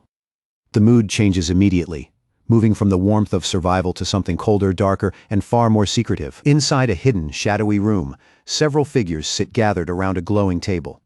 They have come together to discuss the recent events, and the dim light only makes their presence feel even more dangerous and unsettling. One man casually blows out a stream of smoke and says, with open disappointment, that he never got to watch the military and the association tear each other apart in the middle of the disaster. His tone is light, but the malice underneath it is impossible to miss. Another member coldly suggests that they just find a pawn, or maybe an assassin, to deal with this newly emerged powerhouse. To him, getting rid of Fang Yi sounds like nothing more than the obvious next move. But a mysterious woman with long razor-sharp nails dismisses the idea immediately. In her eyes, a crude and simple method like that is nowhere near worthy of the so-called chosen one, the savior of the world people are suddenly talking about. She lifts a photograph of Fang Yi between her fingers and looks at it with open contempt. In a mocking voice, she repeats his new title, the Sealer, like even the name itself amuses her. Then, in one swift and merciless motion, she drives a sharp nail straight through the photo at Fang Yi's neck. The paper tears instantly beneath her fingers, and the gesture carries a threat uglier than any words could. She calmly says there is no need to rush, her voice almost lazy against the violence of what she just did. As she speaks, the photo in her hand suddenly catches fire, burning away inside a strange purple flame. She declares that anyone who dares stand in their way will be destroyed without exception. Around her, the purple flames twist into the shape of sinister eyes, turning her warning into something that feels alive and unmistakably threatening. Later, As Fang Yi and Lin Yi rest in their apartment after the exhausting battle, the fragile quiet they fought so hard to reach is suddenly broken by a knock at the door. Both of them jolt at once, pulled out of that brief calm by the unexpected sound. When Fang Yi opens the door, he finds Su Qingying standing there with one of the association's superiors beside her. Their unexpected arrival instantly gives the quiet apartment a more formal, serious feel. Su Qingying is holding several large gift boxes in both hands, clearly having come prepared. Beside her, the superior offers heartfelt thanks on behalf of the Spiritual Energy Association, openly admitting that they made a grave mistake during the US-class anomaly invasion and that without Fang Yi stepping in, the consequences would have been catastrophic, while Su Qingying, unable to hide it at all, excitedly thinks of him as an even bigger figure than before. Fang Yi brushes it aside as if it is nothing and calmly says there is no need for that. Then he steps back and politely invites both of them inside. After bringing them in, Fang Yi pours water for everyone, and the group settles around the table. Lin Yi comes over to join them too, making the small apartment feel a little crowded, but also strangely warm. As he looks around the modest apartment, the association superior cannot help thinking that they really should arrange a much better place for Fang Yi. For someone who now carries this much importance, this home feels far too ordinary. Once the small courtesies are over, the superior quickly gets to the real reason they came. He explains that the association has another matter to discuss: their plan to publicly push the title of the sealer, and Fang Yi, clearly interested by the sudden turn in tone, asks him to explain exactly what he means. Superior brings up a map marking the powerful pioneers who have appeared across every major city, explaining that all of them are already well-known figures whose names carry real weight. Then he contrasts that with the recent ES-class anomaly, calling it the most terrifying disaster they have faced so far. He goes on to say that they want to use the name the Sealer as a symbol to help establish Tai Tai City as a key strategic city. In their eyes, this title could become more than just a nickname. It could become the city's banner. Fang Yi listens quietly as the proposal continues, his expression giving away nothing. Then the superior makes the main point clear. After what happened during the disaster, they have decided that their city needs a truly powerful pioneer at its center, someone whose very presence can hold everything together. Su Qingying adds that anomalies are only going to appear more often from here on out, not less. Because of that, they can never allow Tai Tai City to come that close to being abandoned again. When Fang Yi asks what she means by an abandoned city, Su Qingying answers him plainly. If he had not shown up when he did, everyone in the city would have died, and the city itself would have ended up as nothing more than an empty ruin. Hearing that, Fang Yi turns toward Lin Yi and says he understands now. He admits that his understanding of the world is still incomplete, though he gently reassures her and the others that there is no need to be too pessimistic about what lies ahead. At that moment, Fang Yi realizes something he had overlooked for a long time. By focusing almost entirely on his own training and growth, he had neglected the larger future and development of the city around him. As he looks out toward the city, he starts seeing it more clearly than before. Tai Tai City may once have counted as a major city, but compared with the true top-tier centers, its status and influence still fall well short. He recalls that among the more than 100 cities, the top 3 are Dushen, Tian, and Kang, while several other major hubs also hold enormous importance. Thinking it through, he realizes that this disaster, terrible as it was, might also become a rare chance for Tai Tai City to rise and gain greater significance. The superior nods and confirms that this is exactly how things stand now. Cities are being judged more and more by both the number and strength of their pioneers, and the higher a city's rating climbs, the more resources, protection, and attention it receives. He finishes by saying that people need more than simple safety. They need a symbol of hope they can believe in. So the association plans to protect Fang Yi's real identity while building a mysterious public image around the sealer, letting people imagine, discuss, and slowly raise his legend on their own. After a brief pause, Fang Yi agrees. He understands that keeping some mystery around himself is much wiser than laying everything out in the open. In a world like this, being fully known can be more dangerous than being misunderstood. Lin Yi agrees too, adding that human imagination can sometimes feel even scarier than reality. Fang Yi calmly says he has no objection to the association's plan, especially since it protects both him and the people close to him, and he says he hopes this can become a strong, long-term partnership. With that, Fang Yi reaches his hand across the table to make it official. The simple move catches both the association's superior and Su Qingying slightly by surprise, as if neither of them expected him to accept so directly. A moment later, Fang Yi and the superior clasp hands firmly, sealing their new partnership. The mood in the room shifts right away, growing more solemn and more meaningful than it was before. The superior then formally welcomes him with visible respect, finally addressing him by his new title, the Sealer. The name lands quietly, but it carries weight, like the start of a whole new chapter. Over the next several days, with the association and the military working in full cooperation, Tai Tai City begins to recover at a remarkable speed. Reconstruction moves forward in an orderly way. The injured are rescued and treated step by step, and in the shadow of that disaster, a new order across the world seems to be taking shape even faster than before. The scene then shifts to the sleek, modern headquarters of the Spiritual Association in Dushen City, where news of Fang Yi's actions has already reached the highest levels. Even this far from the battlefield, the impact of what he did is impossible to ignore. Several officials discuss whether the sealer is truly the same pioneer who resolved the US-class anomaly in Tai City. Inside one office, a group of men studies the reports, with one saying that Fang Yi is already the most outstanding figure among the newest generation of pioneers, while another adds that his high-grade Yang attribute alone makes him a chosen individual and a natural enemy of the dark attribute. Then one official points to a monitor showing footage of Fang Yi and reveals that the data suggests he has more than just a single high-grade attribute. He reminds the others about the viral Skyfire/video, which clearly pointed to a high-grade fire attribute, and about the military codename, the Tyrant, which came from his high-grade thunder attribute. The others visibly stiffen at that conclusion, their faces tightening with disbelief. But the bespectacled man insists that something even harder to believe about Fang Yi still remains to be uncovered. Before he can say more, the discussion is interrupted by a woman with wavy blue hair and glasses who steps into the room and asks if they are talking about the sealer. The moment she enters, the mood in the room changes. She confidently asks to see all the data they have on him. The men recognize her immediately and respond without hesitation, quickly pulling up Fang Yi's full file on the main screen for her to review. As she studies the information in silence, she thinks to herself that with more and more pioneers continuing to emerge, and with someone like Fang Yi suddenly stepping out in front, it is only a matter of time before many people start challenging his position and authority. Power like that never stays uncontested for long. A determined gleam flashes across her lenses, as she quietly admits that even she wants to see his strength with her own eyes. In her mind, she is already certain that she and the sealer will probably cross paths very soon. The scene changes again, this time to a modern library in Kong City, where readers sit in silence beneath bright lights. The atmosphere is calm, orderly, and restrained, a sharp contrast to the violence still unfolding elsewhere in the world. At one of the desks, Fang Yi's ex-girlfriend, Chu Qingli, is focused on her laptop when a young man nervously walks up to her. The way he approaches, all careful steps and tense posture, makes it obvious he had to work up a lot of courage just to come over. Blushing awkwardly, the young man stammers as he tries to ask for her contact information. But before he can even finish, Chu Qingli coldly cuts him off and reminds him that this is a library, and that he is bothering everyone around them. Embarrassed and deflated, the young man quickly backs away, while Chu Qingli turns right back to her work without giving him another glance. Inwardly, she dismisses him as dull and insignificant, thinking people like him have no idea how drastically the world around them is changing. Her thoughts drift to her own recent transformation, and she remembers how everything changed after an exam. That was when she unexpectedly awakened spiritual power and became a one-star Ghost Realm pioneer. She knows very well that becoming a pioneer is incredibly rare, something most people will never experience in their lives.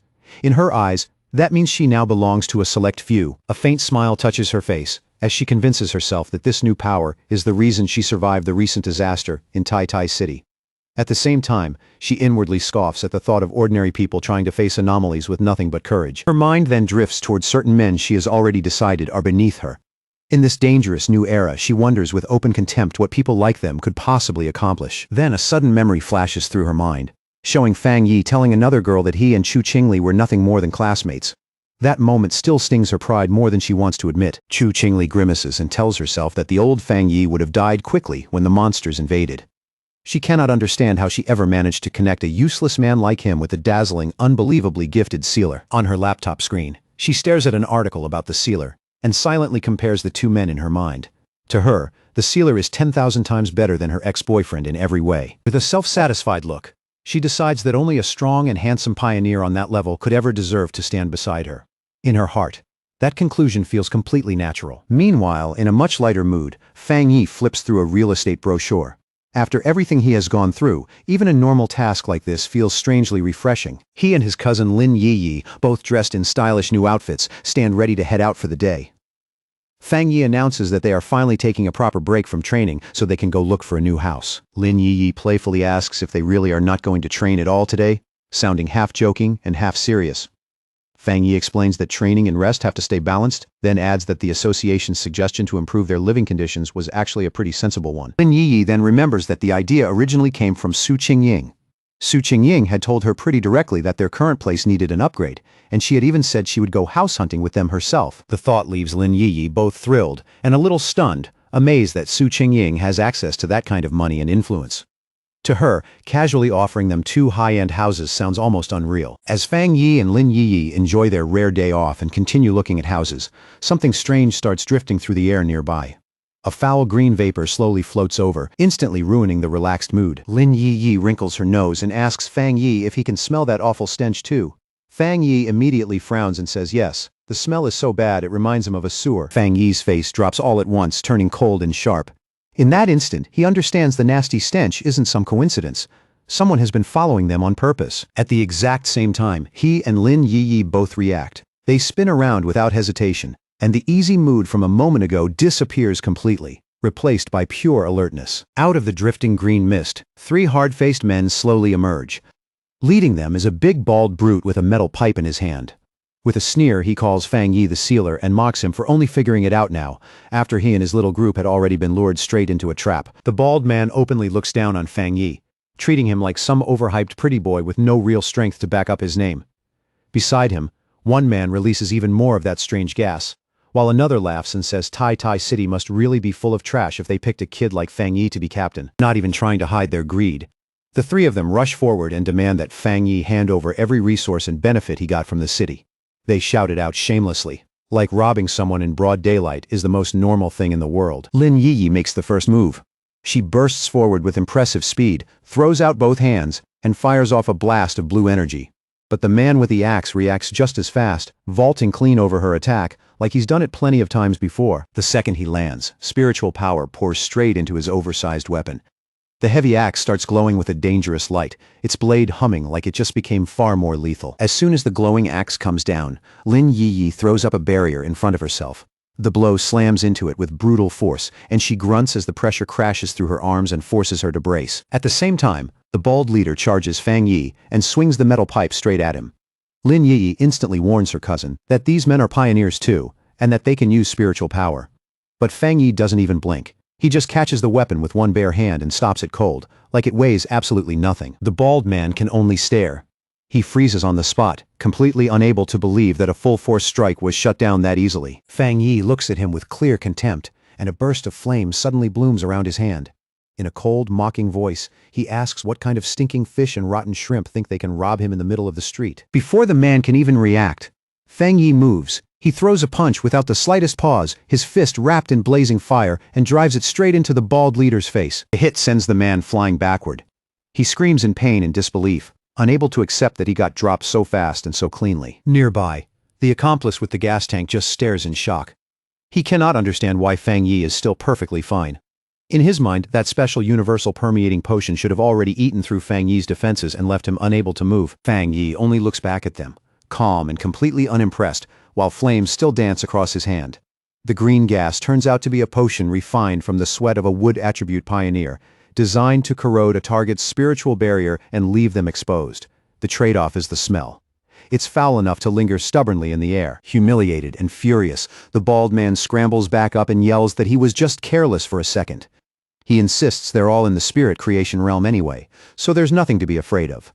Then charges Fang Yi again with a violent purple aura bursting around his body. Fang Yi gives a faint smirk the moment he reads the man's power. At a glance, he recognizes it as a mix of mutated earth and wood attributes. With dry contempt, he remarks that a dirty ability like that really does suit people who use dirty methods. Inside, he's completely at ease. Tricks like this might work on an ordinary spiritual barrier, but against him, they're barely worth taking seriously. Meanwhile, the man with the axe launches himself into the air again and comes straight at Lin Yi. The attack is fast, fierce, and clearly meant to crush her in a single blow, but Lin Yi reacts instantly. With perfect timing, she drives a kick straight into his groin, and the man lets out a miserable cry as all that momentum dies in one painfully humiliating second. Lin Yi lands lightly after the hit, while Fang Yi watches with a quiet, thoughtful look. He doesn't want to cause too much of a scene out in public, but by now, having his normal day ruined like this is genuinely getting on his nerves. Then he slowly takes off his sunglasses, and the mood around him changes immediately. His face goes completely serious. His red eyes begin to glow with a frightening intensity. After telling Lin Yi to step aside, Fang Yi finally lets his real power out. A huge wave of brilliant golden energy explodes from his body in an instant. The force alone blasts the attackers backward and makes the air around them shudder violently. Fang Yi stands in the middle of it like the core of a newborn sun. Golden light floods the entire area, so intense and overwhelming that the stunned men can barely keep their eyes open. That golden power keeps spreading without stopping, swallowing up the space around the three attackers. In moments, they're completely trapped inside that expanding field of burning light. Wrapped in those blazing sacred flames, the three men scream as pain rips through their bodies. Panicked, they cry out and ask what kind of terrifying fire this is. Only then do they finally understand the sealer's real power, and they desperately beg for the agony to stop. Just when Fang Yi is about to push his power even further and end this for good, Su Qingying suddenly rushes in, her voice cuts straight through the chaos as she shouts for him not to kill them, catching Fang Yi off guard. Seeing the three wrecked men collapsed across the street, Su Qingying lets out a relieved breath and explains that they're important targets already under the association's watch.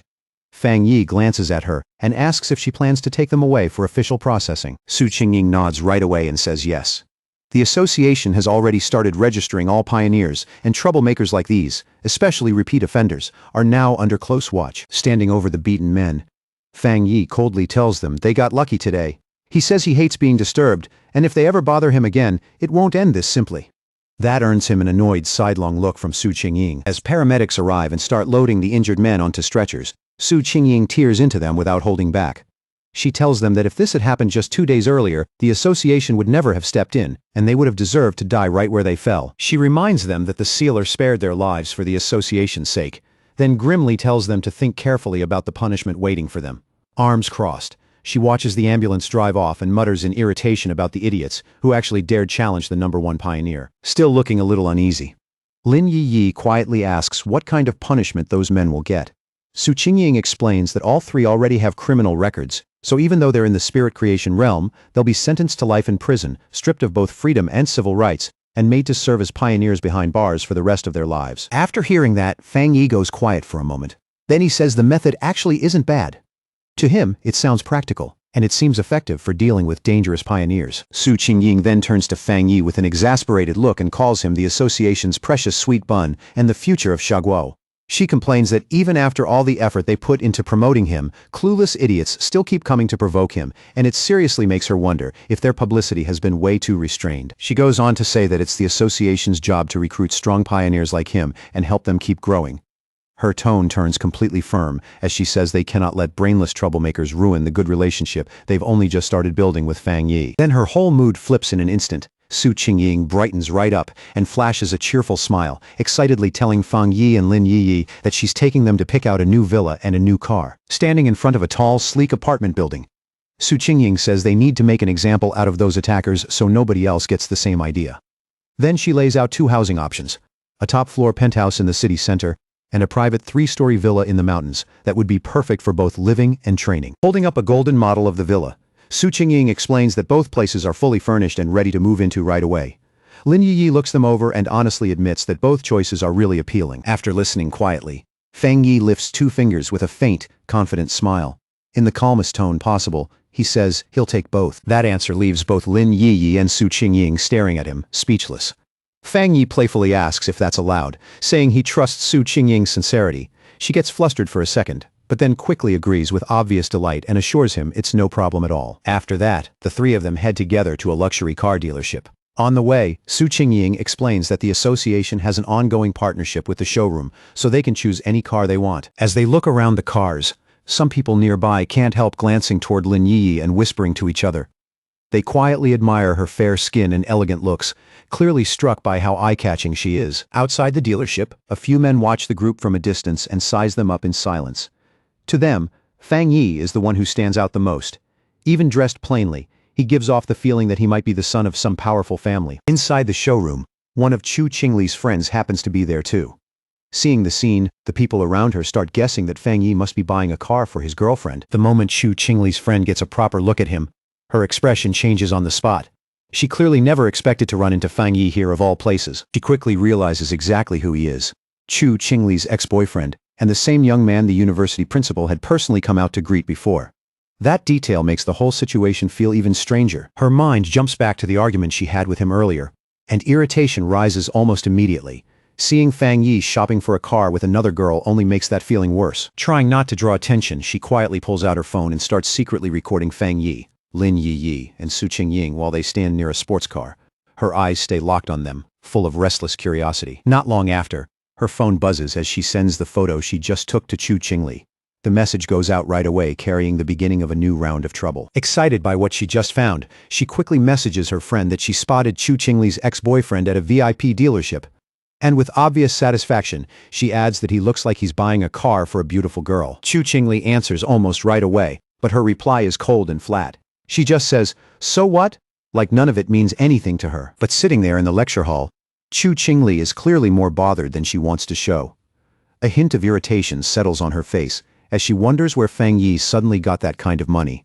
Then she sneers to herself and assumes he must have survived the disaster by pure luck and ended up under the care of someone rich. A cold, self-satisfied smile slowly forms on her lips. In her eyes, the distance between her and Fang Yi has already grown so wide that there's no way he could ever catch up. She walks through the lecture hall with a calm, proud expression. She tells herself that once she rises to the top of the pioneer world, things like this won't even be worth noticing. To her, Fang Yi is just a vulgar fool, not someone worth a second thought. After picking their new place, Fang Yi and Lin Yi arrive at the modern villa together.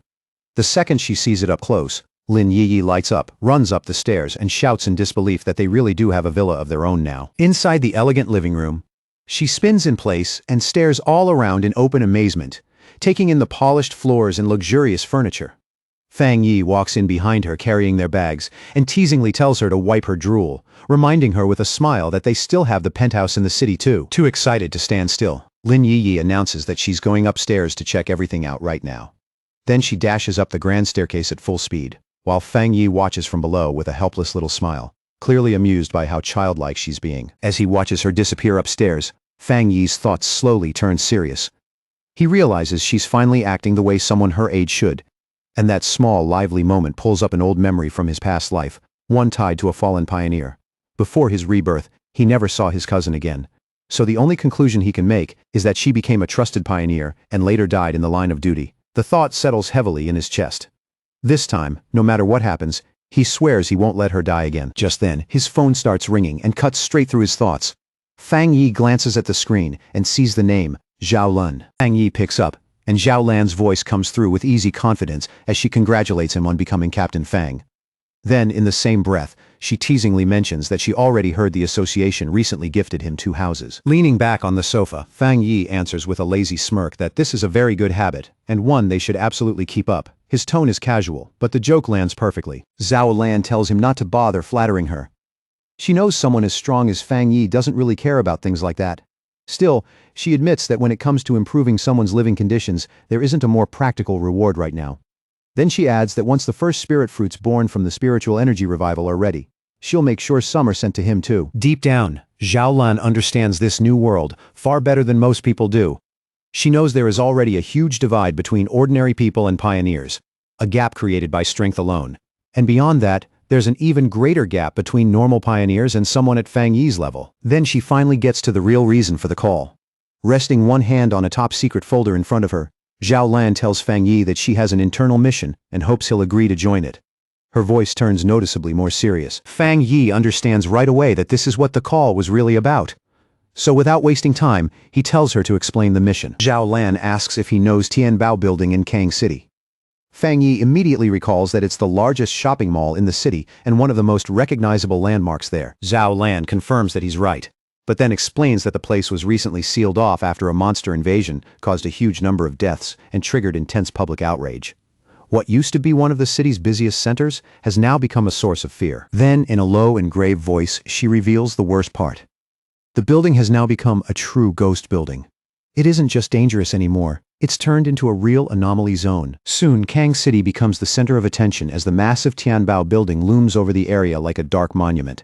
It was once the city's most famous landmark and the busiest place in the entire district. Lately, after repeated strange tremors and other terrifying incidents, the building has become a place everyone fears.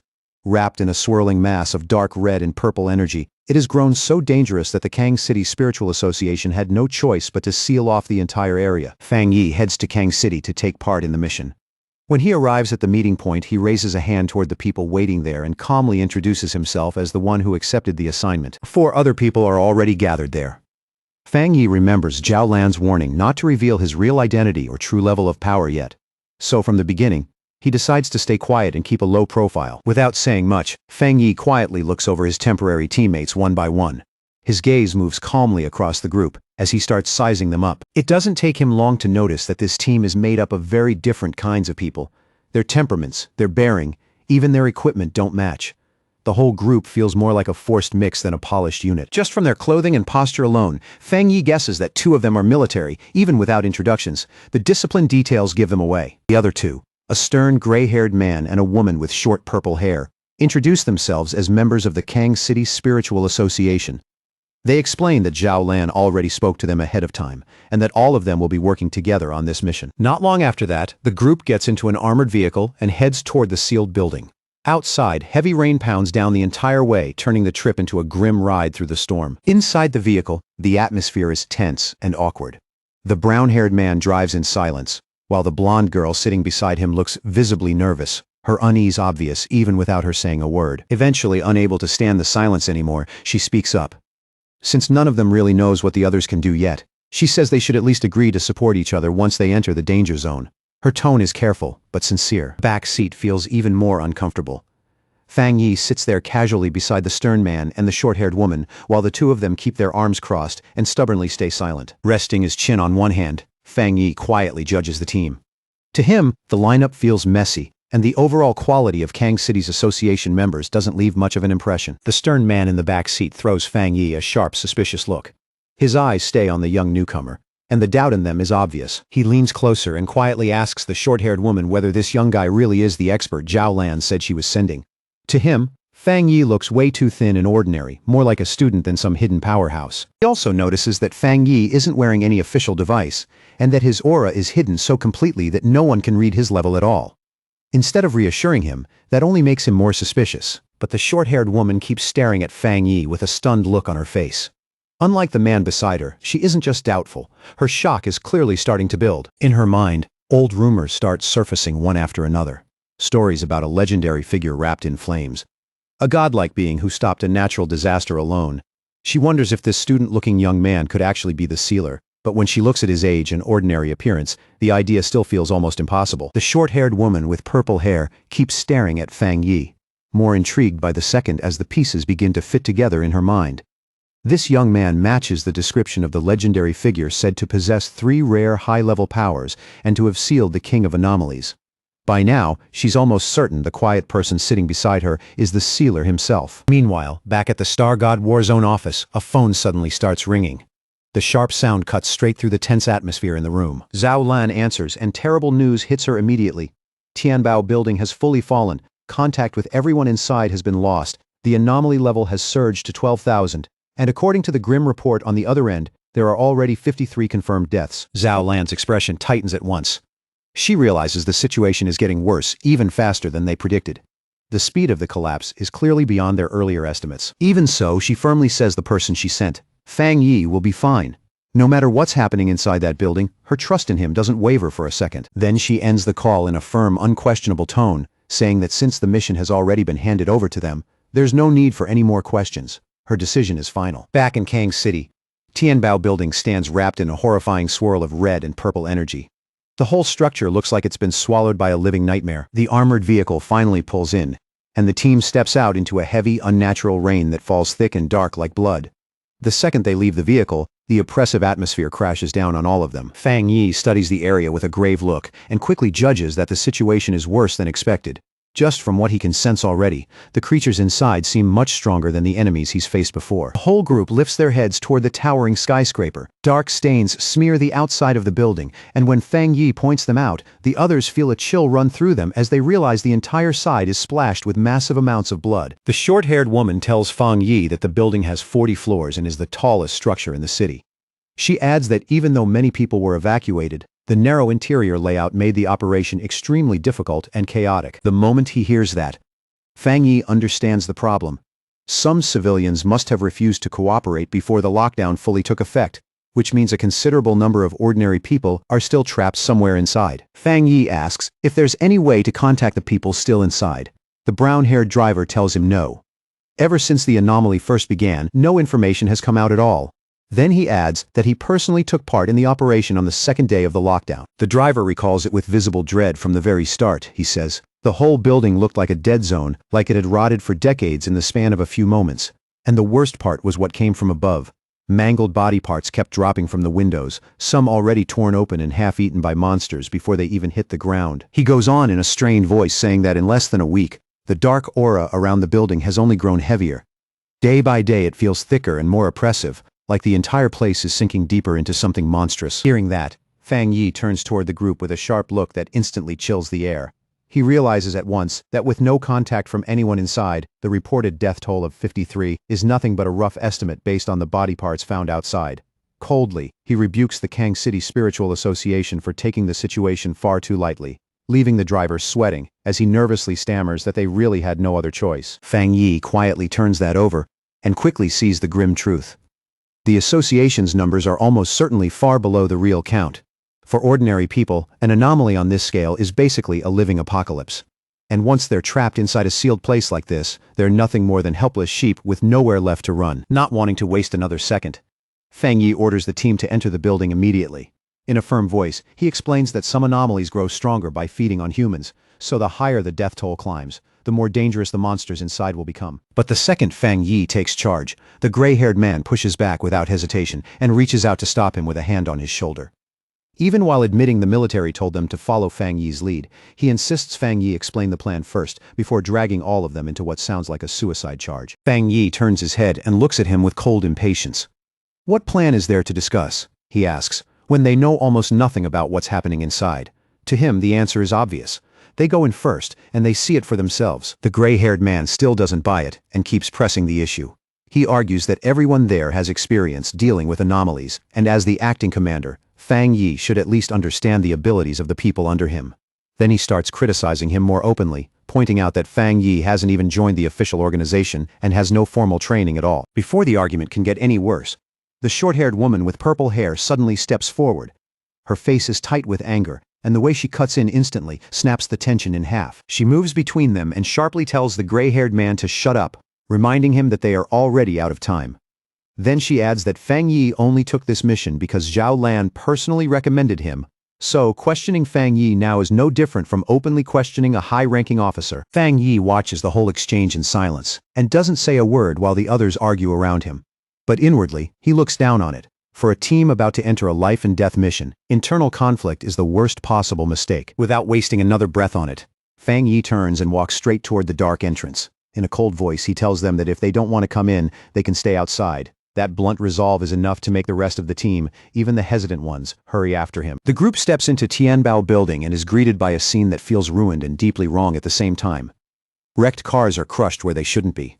Garbage is strewn everywhere, and even in all that destruction, the blonde girl is the first to notice that something here feels unnaturally off. For all the devastation around them, there isn't a single sound. The silence is so complete, so unnatural, that it presses against their nerves harder than any scream could. Then, without warning, a dark shape drops from the ceiling high above. It moves so fast and so suddenly that it looks like a living shadow peeling itself out of the darkness. A split second later, the gray-haired man senses something and instinctively looks up. Confusion flashes across his face. He knows something is there, but he's already too late to react properly. Before he can do anything, a horrifying monster with glowing green eyes comes diving down from the darkness overhead, shrieking as it launches its ambush. The attack is direct and savage, aimed straight at him before the team can even get into position. Fang Yi moves first, faster than anyone can even shout a warning. In the same motion, a sword appears in his hand, and the blade erupts with fierce, blazing fire. With one clean, ruthless swing, Fang Yi sends a wave of flame straight at the descending creature. His expression never changes. Calm, cold, and completely focused. The monster doesn't even get the chance to resist. In less than a heartbeat, it's split apart by a flash of light and slashing sword energy, its attack ending before it ever really starts. Fang Yi lands smoothly, steady as ever, with the flaming sword still burning bright in his hand. Behind him, the monster's body is already breaking apart, completely destroyed before the others have even fully processed what they just saw. The gray-haired man and the short-haired woman with purple hair can only stare. They can barely believe the fight is already over. To them, the whole clash lasted no longer than a blink. The woman keeps staring at the massive blade of fire in Fang Yi's hand, her eyes wide. She can't stop wondering where he got a weapon that terrifying, or if the weapon itself is only a small part of what makes him so frightening. Ignoring the stunned looks around him, Fang Yi crouches beside the remains of the creature. His focus shifts immediately from combat to analysis, calm and efficient. He picks up a piece of the corpse, studies it closely, then rises to his feet again. From its twisted shape he judges that the monster looks like some grotesque mix of a bird and a gecko, and from how badly its body has mutated, he grimly concludes that it has already devoured a large number of humans. The short-haired woman with purple hair steps closer to get a better look, and the moment she does, something flashes across her face. A terrible realization hits her. What they're looking at is even worse than she thought. She identifies the dead creature as an A+ grade anomaly, and that alone sends a wave of fear through the team. But what truly shakes them is not just the monster's rank. It's the fact that Fang Yi killed it instantly, when a creature like that would normally require a full squad of elite pioneers to bring down. As the smoke and scorched residue around the dead anomaly slowly clear, the purple-haired woman and the gray-haired man remain rooted where they stand. The shock on their faces only deepens as the reality of Fang Yi's strength starts to sink in. The woman immediately realizes Fang Yi's power is far beyond the one-star spirit creation realm. And beside her, the gray-haired man breaks into a cold sweat as an even harsher truth hits him.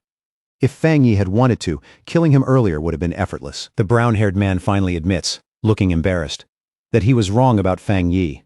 He says he never imagined this young man could really be the legendary sealer, because in his mind, the sealer had always been some old master who never let go of his sword. With his back still to them, and the blade in his hand still wrapped in fire, Fang Yi explains that after advancing, he fused his spiritual power with his sword and turned it into a spirit weapon he can summon and shape whenever he wants. Even then, he says it modestly, as if it's not some impossible technique unique to him alone. Now that the team's earlier suspicion has turned into a mix of trust, awe, and fear, Fang Yi tells them to move faster. And as they follow him deeper into the darkness, the purple-haired woman quietly admits with real relief that she's glad Fang Yi is on their side. To light the way ahead, Fang Yi raises one hand and summons a sphere of fire that burns steadily above his palm. Its glow washes over the walls as he leads the team into a long, narrow hallway swallowed by darkness. He carries that flame like a torch, using it to cut through the gloom while the others follow carefully behind him. And with every step they take, the oppressive silence only seems to grow heavier. Before long, they reach a staircase soaked in blood that the sight alone makes the air turn cold. Looking at the sheer amount of gore covering the steps and walls, Fang Yi grimly realizes the truth is far worse than the official report. In his judgment, the dead number at least 500, not just 53. At that moment, Fang Yi's expression sharpens again. His glowing red eyes narrow as he senses something deeply wrong ahead, and his whole body goes alert in an instant. The group moves into what looks like a supermarket area, where the brown-haired association member and the purple-haired woman nervously scan their surroundings. The floor is smeared with blood and littered with trash, but there are no bodies anywhere. That absence forces the woman to wonder out loud if the monsters consumed the victims so completely that nothing was left behind. Hidden from their sight, a sinister shadow creature with glowing green eyes crouches in the darkness and gets ready to strike. It waits there in silence, like a trap just about to spring. Fang Yi senses the danger first and immediately warns everyone to watch their backs. The purple-haired woman spins around in terror, screaming the moment she sees the monster leaping out of the darkness at them. Fang Yi reacts without even pausing and hurls his flaming sword past his teammates with astonishing speed. The blade rips through the air like a streak of fire. The sword catches the shadow monster in midair and cleanly takes off its head in a single devastating strike. Black blood bursts outward along with sparks and flame as the creature is cut down instantly. As the burning corpse slams to the floor, the brown-haired association member stammers in fear. Only now does he realize another monster had been hiding right beside them the whole time. Fang Yi stands calmly in the middle of the dying flames and turns toward his teammates with a serious, almost severe expression. He asks if they really didn't notice anything strange, making the gap between his awareness and theirs painfully clear. Glancing at the fire still flickering in his hand, Fang Yi keeps analyzing the situation out loud. He tells the gray-haired man that while the two monsters they've killed so far were both powerful, there simply weren't enough of them to trap and wipe out the earlier rescue team by themselves. Then a possibility hits him, sudden and deeply unsettling. Fang Yi suggests that the place they're standing in might not actually be the real Tianbao building at all. The team freezes in the dark, blood-smeared hallway and stares at him in confusion. For a second, the silence around them feels even colder than before. Gray-haired man and the blonde girl both ask what he means, still unable to follow his conclusion. Their voices are filled with the same mix of confusion and unease. Fang Yi explains that even though the hallway is drenched in blood, the smell is all wrong.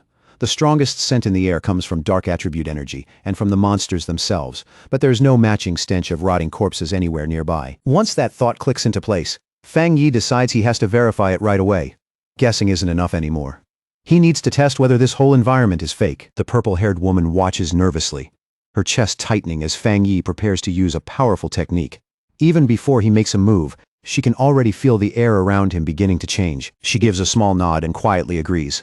The whole place feels unnaturally empty to her, like nothing truly alive has ever existed here in the first place. Fang Yi quickly pieces it together and guesses that this entire area is only a hollow imitation, a blank copy stitched together by the monster. He slowly lifts one hand, and a tremendous wave of purple energy begins pouring from his palm. If his judgment is right, he says, then this whole place has already been stripped down to nothing but an empty shell. A massive sphere of black energy gathers in his hand, the boundless dark realm, and the sight of that dark attribute power leaves his teammates visibly stunned. Then a system window suddenly pops up and confirms his suspicion.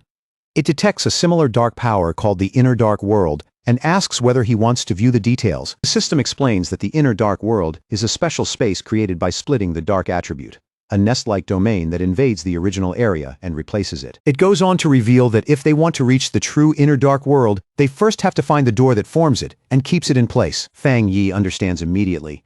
He tells the others that if they want to enter the real Tianbao building, they first need to locate that door, and the same rule must have applied to the people who tried to escape earlier. He explains that everyone trapped inside was affected by the dark attribute and dragged into hallucinations. Most likely, they mistook the windows for an exit. He guides the dark energy with one hand. Fang Yi coldly concludes that this is exactly why the people who tried to flee through the windows all ended up dead. The purple-haired woman finally understands, and the color drains from her face. Realizing the victims were deceived by the dark attribute right up until the end, she hurriedly asks Fang Yi if their next step is to search for that door. But before they can act, the situation gets worse in an instant. Fang Yi's system suddenly warns him that the hostile Inner Dark World has sensed his presence and has now fully manifested. The appearance is so abrupt that even Fang Yi is caught off guard. And in that same moment, an enormous blast of purple energy comes crashing down from above, pressing the whole team under its weight. The brown-haired association member and the blonde girl collapse immediately under the crushing pressure. Clutching their heads in agony, they cry out that their spiritual defenses are being torn apart. Fang Yi's eyes flare with overwhelming power, one glowing red and the other shining gold as he stares straight into the descending energy. In the next instant, he summons a barrier and spreads out a powerful dome of golden light, shielding his teammates from the assault. Inside that barrier, the blonde girl and the brown-haired association member gasp desperately for breath, relief washing over their faces as the unbearable pain finally starts to fade. They lift their heads and stare at Fang Yi in shock. While they were nearly crushed by that dark energy, the sealer is standing there completely untouched. At that moment, they both understand the truth. That dark power could have killed them without even touching them directly. And without Fang Yi, there was no way they were getting out alive. Then suddenly, Fang Yi locks his gaze onto a single point in the empty air. His sword erupts in fierce flames as he says he's found it. Without a second's hesitation, he unleashes Fire Dragon, drawing his blade and slashing violently at the unseen point, while shouting that the entrance is right there. The impact is so violent that the surrounding space cracks apart like shattered glass. The gray-haired man and the purple-haired woman can only stand there and watch in shock as the hallway splits apart and collapses right in front of them. Fang Yi steps onto the newly revealed ground ahead, his face cold and his focus heavy. As the fake scene peels away, it reveals a massive, horrifying gateway wrapped in dark green mist and twisting shadows, the real entrance to the Inner Dark World. Fang Yi takes the lead, his flaming sword casting light through the dark, and orders everyone to stay close behind him. As they push deeper into the real building, Fang Yi keeps a golden barrier around the team, protecting them from the disgusting red flesh-like veins spread all across the walls. Blonde girl suddenly turns sick and covers her mouth, saying the smell in the air is horrible. Fang Yi stares ahead with a grim expression and says the stench is unmistakable. It's the smell of blood and corpses, their own people. Not long after that, the group comes across a horrifying sight. The floor is covered with the bodies of the missing pioneers, proof that they were trapped here and slaughtered inside this dark space. Before anyone can fully process it, the group is suddenly ambushed as a swarm of shadowy, bat-like creatures pours down from the ceiling and surrounds them. Looking up, the team sees a terrifying mass of monsters swirling overhead, closing in from every side and sealing them in. Then, from the center of that swarm, a gigantic A+ grade demon-like monster with glowing red eyes dives straight down at them. The gray-haired man and the brown-haired association member freeze in shock, shouting that it's insane to run into another high-level dark monster this fast. Fang Yi doesn't hesitate for even a second. He summons his blazing sword at once, then he hurls it forward, and the blade tears straight through the descending monster's chest in an eruption of fire. The monster lets out a pained roar, but Fang Yi is already moving, charging in to finish it. He drives his sword into the ground and clamps his hand tightly around the hilt. Then, in a blur of unbelievably fast motion, Fang Yi unleashes a storm of flaming slashes across both the swarm and the giant monster. He lands with effortless control, and a huge explosion of holy fire erupts around him, swallowing and burning everything in its path. The blonde girl and the purple-haired woman throw up their arms to shield their faces from the searing heat, stunned as they watch the dark monsters melt away the instant they touch his flames. Only then does it really hit them. Ever since this mission started, they've barely had to do anything at all. Meanwhile, Fang Yi walks through the burning aftermath, his sword glowing red like molten lava. Then he slowly reaches one hand down toward the floor, where the bodies of the earlier victims still lie. Using his fire with surprising care, Fang Yi gently cremates the innocent dead, giving them the dignity of a proper burial instead of leaving them behind in this corrupted place. The brown-haired association member and the blonde girl watch the flames with deep awe, saying Fang Yi truly deserves the title of sealer. Fang Yi turns back to the group and begins giving orders. Now that they're inside the building, he tells them, it's time for them to do their part. He instructs them to search the first floor for survivors while he heads upstairs to deal with the remaining monsters. The others, including the gray-haired man and the purple-haired woman, immediately stand ready to obey. Whatever doubt they had before is now completely gone, replaced by respect. Fang Yi keeps sweeping through the building floor by floor. By the time he reaches the 10th floor, he's already fighting through a swarm of flying shadow creatures, swinging his flaming sword to keep them from surrounding him. Even in the middle of the fight, he studies them and realizes these enemies have evolved to at least the one-star spirit creation realm. Even so, he cuts through them with ease, noting that while they've grown stronger, their actual abilities haven't changed that much. Fang Yi leads the team up the escalator toward the 15th floor, his sword dragging behind him and leaving a long trail of fire to light the dim passage. With every step higher, the air grows heavier, pressing down on their chests like an invisible weight. The blonde girl winces and says the freezing dark power is starting to seep through even her barrier. Then they reach a hallway packed with bodies, and the sight alone makes the already suffocating atmosphere feel even colder. The gray-haired man suddenly notices something wrong with the corpses. He quickly warns everyone that something is moving inside them, and that the remains are corrosive. In a tense voice, he tells the team not to breathe in the spores no matter what. A single drop of thick liquid falls from above and lands in the puddle below with a sharp, eerie plink. In that unnatural silence, even a sound that small feels like the start of something much worse. Then, in the next instant, a massive spike-like shadow rises violently behind Fang Yi and the brown-haired association member. The hidden monster finally shows itself, towering over them in a twisted, terrifying shape that makes the whole corridor feel even tighter. It's a horrifying creature covered in eyes, all of them staring down from above with a sick, hungry intelligence. Then it throws back its head and roars, unleashing a relentless storm of energy spikes that tears through the air. Fang Yi doesn't show even a trace of fear.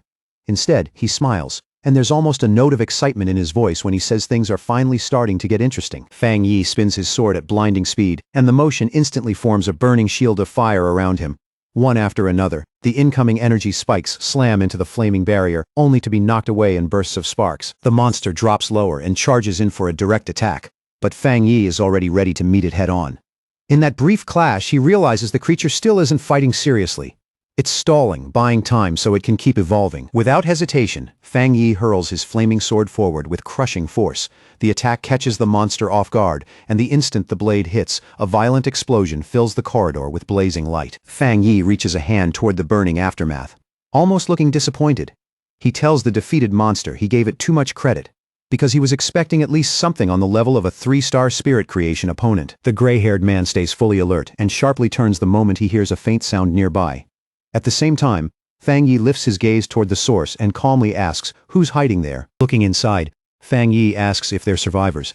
A young man hiding nervously behind the door stammers in fear and disbelief, asking if they're the forerunners sent to save them. The team soon finds 5 people still alive inside what looks like a hidden storage room, belonging to a luxury brand store.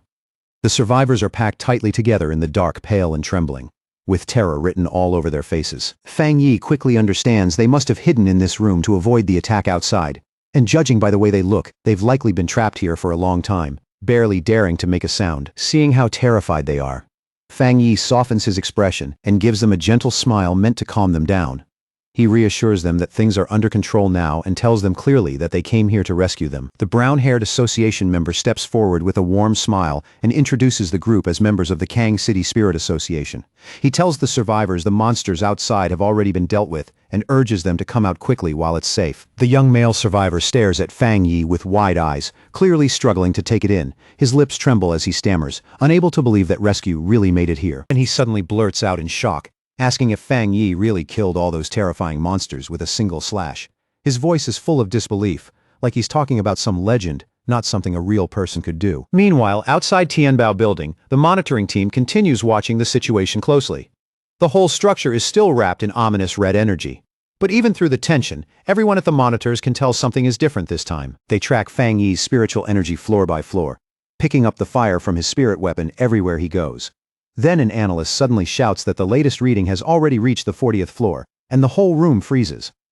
In stunned disbelief, they report that the sealer cleared Tianbao building from bottom to top in just 9 minutes and 56 seconds. Right away, they realize this news is going to shake the entire pioneer world in Kang City. But before the room can fully celebrate, a red alarm suddenly blares through the station. One of the staff members warns them it still isn't over, because an S-class monster eruption has just been detected on the very top floor. Back on the top level, Fang Yi stands in the middle of shattered rubble and slowly lifts his eyes. His expression turns serious. The air around him goes still and tense, like the entire floor is holding its breath before the real battle begins. He realizes immediately that he's found the main target. Looming high above him is a massive skeletal creature wrapped in glowing green energy and black feathers, and Fang Yi identifies the terrifying thing at once as the anomaly king of this place, the Bone Bird. Without wasting a second, Fang Yi charges straight at the enormous anomaly king. He leaps into the air with sword in hand, closing the distance in a flash with a direct, fearless attack. As he rushes in, he analyzes the creature in an instant and notices something strange. The worms crawling across its body aren't parasites at all. They're actually part of its main body, fused into that grotesque form. With one powerful swing, Fang Yi unleashes a golden slash that tears across the air with terrifying force. But the Bone Bird raises its thick cage-like bones and blocks the attack head-on, stopping the blow before it can break through. For the briefest second, a flicker of surprise crosses Fang Yi's face when his strike is stopped.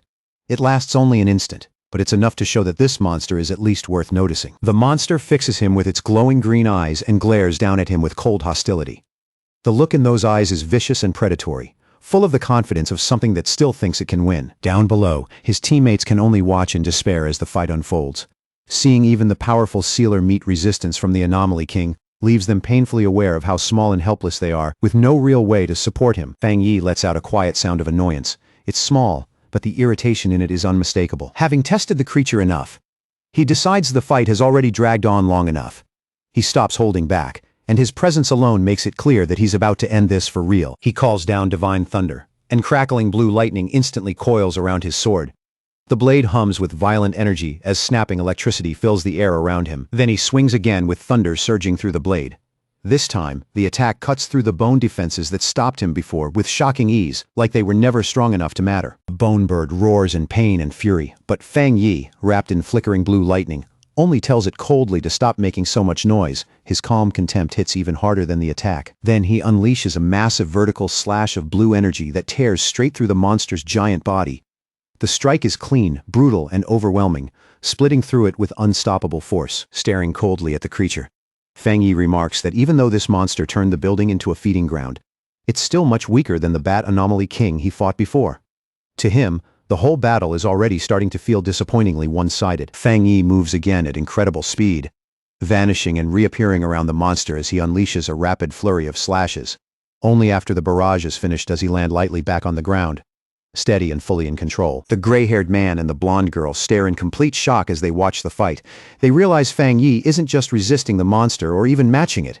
He's completely overwhelming the Anomaly King by himself. The purple-haired woman watches even more carefully, and soon something chilling clicks into place. Every single cut Fang Yi makes is perfectly measured and deliberate, like he's dissecting the monster piece by piece with terrifying precision. Fang Yi quickly realizes he hasn't even needed to strike the Bone Bird's skull directly. As he effortlessly evades its attacks, he understands the creature can barely fight back at all, because the gap between them has already become overwhelming. Right then, he concludes that he has grown even stronger than the Anomaly King itself. The monstrous bird lets out a desperate broken roar as it struggles to recover. The sound is ragged now, carrying more panic than menace. Fang Yi looks at it coldly, one glowing red eye burning with ruthless intent, and asks if it really thinks it can still heal. Then he mocks it again, asking if it honestly believes he's just been playing around this whole time. A huge amount of spiritual energy begins gathering around him at once. Bright blue lightning crackles wildly through the air, making the entire top floor tremble under the pressure of the power he's drawing in. Once the energy is fully charged, Fang Yi bends his knees and launches himself high into the air.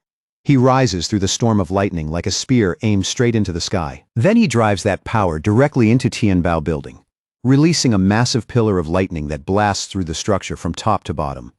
The blinding strike rips into the dark red sky above and lights the whole area in a violent burst of blue-white radiance. The unleashed energy begins swirling into a giant vortex overhead, sweeping outward as it purges the darkness around it. Layer by layer, the corrupt atmosphere is stripped away by the force of his attack. At last, the attack comes to an end, and the dark clouds above split apart. Golden light from the setting sun pours through the broken sky, warm and clear, showing that the suffocating darkness has finally been wiped away. Outside the building, the association's monitors can only stare in stunned disbelief as the Anomaly King's energy signature disappears completely. In that moment, they realize Fang Yi is operating on a level far beyond anything they know, and they can't help wondering if this is the true gap between ordinary talent and a top-tier genius. They reveal that this S-class invasion has officially been classified as the King's Sacrifice Hell, and every detail of how it was resolved has been sealed away in top-secret files. But even among the stunned observers, one thing is already clear. What Fang Yi did here is something nobody else could possibly replicate. Fang Yi drops onto the shattered rubble without a stumble, while the last of the dust slowly drifts down around him.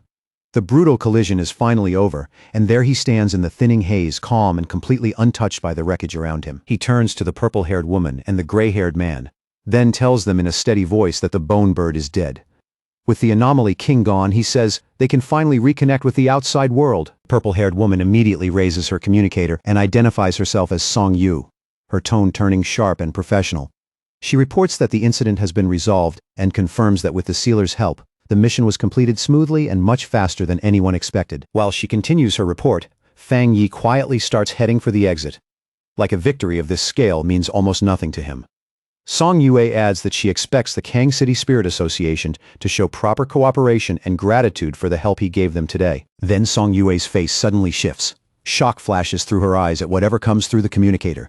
She immediately asks about the newly elected Kang City captain, her voice rising in anger, as she demands to know why he is only arriving now, after everything is already finished. A streak of light rips across the skyline and shoots straight toward them. On the other end, the voice hurriedly explains that the captain heard the sealer was here, and even though they tried to stop him, he was too arrogant to listen. Song Yue instantly flares up. She snaps that this mission was assigned to the military zone, which means controlling the Tai captain was their responsibility. Then she declares that Fang Yi needs to be sent away immediately, already recognizing the new captain's arrival for exactly what it is, a direct provocation. Fang Yi keeps walking down the stairs like none of this concerns him at all.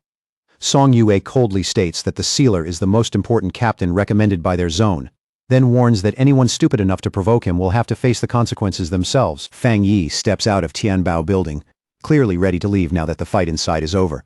The crisis has already been handled, and he has no reason to stay a second longer. Then he slows ever so slightly.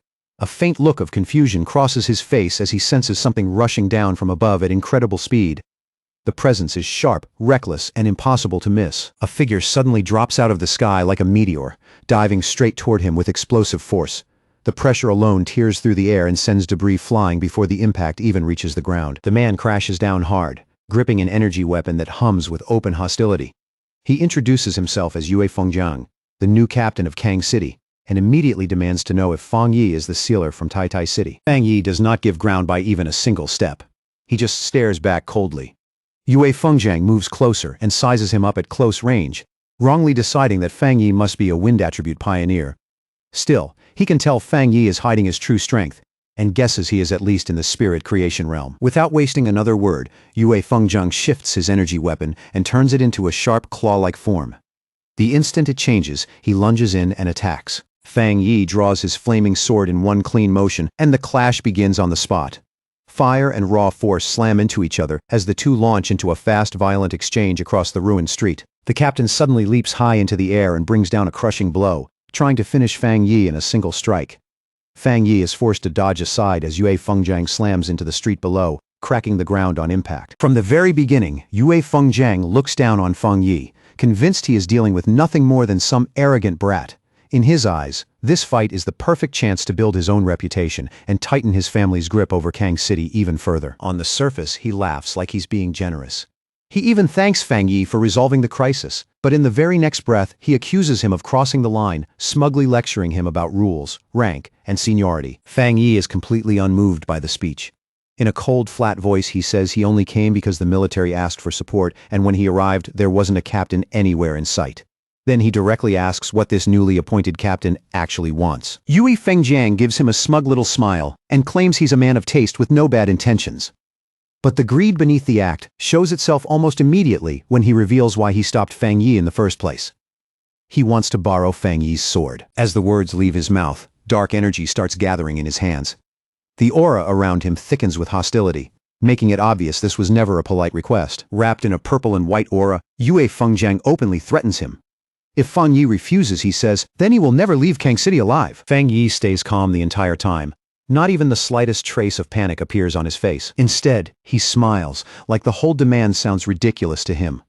Across from him, Yue Fengjiang stares back with a twisted excitement in his eyes, clearly enjoying the thought of pushing this even further. Fang Yi decides the talking has gone on long enough. He releases his full presence, draws his sword all the way out, and flames erupt around him in a violent burst that instantly changes the air between them. Yue Fengjiang visibly stiffens at the sudden surge in Fang Yi's power. The pressure alone is enough to wipe that smug expression off his face for a moment. With his eyes glowing and his aura blazing around him, Fang Yi mocks Yue Fengjiang's shameless talk about borrowing his weapon. In a cold, cutting voice, he says he'll borrow Yue Fengjiang's whole family instead, making it painfully clear he's about to beat him without mercy. Fang Yi makes the first move with a heavy slash of fire. The blazing arc rips through the air and crosses the space between them in an instant. Yue Fengjiang narrowly slips past it with astonishing speed, barely avoiding the flames. But instead of fear, a grin spreads across his face, and he says with growing excitement that now the fight is finally getting interesting. Nearby, Song Yue quickly realizes the clash has cut off their signal again. She urgently tells her team they need to leave at once, report everything to the military and their superiors, and get the survivors to safety before this gets even worse. Surrounded by roaring flames, Fang Yi warns them sternly without even turning around. He tells them they have 10 minutes to get away, darkly hinting that if they stay any longer, they may end up watching a captain die. The brown-haired association member instinctively tries to say something, but Song Yue immediately clamps a hand over his mouth. She shouts that she understands, then drags him away without hesitation, determined to get everyone out before the battle turns even deadlier. As the group runs off, Song Yue curses Yue Fengjiang under her breath. Furious that he is stirring up trouble right after being elected, her teammates grimly agree that it might actually be good for their arrogant captain to get taught a painful lesson by the sealer. Once the others are gone, Fang Yi fixes Yue Fengjiang with a cold stare and raises one hand. In the next instant, he fires a powerful thunderbolt straight at him. Yue Fengjiang blocks the lightning with his weapon, but the force behind it still drives him backward. Even so, he shouts back at Fang Yi that if he really intends to kill him, then he should stop holding back and fight with his full strength. Fang Yi answers without saying a word. Instead, he brings down a crushing attack loaded with terrifying weight, and violent shockwaves burst through everything around them. A massive explosion erupts behind Yue Fengjiang, blowing apart the nearby buildings in an instant. Fire and debris surge upward, turning the ruined street into a chaotic field of destruction. Yue Fengjiang is forced to slide backward just to steady himself, his boots scraping hard against the ground. When he finally regains his balance, he can't help but think that the feeling behind that strike was genuinely terrifying. Sweat starts running down his face as he looks at Fang Yi again. A growing sense of alarm settles in as he realizes Fang Yi's yang power is not just overwhelming, but violently explosive in a way that's incredibly hard to defend against. For the first time since the fight began, the arrogant captain has to admit it to himself. He's afraid.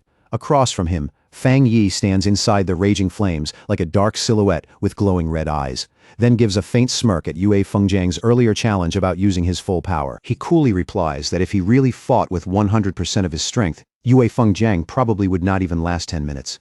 His voice stays calm, but the contempt in it cuts harder than a direct insult. Yue Fengjiang only smiles back, forcing his confidence to hold. Even now, his pride refuses to crack all the way. Then he bursts into manic laughter, convincing himself that the real power must be in the sword, not Fang Yi. In his mind, it has to be some newly developed secret weapon from the Spirit Association, and Fang Yi is just lucky enough to be the one carrying it. Fang Yi does not bother answering. He only looks at Yue Fengjiang with a cold, unimpressed stare, as if the man's delusion is too foolish to even deserve a response. In Yue Fengjiang's imagination, he pictures the weapon sealed inside a containment tube, like some terrifying classified prototype. The thought only makes him more jealous that something so valuable ended up in the hands of a kid like Fang Yi. He presses a hand to his chest and decides that coming to this city was worth it after all. Because in his eyes, he has just found a priceless treasure waiting to be taken, completely swallowed by greed. Yue Fengjiang tears off his shirt as purple energy surges across his body. He arrogantly calls Fang Yi nothing more than a two-star cultivator, demands the blade, and openly threatens to kill him for it, shouting that Fang Yi still hasn't shown enough strength to truly impress him. Meanwhile, back at Tai Spirit Association headquarters, the mood is tense and heavy. A superior slams both hands onto the table in fury after hearing that the Kang City captain has started a fight with their own captain, Fang Yi. Su Qingying looks deeply worried as the superior breaks into a sweat, finally realizing how serious this has become. She points out that the sealer was invited by the Star God Warzone, which means this is no longer some simple personal conflict, but a clash tied directly to high-level military politics. The superior suddenly freezes when his assistant leans in and whispers a new update. Staring in disbelief, he asks the assistant to repeat the ridiculous news, like he can't trust what he just heard. The assistant explains that they already reached out to Kang City, but the response they got back was unbelievably arrogant.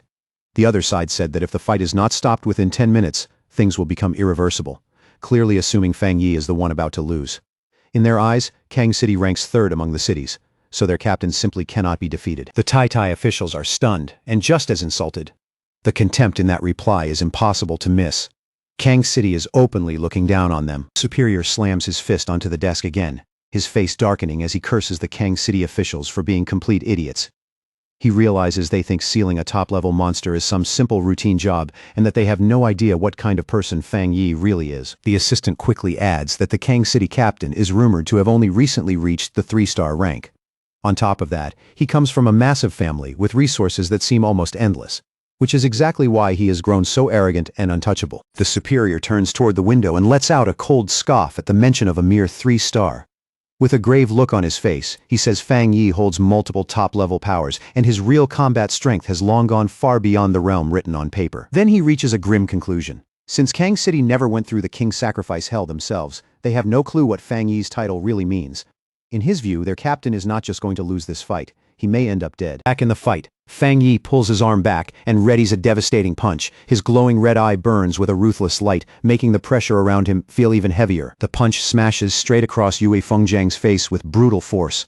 Blood and broken teeth burst into the air at once, and the arrogant captain's defense collapses in one humiliating instant. The fight climbs even higher and carries on in the sky above the city. Flames, shockwaves, and streaks of energy rip through the night, like a full-scale disaster unfolding right over the world below. As the clash drags on, Yue Fengjiang grows more and more confused. No matter how he attacks, his power cannot seem to break through Fang Yi's flames, and he cannot understand why that fire blade feels so endless, like it can never be worn down. And the longer they fight, the worse it gets. Yue Fengjiang is horrified to realize that the moment his spiritual power touches Fang Yi's flames, it starts disappearing, as if everything he releases is being swallowed by some vast sea. Under Fang Yi's relentless pressure and non-stop assault, he starts to feel completely overwhelmed. Then, without warning, Fang Yi appears right beside Yue Fengjiang's face. In a cold voice, barely above a whisper, he tells him they have arrived. Yue Fengjiang jerks his head to the side in shock. And right there beside them, he sees the Kang City Spirit Association building. The realization hits immediately. Fang Yi has dragged the battle all the way back to his own territory. Fang Yi hovers over him, his presence so heavy it feels terrifying. Then he tells Yue Fengjiang that out of respect for Kang City and the military, he is willing to give him one last chance. But before Yue Fengjiang can even respond, Fang Yi drives a brutal kick into him and sends him hurtling downward. And he is not stopping there. Right after that, Fang Yi unleashes a huge barrage of fire slashes toward the building below. He shouts that he is worried some people might still be hiding inside, so he decided to make sure his arrival cannot be ignored. The words sound mocking, but the warning behind them is deadly real. Yue Fengjiang is caught in the middle of the blast, and his face twists with shock and pain. The arrogance he wore so easily before starts burning away, replaced by raw fear. The explosion that follows is massive, bright enough to light up the whole skyline. Down on the streets, people stop where they are and look up in confusion, wondering if some giant fire just broke out in the middle of Kang City. Panic starts spreading through the crowd as the temperature suddenly spikes. A man in glasses points frantically at the sky and shouts that there are actually 2 people fighting above the city. High overhead, Fang Yi stands wrapped in blazing golden fire, ready to clash again with Yue Fengjiang, whose body is covered in dark purple energy. On the ground, one civilian suddenly recognizes those flames from the news and excitedly tells the people around him that the rumors about the spiritual energy revival must have been real the whole time. Fang Yi looks down at his opponent with an icy, emotionless stare. He checks the time and calmly tells Yue Fengjiang that he only has 5 minutes left. Then he throws the man's own words back at him and asks if he did not want to see 100% of his power. Beaten down, furious, and too shaken to answer properly, Yue Fengjiang can only let out a low growl. It comes out thick with humiliation and helpless rage. Fang Yi drops from the sky like a falling meteor, swinging his flaming sword on the way down. As a massive slash of fire explodes out from the blade, he mocks Yue Fengjiang and asks how he can already look this pathetic when Fang Yi is only using 30% of his strength. Yue Fengjiang's face turns to pure shock.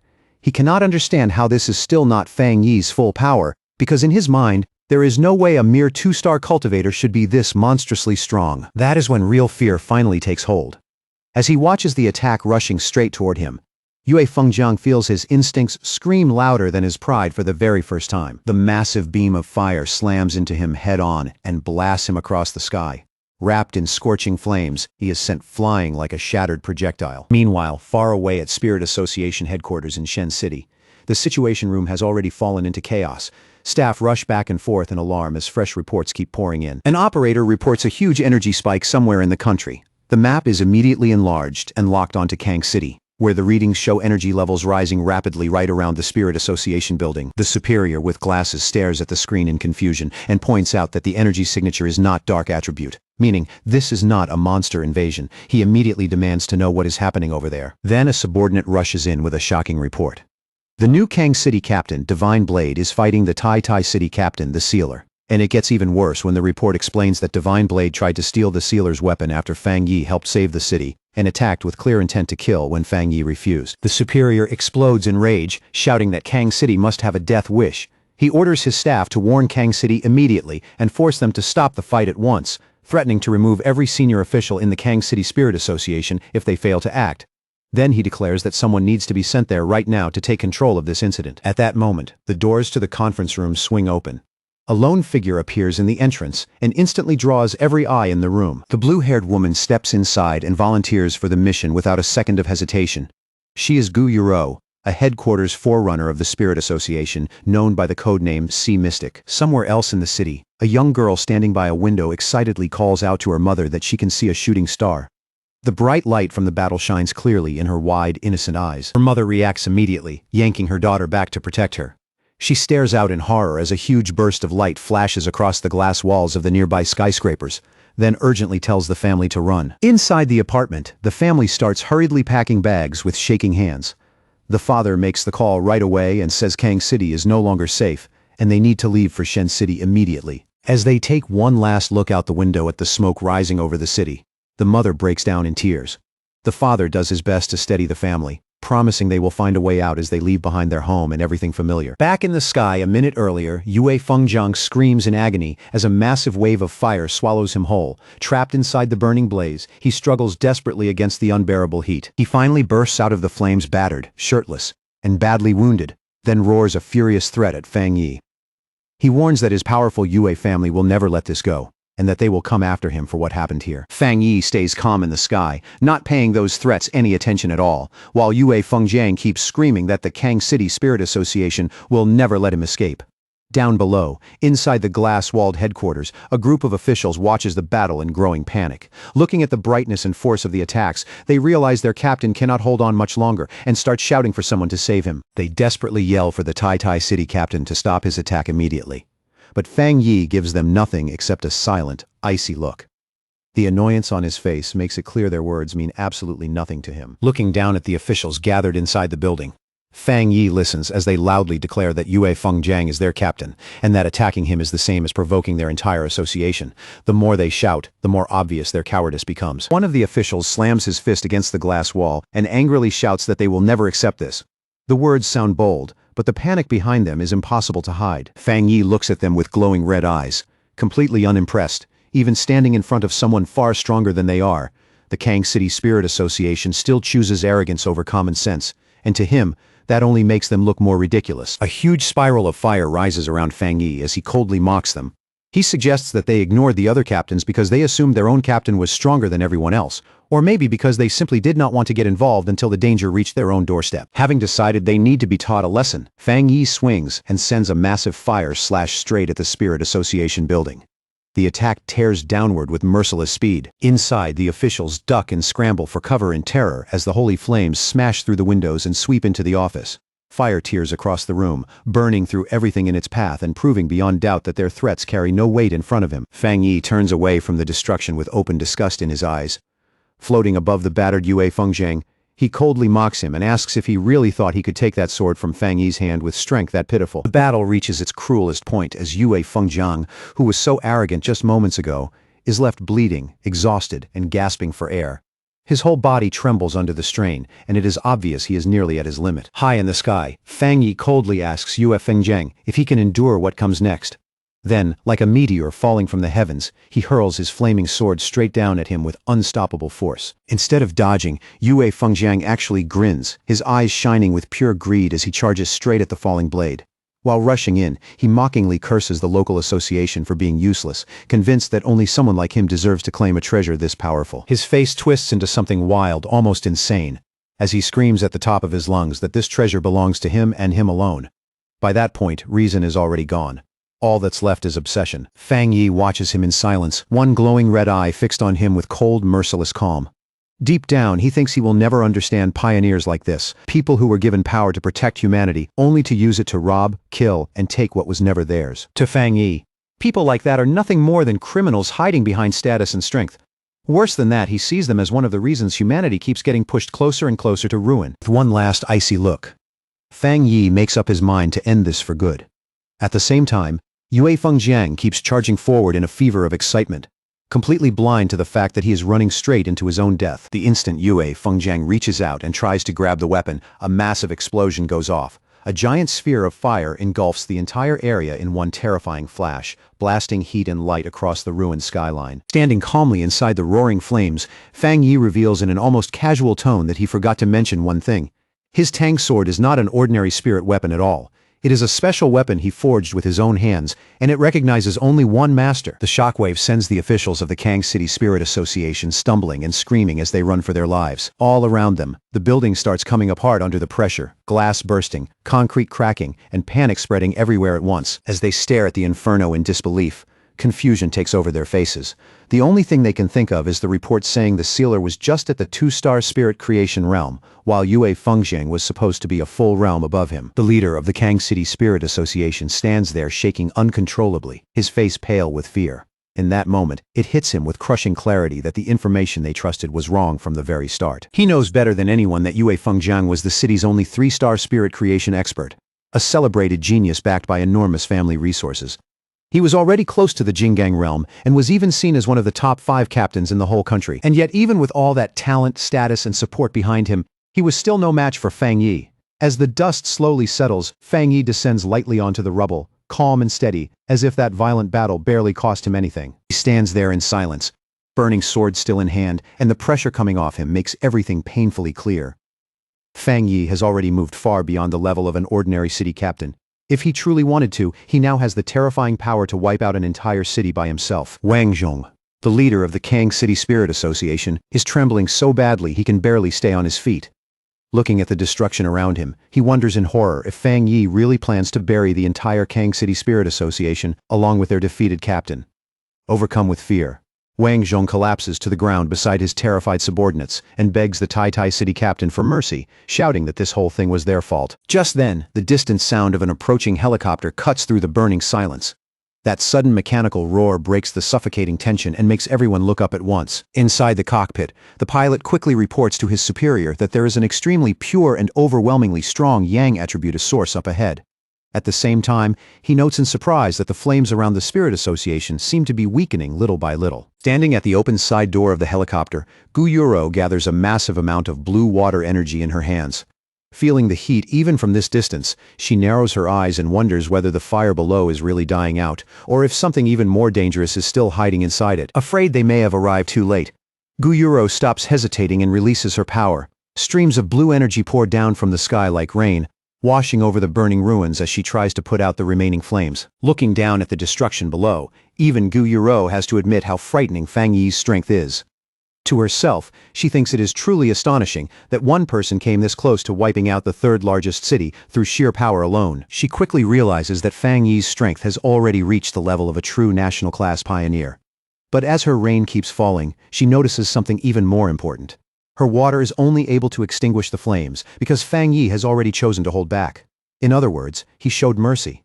If he had not pulled his power back on his own, her water alone would never have been enough to suppress those flames. On the ground, Wang Zhong looks up in sudden delight and shouts toward Fang Yi that headquarters has arrived to save them.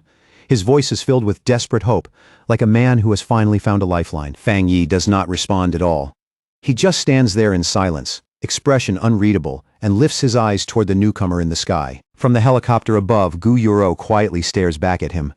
As a water attribute pioneer herself, she can immediately sense just how astonishingly pure and dense the power around Fang Yi really is. The more carefully she feels it, the more certain she becomes that Fang Yi's pure energy far surpasses anything Yue Fengjiang ever had. The gap between them is not small. It's overwhelming. In her judgment, that alone puts Fang Yi among the strongest pioneers she has ever personally encountered. It is the kind of power that stays with you the moment you feel it. Then Gu Yuro's expression shifts, and a flicker of surprise passes through her eyes when she notices something specific. Her attention leaves the ruined battlefield and locks onto the weapon in Fang Yi's hand. She studies the flaming Tang sword in Fang Yi's grip with a sharp, trained gaze. From the purity of its power and the astonishing level of fusion inside the weapon, she immediately understands one thing. The Tai City Spirit Association does not have the technology needed to create a spirit weapon this advanced. As Fang Yi calmly sheathes the sword and draws the flames back into his body, like they naturally belong there, Gu Yuro arrives at the only conclusion that makes sense.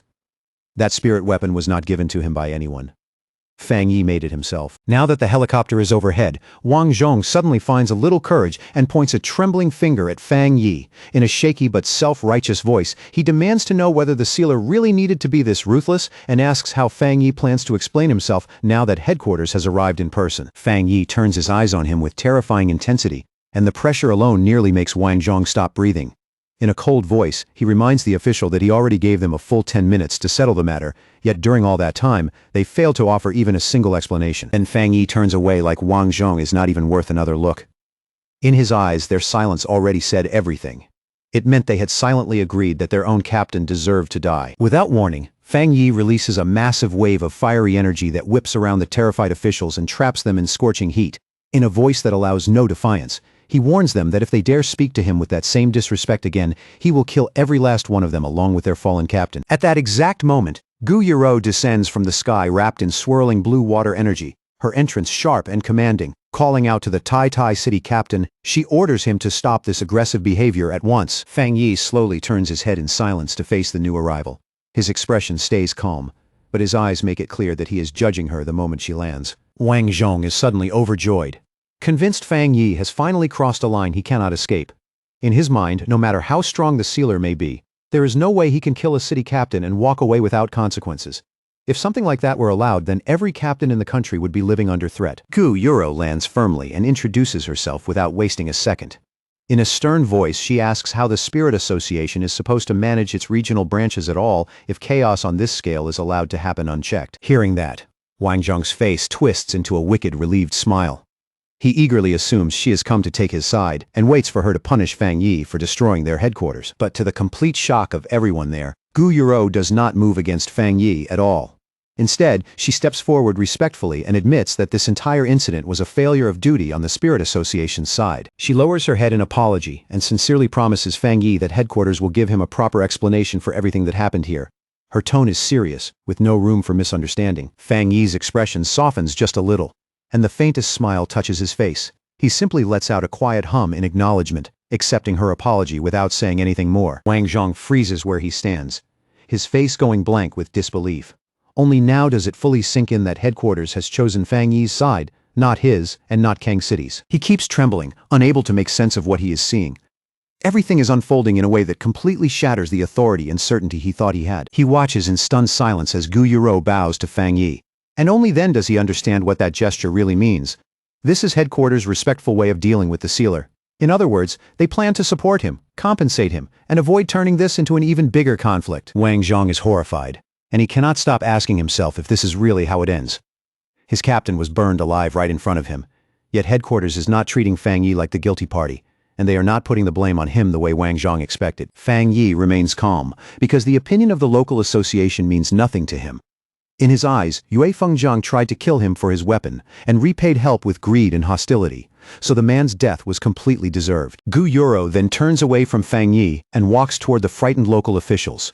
With every step she takes, her expression grows colder. She sharply asks why none of them stepped in to stop the fight and calls them a pack of arrogant fools. Then she demands to know who is in charge of the Kang City Spirit Association, and Wang Zhong nervously raises his hand like a man walking toward his sentence. Wang Zhong forces an ugly, trembling smile onto his face as Gu Yuro gives her orders. She tells them they have 3 days to stabilize public opinion in Kang City and come up with a believable explanation to cover up news of the battle. Then her face turns completely icy as she delivers the real punishment. Once those 3 days are over, every one of them will be removed from their posts, and headquarters will send an entirely new group to take over Kang City. The officials stand there stunned. All color drained from their faces as the reality finally sinks in. Gu Yuro gives them one last warning. If they fail to carry out those orders properly, they will face the consequences in full, and there will be no mercy. Watching from a short distance away, Fang Yi shows a rare hint of surprise. Even he did not expect Spirit Association headquarters to go so far as to remove the entire Kang City staff just to make their position toward him absolutely clear. After dealing with the officials, Gu Yuro walks back over to Fang Yi. In a calm but serious voice, she explains that this time, headquarters needed to make its stance unmistakable, with no room left for anyone to misunderstand it. She says it plainly. Anyone who dares provoke the sealer again will end up just like Yue Fengjiang in the Kang City Spirit Association. Then she asks whether Fang Yi is satisfied with how headquarters handled everything, and promises that something like this will never happen again. Fang Yi answers in a relaxed tone, saying that anyone who challenges him is basically challenging headquarters as well. He adds that he does not really care what happens to those officials, but there is something else he wants to know. With supernatural events getting harder and harder to hide, how does she plan to deal with public opinion? Gu Yuro immediately understands what he is really asking. She starts talking about the growing doubt over whether news of spiritual energy revival can still be contained in the major cities, explaining that supernatural incidents are happening more and more often now, and anomaly-related disasters are breaking out almost everywhere. She admits that plenty of ordinary people have already started suspecting the truth. Even so, the government still cannot reveal everything yet, because the timing is not right.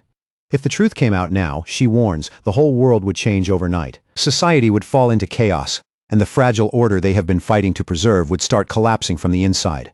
She makes it clear just how delicate the situation is, and quietly hints that if Fang Yi had not saved Tai City, the consequences might not have stopped with one city.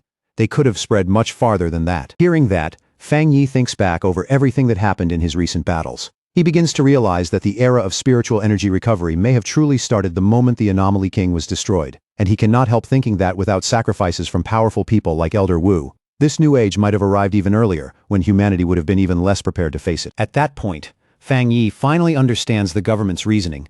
In the end, limited chaos among a small group of pioneers is still far better than letting panic swallow society all at once. In his mind, he sees the powerful figures standing at the front of this changing world, people like Jialan and Su Qingying.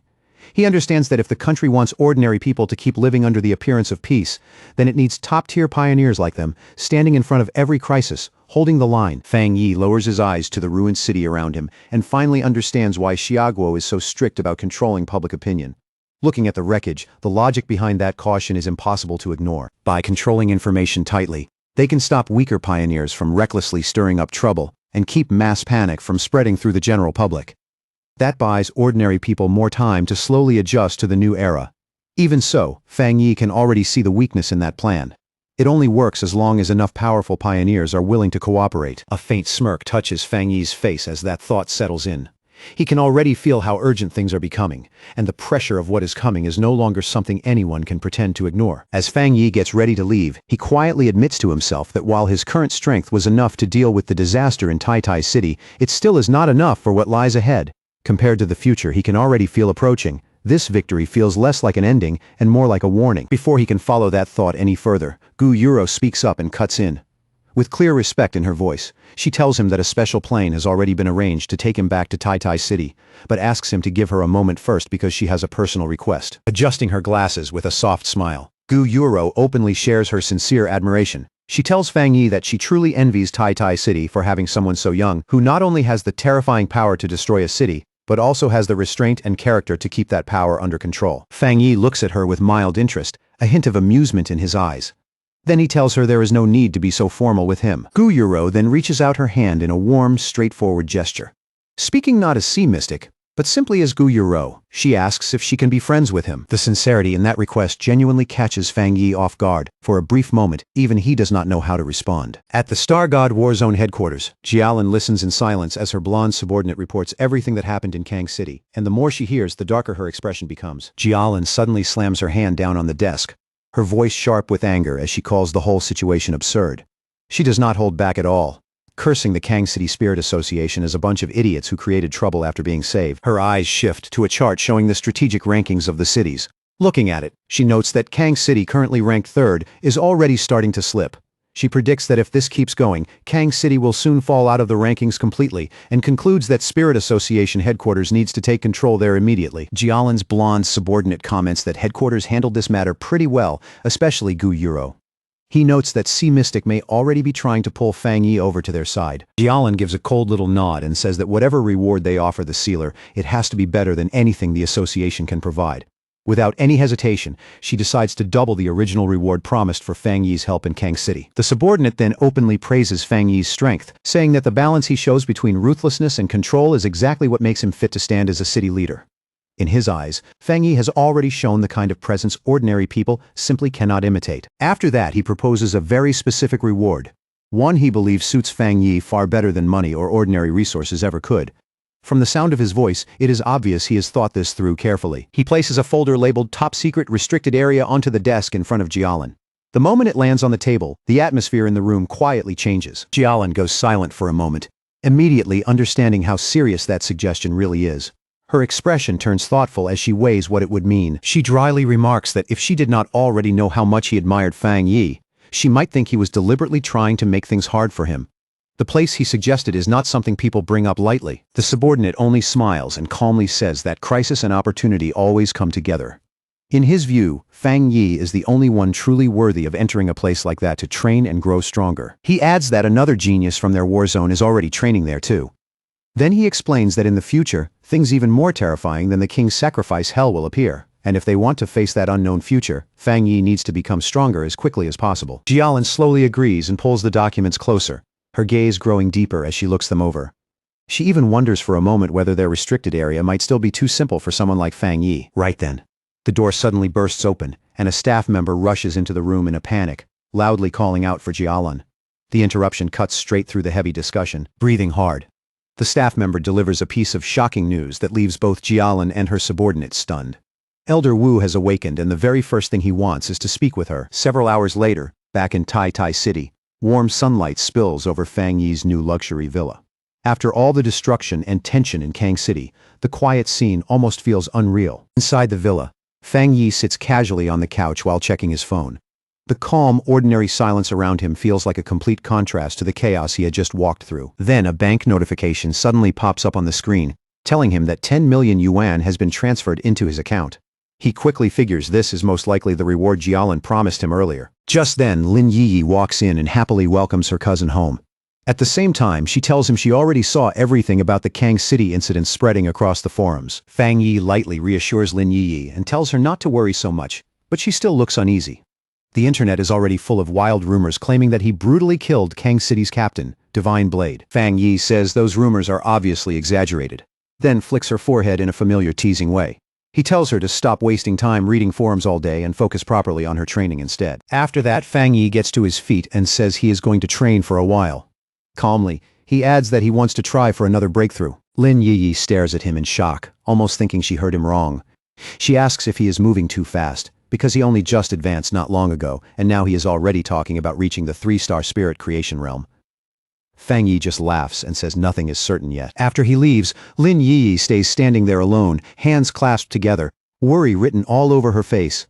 Deep down, she can tell her cousin is carrying something heavy inside, even if he refuses to put it into words. Upstairs, Fang Yi sits cross-legged on his bed as dark energy slowly swirls around him in heavy currents. The room grows quiet and oppressive as his power starts drawing inward. In his hand, he holds a sphere of golden energy containing the purest dark attribute taken from the Bone Bird, the Anomaly King he defeated. Even compressed down like this, the energy still gives off a chilling kind of purity. Fang Yi decides to merge that energy into his boundless dark realm and push the technique to a higher level. The moment he activates it, the spirit of the bone bird appears, as if the lingering will inside that power has just been awakened. A system window instantly appears in front of him and asks whether he wants to embed the dark attribute.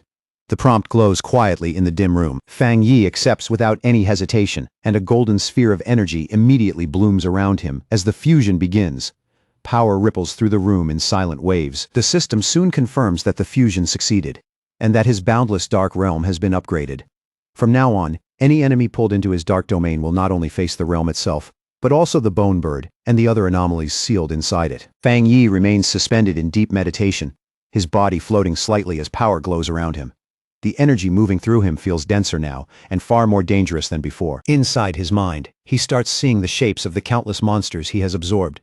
Their silhouettes gather in the darkness like a silent army, all of them now existing as part of the power growing inside him. He starts wondering if that means these beings can now fight for him directly. And in that instant, it hits him, just like the Anomaly King once did.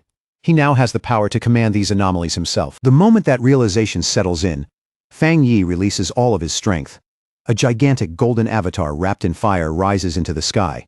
Many arms spread wide, towering over the sea of dark energy below. At once, a golden system notification appears. It tells him he has met the conditions for another breakthrough, and asks whether he wants to advance into the 3-star spirit creation realm. The force of Fang Yi's cultivation spills out over the city and takes visible form, creating a massive golden image of a fire god in the sky. People all across the city stop and stare upward in shock. One photographer excitedly points at it and says that figure is the immortal who saved them from the bat monsters, convinced their savior has appeared once again. Inside the villa, the power gathering around him can no longer be contained. A blinding burst of golden light erupts from Fang Yi's bed and floods the entire room. At the same time, inside Fang Yi's spiritual world, everything shifts into a dark purple void. Out of that darkness rise the spirits of the powerful monsters he once defeated and absorbed, including the enormous bone bird and the giant serpent, each one towering over him. Fang Yi looks at these reborn monsters with quiet confidence. To him they now resemble servants kneeling before their king, and their existence only makes his boundless dark realm even more terrifying. He sits upon a throne forged from dark energy, looking down as that monstrous army lowers itself before him and accepts him as its ruler. A system window appears and confirms his progress, announcing that the boundless dark realm has evolved and that he has gained a new ability. The system explains the new skill: anomaly warfare. Once Fang Yi drags an enemy into his dark world, he can summon these monsters out to fight for him, but there is a limit. The stronger the target, the more spiritual energy he will need to maintain those summons. Fang Yi holds a swirling sphere of dark energy containing the bone bird's essence. A faint smirk touches his face as he welcomes the newcomer into his boundless dark realm, praising the purity of the bird's spirit and saying it will greatly strengthen his own power. He tells the spirits to serve him well, and promises that as long as they do, he will not treat them badly. As he looks over this new army, Fang Yi realizes something else. If he wants to use this power the right way, then he will need to raise his spiritual energy even further. Back in the real world, the surge of power reaches its peak. A huge beam of golden light blasts up from the city, pierces the clouds, and lights up the sky, announcing his successful breakthrough to everyone below. Fang Yi floats above his bed, wrapped in a golden aura. The system confirms that he has successfully broken through to the 3-star spirit creation realm. As he feels the change settle into his body, he realizes all of his abilities now fit him perfectly, as though they have truly become part of him. His power feels cleaner, purer, and when he opens his eyes, they shine with a sharp red glow. He quickly notices one major change. The discomfort he always felt when using the dark attribute is now completely gone. Fang Yi steps down from the bed. Faint traces of golden energy, still glowing under his feet. Standing quietly in his room, he gathers flames into his palm and studies them with a confident look. He decides the only way to truly understand these new powers is to test them in real combat. Later, at the headquarters of the Star God Warzone, Elder Wu, now fully recovered, stands beside a huge window with Jialin as the two of them look out over the city. They talk about Fang Yi's shocking growth, noting that he has risen in rank yet again in an unbelievably short time. Elder Wu asks how long it has been since Fang Yi got the Shizai flower to save his life, and Jialin tells him it has only been half a month. Jialin cannot help thinking to herself that in a little over 10 days, Fang Yi has already done things most pioneers could never accomplish in an entire lifetime. Elder Wu admits that Fang Yi not only saved his life, but also helped preserve the future of Xiaoguo's pioneers. Then, with surprising humility, he confesses that even he, a Jinggang realm pioneer, cannot control the dark attribute as completely as Fang Yi can. Staring at their reflection in the glass, Elder Wu counts Fang Yi's achievements one by one, eliminating the anomaly kings of 2 cities, resolving major disasters, and breaking through twice in only a few days. With open admiration, he says he truly wants to meet this heaven-favored genius for himself. Meanwhile, at the Tai City Spirit Association, Su Qingying and the others are alerted to a massive wave of energy coming from Fang Yi's new home. Su Qingying is stunned when she realizes he has advanced again. The surge released by the sealer Fang Yi is even greater than the one that appeared when the Anomaly King descended. The staff at the association immediately launch an emergency response plan to make sure Fang Yi's breakthrough is not disturbed. Later on, Su Qingying looks down at her phone and thinks about how much Fang Yi has changed everything.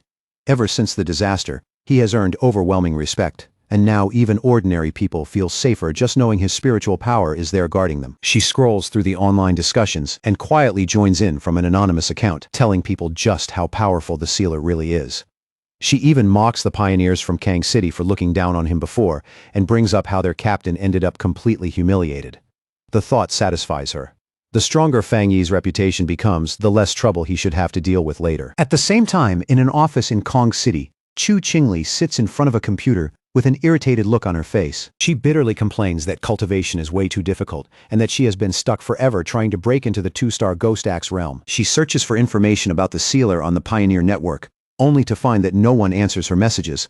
That only makes her more annoyed, and she curses the other pioneers as a bunch of mediocre fools. Deep down, she resentfully thinks the real problem is that she just does not know the sealer well enough. She even starts wishing she could meet him face to face, completely confident in her own beauty. But even then, a thought still nags at her. In this new era, her current status and position may no longer be enough to catch his attention. Looking out over the damaged city, she reads online that Kang City has completely offended the sealer, and is no longer a place worth staying in. The moment she sees that, she decides she needs to return to Tai City as soon as possible. With determination in her eyes, Chu Qingli turns and walks out, resolved to grab whatever future and opportunity she still can. Sunlight falls across the modern house as Lin Yi asks her cousin if he has finally finished breaking through. Inside, the two of them sit across from each other at a large dining table. Lin Yi asks whether he feels any different now, and Fang Yi casually replies that it is nothing too special. Other than his spiritual energy moving more smoothly, and his overall efficiency doubling, he says there are no dramatic changes for now. But in his heart, Fang Yi suspects the real transformation will only come once he reaches the legendary Jinggang realm. Lin Yi then holds up her phone and shows him a message. She explains that Jialan asked whether she wanted to go to Tianhai Forest, because New World anomalies seem to have appeared there.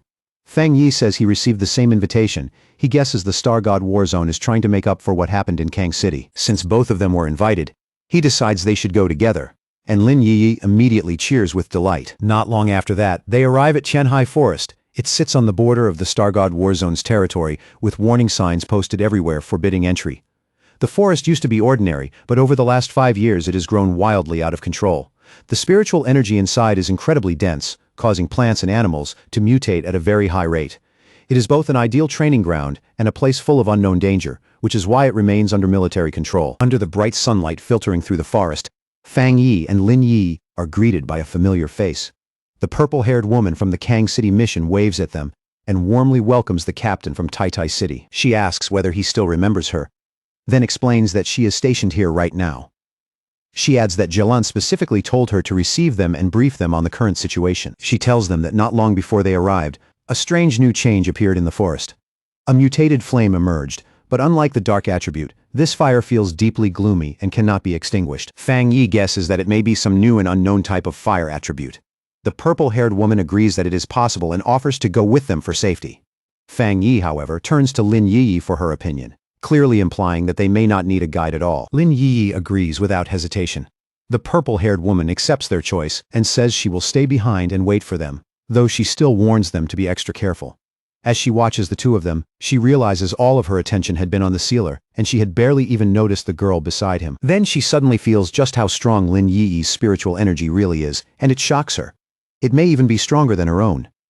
As Fang Yi and Lin Yi head deeper into the forest, she watches them go with a faint smile, wondering what kind of luck or destiny could make them both this absurdly gifted. The two of them step onto the scorched ground, hearing the dry earth crack under their feet as they enter the affected zone. Then they stop in front of a horrifying sight, an entire forest burning beneath a strange, violent blaze that stretches up toward the sky. Fang Yi looks ahead and asks if this is the place. Fang Yi slowly reaches out and carefully probes the energy in front of him. The second it brushes against his senses, his face changes. The death aura raging inside it is unbelievably violent, and the cold, murky energy hidden within feels just as overwhelming as the dark tide itself. He instantly remembers the warning. This strange fire cannot be put out, and once it catches, it only keeps spreading. Fang Yi doesn't waste a moment. He activates the golden sun breathing technique, and a fierce burst of golden power erupts from his body as he urgently tells Lin Yi to get back. Almost as soon as his power rises, the surroundings react like a living thing. From deep inside the burning forest, dark tendrils suddenly lash out, cutting through the flames with murderous speed as they rush straight toward them. As Fang Yi blocks the attack, he quickly realizes these flames are far more dangerous than normal fire. They are not just burning whatever they touch.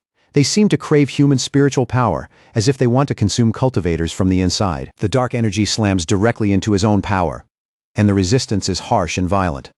Fang Yi narrows his eyes when he notices that even his supreme yang attribute is not suppressing it as easily as he expected. That only makes this strange fire even more troublesome. Fang Yi immediately raises a golden barrier around Lin Yi, enclosing her in a warm, protective glow. He tells her the source of the black fire is somewhere up ahead. Since her spiritual power is wood attributed, she is naturally at a disadvantage against fire, so she has to stay inside his protection, no matter what. Lin Yi nods at once and says she understands. With danger closing in from every direction, Fang Yi calls out his spirit sword. The blade appears in his hand with a sharp hum, shining brightly as he lowers his stance and prepares to cut away through the burning forest. Then he swings with one heavy slash. He cuts straight through the blackened trees ahead. The trunk split apart in an instant, sliced clean through even with those violent dark flames still wrapped around them. Fang Yi and Lin Yi move through the path he just opened. Flames roar on both sides like living walls, but under his protection. They pass down the burning corridor without being touched. The farther they go, the thicker the death energy becomes. The air turns colder and heavier, pressing down on them like an invisible weight, until even breathing starts to feel grim. At last, they reach the edge of a cliff and look down. Beneath them is a huge black pit, deep and unsettling, with glowing red veins running through it like blood pulsing beneath cracked flesh. Then Fang Yi notices something dripping from the rocks above. His eyes begin to glow red and he fixes his gaze on it, studying the substance closely. It only takes him a moment to recognize it. It is magma, thick, scorching, and packed with unstable heat, slowly seeping from the stone like the earth itself is breathing. Only then do they fully understand where they are. They have reached the very heart of the anomaly, standing above a lava-filled pit where heat, darkness, and death energy have all fused into one terrifying source. A system window suddenly appears in front of Fang Yi. It tells him that a major change in heaven and earth has been detected. The system identifies the power as the twilight fire attribute and announces that it will automatically begin gathering data to create a brand new technique. Fang Yi does not pull back. He reaches his hand straight into the flowing magma, and the moment he touches that strange source of power, another system window appears, informing him that he has obtained the Twilight God domain. The system immediately explains what this new power does. It can absorb nearby attribute energies and refine them, then use those surrounding forces to strengthen Fang Yi's own yang attribute even further. Floating above the pit in midair and wrapped inside a sphere of blazing fire, Fang Yi is bathed in red, black, and gold light. Against the boiling heat below, he almost doesn't look real. As he senses the nature of this power, Fang Yi wonders if it is related to the fire attribute tied to his desolation flower. The feeling is familiar, but at the same time deeper and far more specialized than he expected. The system quickly adds another explanation. This power was specifically formed to amplify his main yang power. In other words, it is not just another element. It exists to push his core strength even higher. All of a sudden, a horrifying red aura bursts out around him and twists into the shape of a demonic face. At the same time, the system alerts him that he has gained a new ability called Death Brand, while warning him that it is a special and extremely dangerous power. Fang Yi's expression shifts in confusion when the system states that this ability grants infinite death. Then the system explains further in chilling detail. If Fang Yi is killed, the brand will be placed on the killer, trapping that person in an endless cycle of death. Yellow spring flames will burn them forever. Death collapse will tear their body apart piece by piece, and a vision of hell will rise around them as evil spirits welcome them into the grave. Hearing that, Fang Yi does not get excited. Instead, his expression turns serious. He can tell right away that this ability is terrifyingly powerful, but something about it feels too extreme, too sinister, and not suited for him to use right now. After a brief pause, he gives the system a clear command. The Death Brand ability will be stored for later, but he will not learn it or activate it now. With that dangerous ability set aside, Fang Yi turns his attention back to the Twilight Fire itself. As he absorbs it, red and black energy begins spiraling together, condensing into a swirling orb that slowly settles once the process is complete. Watching from a safe distance, Lin Yi is completely stunned. Even from where she stands, those flames feel like something out of a nightmare. Yet Fang Yi is handling them with shocking ease, as if even this hellish power cannot truly threaten him. As Fang Yi stands within the newly obtained twilight fire, surrounded by that strange and ominous glow, Lin Yi quietly realizes that he has gained yet another power. Right before her eyes, the gap between him and everyone else seems to widen again. Then Fang Yi's expression suddenly changes, and a sharp smile appears on his face. One of his eyes glows red as he warns Lin Yi to stay focused, telling her that something else is already nearby and closing in fast. A massive shadowy creature with glowing red eyes suddenly emerges from the smoke behind Lin Yi. She freezes on the spot, and the first thing she can force out is a trembling question, asking if that thing is a dragon. Fang Yi moves instantly, dropping down between his cousin and the monster without the slightest hesitation. Power gathers in his glowing hand as he calmly corrects her. That is not a dragon, it is a mutated lizard. The creature finally reveals itself completely. A gigantic demonic lizard with wings, a twisted body, and a savage presence thick with mutation and death. Fang Yi looks at it with clear disgust, and coldly mocks it as nothing more than a slightly larger four-legged bug. But instead of backing away, Fang Yi's interest only grows right there on the spot. He decides this creature is the perfect test subject for his newly acquired Twilight Fire domain in real combat. The huge demonic lizard does not wait for him to make the first move. It throws open its jaws and blasts a violent stream of lava straight at Fang Yi, the attack roaring forward with brutal heat and destructive force. Fang Yi reacts the instant it moves. His eyes flash red as he leaps into the air to avoid the attack, and at the same time, a blade of fire extends from his hand, sharp and blazing like a weapon forged from living flame. The fierce swing, he sends out a golden slash that crashes head-on into the monster's dark energy. The impact is so violent that it produces a massive shockwave, blasting heat, dust, and scattered fire in every direction. The collision is so overwhelming that the ground beneath them splits apart. Cracks race across the earth, and red energy bursts from those openings as if the volcanic pit itself is being forced awake. In the very next instant, a blinding burst of light erupts. The already unstable power inside the volcanic pit loses balance completely, and the compressed energy detonates with terrifying force. The explosion tears through the forest like a full volcanic eruption. Fire, ash, and shattered earth burst outward in a horrifying wave, making the whole area look like the mountain itself has exploded. At the forest's edge, the purple-haired woman Song Yue and Wang Liang are all thrown backward by the shockwave. Wang Liang panics and shouts that they need backup immediately, his voice cracking as he realizes just how bad the situation has become. At the same time, a monitoring station lights up with a flashing red warning screen.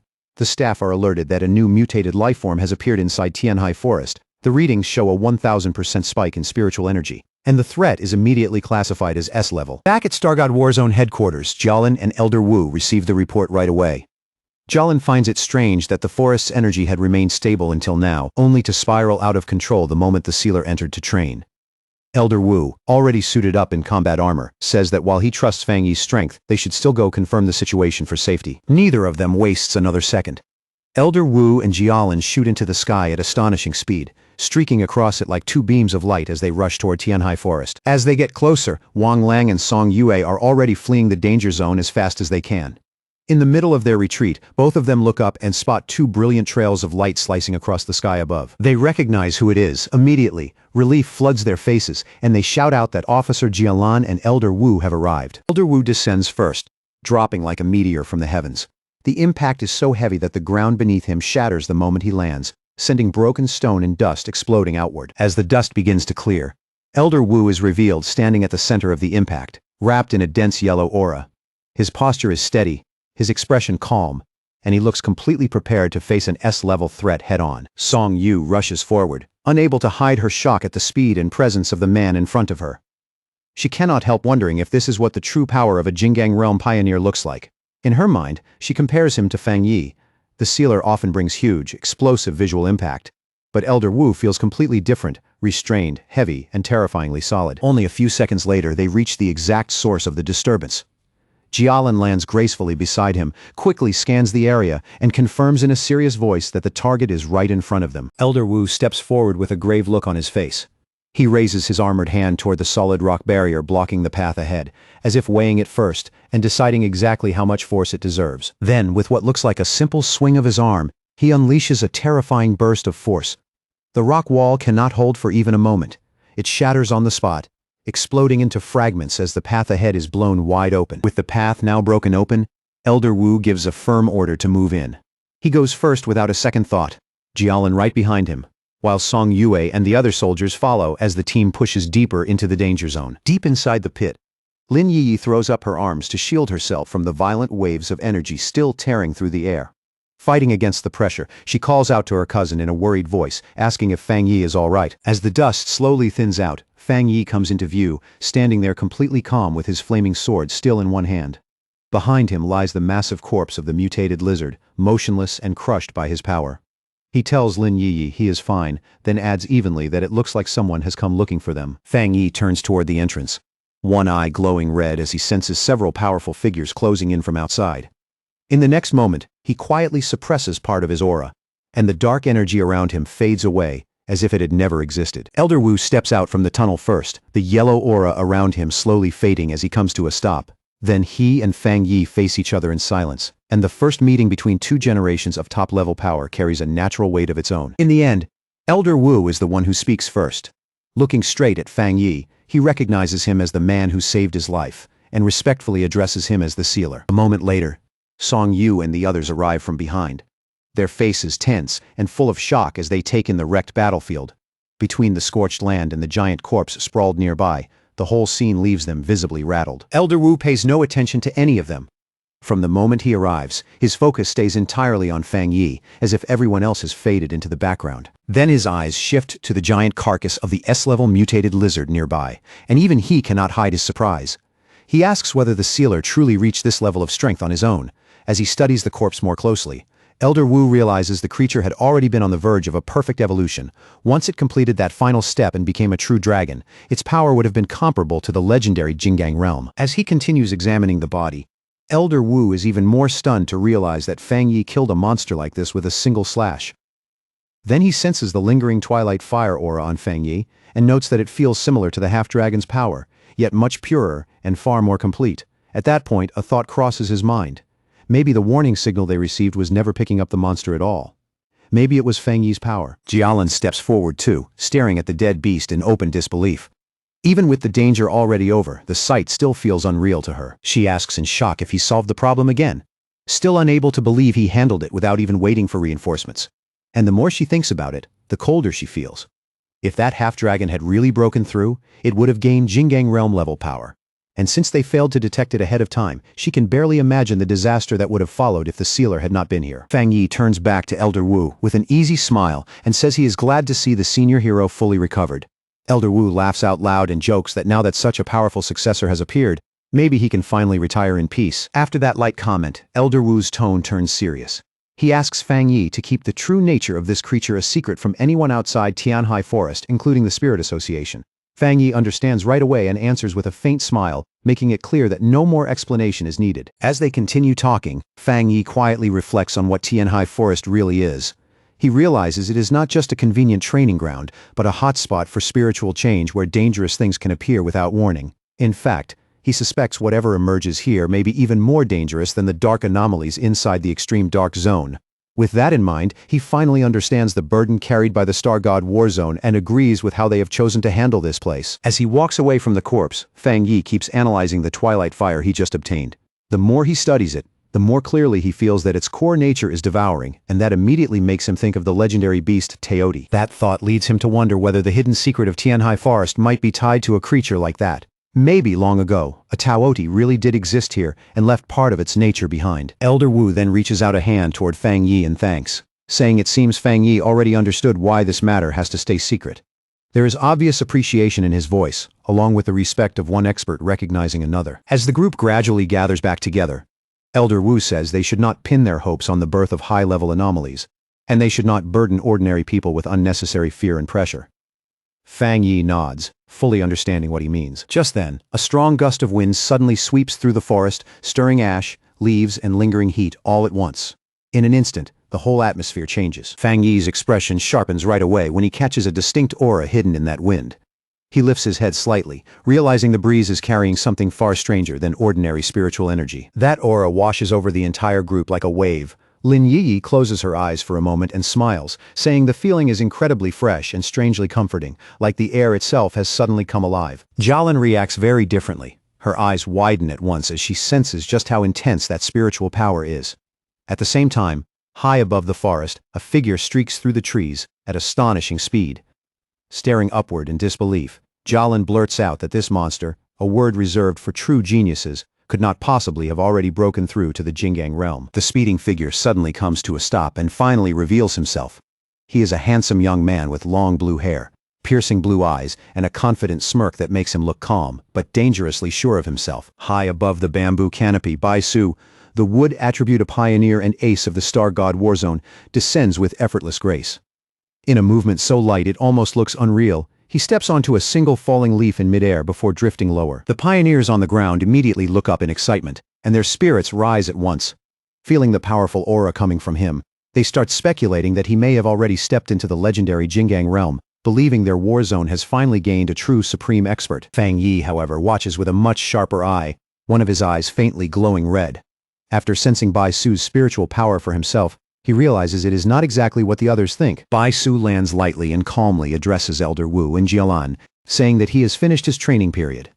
There is no arrogance in his voice, but the confidence in it is impossible to miss. Then he sweeps those glowing blue eyes across the group, taking in everyone present.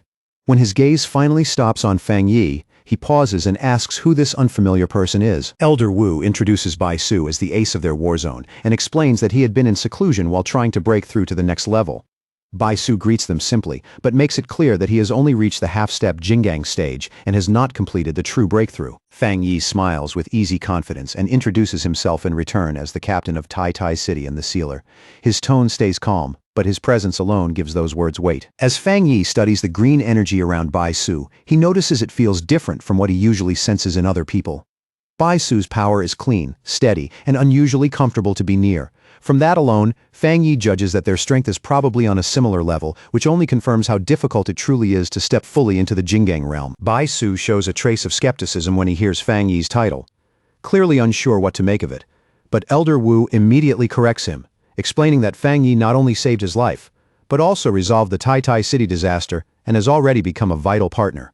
His voice turns stern as he tells Bai Su to show proper respect. Bai Su is visibly surprised to hear that so much has happened while he was cut off from the outside world. Elder Wu then explains to Fang Yi that Bai Su is a rare prodigy who awakened early and was raised with the nation's best resources, allowing his growth speed to rival Fang Yi's own. That is also why he spent so long in isolation, and knows very little about recent events. Elder Wu goes on to explain the harsh truth of this new world. Human cultivation, he says, goes against the natural order itself, which is why mankind evolves more slowly than the monsters and creatures they are forced to fight. He reveals that even though pioneers may seem numerous on the surface, truly top-level power is still incredibly rare. Right now, only 5 people in the entire world have reached the peak 3-star spirit creation level known as the Jingang realm. Fang Yi listens quietly as Elder Wu admits that hidden talents may still exist somewhere, just as Fang Yi once did. Even so, the gap between this stage and the next is unimaginably vast. Elder Wu describes the Jingang realm as a sheer cliff that most pioneers will never be able to climb in their lifetime. Many do not just fail there, they die trying to break through. But he also says that once someone truly crosses that threshold, the transformation is complete. Their body changes on a fundamental level, becoming almost like the immortals described in old legends. Then Elder Wu turns toward Bai Su, clear pride showing in his eyes. With a smile, he says that reaching the half-step Jingang stage with such calm and pure energy is already an extraordinary accomplishment, one worthy of real praise. Fang Yi says nothing for the moment. He simply watches the exchange in silence, observing both Elder Wu and Bai Su with steady interest. Then Bai Su suddenly steps closer to Fang Yi and fixes him with an intense look. He reveals that while he was in seclusion, he felt the shockwave from Fang Yi's breakthrough. According to him, that burst of energy became the final push that helped him reach his current state. Because of that strange connection, he says, he has wanted to test himself against Fang Yi ever since. 2 powerful pioneers face each other head-on, and their auras rise without restraint. Around Fang Yi coils the image of a golden fire dragon, while Bai Su answers with a green dragon shaped from nature itself. Bai Su remarks that even though they look completely different on the surface, he can feel that deep down, they are the same kind of people. Fang Yi lets out a confident laugh and accepts the challenge without hesitation.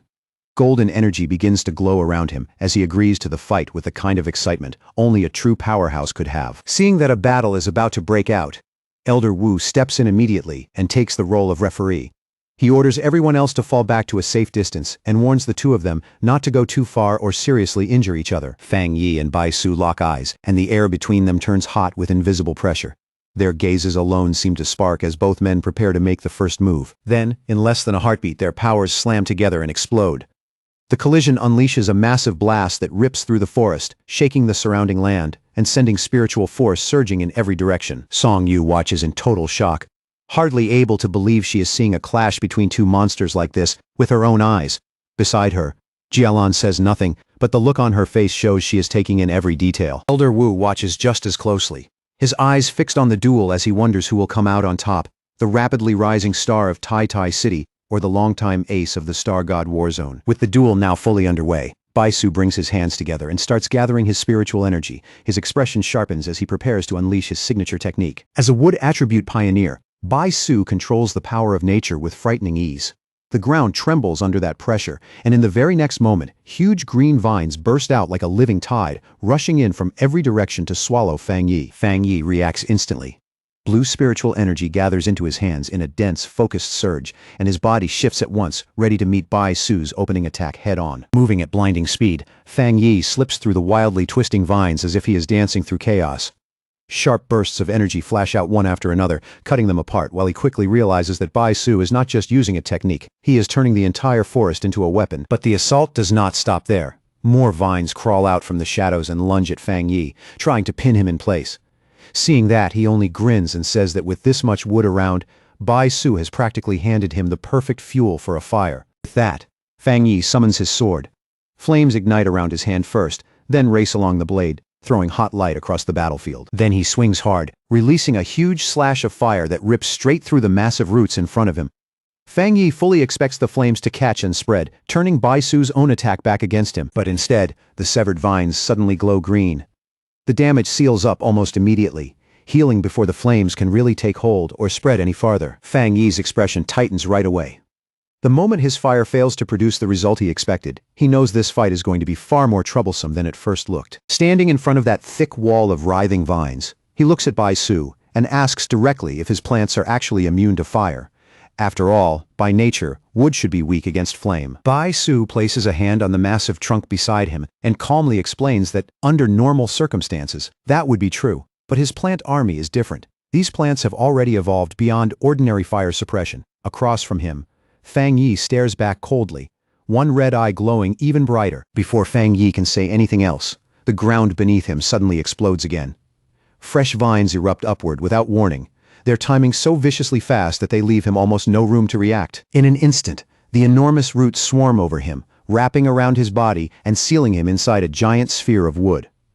Trapped in total darkness, Fang Yi hears Bai Su calmly ask from outside how he likes the move, adding that if they were real enemies, escaping this cage would have been impossible. Inside the sealed wooden prison, Fang Yi does not panic for even a second. He stays perfectly calm, his red eye glowing through the darkness as he quietly studies the structure around him and judges the situation. He reaches out and presses a hand against the inner wall of the cage, his fingertips faintly glowing with energy. Right away, he senses that the wood energy inside it is exceptionally pure, but the longer he stays in contact, the more clearly he feels a corrosive toxin biting into his skin. Outside, Bai Su watches with complete confidence and warns Fang Yi not to keep touching the wood for too long. He explains that the giant tree naturally carries toxins, and now that it has been infused with his spiritual power, the poison has become far more deadly than before. Instead of backing off, Fang Yi smiles. Golden light begins burning in his eyes as he questions Bai Su's confidence and decides that rather than avoid the poison, he wants to test just how strong it really is. Then, without warning, a blinding light starts pouring through the cracks in the giant wooden sphere. It grows sharper and brighter with every second, like something inside is about to tear its way out. Bai Su's calm expression breaks instantly. The confidence disappears from his face, replaced by raw shock as he feels an overwhelming surge of power rising from inside the prison. In the next instant, a gigantic pillar of golden fire explodes into the sky. It blasts the wooden sphere apart from the inside, completely shattering the prison and lighting up the night with blazing gold. Bai Su stares at the scene in open horror, sweat running down his face as that terrifying heat crashes over him. Even from a distance, the fire feels hot enough to scorch the air in his lungs. He can barely believe what he is seeing. By all logic, this should have been impossible. His spiritually strengthened plants were supposed to be completely resistant to burning, but as the flames devour his creation anyway, Bai Su's shock starts turning into something closer to dread. He realizes this is no ordinary fire and cannot help wondering what kind of terrifying power Fang Yi is actually using. Fang Yi does not let that opening go to waste. Taking advantage of Bai Su's distraction, he drops from above in a sudden attack and coolly tells him that losing focus in battle is a mistake. Bai Su reacts at the last possible moment. His eyes widen as he throws himself aside in a blur of green energy, barely dodging Fang Yi's flaming sword as it crashes down where he was just standing. When he lands, Bai Su is visibly shaken. He cannot understand how Fang Yi, who is still only at the 3-star spirit creation realm, can display combat power that is not inferior to his at all. Fang Yi lands heavily on the scorched ground, fierce waves of fire rolling around him. The battlefield glows red and gold, making him look even more dangerous standing in the middle of the flames. Looking over the burning surroundings, Bai Su suddenly understands what Fang Yi had planned from the start. He realizes Fang Yi anticipated that he would keep drawing on the forest's energy, and deliberately force the battle into a state where that advantage would disappear. Standing amid the spreading destruction, Bai Su accuses Fang Yi of setting the forest on fire on purpose, just to strip away his home field advantage. His voice carries both anger and a grudging trace of admiration. Fang Yi answers with an easy, dangerous smile, and openly admits that he did exactly that. He says Bai Su is too strong to fight carelessly, so of course he had to think a few steps ahead. He goes on to explain that if he had not done this, Bai Su would have been able to keep drawing almost endless strength from the forest around them. And the longer the fight dragged on, the harder he would have been to defeat. Bai Su lowers his head, his body trembling with anger and frustration.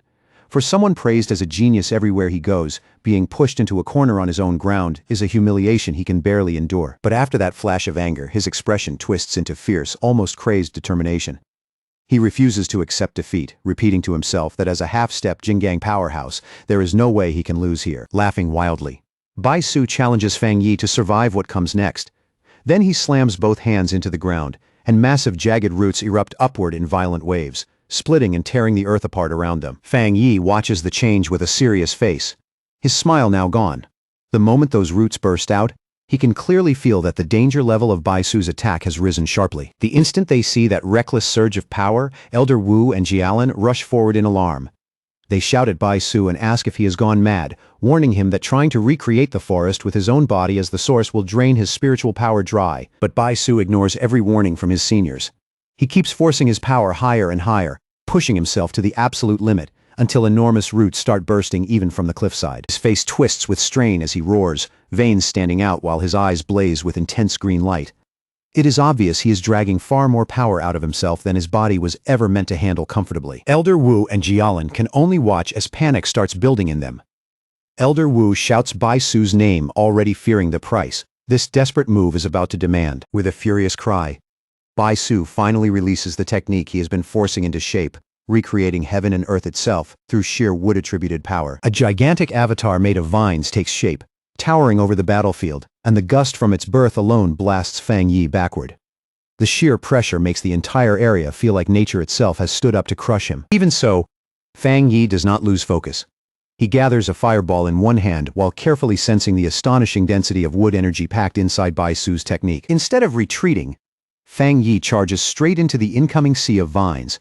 Without even looking back, he tells the worried people behind him that the match is not over yet, and that he will handle it himself. Elder Wu can only stare in silence. For the first time in several moments, even he cannot step in, and is forced to simply watch how this clash plays out. Then all at once, one of Fang Yi's eyes ignites with a golden flame.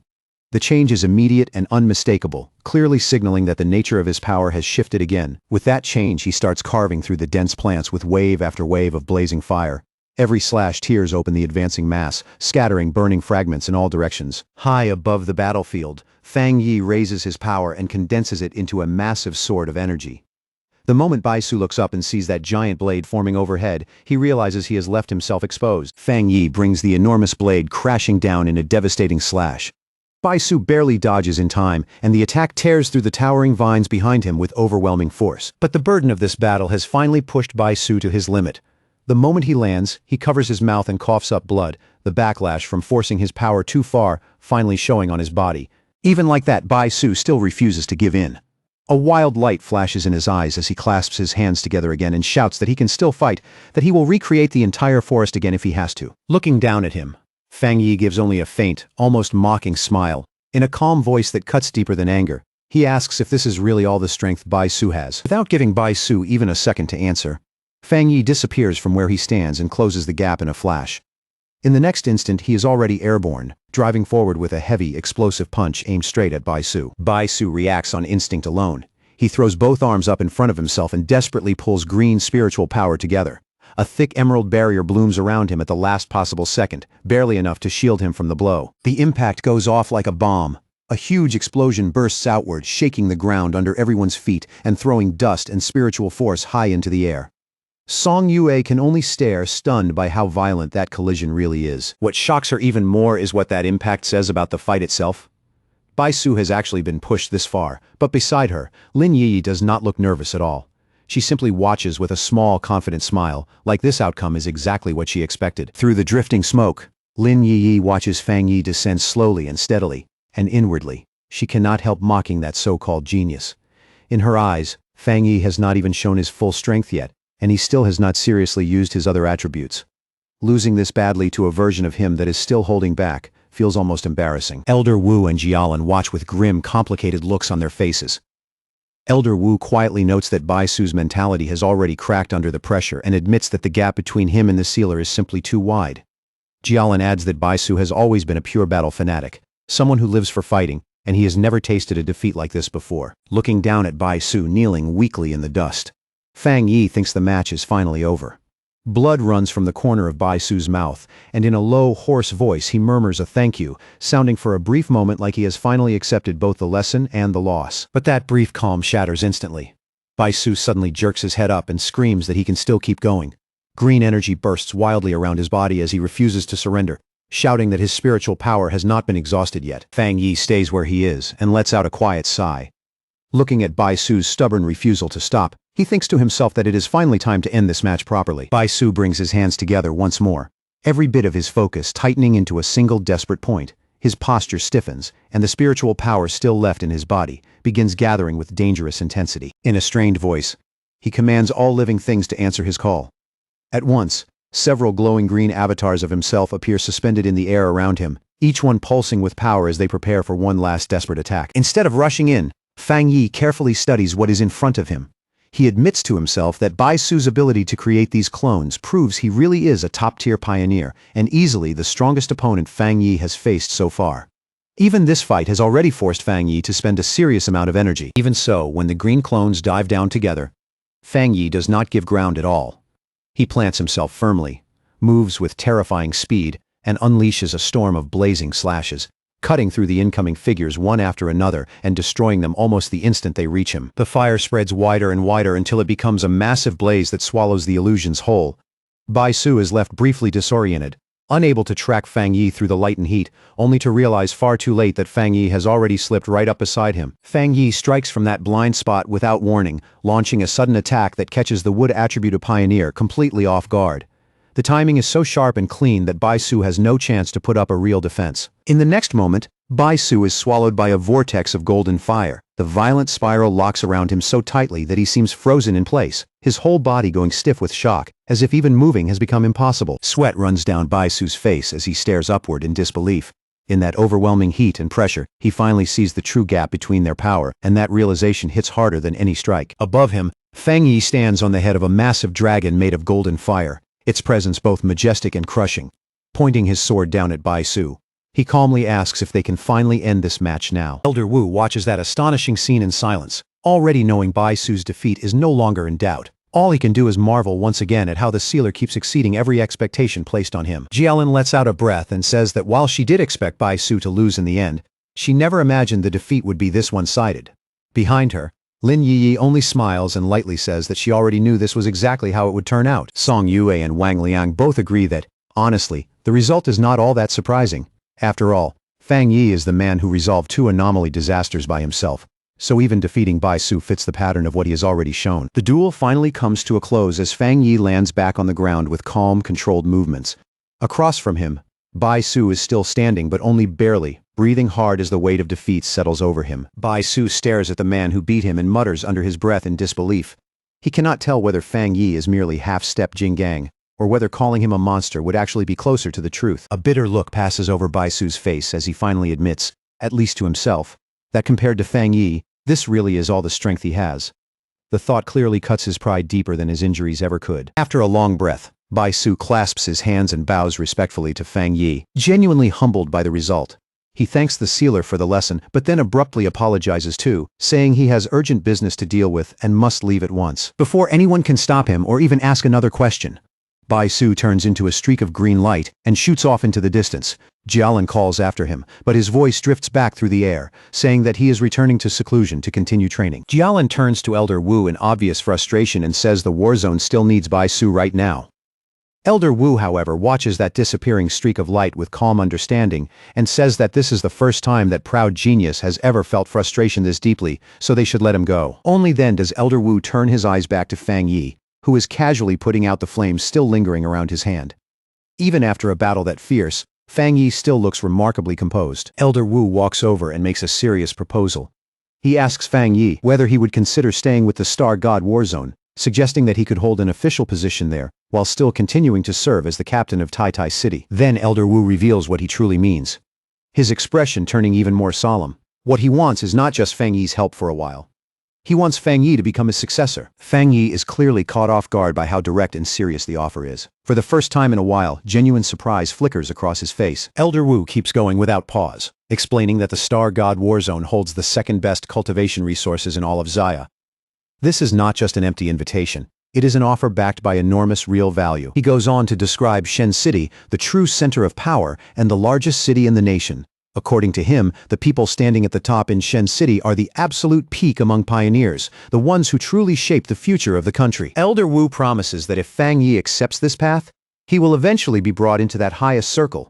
In other words, this is not just an invitation to join a faction. It is an invitation to step into the very core of national power. Even so, Fang Yi politely refuses. His red eyes glow faintly as he thanks Elder Wu for the respect behind the offer, but clearly says he has no intention of making plans like that. He explains that he is not even truly part of the Spirit Association and only accepted the title of captain to protect his hometown. More than anything, he says firmly that he does not want to belong to any single group. Song Yue and Wang Liang are both stunned when they hear that answer. They can barely believe anyone could reject an offer like this so calmly, as if turning it down were nothing unusual at all. Elder Wu, however, takes Fang Yi's refusal without any anger or disappointment. He understands very well that the strongest pioneers are often the least willing to be tied down by rules, obligations, or the structure of any organization. Instead of pressing the matter any further, Elder Wu offers something simpler and wiser: friendship. He tells Fang Yi that even if he does not join them, he is still free to ask for anything he needs, choosing a bond of mutual support over formal allegiance. Fang Yi then says that he and Jialan will stay in the forest a while longer to continue training on their own. His tone makes it clear he has already decided exactly how he wants to use the rest of this opportunity. Just then, the sky begins darkening rapidly, as heavy storm clouds gather overhead. Elder Wu lifts his head and notes that the forest is rich in elemental energy, and that a thunderstorm is about to break over the area. He quickly realizes that the violent battle they just witnessed must have stirred up the natural energy of the forest, causing the thunder attribute to grow especially intense. And that thought reminds him of something else. Fang Yi did not even use his thunder power during the match. Laughing out loud, Elder Wu once again praises Fang Yi's terrifying potential. Then he immediately orders everyone else to withdraw from the forest and leave the area to Fang Yi, making sure no one interferes with his next stage of training. As he watches Fang Yi, Elder Wu thinks to himself that as long as Fang Yi remains a pioneer of Xia, that alone is already one of the greatest blessings the nation could hope for. Fang Yi smiles faintly, understanding right away that Elder Wu has already seen through his intentions. There is no need for any more explanation between them. As he leaps into the air, Fang Yi reflects that the Star God War Zone will not try to force him because his strength has already become too great. In that moment, he understands very clearly that true power is what gives him the greatest freedom of all. Blue lightning begins to flicker in Fang Yi's eyes as he senses the storm building above him. Almost immediately, the thunder in the sky seems to answer that awareness. Floating high in the air, Fang Yi opens himself to the lightning without fear. He activates his divine thunder technique, and a huge web of electricity spreads around his body as he begins a new round of training in the heart of the storm. In Tianhai Forest, beneath a sky growing darker by the second, Fang Yi flies straight into the raging storm of lightning. His figure rises into the chaos as if he is entering a battlefield made entirely of thunder. On the ground below, Bai Su, still trying to recover from the humiliation of that fight, raises a protective barrier and looks up in disbelief. To him it seems insane that someone with such a powerful fire attribute would dare reach for an equally pure thunder power. Bai Su knows exactly how dangerous that is. Two extreme powers at that level should collide violently and end in self-destruction. Even pioneers with dual attributes usually have one dominant force and one supporting one. Never two pure opposing extremes this terrifying. As Bai Su watches Fang Yi get completely swallowed by violent lightning, disbelief floods his mind. He cannot help wondering if the sealer really does not understand something as basic as the clash between conflicting elemental powers. Then, without any warning, a massive bolt of lightning rips down from the sky and strikes Fang Yi head-on. The flash is so fierce it looks like it tears the storm itself apart, and yet Fang Yi is not hurt at all. Instead, the corners of his mouth lift into a confident smile. Blue electric light flares in his eye as he calmly absorbs the thunder's power, as if that lightning came not to destroy him, but to nourish him. From a safe distance, Song Yue panics and calls out to Elder Wu and Jialin, demanding to know why they are not stopping him. She warns that thunder power this violent is far too dangerous for any living being to approach. But to her surprise, neither Elder Wu nor Jialin looks concerned in the slightest. Jialin turns to the others and calmly reveals the truth. Fang Yi is not in danger because he also possesses a top-tier thunder attribute. Then she drops the real shocker. The pioneer known as the Tyrant and the Sealer are actually the same person. Song Yue and Wang Liang are left completely frozen by that revelation. Song Yue thinks that while dual attributes are not unheard of, Fang Yi's level of mastery is beyond absurd. At that point, calling him a monster no longer feels like an exaggeration at all. Seeing their reaction, Jialin gives a faint smile and admits that she felt exactly the same the first time she learned the truth. Even now, just thinking back on it still feels unreal. She reflects that everyone has been so focused on Fang Yi as the Sealer that they nearly forgot something just as terrifying. He is also the Tyrant, one of the most gifted geniuses of his generation. At the center of the storm, Fang Yi steadily reigns in the berserk current swirling around him. In his mind, the logic is simple. The stronger the lightning, the more power he can absorb, and the more thoroughly he can temper and strengthen his body. Wrapped in a raging whirlwind of crackling electricity, Fang Yi throws his voice up toward the heavens and demands more. He shouts that he still needs more spiritual power, far more before he will ever be satisfied. Suspended inside that violent storm of lightning, Fang Yi uses divine thunder to temper every inch of himself. He is no longer just enduring the lightning now. He is forging himself inside it. He feels that immense force rush through his bones, muscles, meridians, and flesh, refining everything it touches. The sensation is painful and exhilarating at the same time, like being torn apart and rebuilt in a single breath. As the tempering continues, the different attributes within Fang Yi, fire, yang, and even dark, begin settling into one another with greater balance. The forces that once clashed inside him now start harmonizing far more naturally. One system notification after another appears, confirming the changes happening inside him. Every attribute has been tempered, and every one of them has grown more refined than before. At last, a final message appears, announcing that the divine thunder tempering is complete. It states that his body and spiritual power now fuse together more smoothly, and even the energy he previously spent has already been restored. A confident smile spreads across Fang Yi's face as he feels the change for himself. In that moment, the sensation is so overwhelming that it feels like he has been reborn all over again. To test this newly tempered power, Fang Yi casually flicks a bolt of thunder toward a distant mountain. The strike lands with terrifying force and instantly blows the peak apart in a roaring explosion. Looking at that shattered mountain in the distance, Fang Yi quickly realizes that the thunder inside this forest is no ordinary force. There is something unusually pure and unusually powerful about it. From the ground below, Bai Su watches in open awe. He knows the spiritual stones in the forest are nourished by this same thunder power. Yet Fang Yi just destroyed a mountain with a single strike. And even more frightening, Bai Su can clearly sense that Fang Yi did not use even a third of his full strength. That realization leaves Bai Su badly shaken. As far as he knows, no other pioneer could possibly do something like that from such a distance. As the storm gradually starts to calm, Bai Su watches Fang Yi descend from the sky. Just from the way the atmosphere changes, he knows this round of training has come to an end. His eyes harden with determination as he tells himself that one day, he and the Sealer will fight again. This defeat has not broken that desire. It has only planted the seed for a future rematch. Nearby, Elder Wu watches everything with a smile touched by both admiration and amazement. This young man, he thinks, really never stops surprising him. His desire to bring Fang Yi into the Star God War Zone grows even stronger than before. The more he thinks about Fang Yi's achievements and that terrifying rate of growth, the more he feels the young man's talent is practically limitless. In Elder Wu's heart, one thought becomes clearer and clearer. If someone like Fang Yi could truly become his successor, then he would have no regrets left in this life. As the storm fully dies down, Elder Wu laughs out loud, while Jialin calmly points out a simple truth. The Star God War Zone needs the Sealer's support far more than the Sealer would ever need theirs. Elder Wu then turns to Jialin and comments on how much she has grown as well, which only makes him feel even more confident about the future. Slightly flustered by the praise, Jialin asks if he truly means it. Then Elder Wu's attention shifts again. When he notices Lin Yi meditating peacefully nearby, a new idea comes to him at once. If Fang Yi will not join them, maybe they can invite her instead. With his training finished, Fang Yi lands gently near his cousin. Lin Yi is still seated there, quietly absorbing the rich spiritual energy left behind by the storm, his red eyes faintly glowing. Fang Yi tells her this is a rare chance and urges her to make full use of it. His tone is calm, but the encouragement in it is unmistakable. At that moment, Fang Yi notices that Elder Wu and Jialin still have not left. Their continued presence tells him right away that they still have something else they want to say, so Fang Yi asks them directly why they are still here. Elder Wu answers that he has one more proposal to make, and this time it will ask nothing at all from Fang Yi himself. He then formally invites Lin Yi to train at the Star God War Zone. And as those words fall, the green spiritual energy around Lin Yi begins surging more noticeably, as if even her aura is reacting to the moment. Fang Yi considers the offer in silence for a moment. He knows it is an incredible opportunity for his cousin. But even so, he cannot help wondering what Lin Yi herself truly wants. Having heard the entire conversation clearly, Lin Yi slowly opens her eyes and ends her meditation. Her expression stays calm, but there is a quiet firmness in it now. Fang Yi turns back to Elder Wu and sincerely thanks him for the invitation.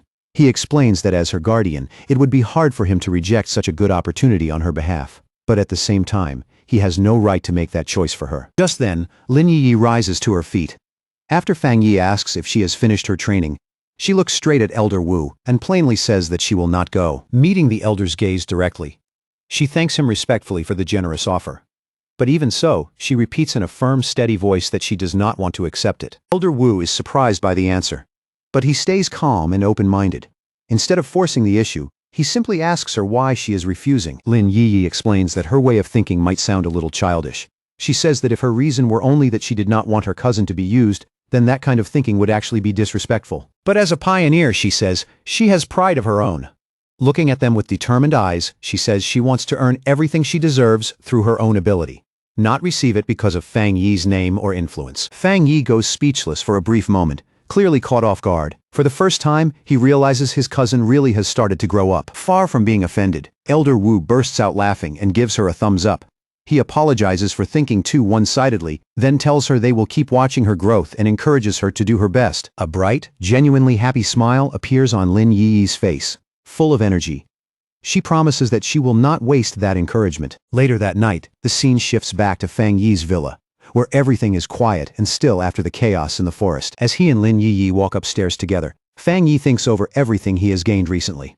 In his mind, the problem of spiritual energy reserves is basically settled for now, and what he needs next is to figure out how to fully develop and use his new Twilight Fire attribute. At the same time, his thoughts drift to the far more troublesome Deathbrand ability he acquired. That power feels less like a reward and more like a problem he will eventually have to understand and resolve. When they reach the upper floor, Lin Yi suddenly stops and points ahead in confusion. She asks her cousin why someone is squatting right in front of their door. At those words, the person lifts her head, revealing that it is Su Qingying. Looking tired and a little stiff, she stretches her body and tells them they have finally come back. Caught off guard by the sight of her, Fang Yi looks genuinely surprised and asks Su Qingying why she is here this late at night. Su Qingying speaks in a low, steady voice and says a major disaster has erupted along the border. The captain of Yue City fought her way all the way to the Tai City Spirit Association just to ask for emergency support in person, because the situation has already gone far beyond anything they can normally handle. Fang Yi immediately asks where the captain is now. His voice stays calm and direct, but it is obvious he wants to hear the rest from her firsthand without losing even a moment. Su Qingying tells him the captain was already badly injured by the time she arrived, and she is now being treated at their medical facility. Her condition is serious, but at least she made it back alive. She continues, explaining that the captain forced herself to survive what happened in Yue City for one reason alone: to deliver a warning. With every other option gone, she came here specifically to seek out the sealer, convinced that only someone at his level might still be able to change the outcome. At the Tai Spirit Association Medical Center, Fang Yi and Su Qingying head inside to meet the injured captain face to face, both of them already knowing that whatever they are about to hear will not be simple. In the quiet hospital corridor, a young woman with short, messy dark hair suddenly turns when someone calls her name. Fresh bandages wrap around her face and arms, and even through the exhaustion in her eyes, there is still a sharp flash of alertness. It is Su Qingying who has come with Fang Yi. The moment the young woman sees her, relief shows clearly on her face. But when her eyes shift to Fang Yi, she pauses and asks, a little puzzled, who the man beside her is. Without hesitation, Su Qingying introduces him as the captain of Tai Tai City and the sealer himself. Then she turns and formally introduces the injured young woman as Chen Ruo, the captain of Yue City. The instant she hears that, Chen Ruo steps forward at once, greets Fang Yi, and grabs both of his hands in desperation, begging him to help. Her voice shakes as she explains that the anomaly in Yue City is far more dangerous than the official report claimed, well beyond A+ rank, and that she has heard he has handled disasters like this before. Fang Yi does not answer right away. He just looks at her in silence, his expression calm and unreadable, as though he is measuring every word, every wound and every trace of panic on her face. Realizing she has gone too far, Chen Ruo quickly lets go and apologizes, saying she is simply too desperate to stay composed. She explains that the anomaly was first classified as only B level, yet one pioneer after another vanished without a trace. Her entire team was lost. The reinforcements disappeared too, and even her own powerful sister is now missing. Fang Yi listens closely, and with each sentence his expression grows more serious. Inwardly, he finds it hard to believe that something marked as a B-level anomaly could cause this many disappearances, especially in a border city where even regular pioneer standards should already be above average. He looks at the shaken captain and asks one sharp, direct question. The pioneers who vanished, including her sister, are they truly missing, or are they already dead? Chen Ruo opens her mouth, but in the end, she cannot give him an answer. Su Qingying gently tells her to calm down and speak slowly, then helps her sit before urging her to continue. Chen Ruo, clearly frustrated, says she really does not know what happened, because she has been completely unable to contact any of them. Holding her aching head, Chen Ruo insists that her sister is different. She says the two of them share a special bond, and because of that, she can still faintly but clearly sense that her sister is alive somewhere. After saying that, she suddenly goes still, as if a buried thought has finally pushed through the panic and exhaustion, and her expression changes when she remembers something important. She quickly tells Fang Yi that she almost forgot the most important thing. She brought him a gift, both as thanks and as an offering in exchange for his help. With hurried, slightly trembling hands, she takes a small dark brown box out of her bag and offers it to him with both hands, quietly pleading that she truly has no other road left. Fang Yi takes the box and immediately senses that whatever is inside has been sealed with great care. Even so, something still leaks through. Beneath the layers of restraint, he feels a familiar Yang-attributed energy coming from within, warm and sharp enough to catch his attention at once. He asks what it is, and why it had to be sealed in the first place. The moment she sees the change in his expression, hope lights up in Chen Ruo's eyes. For the first time since meeting him, she starts to believe her gamble might actually pay off. Chen Ruo explains that the gift is a spirit crystal formed from a mountain in Yue City after a massive eruption of Yang energy. It contains an enormous amount of spiritual power, and has long been considered one of Yue City's rarest and most valuable treasures. She opens the box, revealing a glowing yellow crystal inside. Then she explains that they once hoped to use it to cultivate a Yang-attributed pioneer, but no one in the city could absorb its power. Some people were even burned the moment they tried to touch it. Standing beside Fang Yi, Su Qingying stares at the crystal in open shock. Even for her, seeing a real spirit crystal with her own eyes is enough to make her pause and catch her breath. She quickly explains that spirit crystals are extraordinarily rare and valuable. For pioneers who have not awakened a specific attribute yet, absorbing one can trigger that awakening, which is exactly why treasures like this are so fiercely sought after wherever they appear. With a small, confident smile, Fang Yi closes his hand around the crystal and absorbs its golden glow straight into his body as if it were nothing. He tells Chen Ruo they have a deal, then asks if they should leave right now. Chen Ruo stares for a second, clearly startled by how easily he handled it. But the relief on her face is even stronger as she hurriedly says there is no problem at all. Later, the group rides by car along the winding mountain road toward Yue City, the vehicle cutting through the dim landscape while the mood inside grows heavier with every mile. Inside the car, Fang Yi asks Chen Ruo to describe the anomaly from the very beginning. She steadies herself and explains that it all started when strange tombstones began appearing in the mountains out of nowhere. The villagers who found them first said they could hear disturbing sounds coming from inside the tombstones, like something was moving within. But when pioneers were sent to investigate, the tombstones showed no obvious abnormal signs at all. They sealed off the area just to be safe. But that same night, a skeletal arm suddenly burst out from one of the tombstones and dragged a villager straight inside before anyone could even react. Just as Chen Ruo finishes that part of the story, the car comes to a stop beneath pounding rain, the sound hammering against the roof and making the whole moment feel even heavier. They arrive at a village now surrounded on all sides by a vast field of gray tombstones stretching through the rain and mist. In a low voice, Chen Ruo tells Fang Yi, "This is the place," then asks what he thinks. Fang Yi quietly looks over the eerie scene in front of him. But the thing that stands out most is how wrong it feels. In spite of the terrifying sight, he cannot sense any obvious abnormal aura at all, and that only makes it more disturbing. As they move deeper into the tombstone field, the graves giving off a faint purple glow in the wet darkness, Ruo explains that more and more of them have been appearing all across UA City with no pattern anyone can predict. At completely random moments, skeletal arms reach out from the graves and drag living people inside. Ruo glances around, then suddenly goes pale. In less than a day, the number of tombstones has risen dramatically again. Forcing herself to stay focused, she tells Fang Yi and Su Qingying to keep following her to where the others are gathered. As they keep walking, Fang Yi thinks about how strange this whole situation is. The Anomalies' energy is unbelievably faint, so faint that it almost feels like it is being hidden on purpose. He wonders whether that weakness is meant to lower people's guard, or if there is some deeper reason behind it. The more he considers it, the more it feels like these disappearances are not random attacks at all, but part of a ritual. Resting one hand on a tombstone, Fang Yi suddenly comes to a conclusion. He explains that anomalies are not always mindless monsters. Some of them can carry out sacrifices to awaken or revive something far larger and far more terrifying. He recalls what happened in Tai Tai, where bat-like anomalies slaughtered local residents to bring forth their anomaly king, using death and fear as part of the summoning itself. Hearing that, Ruo stops in her tracks. Horror spreads across her face as she asks in a strained voice whether the disaster in UA City could also be some kind of sacrifice. Now visibly panicking, Ruo explains that the people in the nearby mountain villages are extremely traditional and refused every evacuation order. Even worse, they are planning to hold a ceremony of their own the very next day. Before anyone can answer, she suddenly cries out that it is happening again, her voice sharp with alarm as she points straight ahead. A skeletal purple hand explodes out of the ground, right in front of Fang Yi, dirt and broken stone flying into the air as it lunges at him without warning. Fang Yi shifts aside with effortless ease, avoiding the attack in one clean motion.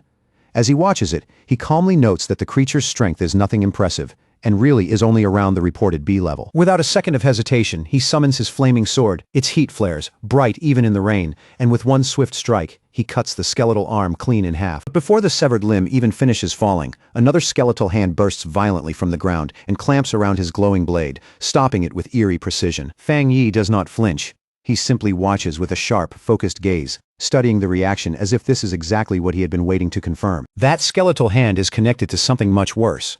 A far larger monstrous skeleton with multiple limbs, tearing its way up from underground in a violent eruption of dirt and grave dust. All around them, more skeletal creatures start bursting out of the ground, one after another, quickly closing in on Su Qingying and Ruo from every side.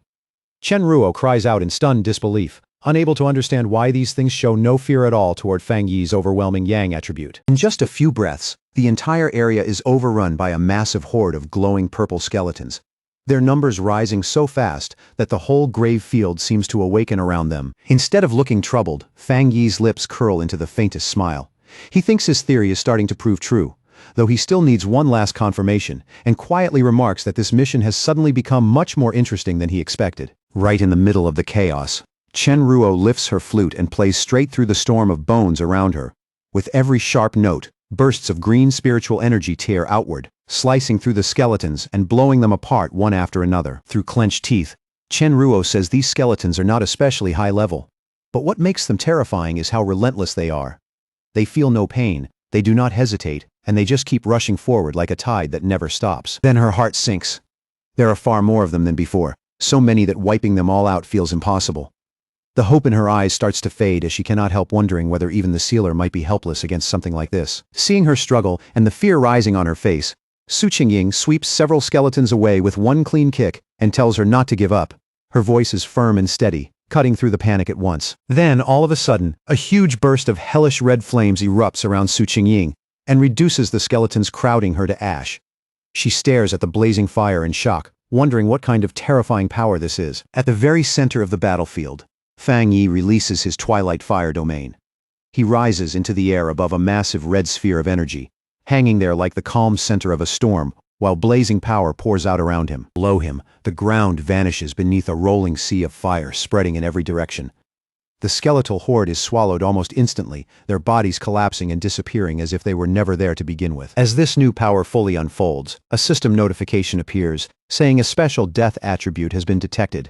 It then explains that his domain is continuously absorbing that unusual attribute and converting it into nourishment for his own yang attribute, steadily strengthening it. A second later, one final notification flashes before him, confirming that the enhancement is complete.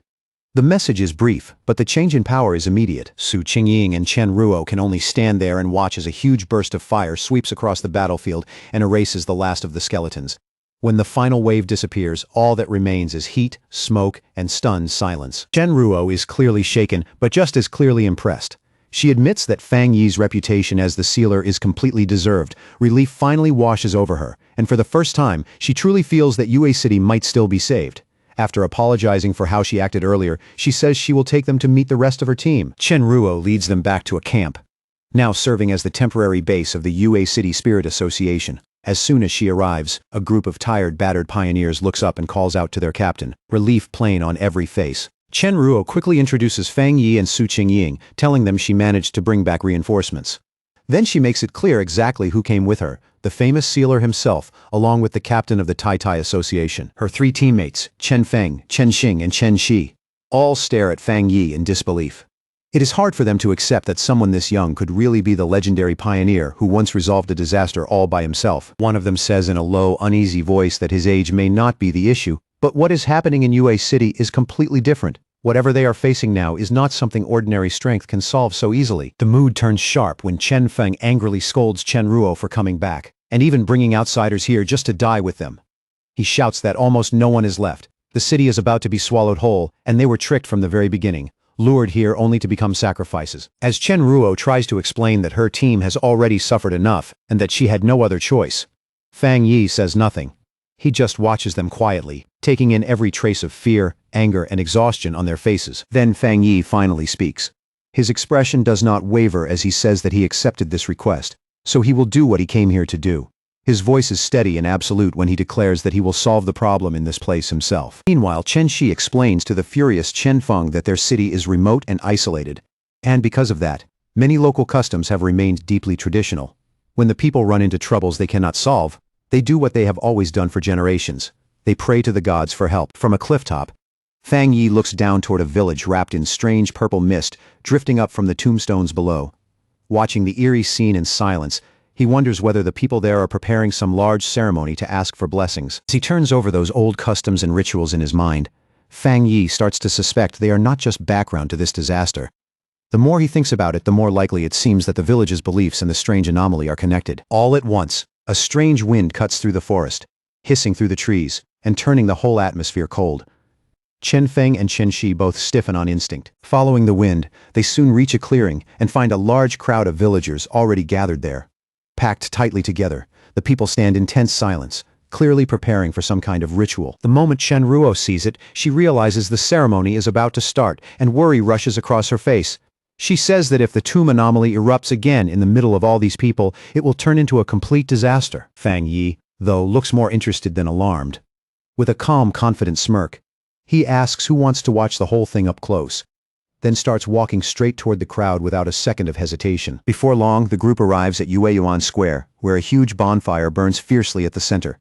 Firelight flickers over the stone ground and across the anxious faces of the villagers gathered around it. The villagers are completely desperate, crying out for their god to look upon their suffering. One man, his voice breaking with grief, offers up his own life and begs for his children to be spared instead. All around the square, people kneel low and press themselves toward the ground, their foreheads nearly touching the stone as they beg again and again for the heavenly god's mercy. Fear, desperation, and trembling faith fill the whole place. Then, without warning, the bonfire goes out. The stone platform beneath it splits apart with a violent crack, and long fractures race across the square, like something underneath is forcing its way up. That is when the real horror starts. Skeletal hands begin clawing their way out from behind the tombstones, and someone in the crowd screams that the monsters from the tombs are coming out again. Out of the swirling purple mist, several skeletons slowly rise into view, red eyes glowing with a sinister light. They just stand there, staring at the terrified villagers like predators deciding where to strike first. Panic explodes across the square. An old man shakes so badly he can barely get the words out, insisting this must be some kind of test from their god, while the rest of the villagers break and run in every direction. A mother pulls her crying child tightly against her chest, her face drained of color.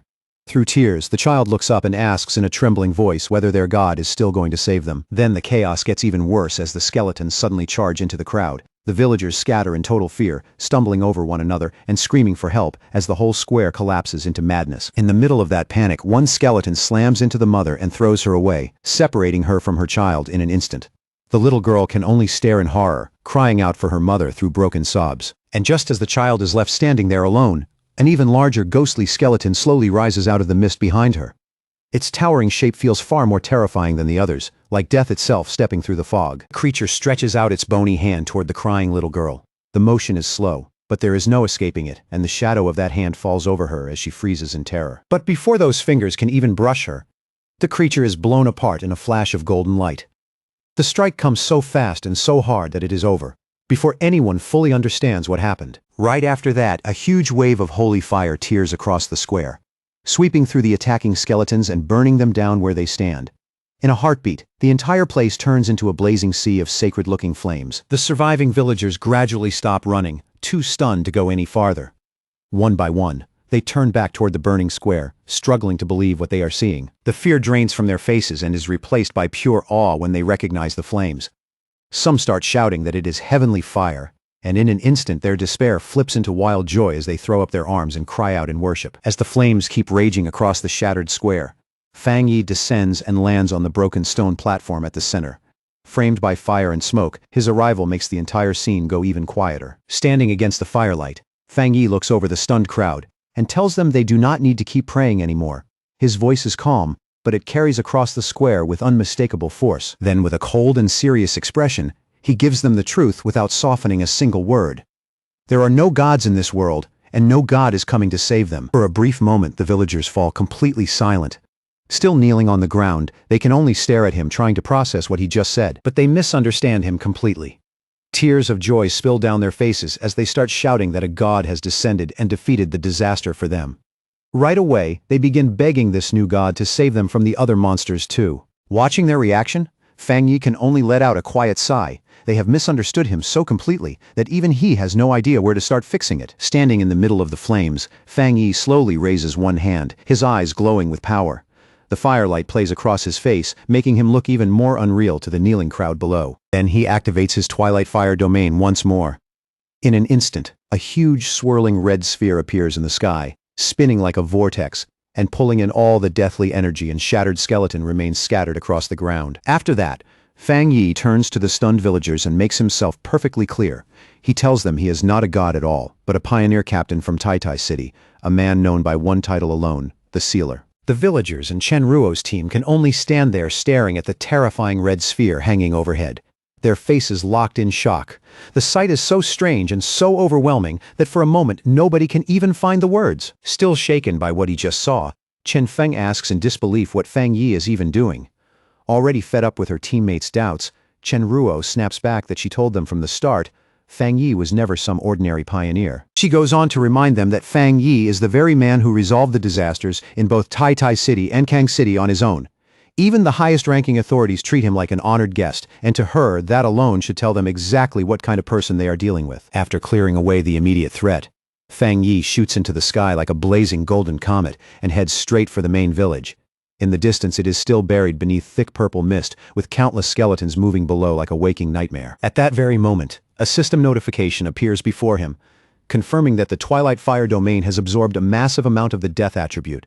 Because of that, his own Yang attribute has grown even stronger, clearly more powerful than before. Looking down from above at the sea of skeletons crawling through the village, Fang Yi narrows his eyes and quietly gathers his strength.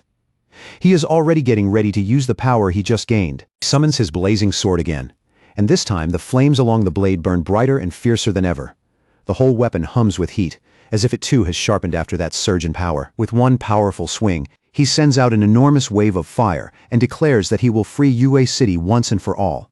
His voice cuts through the chaos with absolute certainty. The flames, now mixed with a strange purple hue drawn from the absorbed energy, roar through the village like a storm. They sweep across the streets and the tombs alike, burning through everything in their path with terrifying speed. From a safe distance, a group of survivors watches the scene in stunned disbelief before suddenly breaking into cheers. Through tears, they cry out that the tombstones and skeletons are gone, celebrating that heaven has not abandoned their city after all. Once the attack is over, Su Qingying quickly checks the readings on her device and reports that the anomaly levels in the Anding district have returned to normal. Her voice stays steady, but the relief underneath it is obvious. Standing beside her, Chen Ruo confirms that the Baimu district has been cleared as well. She explains that only the Jinming district is left now, and that area has always had the strongest concentration of the Anomalies' power. But just as they are about to move again, Su Qingying's expression suddenly changes. The relief drains from her face and sharp shock takes its place. She urgently asks whether none of them have noticed that something is seriously wrong. The tension in her voice makes everyone turn their attention back toward the village at once. Pointing toward the village, she explains that the pillars of purple light have not disappeared at all. If anything, there are more of them now, which means the situation has not improved in the slightest and may actually be getting worse. Chen Ruo also cries out in alarm as she confirms that a massive surge of energy is erupting from the Jinming district. She can clearly feel the Anomalies' power gathering and compressing into a single point. Right in front of them, a horrifying change begins.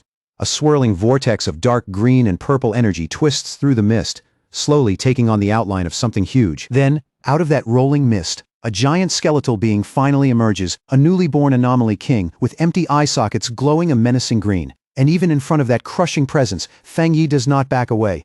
He stays right where he is, calm and completely fearless. As Fang Yi faces the new threat, two system windows appear one after another before him.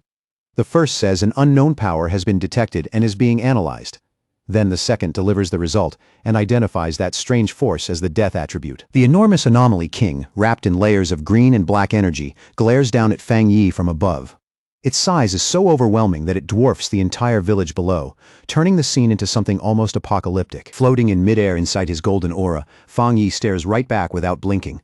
As he measures the monster, he senses something deeply strange from it, heavy and hostile in a way far worse than anything he has faced before. Watching from farther back, Chen Ruo and Su Qingying are both left speechless. Chen Ruo finally stammers out, "What kind of creature this thing even is?" saying its bizarre energy feels even more oppressive than the S-class disaster in Tai City. In that moment, the whole group realizes this new anomaly king must be the true source behind those pillars of light. Su Qingying suddenly shouts for everyone to be careful, warning them that the creature is about to attack. Her voice cuts sharply through the stunned silence. The Anomaly King releases its power at once, sending out a swarm of shadowy black tendrils rushing forward like a living flood. They twist through the air in violent waves, fast and vicious. That strange energy crashes over Fang Yi in an instant, and even he is visibly shaken by what it does. The impact comes so suddenly that his expression changes for the first time. He feels a sickening force invade his body, something foul and oppressive, that seems to reach straight into his thoughts, like his brain itself is being poisoned just by the creature's presence. In that instant, Fang Yi realizes with real alarm that this is a fully evolved Anomaly King. The death aura pouring off it is far more complete and far more terrifying than anything he has encountered before. Then the black tendrils come crashing down toward Fang Yi from every direction, trying to bury him under their sheer numbers. They close around him like a net meant to swallow him whole. His expression hardens at once, and his red eye burns with sharp focus as he prepares to strike back. The momentary shock is gone, replaced by cold concentration. He moves with astonishing speed, swinging his flaming sword through the air and cutting apart the shadowy arms one after another. Every strike is clean, forceful, and bright against the darkness. Even while fighting, Fang Yi is already working through the battle in his head. Yang power should naturally suppress dark and deathly forces, which means his flames ought to be highly effective here. But what troubles him is that, even with that advantage, his powerful Yang energy still is not completely shutting down the enemy's attacks. Just as Fang Yi cuts through one wave of tendrils, the Anomaly King's power surges again with even greater force. At the same time, the surviving villagers in the distance begin chanting and praying once more, desperately calling for their god to descend and save them. Then the Anomaly King releases its full power. The pressure in the air spikes so violently that the entire battlefield seems to shake under it. From outside that storm of power, Su Qingying can only watch with wide, disbelieving eyes. The shock on her face only grows as the situation turns more dangerous by the second. Inside the violent storm of energy, strange green tendrils suddenly erupt and wrap tightly around Fang Yi's body, locking him in place. The moment she sees him bound like that, Su Qingying screams his name, no longer able to hide her panic. A moment later, Fang Yi's sword slips from his hand, drops to the ground below, and shatters apart. The sound is brief, but to everyone watching, it feels devastating. Far away in Tai City, Lin Yi is suddenly hit by a wave of dread so intense that she instinctively cries out for her cousin. It is as if, even from that distance, she can somehow feel his pain reaching her. Pacing anxiously through a forest, Lin Yi tries to steady her breathing and tell herself she is only overthinking it. She cannot understand why she feels this afraid when, on the surface, this should have been just another mission for Fang Yi. She keeps reminding herself how strong Fang Yi is, how many impossible situations he has already survived. And yet that heavy feeling of worry refuses to leave. Regret starts creeping in, and she finds herself wishing she had ignored his advice and gone with him anyway.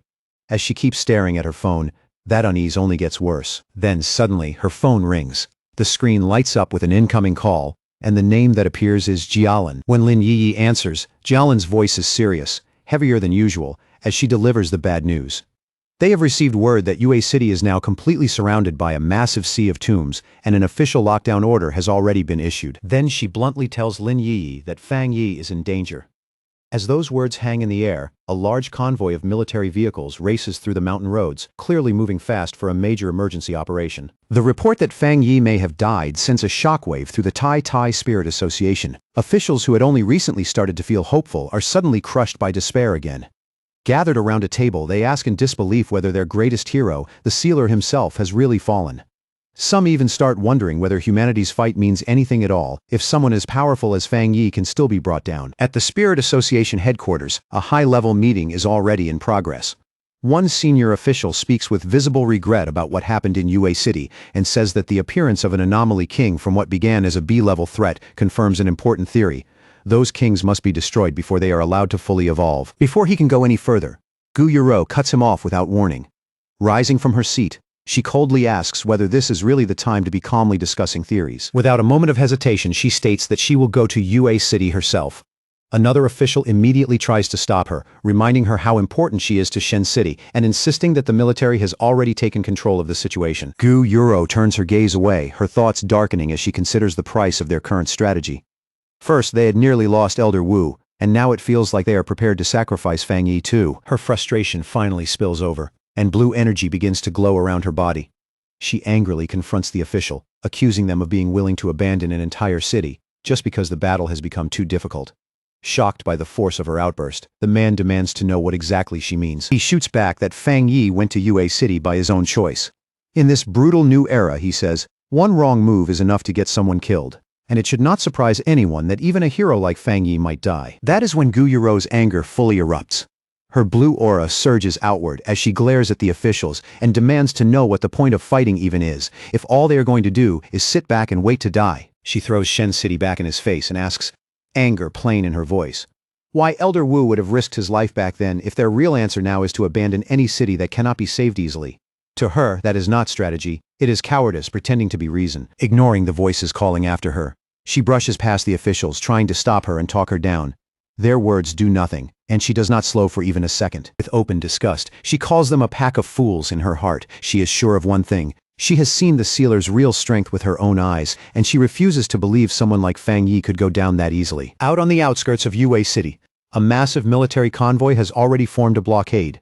Vehicles line the roads in layers, lights flashing through the gloom, while the whole area feels tight with the pressure of an approaching catastrophe. Inside one of the command vehicles, Elder Wu watches the battlefield feed on a monitor, his expression grave. He explains that this new anomaly king carries a mutated form of the dark attribute, a strange power they are now identifying as the death attribute. Seated inside the vehicle with Jialan and Lin Yi, Elder Wu gives his judgment in a low voice.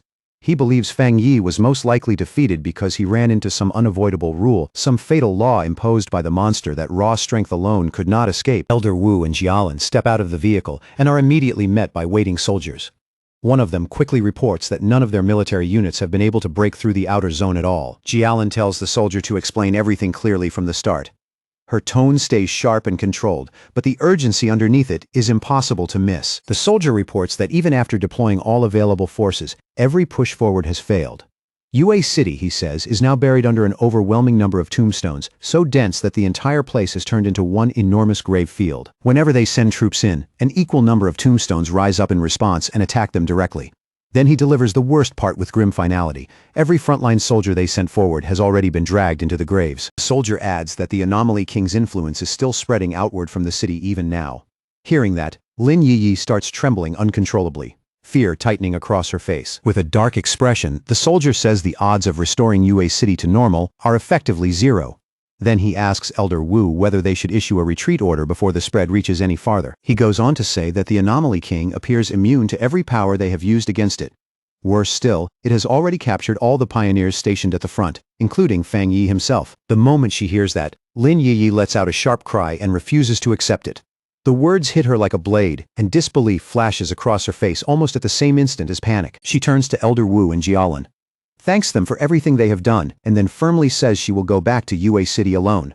She makes it clear she will not drag anyone else into what she believes may be a suicide mission. Deep inside UA City's anomaly zone, the land has already changed beyond recognition into a silent, terrifying graveyard. The whole place is soaked in eerie green light, making everything feel cold, dead, and cut off from the living world. Then the ground starts to shake, and massive tombstones burst violently out of the earth, one after another. Carved into those newly risen stones are two names that land like a curse: Su Qinying and Chen Ruo. Above that ghostly graveyard, the Anomaly King manipulates the thick death energy like a weaver working threads. The power twists and braids through the air with sinister precision. As the energy keeps gathering, it condenses into the shape of a stone coffin, standing upright in the middle of the graveyard. It looks ancient, oppressive, and deeply unnatural, like a tomb prepared for something that should never come back. Inside that coffin, Fang Yi hangs motionless, trapped in place. From the outside, it looks like all strength has already drained out of him. Clusters of ghostly green centipedes crawl across his body, wrapping around him layer after layer. They bind him there with slow, horrifying persistence, as if they are determined to keep him sealed forever. He looks completely lifeless inside that monster-made tomb, sealed away like a corpse being offered to death itself. His eyes are hollow and dark, making it seem, at least on the surface, that the sealer has truly died. But in the deepest part of that death-like silence, a system notification suddenly lights up. The death brand ability Fang Yi obtained earlier has now activated successfully, and the system confirms that he has gained a new power: infinite death. Not long after that, the system announces that the death brand trial has officially ended. The message is simple, but it carries the weight of something enormous having just been completed. Fang Yi is completely exhausted, but he is awake. Letting out a long, strained breath, he thinks to himself that the death brand trial was far more brutal than he ever expected. He raises his eyes toward the giant green skull-like face of the Anomaly King looming above him, and notices with dry irony that the King of Death feels a lot less threatening now. Even so, with power glowing in his eyes, he admits to himself that he never wants to go through a rebirth trial like that again. Just before he was sealed inside the coffin, Fang Yi understood what had happened. The Anomaly King had hit him with an unavoidable death ability, a fatal rule that could not be dodged or blocked by normal means. Faced with certain death, he made a desperate gamble.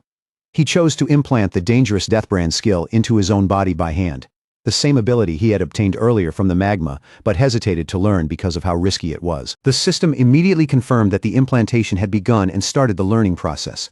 From that point on, there was no turning back. Then a violent burst of red agony exploded out from Fang Yi's body as the skill fused into him. The pain was overwhelming, like something alive was being carved directly into his soul. While the system prepared to activate the skill completely, that terrible energy compressed tighter and tighter around him. Every second felt like he was being crushed from the inside out. At the same time, Fang Yi could only stand there in front of the Anomaly King, unable to escape, while the monster calmly prepared to kill him. It was a brutal moment, helpless and balanced right on the edge of death. Then the system informed Fang Yi that the Anomaly King's inevitable death rule had started taking effect. The warning came with cold precision, leaving no room for hope. In the very next instant, Fang Yi really did die. His eyes rolled back, his body went limp, and every sign of life vanished. The system confirmed his death and announced that step 1 of the ability was complete. But because Fang Yi was killed by the monster while carrying the brand, the system immediately identified the killer and declared that the death brand had been planted into the body of the King of Death itself, completing step 2. As Fang Yi's lifeless body fell, wrapped in the monster's dark and deadly power, the system entered its final phase. It activated the death trial while he was already dead, and that is exactly how he was later able to come back to life, and why even now the exhaustion in his body runs so deep. Now, standing inside the coffin's eerie green glow, Fang Yi has successfully endured the entire process. He is drained to the bone, but he made it through death and returned. The system explains that the death trial he just passed was actually a triple trial meant to determine whether the user was worthy. To obtain the Death Brand's 3 abilities, Fang Yi had to survive 3 separate ordeals, each one more terrifying than the last. The first was the fire attributed trial, Mystery Yellow Spring, where he was burned without end by hellish flames. Every moment felt like being thrown alive into a furnace from the underworld. The second was the poisoned attribute trial, Death Collapse, where his body was cursed to rot, crack, and break apart again and again without ever being allowed real release. It was slow, merciless torment. And the last was the Earth Attribute Trial, Hell Evil Scene, where the gates of hell opened wide and tried to drag him into a burial ground filled with evil spirits. That final descent felt like being swallowed by endless graves. Looking back on it all, Fang Yi thinks the pain was so intense that it became hard to tell what was real anymore. It felt like being trapped in an endless cycle of dying over and over, with no clear beginning and no end. But after pushing through that brutal test with nothing but effort and willpower, he has finally mastered the skill. His eyes open with a sharp red glow as he decides, with quiet certainty, that now the real battle can begin. He looks up with a cold, focused expression and realizes that he is now resisting the Anomaly King's inevitable death rule. The very power that should have guaranteed his end is no longer absolute against him. Blue lightning suddenly starts gathering in his hand, crackling harder and harder as it builds. The disturbance is so sharp and unnatural that even the Anomaly King senses it immediately. The massive skeleton lowers its gaze in visible confusion, staring at the coffin as if it cannot understand where that sudden surge of power is coming from. For the first time, the monster seems unsure. Then, without warning, a tremendous blast of blue lightning erupts from inside the stone prison. The force tears straight through the coffin in a violent explosion of light and debris. Fang Yi smashes through the stone slab and breaks free, dropping heavily to the ground below. The impact is brutal, but it is the kind of pain only the living can feel. Through the thick green mist, the monster stares down at him without moving. It watches its prisoner escape from the tomb that should have held him forever. Fang Yi slowly steps out through the smoke and shattered debris, one hand partly covering his face as he gasps for breath. He is drained and clearly paying the price of resurrection, but he is alive, free, and back on his feet. The Anomaly King is left in pure shock. It cannot understand how the human it had already killed for certain is now standing in front of it again, alive and ready to fight once more. As Fang Yi faces it once again, the system reveals that the King of Death has already noticed his resurrection. The giant skeleton reacts immediately, gathering its dreadful power without hesitation as it moves to crush this revived threat before it can rise any further. It gives Fang Yi no time at all to recover. The Anomaly King attacks again at once, unleashing a relentless barrage of massive green energy blasts from high above, each one crashing down like judgment. The attack slams into the ground with terrifying force and erupts into a huge explosion of green energy, swallowing the exact spot where Fang Yi had been standing. In an instant, the whole area disappears beneath violent light, smoke, and destruction. But when the dust finally starts to clear, Fang Yi is still there, crouched low on the shattered ground without a scratch on him. A grin spreads across his face as he finally understands the truth. The monster's attacks do not work on him anymore. The system immediately confirms that Fang Yi has successfully escaped the inevitable death rule.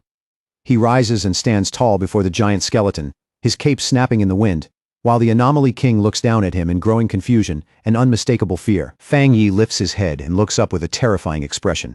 One eye glows a sharp red, blood runs from the corner of his mouth, and yet he smiles with complete confidence, like the fight has only now started to get interesting. At that moment, the Anomaly King is struck by a danger it has never felt before.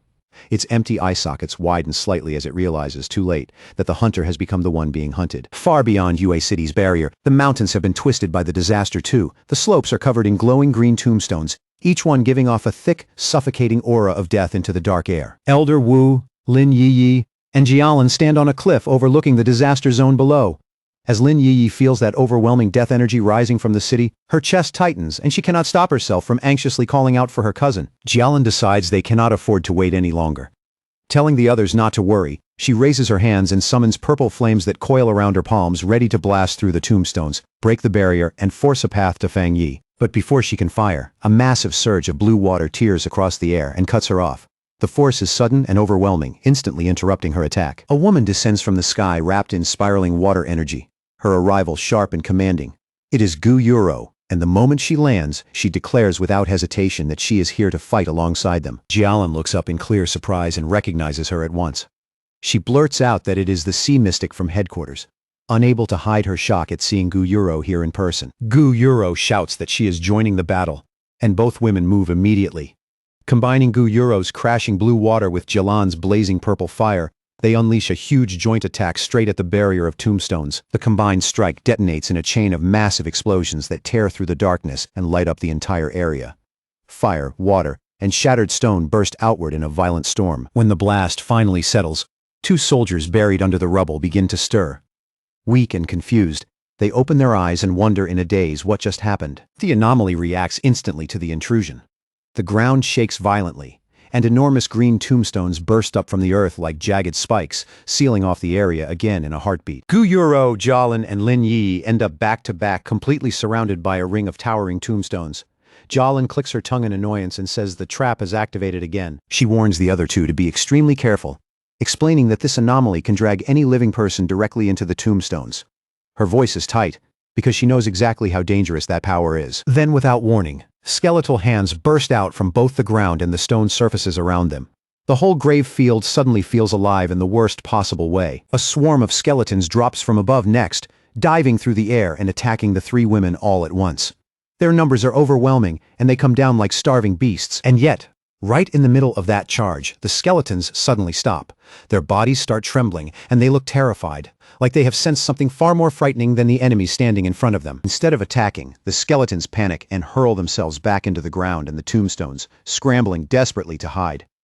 It is not a retreat so much as blind fear taking over. Gu Yuro and Lin Yi stare at the scene in total confusion, unable to understand why the monsters would suddenly run like that. The change is so abrupt it almost feels unreal. The group carefully moves through the battlefield, which has gone eerily quiet, wondering why the Anomaly King suddenly pulled all of its forces back. None of them can tell what it is planning now. Then a heavy military boot drops to the ground with a dull thud. The sound cuts through the silence and makes everyone turn at once. It is Elder Wu, carrying 2 unconscious soldiers over his shoulders, as if he pulled them straight out of the jaws of the disaster. He tells the group this may actually be a good sign. The Anomaly King has withdrawn its power, which means the people buried alive may still have a chance to be saved. Elder Wu looks out over the field, where many soldiers now lie unconscious but alive instead of dead. From that alone, he reaches a firm conclusion. The sealer has not fallen.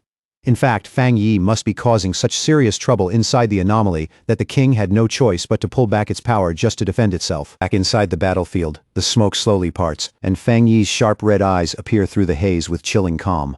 His gaze is steady, clear, and very much alive. He stands completely unharmed at the center of the ruined battlefield, as if the last attack meant nothing at all.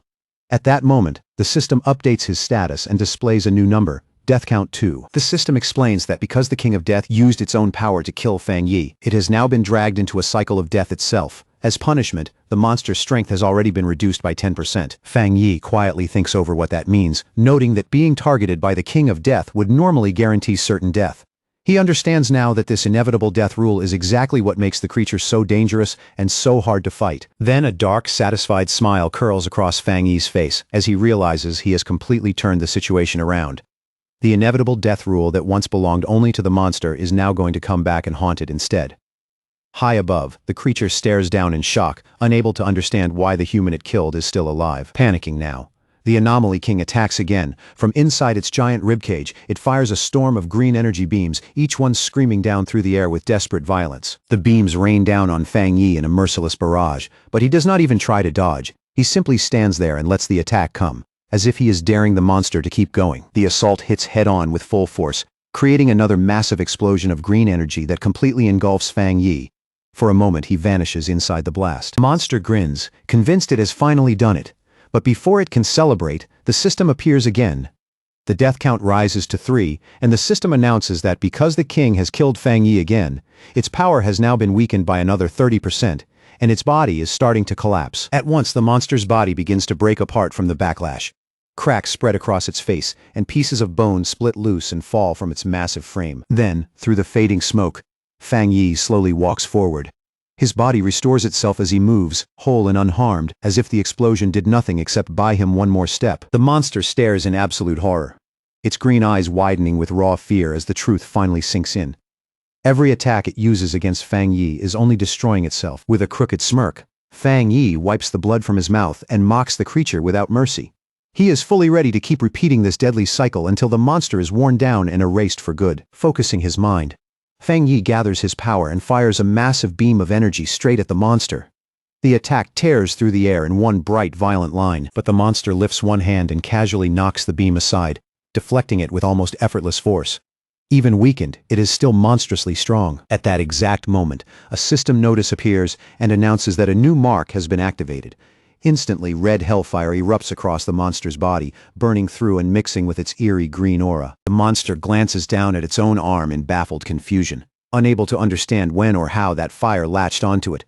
For the first time, it looks thrown off balance. The moment that opening appears, Fang Yi leaps high into the air and draws his sword. The blade is blazing with intense fire, its heat flaring so violently that it lights up the space around him. As Fang Yi closes in, the system confirms that the monster has been afflicted with a hellfire-burning debuff. From this point on, it will keep taking damage without pause as the flames continue eating through it. The monster glares down at Fang Yi with its glowing green eyes, furious at being forced back and wounded like this.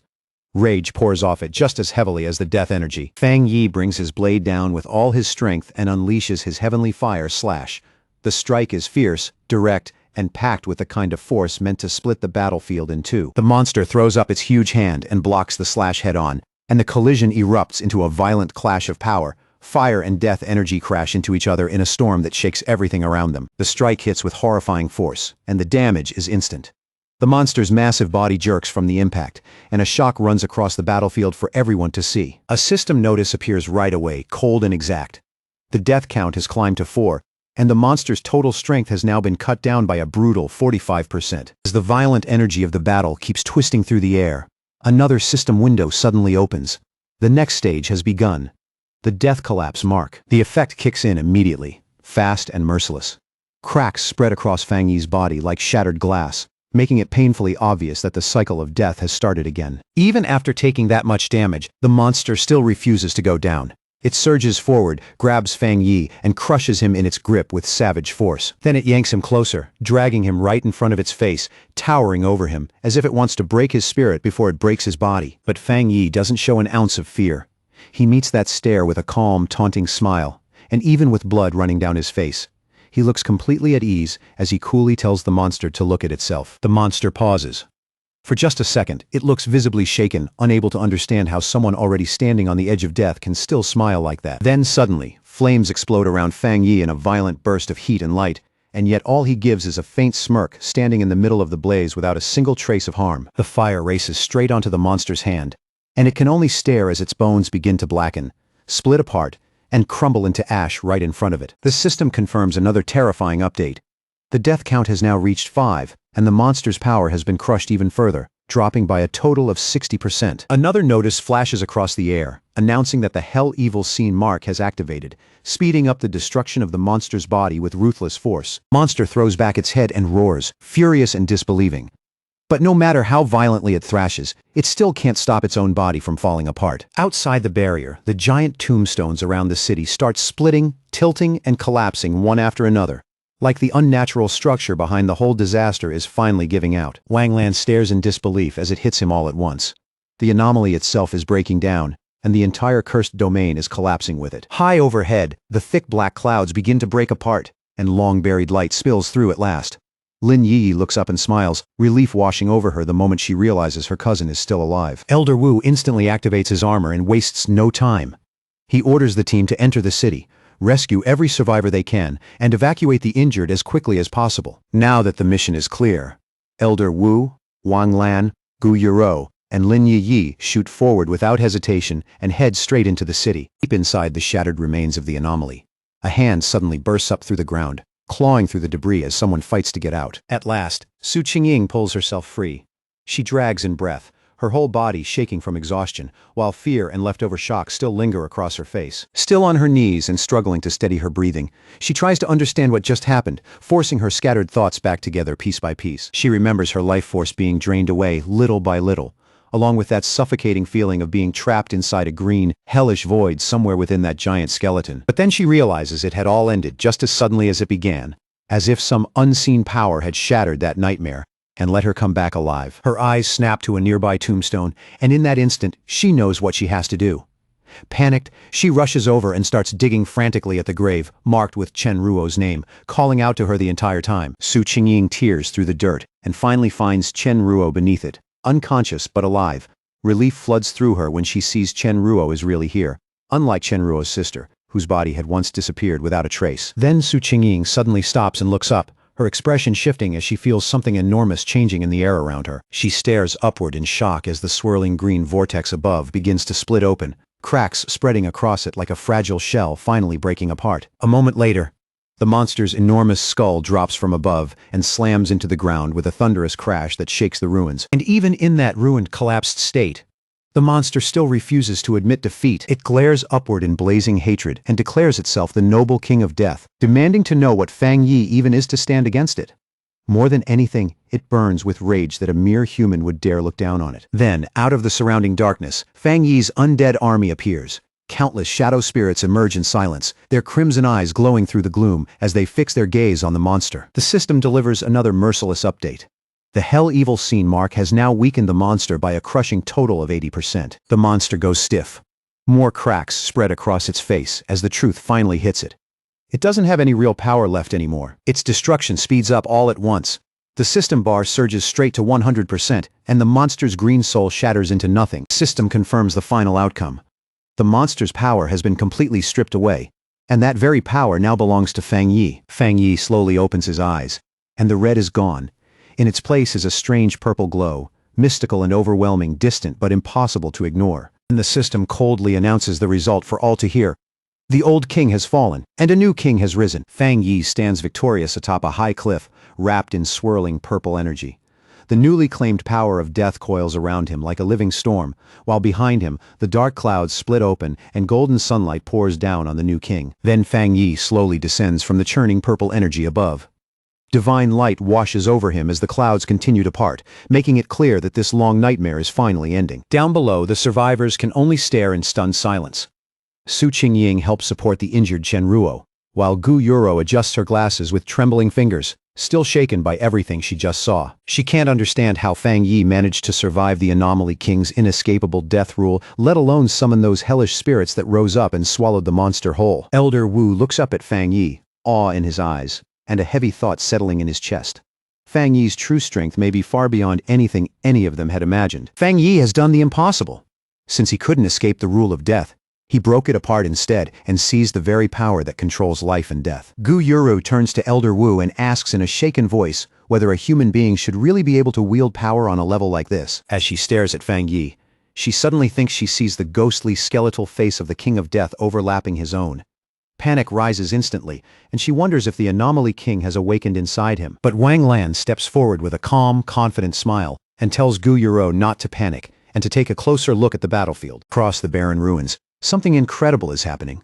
The shadow spirits, Fang Yi summoned, aren't attacking anyone at all. Instead, the people believed to be dead are slowly sitting back up, completely unharmed. The power of death itself is now being used to save them. Amid the scattered rubble, the villagers find Chen Xing. He's bruised, battered, and barely conscious, but he is unmistakably still alive. As Chen Xing slowly wakes up, still dazed and out of it, he weakly asks if he wasn't already dead, making it clear that he really has somehow been brought back. All across Yue City, the surviving villagers lift their eyes toward Fang Yi's floating figure, staring up at him like they're looking at something no longer bound by human understanding. Some people in the crowd stare at the dark aura around Fang Yi and, with fear in their voices, call him a god of death. But others immediately push back, saying no.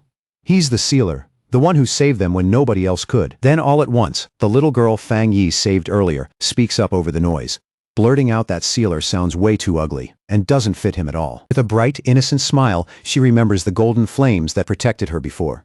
To her, Fang Yi isn't some cold title or distant legend. He's their god, the one who drove out the evil and gave them hope again. High in the night sky, Fang Yi decides it's time to end this once and for all. He slowly lifts one hand, and above him, a huge, jagged scythe of dark purple energy begins to take shape. His expression turns cold, serious, with one eye still glowing that ominous red. Fang Yi says in a low, final voice that everything ends here. In the very next instant, he brings that massive weapon down, unleashing a colossal arc of purple light that rips across the sky with overwhelming force. Down on the ground, Yue City's pioneers, including Feng Chen, look up in total shock, eyes wide as they watch that unbelievable power unfold above them. Fang Yi's strike tears forward and cuts straight through the dark barrier that had sealed off the city for so long, splitting it apart in one clean, terrifying blow. And it doesn't stop there. The slash drives straight into the swarm of red ghostly spirits in the air, shredding through them and dragging them along with a force none of them can resist. In the middle of that violent storm where red and black energy churn together and light and shadow twist through the air like they're tearing the sky apart, Fang Yi gives a calm, absolute order, commanding the spirits to return to where they belong and bring this unnatural chaos to an end. Then he shifts the power inside his body and calls on his Yang attribute for a large-scale purification. Stretching out his hand, he releases a blinding wave of golden light that sweeps across the battlefield and wipes away the last of the death energy. The survivors can only stare as that brilliant gold radiance tears through the darkness and lights up the night sky like a second sun rising over the ruins. When the technique finally ends and the last traces of corruption disappear, Fang Yi quietly lets out a breath, relieved that the fight is finally, truly over. Nearby, Chen Ruo breaks down crying and throws herself into Feng Chen's arms, overwhelmed by the simple fact that the two of them actually made it out alive. But Fang Yi knows the fight against the King of Death drained an enormous amount of spiritual power from him, and he can't help worrying about what side effects the death brand he absorbed might still be hiding. After the battle, Fang Yi slowly descends from the sky, dropping through the fading light before landing softly among the shattered ruins below. Before he can even steady himself, Lin Yi rushes straight at him and crashes into him with a fierce hug, crying out for her brother in pure relief and catching him completely off guard. He gently comforts his cousin, patting her softly on the head as she blurts out that she really thought he had died. Fang Yi just gives a faint smile and tells her it's all right now. The worst is over. Just then, Fang Yi's eyes catch on someone nearby, and his expression shifts slightly when he notices a figure standing not far away. He turns and sees Su Qingying smiling at him, open and sincere, as she thanks him from the heart. Fang Yi looks a little puzzled by the sudden gratitude. Then Su Qingying looks past him toward the survivors, where Yue City Captain Chen Ruo is sitting on the ground, crying in relief as she clings tightly to her teammate. Watching that scene, Fang Yi smiles quietly and asks if Chen Ruo's sister is still alive. Inwardly, he thinks that after so much death and so much bad luck, being able to save her is at least one piece of good news. But away from that emotional reunion, the mood among the leaders is much heavier. Elder Wu receives the final damage report, and the weight of what's left behind settles over everyone at once. What they see is grim. Body bags and coffins line up in painful silence. According to the report, nearly half of Yue City's population is gone, most of them ordinary civilians. Out of the 1,500 pioneers who came to help, 50 are confirmed dead, 30 are missing, and more than 1,000 are injured. Elder Wu lowers his eyes, his expression grave, and speaks about the urgent need to rebuild the city and properly compensate the victims' families. Behind him, Gu Yuro adds that Shen City will also send support to help Yue City recover. Wang Lan looks down, guilt and frustration written all over her face. She asks her teacher whether they can finally make the truth about spiritual energy recovery public, saying it feels unbearable to keep so many secrets when they still couldn't save everyone. Elder Wu looks at her, kind but firm, and explains that a decision that big is far beyond the authority of any of them. He tells her ordinary people aren't nearly as fragile as she thinks. In fact, many of them have already begun figuring out the truth for themselves and are quietly preparing for what's coming. Then he places a steady hand on her shoulder and gently reminds her that she doesn't have to carry the weight of the whole world alone. Gu Yuru gives a small smile and says she originally came here just to meet the sealer. But looking at things now, it seems her help isn't needed after all. The leaders watch as Fang Yi is surrounded by cheering pioneers, and in that moment, they all understand the same thing. This battle has turned him into a central figure for the entire nation. The crowd starts chanting Fang Yi's name again and again, calling him their god and thanking him with raw emotion for saving them when all hope seemed gone. And already, the impact of this battle is spreading far beyond Yue City. Elder Wu understands that once word gets out that Jia Nation's pioneer, the Sealer, defeated the Anomaly King, every other country will take it as a warning. Spies from multiple nations immediately start scrambling for information, growing more frustrated by the minute because they still know almost nothing about Fang Yi's real abilities. Elder Wu knows that once the truth of the Yue City incident is revealed, the whole world will believe Jia Nation became the first country to understand the king's deadly rule through Fang Yi, something no one else has managed to do. And because of that fear and uncertainty, no other nation will dare move recklessly against Jia Nation. Fang Yi's victory has earned his country a massive strategic advantage. Elder Wu turns to his team and orders them to return at once and study every bit of data gathered from the scene. Then he reminds them firmly that the road ahead is still long, and they can't rely on the sealer to solve every crisis for them. Wang Lan and Gu Yuro smile and agree with their teacher. Gu Yuro says with confidence that people like them don't get to retire, and that whatever comes next, the Shen City team will handle it. Later, back at his villa in Tai Tai City, Fang Yi finally gets a chance to relax a little, lying in a large bathtub and casually scrolling through his phone in the quiet aftermath. His thoughts drift back to the battle.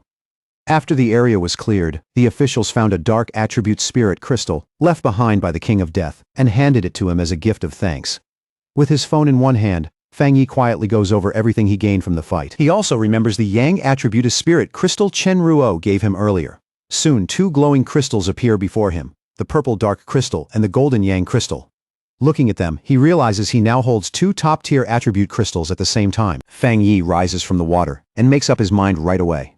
Light and dark attributes normally clash, but since the system recognized him as the new King of Death, he figures absorbing the dark energy shouldn't be a problem. Without another second of hesitation, he presses the purple crystal to his chest and lets the dark energy inside pour out and swirl around his body. A system window appears instantly, confirming that a dark attribute has been detected and identifying the spirit crystal.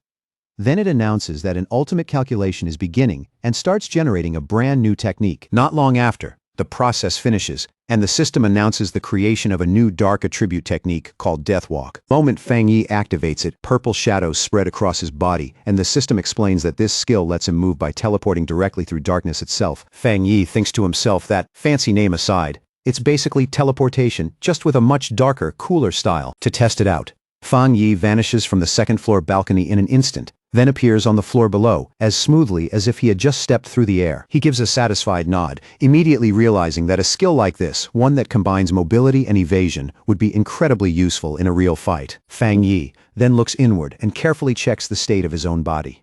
It doesn't take long for him to notice that after surviving the Death Brand trial, something at his core has changed. His body can now absorb dark attribute energy directly, almost as if it had always been built for it. He summons his skeletal avatar, and right away, he can feel how much sharper his control over dark spiritual power has become. After taking in the Anomaly King Spirit Crystal, Fang Yi knows one thing for sure. He is now only a single step away from entering the legendary Jingang realm. His eyes drift toward a nearby cabinet where a soft golden glow is quietly spilling out. Resting inside is the Yang Attribute Spirit Crystal, the reward Chen Ruo had promised him. That brings a faintly amused look to Fang Yi's face. After the battle, the city officials thought it was far too casual for Chen Ruo to hand over something that valuable in private.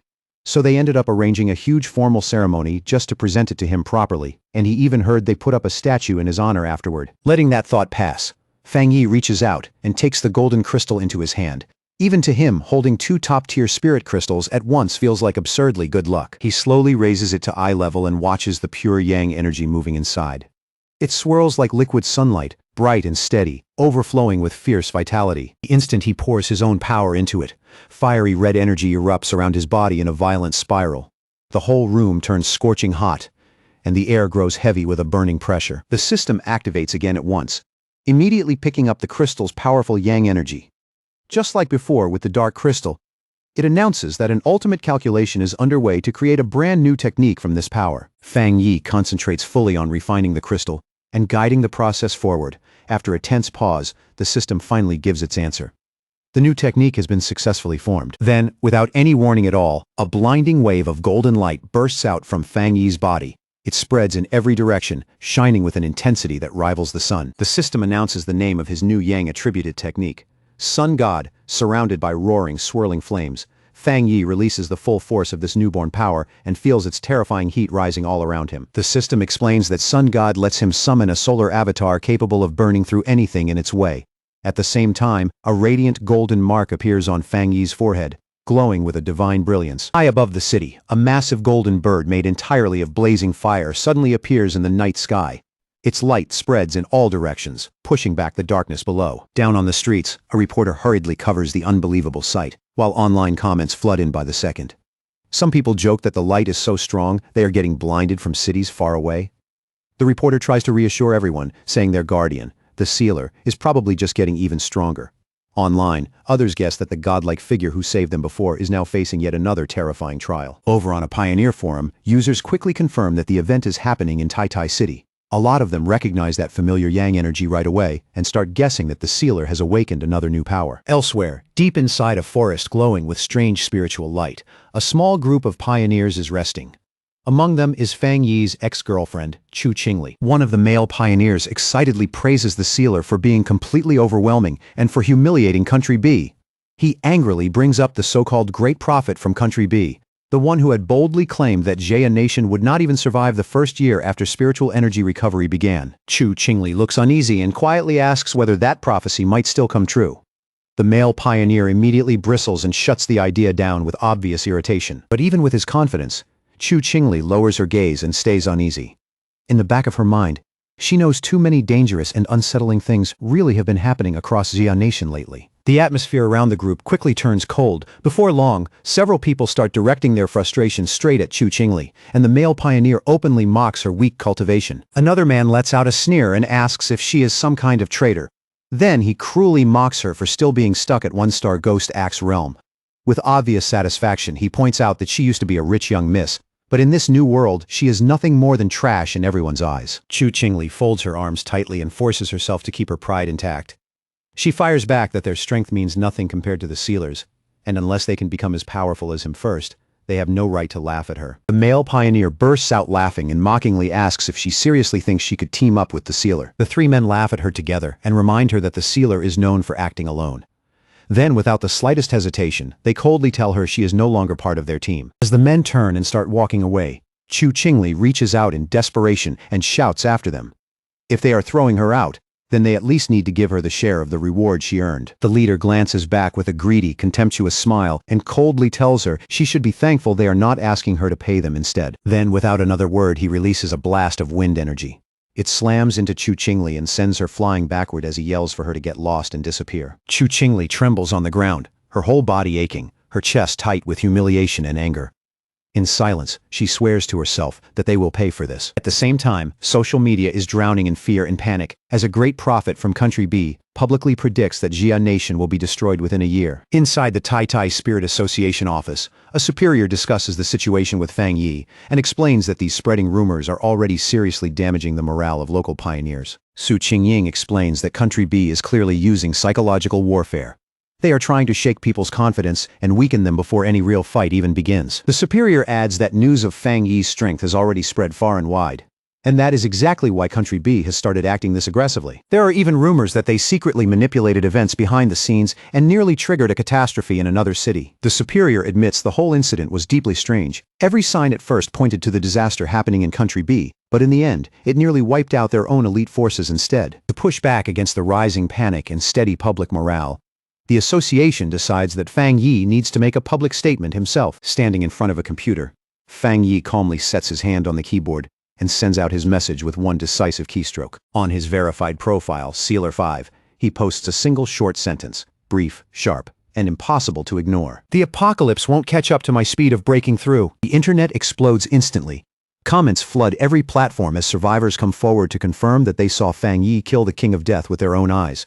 Once that spreads, people start openly mocking Country B's prophecy. In Fang Yi's eyes, the fastest and most effective way to shut them all up is simple. State one undeniable truth as plainly as possible. His strength speaks for itself. All across the nation, pioneers stare at their screens in shock as they realize Fang Yi is breaking through again. Cheers erupt for the god of great Xia, because even if the hell that prophet warned about really comes to their land, they believe Fang Yi will be there to stop it. Meanwhile, over at the enemy's headquarters, inside Country B's information center, the entire place has already fallen into chaos. Staff members scramble in a panic, bitterly complaining about the sealer and the terrifying scale of his power. Even now, they still have not been able to uncover any real personal information about him. Country B's pioneer network data expert finally loses his temper completely. He screams at his team for failing to trace even one person and threatens to fire every last one of them. Back at the Tai Tai Spirit Association, things have mostly calmed down. Fang Yi tells the superior that his statement should be enough to settle things for now, and the superior lets out a relieved laugh and thanks him. But then an assistant suddenly rushes in holding a tablet, panic written all over his face. He reports that a new restricted zone has appeared in Western Jia Nation after two extremely powerful attributes collided, and the military has already sealed the area. Fang Yi immediately asks what attributes are involved in this newly formed restricted area. The assistant explains that it was caused by a clash between Yang attribute and Dark attribute. Since those two opposing forces are colliding so violently, the area is unbelievably dangerous, but it could also be hiding enormous opportunities. He adds that Sea Mystic and Gu Yuro from headquarters specifically sent this notice to Fang Yi, inviting him to head there the next morning. Fang Yi agrees without a second thought, tightening his fist. He thinks to himself that this is the perfect chance to test the limits of his two new abilities in a real battlefield. Not long after that, in the barren and desolate lands of Western Jia Nation, a convoy of military vehicles steadily advances toward a swirling vortex known as the Black Sun Pool. One of the armored vehicles slowly rolls to a stop. Then Fang Yi and Jialin step out into the rough, unstable air, and the moment they appear, every eye turns their way. Fang Yi quickly realizes why so many people were stationed here to monitor the area. Up ahead, the black wind and rain curtain forms a natural barrier, and until that thing is broken through, no one can enter the zone safely. He stands calmly in front of the storm, his face unreadable as he studies the magnificent but chaotic clash of Yang and Dark attributes raging inside it.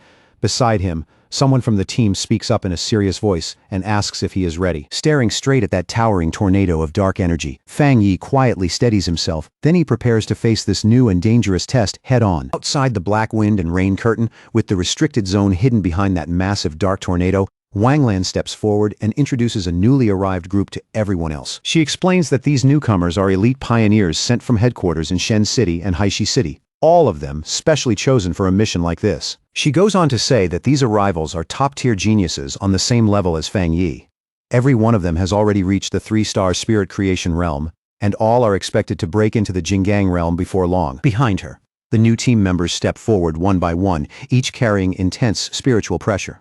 A blue-haired man introduces himself as Wang Zhong, the new captain of Haishi City and a 3-star water attribute pioneer. Next to him stands Song Yiming, a spiky-haired elite from Shen City with powerful dual wind and fire abilities. Wang Zhong then politely apologizes for their late arrival. Wang Lan then addresses the entire group and reminds them of the rules inside the restricted zone. She tells them to rely on their own strength to break through the dark curtain and make their way inside. Fang Yi says nothing. His red eyes give off a faint glow as he notices the 2 new captains openly watching him and sizing him up. Song Yiming lets out a dismissive snort, clearly unimpressed with Fang Yi at first sight and not even trying to hide it. Wanting to prove himself, he steps forward right away and declares that he will go first. With one sharp motion, he pulls the large blade from his back, ready to show everyone exactly what he can do. As he gathers his energy, he admits to himself that Fang Yi is half the reason he came on this mission in the first place. He had heard about the sealer's rare yang attribute, and he wanted to see for himself how his own strength measured up against that legend. Flames erupt from Song Yiming's body as he leaps into the air and activates both attributes at once. Blue wind energy coils around his blazing fire sword while he boasts that his fire attribute is the purest of them all, and his wind power drives that destruction to the absolute limit. Then, with one huge swing, he sends a roaring wave of wind and fire crashing straight into the dark barrier ahead. Watching closely, Wang Lan remarks that Song Yiming really is a genius. Someone who has already pushed both of his attributes close to their limit. Song Yiming lands as the force of his attack tears open a path through the energy in front of him. He scoffs proudly and says the dark barrier is nothing but a cheap imitation of bad weather, and far too easy for him to break. After seeing that, Wang Zhong decides it is his turn to move. He activates his spiritual power and summons a sharp blue water construct, its cold surface gleaming as it forms in his hand. Then he charges straight into the dark storm, creating a protective umbrella of water around himself, and forcing his way through the brutal environment with that defensive technique. Inside the twisting darkness, the water shield gives off a bright blue glow that stands out sharply against the black storm all around him. Wang Zhong immediately feels the terrifying pressure of the dark climate crushing in from every side. A chill runs through him as he realizes that if he had entered a place like this, right after first reaching the 3-star spirit creation realm, he might not have made it out alive. He looks up in disbelief, struggling to understand how the yang attribute and the dark attribute could really exist together in one place without tearing everything apart. Ahead of him, a huge vortex of conflicting energy churns across the sky, swallowing light and shadow into one violent, unstable spiral. Nearby, Song Yiming holds a trace of dark energy in his hand and notes that it feels deathly cold, like something the human body naturally rejects. To him, just enduring that force up close is already impressive enough. Wang Zhong starts to worry, and guesses that Fang Yi may only be handling the pressure this well because his fire attribute is naturally closer to yang than theirs is. In a serious voice, he comments that simply getting through the curtain is already much harder than it looked from the outside. At that exact moment, Fang Yi suddenly releases a burst of golden flame and cuts forward with a blazing slash, cleaving straight through the darkness around them. The force behind it is so overwhelming that Wang Zhong and Song Yiming both have to leap away just to avoid getting caught in its path. Wang Zhong watches that golden figure streak past, and the moment he recognizes that pure, unmistakable yang attributed power, his body starts trembling on its own. In one smooth motion, Fang Yi tears through the final layer of the barrier and opens a massive gap filled with blinding light. Then he casually comes to a stop beside Jialin and greets the others like nothing unusual just happened, calmly saying they have all been waiting a long time. Even standing still, the pressure coming off him feels crushing. Song Yiming and Wang Zhong can only stare in stunned silence. They are completely shaken that the sealer passed through that deadly barrier as easily as if it was never there at all, unable to hold back anymore. Wang Zhong asks Fang Yi how he is keeping the black wind and rain curtain split open like that. Holding a sphere of golden energy in one hand, Fang Yi calmly explains that the method is actually simple. As long as your yang attribute is stronger than the surrounding dark attribute, you can suppress the darkness. He admits it burns through a huge amount of spiritual power, but says it can be maintained as long as the user has enough reserves. Song Yiming is immediately annoyed that Fang Yi would call something so outrageous simple. At the same time, Wang Zhong cannot help wondering whether Fang Yi is even truly in the same realm as the rest of them. Wang Lan just smiles and tells him he will get used to it, because every genius pioneer reacts the same way the first time they see Fang Yi in action. Fang Yi only smiles back, completely unfazed by their shock, and the disbelief still hanging in the air. Then, without warning, the system sends him an alert. A source of pollution and an A-level dark anomaly have just appeared nearby. At the same time, the ground under their feet starts shaking violently. Song Yiming's eyes light up at once. He says that if it is only an A-level dark attribute anomaly, then he wants to test himself against it personally. With Fang Yi in the lead, the whole group immediately rushes toward the source of the disturbance. Up ahead, 3 mysterious figures slowly emerge from the mouth of a cave, walking out without the slightest sign of fear. Fang Yi narrows his eyes immediately and knows at once from their presence and the way they carry themselves that these people are from Country B. Wang Lan and Song Yiming are both stunned to find other people already inside the area. While Jilan quickly realizes these strangers are the ones who killed the anomaly first, she immediately shouts that no other pioneers were cleared to enter today, which means these people have to be stowaways. Then Jialan demands to know exactly who they are. The three intruders stand there boldly, not showing a hint of unease. One is a blond man in a purple shirt, another is a muscular man with long black hair, and the third hides beneath a hood. With open arrogance, the blond man smiles and introduces them as pioneers from Country B who came here to train. Song Yiming is furious on the spot. He shouts that this is Jaya Nation's territory, and they have no right to enter a restricted zone here without permission. Wang Lan immediately backs him up and orders the intruders to leave at once. But the three outsiders do not budge. Instead, they coldly reply that the times have already changed. Then the blond man arrogantly declares that if the people of Xia do not want to claim the resources here, his group will gladly take them instead. In his eyes, that is only natural because he believes they are stronger than Fang Yi's team. Hearing that, Fang Yi steps forward without the slightest rush and calmly asks the intruders if they really believe opportunities belong only to the strong. The blond man answers with a smug smile, clearly convinced that his country sent their elite team here for exactly this reason: to provoke a clash and take the advantage for themselves. Fang Yi looks at him and gives him a cold, unsettling smile. His red eye glows like a warning in the dark as he tells them plainly that if strength is really the only rule here, then they can get lost. While Fang Yi faces them down, Jilan quickly tries to report the situation back to headquarters. But before she can finish, the enemy suddenly makes the first move without any warning. The blond man throws out a surge of eerie green energy and sneers that they were offered a polite way out. Since they refused it, there is no need to keep acting civilized anymore. Song Yiming and Wang Lan both react in shock, immediately realizing what they are looking at. The enemy is using a rare and extremely dangerous dark attribute, something far worse than an ordinary opponent. Blond man throws his head back and laughs, openly declaring that a place overflowing with dark attribute power is the perfect battlefield for someone like him. Jialan studies that foul, sickening energy for a split second and realizes what it is. Alarmed, she identifies it as a nether poison attribute, a mutated power born from rotting corpses and dense death energy. Panic spreads through the team when she suddenly shouts that the enemy's attack has already destroyed all of their communication devices. Just like that, they are completely cut off from the outside. Fang Yi's expression hardens immediately as the truth becomes clear. These intruders never came here to negotiate. From the start, they planned to kill every last one of them. Song Yiming refuses to wait another second and charges forward with his flaming sword in hand. He shouts that if they cannot absorb dark energy, then they will just burn it away and destroy it. Wang Lan tries to stop him, but Song Yiming ignores her completely. With an angry roar, Song Yiming hurls a massive fireball at the enemy, sending blazing heat crashing through the dark air. But it does not go the way he expected. The green nether poison energy swallows the fire, twists it out of shape, and then detonates the fireball in midair, sending a brutal shockwave crashing right back at him. Even so, Song Yiming forces himself to stay on his feet. His eyes widen as he stares at the failed attack, too stunned to believe what just happened. That explosion immediately sets off an even more dangerous counterattack. A heavy tide of green energy surges toward the Izaya team, and Jialan shouts a desperate warning as the deadly mist rushes in. The green energy closes in from every side.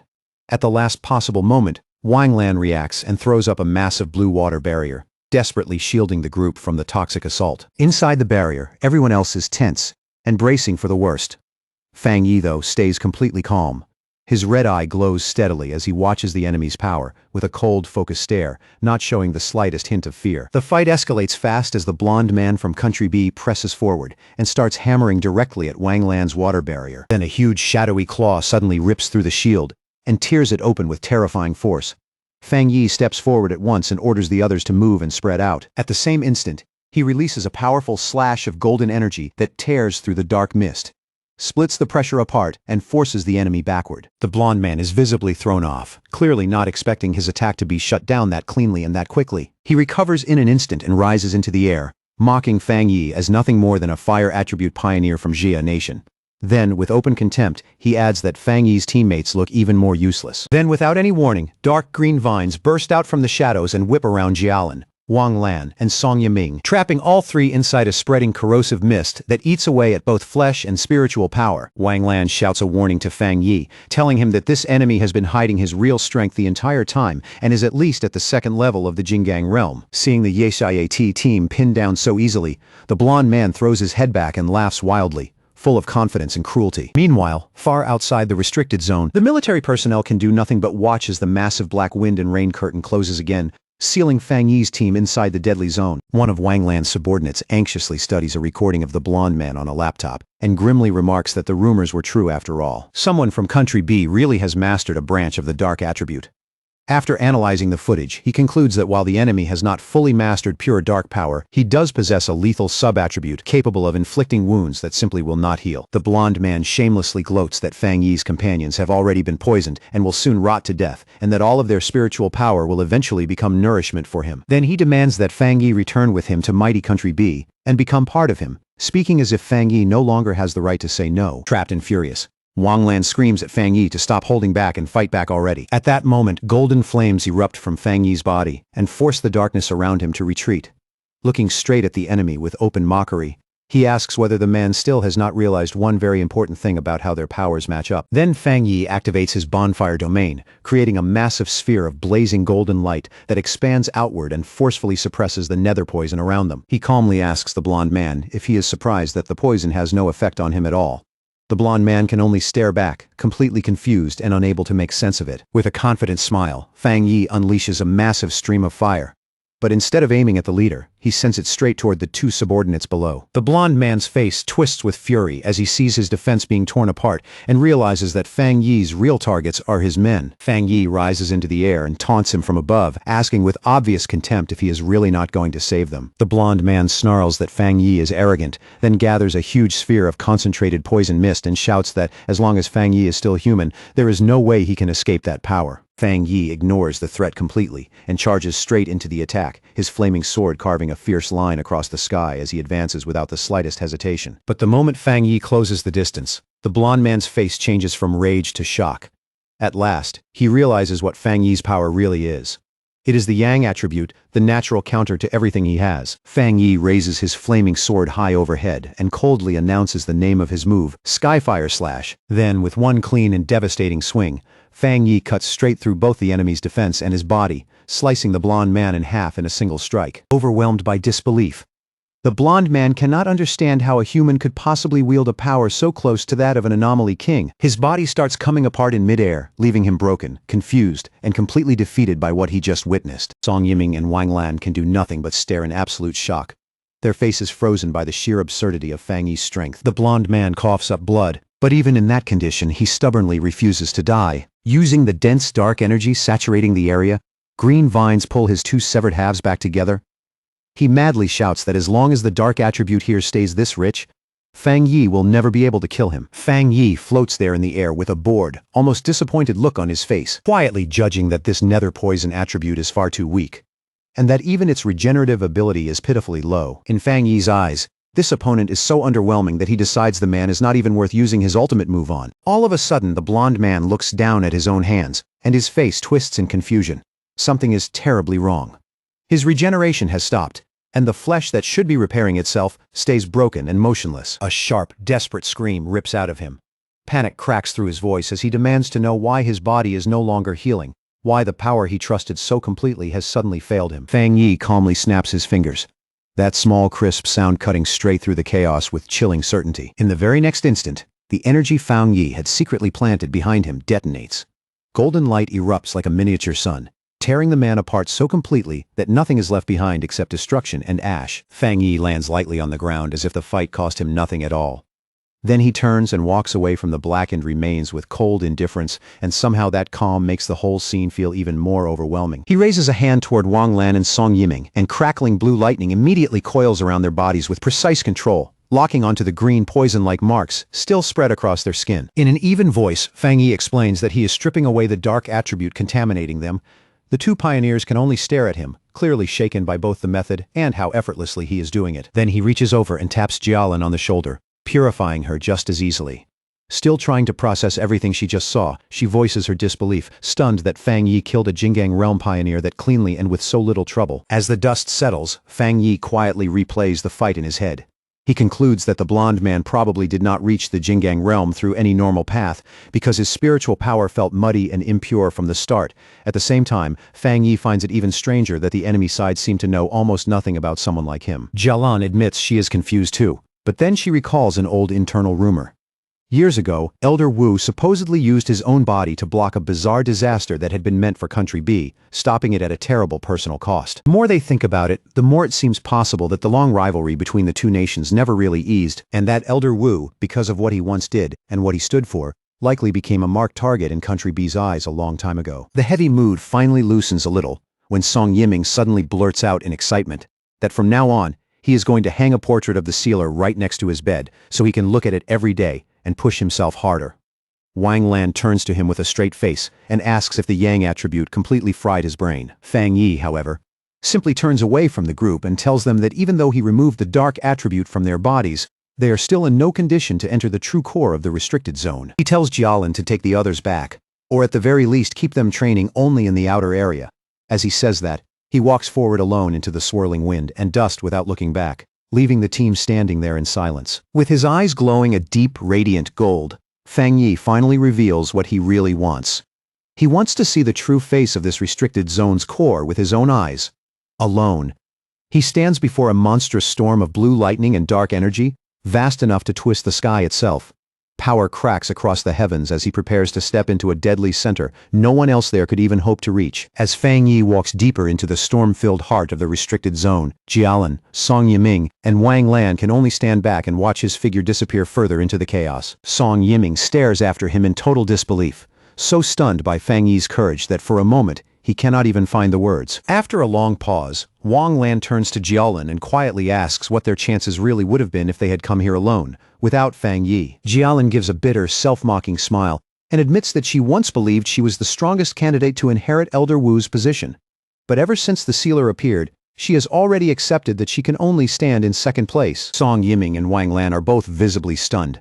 Neither of them expected their proud, fiercely competitive leader to say something like that so calmly, and the shift in her attitude feels almost unreal. Without warning, the dark energy high above them suddenly starts crackling and churning violently, as if the entire sky is being ripped open. Song Yiming panics instantly and shouts out in alarm, demanding to know what is happening now. The moment she senses the danger, Jialan's expression changes and she screams at her teammates to dodge immediately. The defensive barrier rises just in time, shimmering into place a heartbeat, before a massive wave of dark energy erupts outward in a gigantic explosion that swallows the surrounding area. Even with their defense up, Jialin, Song Yiming, and Wang Lan are blown away like leaves in a storm, their bodies sent helplessly through the air by the sheer force of the blast. When the explosion rips across the land, it carves huge burning trails through the earth, leaving scars stretched all across the battlefield. Bruised, disoriented, and sprawled across the scorched ground, the three pioneers finally understand with chilling clarity that this devastating force is the true face of the restricted zone's core. Slowly, they lift their heads and stare in awe at the scene in front of them.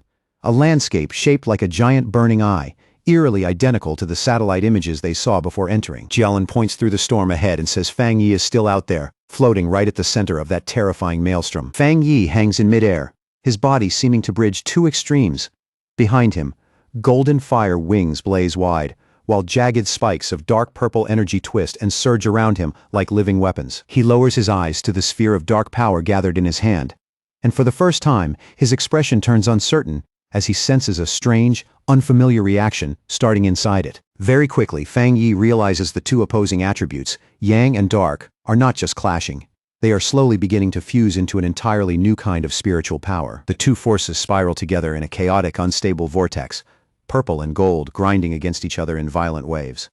At that moment, the system alerts Fang Yi that it has detected a major change in heaven and earth caused by the collision of the Yang and Dark attributes. The reaction grows even more intense, and Fang Yi's body almost looks split in half, with one side turning into a skeletal shadow while the other burns with pure golden light. Then the system announces the birth of a completely new and previously unknown attribute, Turbid Yang. Fang Yi steadies the fused power in his hand, and once it finally stabilizes, the system immediately begins gathering and analyzing data to build a brand new technique from this unprecedented energy. Fang Yi narrows his focus and draws the swirling vortex of purple-black energy toward himself, guiding it into his head and absorbing the newborn attribute directly into his body. His eyes suddenly blaze with a blinding white radiance. The system confirms that he has obtained a new technique, the Spirit Turbid Eye technique, a power capable of governing endless transformations and touching both illusion and reality. At the same time, all the dark energy filling the crater suddenly vanishes, drained away in an instant, as if the vortex swallowed the entire abyss dry. Watching from far away, Song Yiming is completely dumbfounded. In shock, he mutters to himself, wondering if the dark attribute really fused with the yang attribute just to create some kind of monster. Jialin, however, quickly notices that something in the atmosphere has changed. Frowning, she asks the others if they can feel it too. The three of them soon realize that although this new spiritual power looks frightening and oppressive on the surface, the instinctive revulsion and fear that normally came with the dark attribute are completely gone, leaving behind a force that feels strangely pure instead of corrupt. Wang Lan immediately suggests they should try cultivating with this energy, sensing that even a small amount of it could bring huge benefits. Jialin agrees right away, and the three pioneers sit down inside protective spheres to meditate, each of them eager to absorb even the slightest trace of this rare high-level power. Meanwhile, outside the restricted zone, the military observers are left deeply confused. The massive energy readings have suddenly stabilized, yet every signal from Country B's intruders has disappeared without a trace. Before long, the soldiers reach the same conclusion. The sealer must have already wiped out the enemy forces inside. Thinking back on all the rumors surrounding Fang Yi's ruthless methods, they decide Country B's intruders simply met the end they deserved. The soldiers hurry to contact headquarters, relieved that they managed to preserve video evidence of Country B's actions. In the diplomatic conflict that is clearly coming, that footage could become a powerful bargaining chip. Far away, inside the highest military intelligence office of Country B, a group of men in black suits stands in rigid silence, too nervous to even breathe loudly. Then a blond man with a mustache slams his fist down hard and demands to know what happened to their strongest pioneer. He roars at his subordinates, his voice echoing through the room as he demands to know how their agent could just disappear without a trace, as if a living person had been erased out of thin air. Standing in complete contrast to the panic around him, a man with long, wavy gray hair calmly suggests that their missing agents are most likely already dead. The way he says it is so steady that it makes the conclusion feel even colder. With a dark, unreadable expression, he admits that their side took heavy losses this time and that Xiaoguo thoroughly outplayed them, a fact that clearly leaves a bitter taste in his mouth. Country B's leader slams both fists onto the table so hard the whole room seems to shake. Then he erupts, screaming in disbelief over how their strongest force could lose so absurdly to Xiaoguo. Furious, he threatens the gray-haired man on the spot, demanding that he recover every benefit they meant to take from Xiaoguo, and warning that if they fail again, he will cut off all funding to their organization. The gray-haired man slowly lifts his eyes and stares back with a frighteningly sharp, icy gaze. Without bowing his head even slightly, he tells the leader that they will repay this grudge in full and make Xiaoguo return that debt with interest. Then a burst of green spiritual energy explodes out of his body, flooding the room with such crushing pressure that the nearby guards instinctively recoil. Rising to his feet, he coldly says that while he is indeed a proud citizen of Country B, he is not some dog to be ordered around like the bodyguards standing nearby. He states plainly that he despises threats, and he hopes the leader remembers that. The leader and his guards can only stand there, frozen between anger and fear, as the powerful pioneer turns his back on them and walks away without the slightest hesitation. As the gray-haired man leaves, the leader shouts after him in humiliation and fury, yelling that he will contact Xiaoguo's leaders immediately and demanding that the pioneers teach them a lesson they will never forget. Walking through a dim, silent hallway, the gray-haired man asks for the latest investigation results. Three cloaked figures follow close behind him like shadows, and one of them reports that they were unable to enter Xiaoguo's restricted zone and completely failed to locate the second young master. The subordinate goes on to explain that the tracking instrument implanted in the target's body was most likely destroyed, though they still cannot completely rule out the possibility that the massive energy fluctuations in the area interfered with the signal. The moment he hears that, the gray-haired man's face twists with naked hatred. In that instant, he finally accepts that the loss is real, and silently swears that Xiaoguo will pay for it. Meanwhile, deep inside the core of the restricted zone, Fang Yi floats alone in the violent center of the storm, surrounded by unstable power and an eerie silence. The system starts feeding him detailed information about his new ability, the Spirit Turbid Eye technique. It describes it as a terrifying illusion art, capable of dragging any living creature into a realm of despair, so deep they may never escape. And according to the system, the most frightening part is that Fang Yi does not even need to move once the technique is triggered. His enemies can be trapped in endless hallucinations until they die without ever understanding what happened. Fang Yi descends and lands, quietly thinking to himself that a power this convenient almost feels too perfect, like it has to come with some hidden price. The moment his feet touch the ground, a sharp pain rips through his body without warning, locking him in place as the spiritual energy inside him starts fluctuating violently. He drops to one knee immediately and coughs hard. his whole body straining to contain the newly formed power as every breath turns rough under the crushing pressure. Wiping the blood from the corner of his mouth, Fang Yi lets out a low remark about just how tyrannical and overbearing this dark power really is. Dark purple energy surges around him in unstable waves, and Fang Yi quickly realizes that even though he successfully created a brand new attribute, that power is still resisting him from within and causing a severe backlash. And yet, even with that pain tearing through him, a twisted smile slowly spreads across Fang Yi's face. Instead of being intimidated, he finds the whole thing genuinely exciting, admitting to himself that it has been a long time since he faced a challenge this difficult and this interesting. Inside a meeting room belonging to the Country B Pioneer League, the members are in the middle of a tense discussion about their recent failure.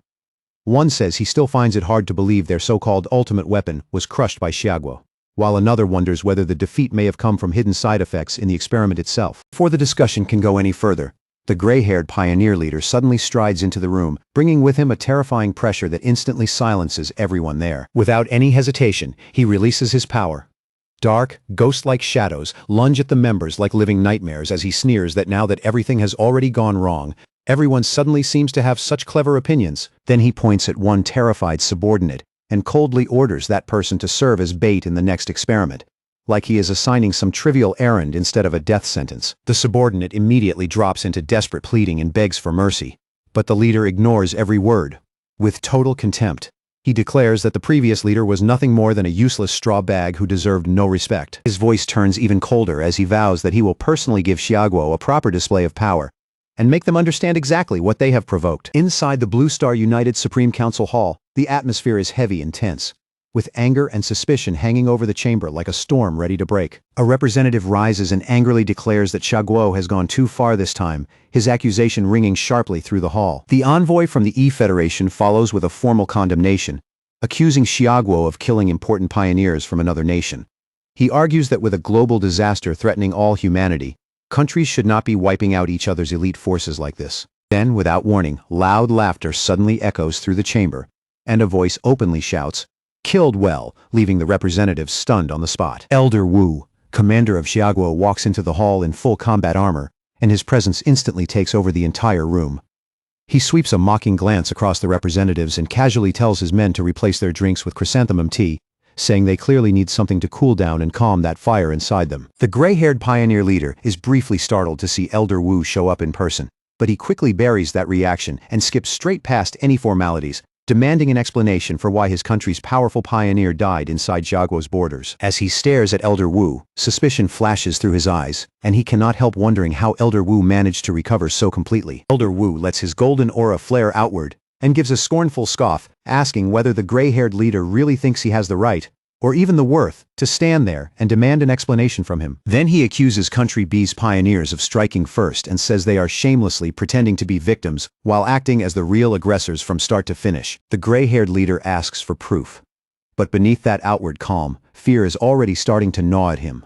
If Elder Wu truly has returned to his peak condition, then their plans may already be coming apart. Elder Wu calmly lifts a remote control and says that if proof is what the man wants, then proof is exactly what he is about to get, right in front of everyone. On the screen behind him, a video starts playing, clearly showing the blonde leader and his team, and proving that Country B's pioneers illegally crossed the border to steal resources. Elder Wu narrates in an even cutting tone that the intruders destroyed their own recording equipment afterward, but were ultimately killed in self-defense by Xiaoguo's pioneers. He ends by declaring that those arrogant invaders deserve to die. The audience is visibly shaken by the solid, unmistakable evidence of Country B's treachery, and the mood in the hall shifts all at once. Elder Wu fixes the gray-haired leader with a hard stare and coldly quotes that those who commit injustice bring about their own destruction. He warns the entire hall that if any other nation dares come to steal Xiaoguo's resources, they will meet the exact same end. Humiliated and enraged, the gray-haired leader secretly gathers green energy in his hand beneath everyone's gaze, preparing a sneak attack. In the next instant, he violently hurls 3 blades of green spiritual energy straight at Elder Wu, each one sharp and fast enough to kill. But Elder Wu responds with effortless ease, summoning a golden barrier that instantly reflects the attack and sends the green energy flying right back to its source. Reflected force slams into the gray-haired leader head-on and blasts him backward through the air with brutal force. Elder Wu bursts into hearty laughter, openly mocking the sneak attack as nothing more than a petty trick, not even worth taking seriously. The gray-haired leader crashes onto the stairs and his subordinates rush to him in a panic. all of their earlier arrogance gone in an instant. Elder Wu watches the scene with deep satisfaction, and as he does, his thoughts drift to Fang Yi and how many more miracles that sealer may still create for Xiagua. Back at the restricted area, a massive vortex of dark energy continues to churn and roar like a living disaster.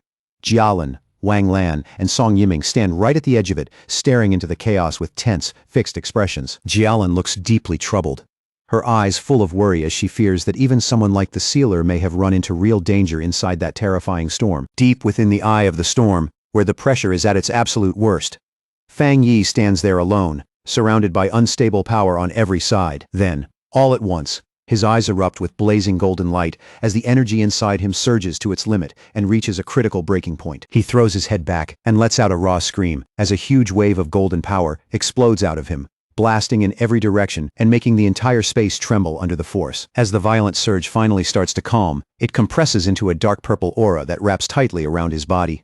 The system confirms that the spirit turbidite technique has been fully absorbed, and from now on, his body will no longer reject the dark attribute. Fang Yi lifts a hand to his eye, a faint confident smile forming on his face as he decides to try out this new technique for himself. The instant he activates it, reality cracks apart into countless purple fragments, and a chaotic, otherworldly dimension opens up around him. Fang Yi slowly looks around, and for a brief second, his expression tightens as a flash of caution passes through his eyes at the strange world taking shape before him. It does not take him long to notice that the floating shards contain scenes of monsters he fought before. Right away, he realizes these illusions are being pulled straight from his own memories, and that only makes this power feel even more dangerous and intriguing. He quietly reflects that those life-or-death battles, the ones that forced him to grow stronger, one step at a time, would have been a living hell for almost anyone else. As he walks forward along a path split between freezing ice and burning lava, a new idea suddenly comes to him. If he combined this technique with the 3 hellish trials of the death brand, the result would be even more terrifying than either one on its own. To test that thought, Fang Yi raises his hand and summons spirits of blue energy and fiery orange energy, bringing both forces into existence right in front of him. The two opposing energies immediately start twisting around each other, spinning faster and faster until they turn into a violent, unstable vortex crackling with pressure. Then, without warning, the system reports a huge overflow of spiritual power and announces that Fang Yi is on the verge of breaking into the legendary Jinggang realm. Fang Yi stomps down hard, and the ground under him bursts apart at once, splitting open beneath the pressure of his rising power. A confident smile spreads across his face as he accepts the sudden breakthrough without the slightest hesitation, almost like he had been waiting for this moment the whole time. Then a massive bolt of blue lightning suddenly tears down from above, ripping through the dimension with blinding force. Out of that overwhelming light, a gigantic, golden-armored avatar slowly takes shape, towering over everything like a divine executioner born from the tribulation itself. Fang Yi does not back off for even a moment. He shoots into the air and charges straight at the enormous figure head-on. His strike crashes directly into the golden avatar, and the collision erupts into a blinding explosion that shakes the entire dimension from one end to the other. Outside, Jialin and Song Yiming both sense the terrifying surge of energy. Jialin's eyes widen at once, and she blurts out in shock that Fang Yi is about to break through to the Jinggang realm. The clash inside the core explodes outward in a storm of golden light and blue lightning, turning the entire storm zone into a dazzling and violent sea of power. When the blast finally fades, Fang Yi is still suspended in the air with crackling energy wrapped around him. He looks calm, almost casual, but there is a trace of confusion on his face as he wonders if that was really all the trial had. A predatory smile slowly forms across his face, and his red eye begins to glow with an eerie light. Realizing the trial may not be enough to stop him, he decides that now it is his turn to strike back. The golden avatar smashes down with crushing force, but Fang Yi refuses to give way. He plants his feet, raises a barrier in front of himself, and unleashes his limitless dark world at full power. With a determined shout echoing through the shattered dimension, he activates his divine thunder tempering technique and drives his power even higher, channeling that enormous force through his body. Fang Yi fires back with a fierce counterattack, unleashing a massive blast of blue lightning straight at the golden avatar. The lightning lands dead on target, setting off a gigantic explosion that rips through the dimension and sends violent cracks spreading across the surrounding space. The system confirms that the breakthrough is fully in motion as Fang Yi absorbs a torrent of golden and purple lightning into his body. In that instant, he successfully steps into the first level of the Jinggang realm, wrapped in a golden aura.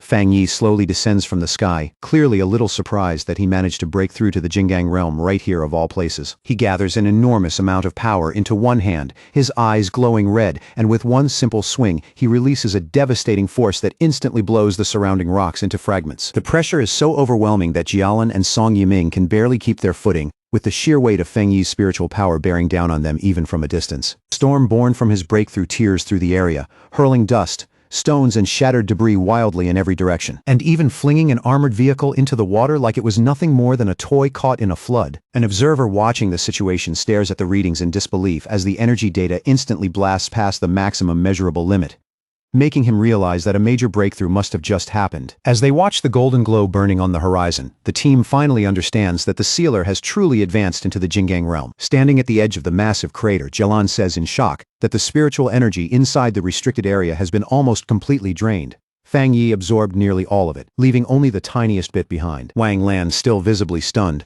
says Fang Yi is like a bottomless pit when it comes to absorbing energy.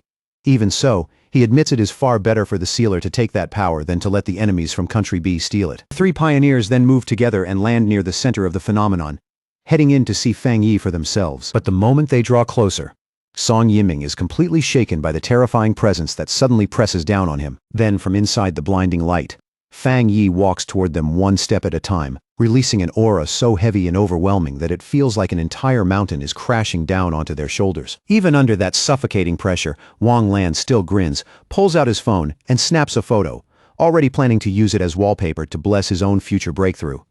Beside him, Song Yiming breaks out in a nervous sweat, wondering just how monstrously strong Fang Yi has become now. Fang Yi steps out of the golden light, looking perfectly calm and composed.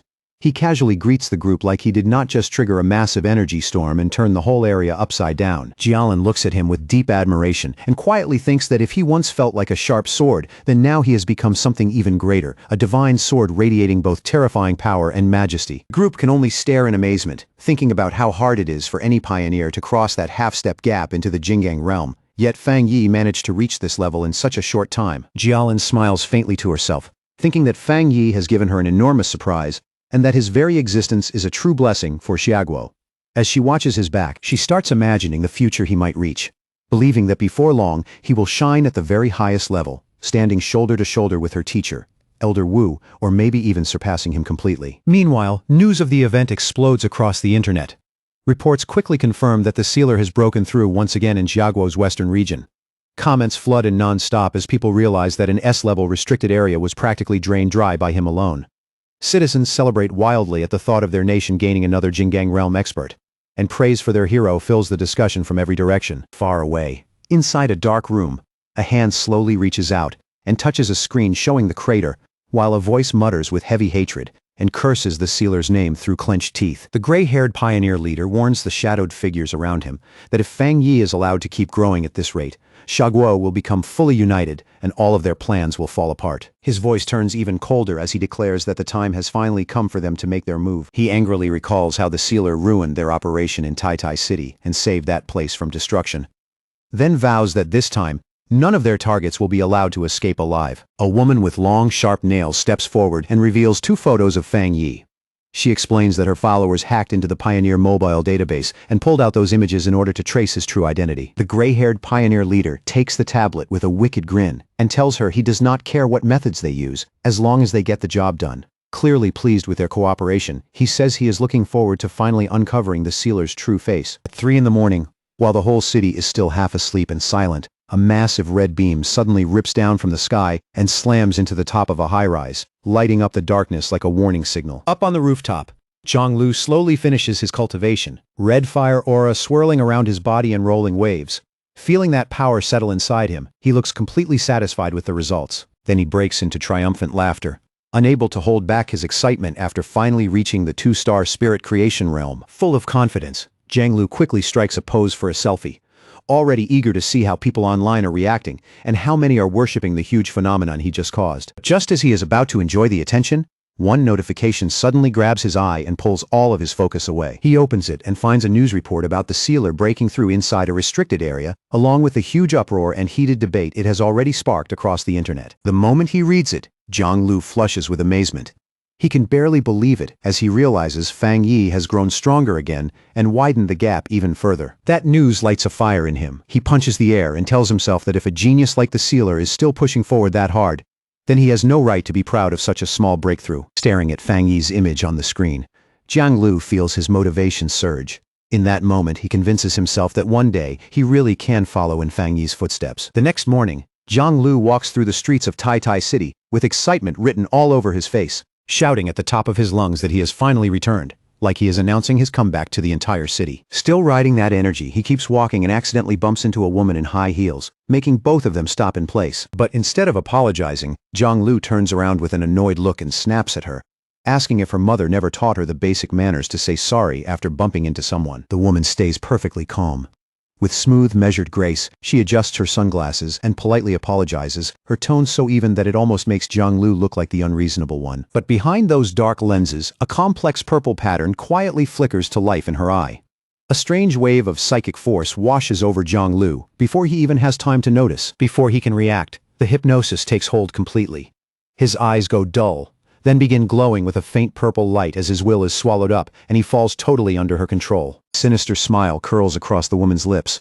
Looking at the dazed Jiang Lu, she calmly tells him to follow her and says that someone has been waiting to meet him. Now stripped of his own will, Jiang Lu asks in a blank, obedient voice where they are going, but his feet keep moving after her without even a hint of resistance. As she adjusts the brim of her hat, she quietly whispers the name of the organization she serves, the Heaven's Choice Cult. In her mind, she sees their base, a dark and ominous cathedral radiating cold authority, a place she worships with absolute devotion as sacred ground. Her expression gradually turns serious, the calm from before giving way to cold purpose and firm resolve. As she leads her captive through a narrow, shadowy alley, cloaked figures leap silently across the rooftops above, escorting them from the darkness.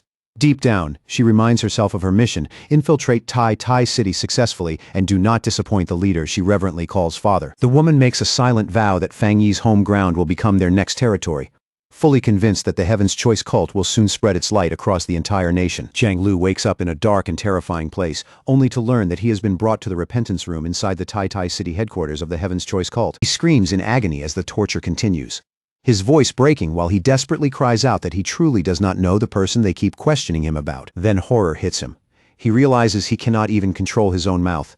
Thinking back to the woman on the street, he understands that he was hypnotized and already brainwashed. These cruel people are trying to force information out of him about the man he hopes will one day become his master, Fang Yi. And in the middle of all that pain, Jiang Lu finds one small piece of comfort. He honestly knows almost nothing, which means there is very little he can actually give away. Elsewhere, inside a grand hall drowned in oppressive silence, a subordinate reports to a woman dressed like a nun and respectfully asks whether the prisoner has said anything useful yet. The woman keeps praying as she answers that although she forced him to talk, the boy seems far too ignorant to offer anything of real value. Hearing that, the subordinate grows uneasy and questions whether Jiang Lu is even worth using as bait in the first place. He openly worries that someone like the sealer may not come in person to save a person who seems this unimportant. The woman answers without a moment of hesitation. She says she will intensify the torture, fully determined to complete the mission Father gave her no matter what it takes. At the Tai Tai Spirit Association office, Fang Yi and Su Qingying sit across from two unfamiliar visitors. Su Qingying gets straight to the point and asks if they came to Tai Tai City looking for help to find Jiang Lu. One of the men, who is Jiang Lu's friend, quickly explains that Jiang Lu came to the city hoping to find the sealer and ask to become his disciple, but vanished not long after arriving. The red-haired man adds that they later received a tip saying Jiang Lu had been taken by a mysterious group called the Heaven's Choice Cult. The moment those words come out, both Su Qingying and Fang Yi visibly react. Su Qingying recognizes the name right away and identifies it as an evil cult backed behind the scenes by pioneer forces. The red-haired man honestly admits that his side has no confidence in taking on such a dangerous organization by themselves, which is why they came all this way to ask Fang Yi for help. Su Qingying explains more about the enemy. She says they oppose the Spirit Association and specialize in spiritual and mental attacks. On the surface, they hide behind the image of an ordinary church to blend in with the public, but their real headquarters is in Chuanxi City, where they already have nearly 1 million believers under their influence. She goes on to say that even though the local Spirit Association has tried more than once to suppress them, the cult is incredibly slippery and hard to pin down. Fang Yi's expression hardens at once. If their real headquarters is in Chuanxi City, then their appearance here means they have already infiltrated Tai Tai City. Su Qingying quickly adds that she needs to inform the association immediately so a citywide search can begin. A sharp smile appears on Fang Yi's face as the pieces fall into place. The cult slipped into the city without being noticed, then kidnapped the very person who came looking for him. That means Jiang Lu was never their real target. They came for him. Fang Yi falls silent and thinks it through. If an elusive organization like this was willing to come thousands of miles just to target him, then they would never leave obvious traces behind if they meant to stay hidden. Then his expression turns even more serious. He starts to suspect that the idea of them merely infiltrating Tai Tai City might itself be a false trail. Su Qingying and the red-haired man both look at him in surprise. Fang Yi asks them to confirm whether Chuanxi City is currently the place in Xiaguo with the fewest spiritual anomalies. Su Qingying confirms that it is. She explains that the city is so widely known as a peaceful retirement destination for the elderly that many people living there do not even realize how much the world has already changed. Fang Yi quickly works through the enemy's strategy and theorizes that the cult likely plans to create scattered weak points in Tai Tai City first, then use those openings to slowly spread and seize control bit by bit. And in that entire plan, he realizes that his own existence is the biggest obstacle standing in their way. Suddenly, Fang Yi rises from his seat and reaches a conclusion. Zhang Lu has most likely already been transferred to the cult's headquarters in Chuanxi City. Instead of sitting around and waiting for the enemy to make the next move, he decides to take the initiative himself and tells Zhang Lu's friend to book the earliest possible tickets to Chuanxi City so they can confront the cult head-on. Two men agree on the spot, their faces lighting up as they eagerly declare that they are more than willing to follow Lord Sealer without hesitation. Fang Yi then turns to Su Qingying and tells her to contact her superiors immediately, and at the same time push anti-cult warnings across the city so the people stay alert and safe while he is away. Su Qingying answers with cheerful confidence and says she will take care of it right away. As he prepares to leave, Fang Yi silently reaches one conclusion. This cult cannot be allowed to keep existing. It has to be wiped out as soon as possible. He admits to himself that he is genuinely surprised such a powerful organization stayed out of his notice for this long, and then he suddenly remembers that his aunt is currently living out her retirement in that very city. Meanwhile, back at the Heaven's Choice cult headquarters in Chuanxi City, a subordinate steps forward and approaches the leader with careful respect, reporting that the sealer and his companions are already on their way and are flying toward the city at this very moment. The leader, dressed in spotless white religious robes, reveals a sinister smile. She sounds almost amused that such useless bait actually worked, and even more pleased that Fang Yi is walking straight into her territory on his own. She slowly tightens her fist, crushing the energy gathered inside it, and decides that since such an important guest is coming, they need to prepare a proper welcome. Summoning a glowing white clock into her hand, she studies it with a wicked grin and wonders whether even a powerful heretic like Fang Yi can be broken down and turned into a useful tool for her church. She coldly remarks that heretics are always stubborn by nature. Standing nearby, the subordinate reassures the leader that she has no reason to worry. The woman answers with a sinister smile. Then she turns away, and thick waves of dark purple energy begin pouring out of her body. As she declares that there is only one fate waiting for heretics, their bodies will be burned away and destroyed completely. At Chuanxi Airport, which feels far more peaceful than expected, Fang Yi finds it genuinely surprising that flights within Xiaguo are still running after everything that has changed in the world. As they move through the terminal, one of his companions explains that flights have become rarer and rarer these days, and if the Spirit Association had not stepped in to secure tickets, they probably would not have made it here in time. Later, after arriving at a quiet wooded area, Zhang Lu's friend asks Lord Sealer where they should go next. Fang Yi calmly tells them, there is no need to go anywhere. All they have to do is wait. The two companions glance at each other in confusion, clearly thrown off by that answer when they had been ready to keep moving. Fang Yi raises one finger and signals for silence. His eyes sharpen as he tells them to listen carefully, because he has already sensed the enemy nearby. He calmly says their hosts have arrived. The moment those words leave his mouth, cloaked figures begin emerging from the seemingly empty air around them. The enemies hover in the air under dark hoods, their faces wrapped in bandages, with only exposed eyes glowing in eerie purple spirals that seem to pull people in just by looking at them. Fang Yi immediately warns his companions to stay sharp. He reminds them that the Heaven's Choice cult specializes in mental attacks and orders them not to look directly into the enemy's eyes no matter what happens. The red-haired man and Zhang Lu's friend answer at once and instinctively shift into fighting stances, doing everything they can to stay focused. But while Fang Yi keeps his attention on the cloaked minions ahead, a figure silently slips out of the purple mist behind him. It is the mysterious woman again, now floating close and draping herself over his shoulders as she leans to his ear and teasingly asks why, if he warned his friends not to look, he has not bothered to close his own eyes. The woman instantly releases her spirit creation realm power. Her eyes flare with intense purple light as she activates a technique called disarming charm. In a mocking voice, she asks if he wanted to keep her beauty all to himself, all while trying to invade and control his mind. But Fang Yi remains completely unaffected. A terrifying red light slowly begins to glow from his eye, and a dangerous smile spreads across his face as he asks whether she really thought a trick like that would work on him. The woman's confident expression vanishes in an instant, replaced by pure shock. A massive, horrifying red eye opens behind Fang Yi in the spiritual realm, instantly crushing the woman's purple energy under its pressure. Fang Yi tells her that since she was brave enough to come close first, she deserves a little reward.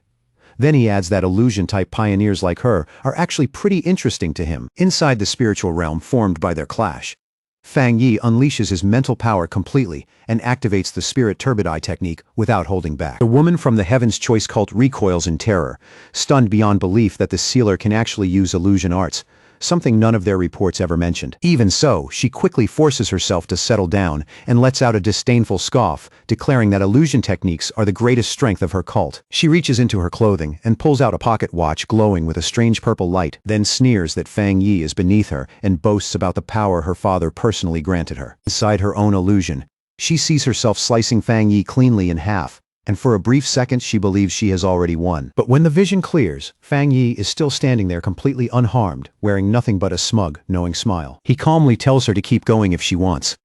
That casual challenge leaves the woman visibly shaken and deeply unsettled. Now it is Fang Yi's turn, saying that such a lively opponent makes the perfect test subject. He causes a massive sphere of red energy packed with dark spirits to materialize right in front of her. She is swallowed whole by Fang Yi's power and starts screaming as the illusion turns terrifyingly real, while her own mental techniques begin failing one after another under the pressure. Chains burst out of the surrounding darkness and lock her in place, crucifying her above a roaring inferno as the heat and terror keep closing in together. Panicked and desperate, she screams that she is a chosen child of her god, completely unable to accept being crushed in such a humiliating way. She remains trapped in that nightmare world, surrounded by darkness on all sides and by countless hostile red eyes staring at her without mercy. Little by little, her confidence collapses completely, and under that crushing pressure, even her mind begins to splinter apart. The illusion devours her sense of reality until she falls into total panic, forgetting even who she is as monstrous shadows close in on her from every direction. Fang Yi descends before her like a judge delivering the final sentence,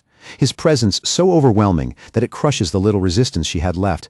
In that moment, the woman realizes her own skills are far too weak, and that if she keeps resisting, she will absolutely die. With his red eye glowing ominously, Fang Yi coldly demands that she tell him everything she knows about the Heaven's Choice cult's ultimate objective. And trembling uncontrollably, the woman reveals that father said the sealer had to be removed before their grand plan could be completed. Fang Yi presses her harder, demanding details about the plan itself, along with father's whereabouts and Jiang Lu's location. Barely able to get the words out, she stammers that they are at the altar, but before she can say anything more, terror suddenly twists across her face. At that exact moment, a restriction buried deep inside her mind is triggered. Before she can say another word, a lethal force erupts from within her and kills her on the spot, cutting off everything she was about to reveal. Her body goes limp and drops lifelessly in front of Fang Yi, all signs of struggle ending in an instant. Back in reality, the illusion quickly breaks apart and fades away. Fang Yi looks down at the corpse and immediately realizes that she triggered a forbidden restriction left by father. From that alone, he deduces that any follower who tries to reveal truly sensitive information is executed from within. The forest grows quiet again.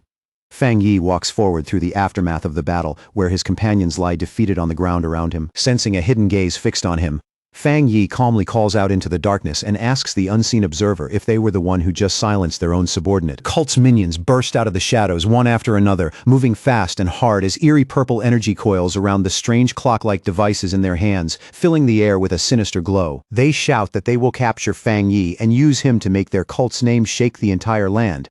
Then, in the very next moment, they close in from every direction and threaten to kill his companions on the spot if he dares resist or refuses to surrender. Fang Yi lets out a cold, dismissive scoff, then raises his hand and summons a blade made of pure fire, its burning edge roaring to life with heat fierce enough to warp the air around it. Just as he is about to strike, the strange glow in his eyes sharpens, calmly sweeping across every enemy in front of him as he sizes them up with frightening precision. On the surface, their power looks impressive enough, but Fang Yi sees through it almost instantly.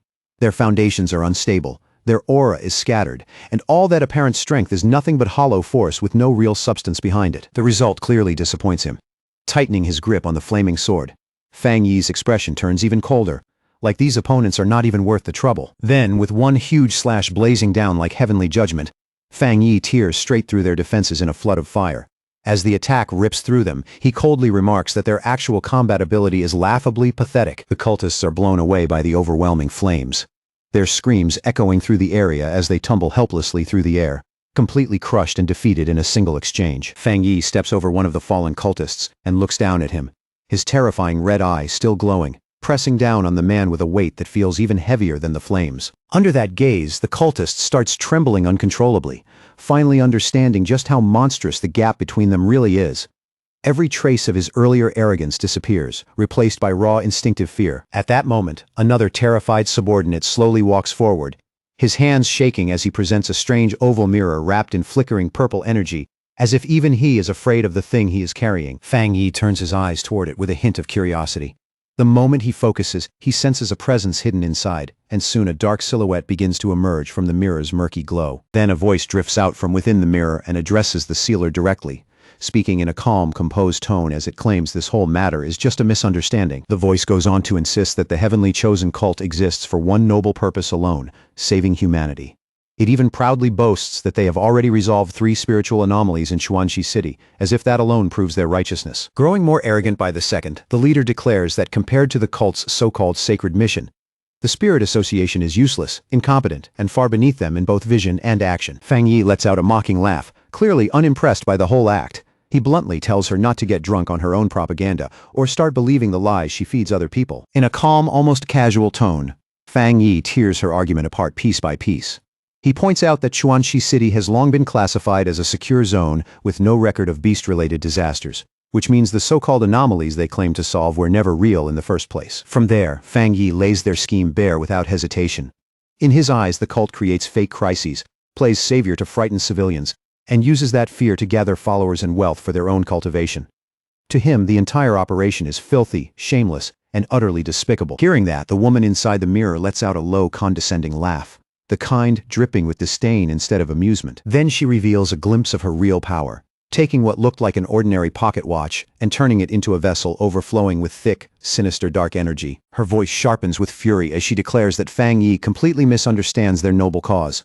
In her eyes, pioneers like him, who keep risking their lives for the Spirit Association, are nothing but hopeless fools who have been brainwashed beyond saving. She sneers at the very idea of protecting ordinary weak people, questioning what sense there is in preserving burdens who contribute nothing.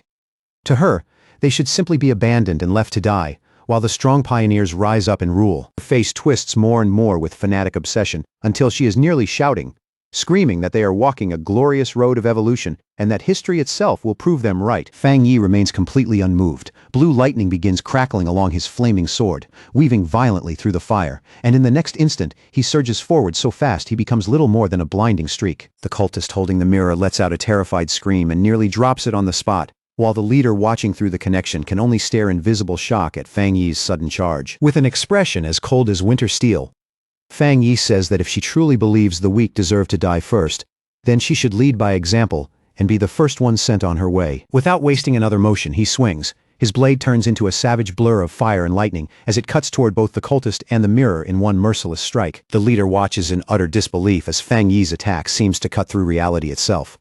The mirror explodes apart. The connection is severed on the spot, and even the sacred link she relied on is torn open like fragile glass. She screams in outrage and disbelief, unable to understand how Fang Yi managed to break something they regarded as holy and untouchable. The woman jerks back on instinct as the fire slash seems to pass dangerously close to her, and for one brief second, even she is shaken by the feeling of imminent death. Then, still reeling, she realizes the attack was not truly physical at all, but an incredibly powerful illusion. Even so, the shock does not fade. She thinks with alarm that she had nearly been pulled completely into Fang Yi's illusion, and only luck spared her because her real body was not there in person. Inside her mind, the cult leader had already lived through a horrifying scene where an enormous red-eyed Fang Yi dragged her into his mental domain and cut off her head without mercy. And even though it was an illusion, the damage is not entirely fake. A real wound appears on her forehead in the form of a purple energy crack, clear proof that Fang Yi's strange power can cross the line between mind and reality. Back in the forest, one surviving cultist still holds up a mirror reflecting his leader's shocked face. After a brief silence, the woman remarks that Fang Yi's methods are quite interesting, though her tone carries both caution and reluctant attention. Once she regains her composure, she slowly smirks and tells Fang Yi that he really is very strong. Then, with her voice smoothing out, she asks whether the two of them should sit down and talk. Fang Yi notices immediately that the mark on her forehead is not blood. It looks more like corruption, tainted by some dark attribute. From that, he concludes that his illusion still was not strong enough to fully trap her from such a distance, while her real body remained elsewhere. So he gives her a direct ultimatum. She and the heavenly chosen cult must leave Chuanxi City within 3 days. The warning is clear, and Fang Yi already knows that if she refuses, then in 3 days he will make his move himself. Blue electric energy crackles in Fang Yi's hand as he demands that they release the person they captured. At the same time, he stays realistic. He knows this cult will not back off so easily. So for now he decides to watch the situation carefully and respond as it develops. The woman smiles and accepts the terms with surprising ease, saying that the Heaven's chosen cult will withdraw from Xuanji City. She adds that, as long as she is allowed to leave safely, his companion will be returned in 3 days. Inside the mirror, the image shifts to the cult's base, where two cultists drag an unconscious Zhang Lu forward and throw him hard onto the floor without the slightest care. After seeing that, Fang Yi calmly accepts her conditions, his face steady and unreadable, like he is already thinking several steps ahead. With the agreement reached, the purple portal snaps shut with violent force. As dark energy surges and twists, the cult leader gives Fang Yi one final farewell before the connection collapses completely. The severed connection triggers a brutal backlash that instantly swallows up the remaining minions. They cry out desperately for their father to save them, but the dark energy devours them anyway, while Fang Yi quietly shields himself behind a barrier of light and watches it all end. When the battle is finally over, the aftermath proves too much for one of the men there. The mental pressure shatters his composure, and he starts screaming in pure terror. Fang Yi then turns his attention to Zhang Lu's friends, who are still rattled and frozen by everything they have just seen. To snap one of them out of his panic, Fang Yi walks over and slaps him clean across the face, jolting him out of that stunned, half-broken state. Keeping his voice calm and steady, Fang Yi explains the situation to them. He assures them that Yang Lu is not the cult's main target, which means there is a strong chance he will be returned safely in 3 days. He tells them to come with him to the Xuanxi City Spirit Association and wait there for now. Then, with both hands casually tucked into his pockets, Fang Yi turns and prepares to leave the scene behind. As the three of them walk away, exhausted, shaken, and still trying to process the nightmare they just lived through, Fang Yi glances at his phone. After a brief pause, he decides it is safer to wait until everything is truly settled before contacting his aunt in the city. Not long after, they arrive at the towering Xuanxi City Spirit Association building, its imposing structure rising in front of them like a final refuge after all the chaos they just survived. Inside a tense conference room, Fang Yi meets face-to-face with the local Spirit Association officials. The branch leader, already briefed by Su Qingying, offers full cooperation right away. But Fang Yi calmly refuses any direct combat support, saying with firm confidence that he alone is enough to handle this so-called father. Even so, he raises a hand toward Yang Lu's friends and makes one practical request. Since they are independent pioneers who got dragged into this mess, he asks the association to keep them safe and look after them for the time being. The branch leader agrees almost instantly, relieved to be useful in some way. But before the room can settle, the door suddenly slams open and a staff member rushes in, out of breath, shouting for his boss to check the Pioneer Forum immediately. The staff member hurries straight over to Fang Yi in visible panic, his face pale and his voice shaking as he bows again and again, desperately begging the sealer not to take what he is about to see too personally. He hurriedly explains that people online are deliberately stirring up hostility toward Fang Yi, fanning negative emotions and pushing the crowd to turn against him. Fang Yi barely reacts on the surface. He simply extends his hand and asks to see the phone himself. On the screen, post after post flashes past in an ugly flood of hate. They say the sealer is unfit to lead the pioneers, accuse him of killing innocent people, and paint him as arrogant and cruel. But in the middle of all that noise, one detail jumps out right away. Every one of those hateful posts comes from IP addresses inside Xuanxi City. Inside the Spirit Association, the atmosphere turns chaotic in an instant. Phones start ringing, voices overlap, and the whole office feels like it has been shoved into sudden disorder. Local superior is already on the phone, barking orders to block all local IP addresses from posting any further. Even as he speaks, dread settles across his face. He realizes the Heaven's chosen cult has to be eliminated immediately, or this situation will grow into a full-blown disaster for the entire city. At the same time, deep inside the cult's headquarters, the cult leader stands before her followers in a dark cathedral-like hall, preaching from the shadows like she is delivering some sacred revelation. She claims she has seen a future where the chosen ones are trapped inside a cage of fire. Twisting the truth with practiced ease, she tells them the lightning and flames they encountered were not judgment at all, but cruel oppression from their enemies. Floating high above her kneeling followers, she keeps up the act, deliberately painting Fang Yi as the villain. She accuses the sealer of murdering their people in cold blood and declares that this evil obstacle must be removed no matter the cost. Then the cult's propaganda machine fully kicks into motion. A giant hologram appears on the side of a skyscraper, showing a manipulated video of Fang Yi attacking someone, carefully edited to make him look like a monster. Down below, the crowd erupts in cheers, welcoming the cult's so-called justice. The propaganda takes hold fast. Before long, the streets are packed with a massive protest, citizens waving banners that praise the cult as the savior of the world, while accusing the Spirit Association of throwing the city to demons. The furious crowd surges all the way to the front of the Spirit Association building, shouting that harming the cult is the same as harming Chuanxi City itself, their anger growing louder with every chant. High above the chaos, Fang Yi stands beside a window and looks down at the brainwashed citizens below. His expression is cold and unreadable, but the silence around him feels heavier than open anger ever could. Inside the office, the mood is grim to the point of suffocation. The branch leader sits there with his head buried in his hands, bitterly admitting that the association has now lost nearly all public support. After letting out a long breath, he walks over to Fang Yi and helplessly explains that as pioneers, they are not allowed to use force against ordinary civilians, no matter how badly the situation gets. Fang Yi cuts him off before he can go any further, bluntly telling the official not to worry. His tone is flat, almost dismissive, as he adds that he never expected much from them in the first place. By this point, Fang Yi already sees the cult's plan clearly. They are using the people of Chuanxi City as both weapons and hostages, trying to tie his hands with public outrage. Even so, in his eyes, these are still nothing more than cheap, petty tricks. Elsewhere, the leader of the Heavenly Chosen Church grins beneath her hood, her face hidden but her mockery impossible to miss as she taunts the sealer and asks whether he likes the gift she prepared for him. She smugly declares that every citizen has already become one of her puppets. If Fang Yi wants to destroy the cult, then he would have to destroy the whole city first. Satisfied with that advantage, she decides to retreat and orders her subordinates to withdraw while returning the trash they captured. One of her subordinates sneers and, under the guise of mercy, hurls a body down toward the furious crowd below like he is tossing away something worthless. Before the crowd can even fully react, a violent explosion rips through the Spirit Association building, shaking the entire structure and blasting the windows apart in every direction. A blinding burst of golden light erupts from inside, so sudden and so bright that the mob below screams and throws up their arms, shielding their eyes from the overwhelming glare. The church leader turns back in confusion, and for the first time, her confidence visibly falters as she realizes something completely unexpected is unfolding behind her. There, outside the skyscraper, Fang Yi floats in midair wrapped in a terrifying aura of golden flames burning like judgment itself. His voice is ice cold as he reminds them that he already warned them. If they failed to leave within 3 days, they would face the consequences. The cultists can only stare up in shock, their faces going stiff with disbelief as they wonder whether he truly is not afraid of turning the whole scene into a massacre. At that moment, it becomes painfully obvious that the cult leader made a serious miscalculation. With violent energy twisting around her, she screams in frustration and blurts out that she should have killed the hostage earlier while she had the chance.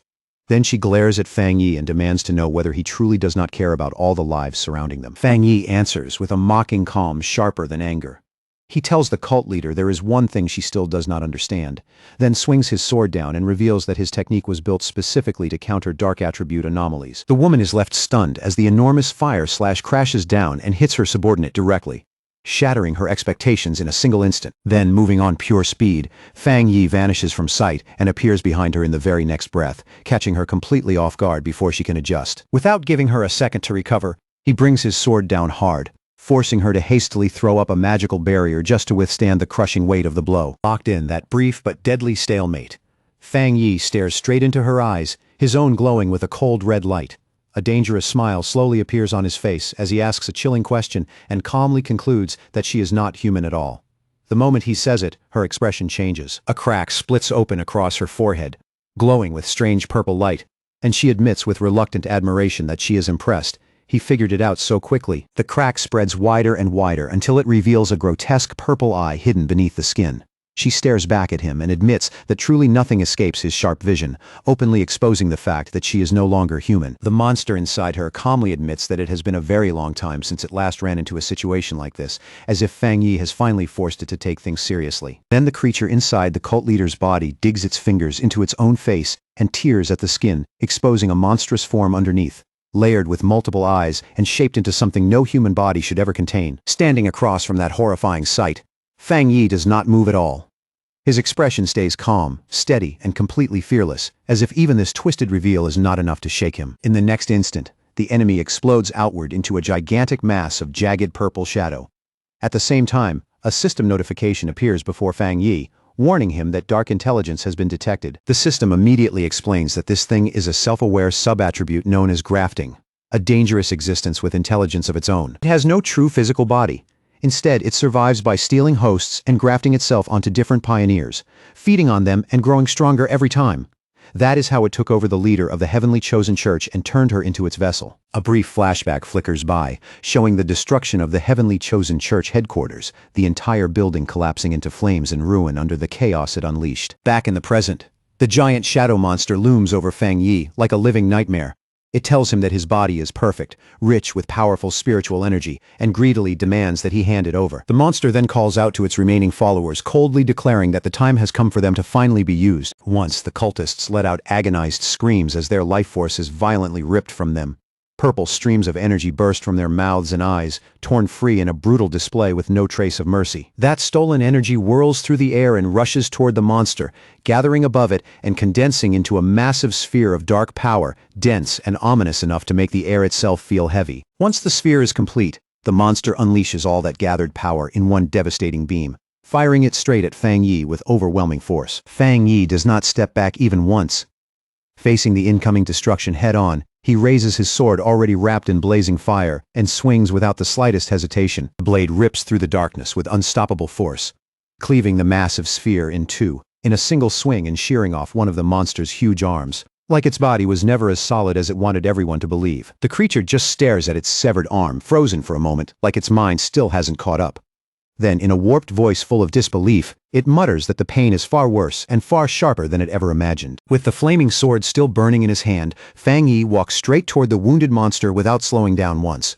His voice stays calm, but absolute, as he says this much damage still isn't enough, and he plans to wipe the creature out completely. As he moves in, Fang Yi quickly figures out what this dark intelligence has really been doing. It was hiding its true nature the whole time, wearing a human identity and using that stolen face to slowly build an entire faction for itself. Fang Yi lifts a hand slightly, his eyes sharpening as he measures the threat again.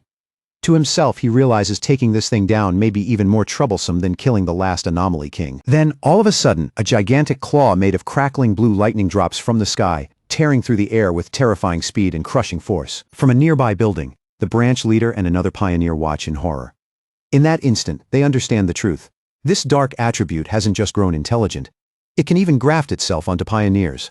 Knowing how dangerous that is, they immediately decide headquarters has to be warned. The massive lightning hand slams down with overwhelming force and clamps around the shadow monster, locking it in place as violent currents explode across its body. Fang Yi slowly closes his fist, controlling the giant energy hand as casually as if crushing the monster is nothing more than a simple decision. But even inside that crushing grip, the monster curls its mouth into a nasty grin. In a shrill, ugly voice, it mocks Fang Yi, shouting that no matter how special he is, he'll still end up as just another body for it to wear. The next second, dark energy surges toward Fang Yi and starts swallowing him whole. The monster sounds almost delighted as it tells him not to be afraid, promising it will take very good care of his body. A gigantic sphere of darkness suddenly blooms over the city, spreading across the sky like a living nightmare. And right at its center, a bright golden light still burns stubbornly, while wild, maniacal laughter echoes in every direction. But inside that raging darkness, Fang Yi actually smiles. Instead of panicking, he calmly admits that this dark intelligence really is powerful, far more interesting than the enemies he usually faces. As the darkness closes in and tries to consume him completely, Fang Yi can feel its suppression pressing down from every side. Even though his Yang attribute naturally restrains it, he still has to admit this creature's ability to hold him back is impressively strong. Then Fang Yi's face goes completely still. In the middle of the shadow storm, his red eye begins to glow with an ominous light as he tells the monster, there is still one thing it doesn't know about him. Behind him, a massive red demonic face made of energy slowly rises into view, towering over the darkness with an unnatural presence. In a chilling voice, Fang Yi declares that he cannot be killed, and the monster instantly screams in confusion, demanding to know what he just said. The purple sphere of energy suddenly starts churning violently, its balance breaking apart as the situation flips, and the monster begins losing its grip on the fight. Outside, panic spreads fast. The red-haired man shouts in disbelief, asking if the sealer was really swallowed whole. Beside him, Jiang Lu's friend holds the injured Jiang Lu tightly and stares up in fear, while the woman forces herself to stay hopeful, insisting Fang Yi can survive, even as she admits this dark intelligence is nothing like any enemy they've seen before. Branch leader raises his voice and cuts straight through the panic, shouting that they have no choice but to trust Fang Yi. And right in the middle of all that confusion, Jiang Lu finally wakes up groggily and asks in a dazed voice, "What's happening?" His first clear thought is fear. Looking around in alarm, he blurts out the question he's most afraid to ask, wanting to know if his master has already been defeated. But inside that chaotic purple space, Fang Yi is neither dead nor cornered. He's still alive, perfectly calm, walking through the violent storm like it can't truly lay a hand on him. He looks around at the warped space and quickly realizes what this place really is. He wasn't just swallowed by darkness, he's inside the dark intelligence's body itself. A system window appears in front of him, confirming that everything went exactly according to plan. His death count rises to 1 and activates his death brand, because he let himself be devoured on purpose. The system places a debuff on the enemy, cutting the dark intelligence's abilities by 20%. Fang Yi lowers his gaze to his own hand, a faint frown touching his face. Even though he's clearly inside a spiritual space, he realizes he isn't here in spirit form, which makes the whole situation even stranger. Then his glowing red eye catches something beneath him, and his attention immediately shifts downward toward a faint stir of movement in the dark. There, floating in the black void around him, Fang Yi sees glowing blue ghostly figures drifting in silence like lost souls abandoned in the dark. Fang Yi steps toward one of them, his expression tightening as he recognizes the outline and starts to understand what he's really looking at. He asks if she is the pioneer the monster grafted most recently, the same woman who once led the heavenly chosen church. The blue spirit says nothing. She only hovers there in silence, her face heavy with sorrow and exhaustion. Then, all at once, the female spirit and the other blue ghosts around her slowly drop to their knees, bowing before Fang Yi in a silent plea that says more than words ever could. Fang Yi looks down at them, his red eyes narrowing as the meaning becomes clear. Without anyone speaking, he already understands what they want from him. In a low voice, he asks if they're begging him to set them free, to finally release them from the monster that has kept them trapped for so long. After taking in the scene, Fang Yi comes to a grim realization. These pioneers died long ago. What remains before him now are only traces of their soul breaths, still bound inside the monster's body. Fang Yi summons his sword again, fully accepting the cruel truth in front of him. These trapped souls and the monster now share the same life force, which means if he destroys the dark intelligence, whatever is left of them will be destroyed too. He quietly gathers his strength and makes his choice. If there is any mercy left to give them, then burning everything away with the pure world divine fire is the only release he can offer. With no hesitation left in his heart, Fang Yi swings the massive blade with everything he has, pouring all of his resolve into that strike. The fiery slash tears straight through the darkness, clean and absolute, splitting the enormous shadow entity in half as the burning blade rips across its core. As that purifying fire sweeps through the space, the spirit of the female pioneer begins to fade. For the first time, peace settles over her face, and then she quietly disappears at last. The dark intelligence screams in agony. But even then it refuses to give in. Its body twists and mutates into a jagged, spiked mass of shadow as it roars that Fang Yi's resistance means nothing and threatens to tear his limbs off one by one. Another system window appears, calmly confirming that contact with such an enormous dark attribute has successfully triggered the Hell Evil scene mark. The system announces that the monster's power is being drained at a horrifying rate. First, its strength falls by 50%, and then, almost immediately, the weakening surges to 80% as the Hell Evil scene spreads over the enemy. No longer able to hold its old shape together, the monster collapses into a chaotic sphere covered in writhing red eyes, its once threatening form breaking down into something unstable and desperate. The system declares that the weakening has now reached a critical 99%, reduced to almost nothing. The creature can do little more than tremble helplessly under Fang Yi's cold, glowing stare. Fang Yi stretches out a hand toward the ruined creature and coldly orders it to hand over its power. The dark intelligence can only stare back in shock and fear, finally understanding that this fight is over and that it has been completely crushed. With one final command to break, Fang Yi unleashes a tremendous burst of light that rips through the darkness and tears the entire dimension apart, while the monster screams in despair as everything around it starts collapsing. The whole dark dimension shatters, and that collapse erupts outward into a massive explosion of fire above the city, lighting up the sky like the end of a nightmare. Down below, the branch leader and Zhang Lu brace themselves against the violent shockwave, raising their arms to shield their bodies as they stare upward and wonder if Fang Yi has finally destroyed the dark intelligence. Zhang Lu keeps his eyes locked on the sky, too stunned to speak. In that moment, he's completely overwhelmed by the sheer level of power Fang Yi is showing them. High above the city, Fang Yi releases his power and summons a blazing sun that lights up the entire sky, its radiant brilliance burning away the last remaining traces of dark energy. With the evil completely erased, Fang Yi slowly descends through the fading light, calm and composed, his cape drifting behind him as the entire city looks up in silence. A faint hint of satisfaction passes across Fang Yi's face as he raises his hand and draws out a thin strand of dark purple energy. Holding it in front of his eyes, he quietly studies the strange new power he has just claimed. The system quickly confirms that the dark intelligence has been completely erased. At the same time, it reports that Fang Yi's body shows no rejection toward the dark attribute. and that both his illusion abilities and domain techniques have grown noticeably stronger because of it. Then, unexpectedly, a large red spirit flower suddenly pokes out from Fang Yi's clothes, swaying eagerly like it has been waiting for this exact moment. Its intent is obvious. It wants the dark energy in his hand, and Fang Yi can't hide his surprise when he realizes the little flower has evolved enough to express what it wants. Without hesitating for even a second, the red flower lunges forward and greedily sucks the dark purple energy out of Fang Yi's palm, devouring it with a hunger that feels both fierce and oddly childlike. After feeding, the flower settles lightly into his palm and softly thanks him.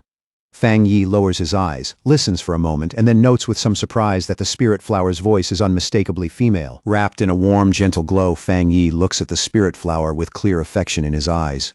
He realizes it has been quietly growing stronger ever since he entered the Jingang realm, especially after absorbing so much dark spiritual energy over time. A moment later, the flower suddenly shrinks back down and slips into Fang Yi's clothes, falling asleep like it exhausted itself all at once. Fang Yi lets out a small smirk, remarks that it seems even sleepier now, and decides he can study it more carefully later. By now, the whole city is washed in the bright light of morning.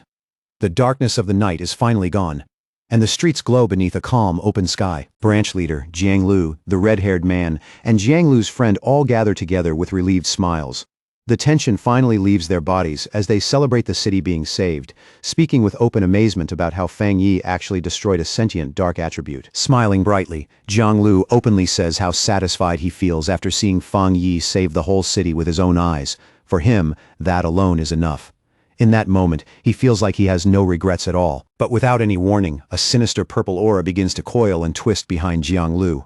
Quiet and deadly, like something that had been hiding there just waiting for the right moment to strike. Then, from high in the sky, a deadly beam of dark purple energy shoots straight down at him with terrifying speed, aiming to kill him before anyone can react. Just before the attack can hit, a powerful blast of golden energy cuts across and intercepts it head-on, triggering a massive explosion that shakes the ground and leaves Jiang Lu frozen where he stands. Confused, shaken, and still struggling to process how close he just came to dying.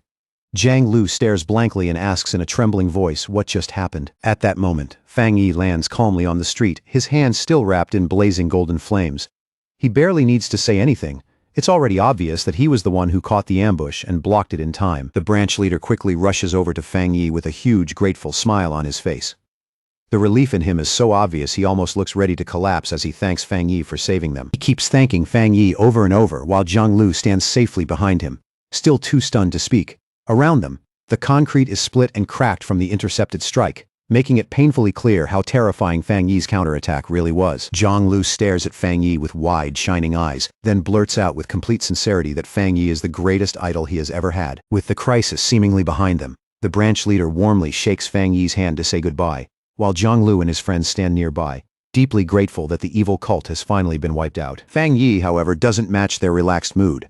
His face stays serious as he warns them that destroying the cult is not enough, and that from this point on, they still need to stay alert. He explains that even if the city looks peaceful on the surface, its location is rich in natural resources and spiritual conditions.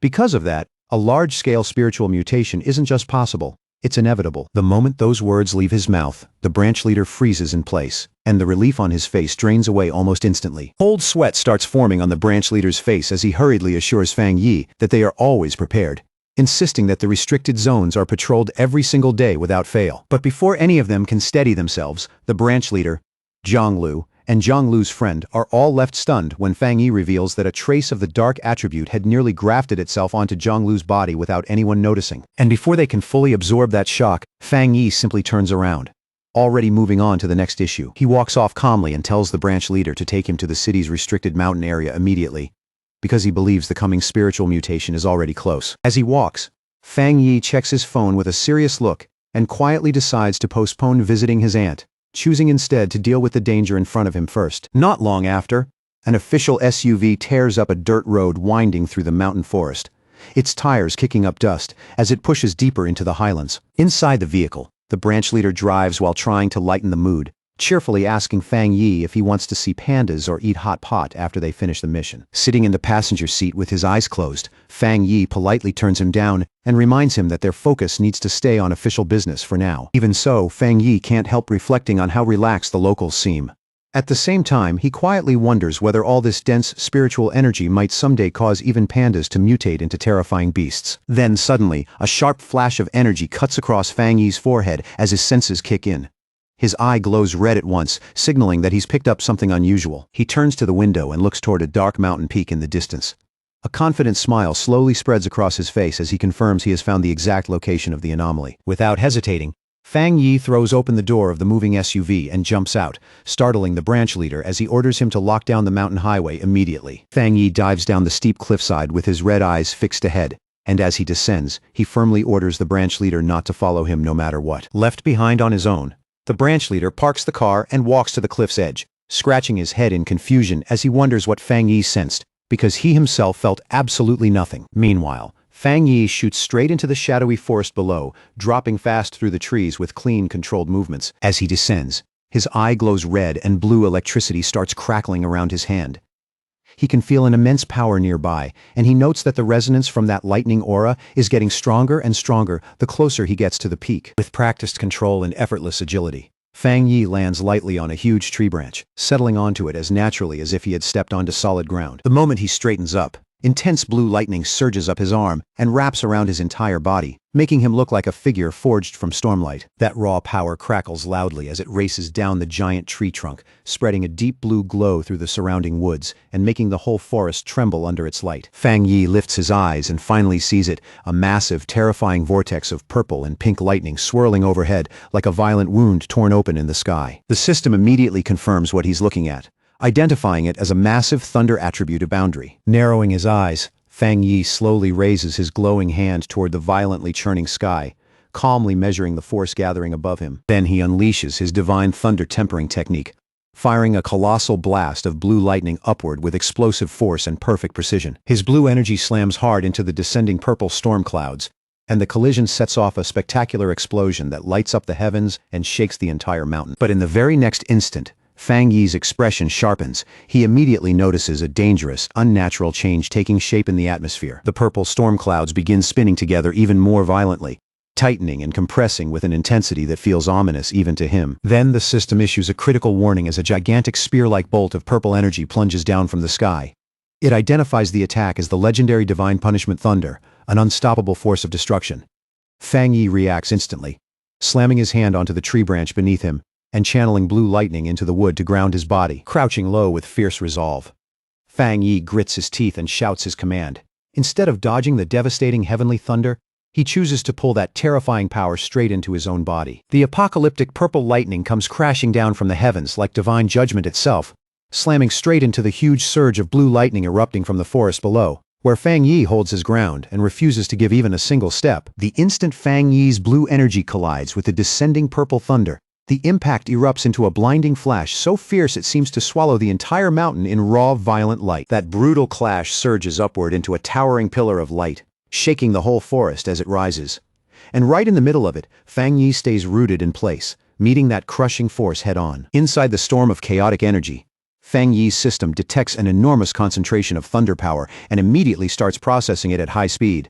A moment later, it confirms the absorption is working. The system announces that Fang Yi has gained a powerful new skill, one that lets him call down thunder to strike his enemies and absorb that same force to push beyond the normal limits of his own body. Fang Yi quietly repeats those words to himself, breaking his limits. Then he looks up at the raging storm with calm eyes, because better than anyone, he knows every skill usually comes with a ceiling. And breaking through that ceiling normally takes extremely specific conditions and a massive amount of spiritual power.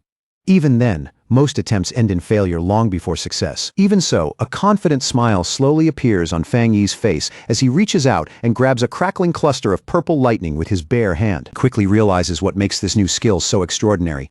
It ignores the usual rules completely. Standing there unharmed in the middle of that violent purple lightning, Fang Yi understands that heavenly thunder itself can now become fuel for his own growth. He also knows thunder is no ordinary force. It's a natural power that even most cultivators can't withstand, which makes it a terrifying weapon in battle. The thought leaves him genuinely pleased to have gained such a deadly trump card on what should have been an ordinary mountain. Then, just as his thoughts settle, a sharp warning cuts through his focus. He suddenly senses an intense and unusual wave of energy coming from the mountain peak above. Now that the thunder energy no longer rejects him, Fang Yi wraps himself in crackling purple lightning and shoots toward the source at once, moving through the air like a thunderbolt himself. He lands in a clearing where pink and purple energy keeps slamming into the earth in violent pulses. The moment he arrives, the system detects a descending entity and identifies it with one strange word: throne. As Fang Yi steps closer to the eerie glow, the system continues explaining, "This is a thunder throne." And right before his eyes, a throne made entirely of pure purple energy slowly reveals itself. The system tells him these thrones contain ancient spiritual power and descend into the world in search of suitable masters. Hearing that, Fang Yi's curiosity rises immediately. Without wasting any time, Fang Yi walks straight toward the glowing throne and reaches out, intending to touch it and examine the newly descended thunder throne for himself. But the instant his fingers touch the purple structure, a sudden burst of force knocks his hand away, rejecting him with surprising strength. A system alert appears at once, informing him that the Thunder Throne already has a master and is rejecting him. Startled, Fang Yi looks more carefully and notices a small gourd vine growing from the throne itself.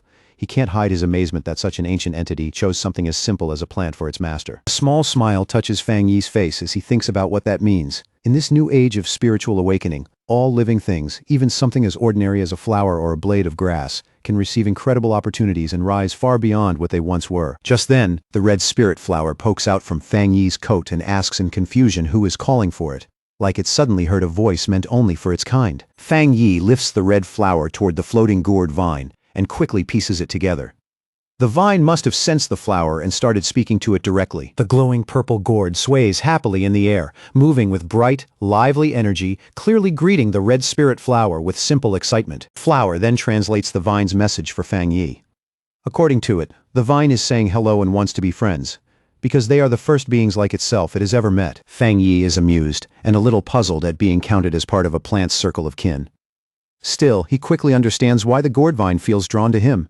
It probably likes him because he just absorbed the same thunder energy that empowers the throne. The red flower explains that the vine can't leave yet. It has absorbed a huge amount of energy and now needs to enter a deep sleep so it can digest and refine that power properly. Hearing that, Fang Yi realizes the vine has stumbled into an extraordinary opportunity. Once it fully digests the Thunder Throne's immense power, it will likely evolve at an astonishing pace, just like his own spirit flower once did. With an easy, friendly smile, Fang Yi reaches out his hand toward the glowing vine, offering it a handshake as if greeting an equal. Fang Yi accepts that he arrived too late to claim the throne for himself, but he has no intention of taking it by force. In his eyes, building a friendship with its chosen master is the better choice, especially since fighting over it would cost far too much for too little reward. As he watches the vine gently brush against his flower in a playful, harmless way, Fang Yi notes that despite controlling such powerful thunder energy, its nature is mild and friendly. That puts him at ease, because if it's willing to communicate, then it's far less likely to become a danger to humanity. Even so, Fang Yi's expression slowly turns serious. He immediately understands this throne can't be the only one. And the moment he imagines other thrones awakening across the world, securing one of them becomes a top priority in his mind. He also sees the danger right away. If a throne can choose a plant, then it could just as easily choose a vicious monster. And the moment he pictures some lightning-born beast attacking a city after receiving that kind of blessing, Fang Yi knows humanity's survival would become far more difficult. Rising to his feet, he decides he has to report the existence of these thrones to the Spirit Association and the military so they can begin monitoring them as soon as possible. At the same time, another thought crosses his mind.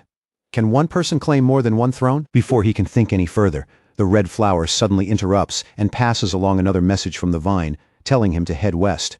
Fang Yi lowers his gaze, surprised. The flower explains that the Thunder Throne has sensed another throne descending somewhere to the west, and this one is a wood throne. A confident smile appears on Fang Yi's face at once, as the thought of chasing down another throne stirs his fighting spirit all over again. But just before he can move, the green vine gently curls around his ankle and stops him, like it's asking him not to rush off just yet. Fang Yi looks down in confusion, and the red flower quickly explains that the vine wants him to stay a little longer and practice his new thunder skill here first. The vine explains that this place is saturated with exceptionally pure thunder energy, and training here right now would bring Fang Yi enormous benefits. Touched by that gesture, Fang Yi smiles and agrees, deciding it would be rude to turn down such sincere kindness from a new friend. He sits down to meditate, and slowly rises a little off the ground, wrapped in rippling purple lightning. As he begins training, Fang Yi feels a quiet sense of gratitude, knowing the vine is treating him like a real friend by sharing such a rich spiritual treasure with him. Fang Yi fully activates his new skill, Thunder Divine Limit, and the moment it begins, a vast storm of purple lightning starts spinning around him like a living vortex. Wanting to test exactly where his new limits are, Fang Yi thrusts out his power and fires a massive blast of thunder energy straight into the dark sky above. Intent on seeing just how far this force can raise his strength, he keeps pushing harder, and the purple lightning around him crackles, spreads, and expands with frightening intensity. In the middle of that violent storm, Fang Yi's eyes begin to glow as he activates his golden sun breathing technique at the same time, stacking one terrifying power on top of another. Triggered by the surge of his energy, a giant pillar of golden thunder suddenly drops from the clouds and crashes into the forest, swallowing the entire area in a massive explosion of light. Sweat beads across Fang Yi's body under the overwhelming pressure, and even he is struck by how terrifying the thunder's force truly is. He can feel the lightning pouring into his bones and being rapidly absorbed and refined by the golden aura inside him. To his surprise, those two overwhelming powers don't clash at all. Instead, they merge in perfect harmony, making his whole body burn with heat, while his soul feels like it's stepping into a completely new realm. Then, all at once, something changes, and it catches his eye hard enough to make him look up in complete surprise. High above him in the pale dawn sky, a giant blue image of a meditating god appears, solemn and majestic beyond words.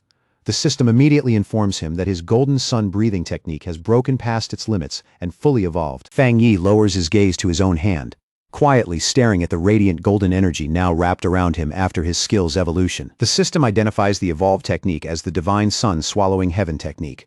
It explains that Fang Yi now functions like a living sun, giving him a far greater ability to absorb, process, and refine the spiritual energy of the world around him. The moment he activated the skill, the spiritual energy around him thickened instantly, condensing into dense streams of golden light that drifted down through the forest like radiant rain, turning the whole woodland into a shining sea of gold. Suspended high in the air with both arms spread wide, Fang Yi gave himself over to the sensation. Pure spiritual power poured up from the mountains and the forest below, rushing toward him in endless waves and washing over his body like a warm, living storm. Then, all at once, his expression shifted. A flash of shock crossed his face as he sensed an unexpected change taking place deep inside his body. Bathed in the glow of a giant fiery golden image of himself, Fang Yi quickly understood what was happening. That overwhelming flood of energy had forcefully pushed him right to the threshold of the two-star Jingang realm. The system immediately confirmed it. It explained that his extreme yang attribute was merging with the newly awakened void thunder, cleansing and tempering his veins from within and officially triggering his breakthrough into the two-star Jingang realm. A confident smile slowly spread across Fang Yi's face. Golden light burned in his eyes as he stood there, genuinely struck by how quickly his strength had risen in such a short span of time. Wrapped inside a roaring vortex of golden lightning, Fang Yi kept drawing in the violent power around him, absorbing it into himself, while the storm cracked and churned with terrifying force. Before long, his eyes began glowing with a brilliant yellow light, sharp and blazing, as raw power surged through every part of his body and made the air around him tremble. At that moment, a towering golden silhouette of Fang Yi rose up behind him like a divine shadow, majestic and overwhelming, making it clear that his breakthrough into the two-star Jingang realm had succeeded. After that, he drifted back down and landed lightly in the golden forest below, where sunlight poured through the trees in dazzling sheets. Standing there among the glowing leaves, he quietly took in the reality of his new realm. Taking a slow, deep breath, Fang Yi began reflecting on the cultivation path of pioneers.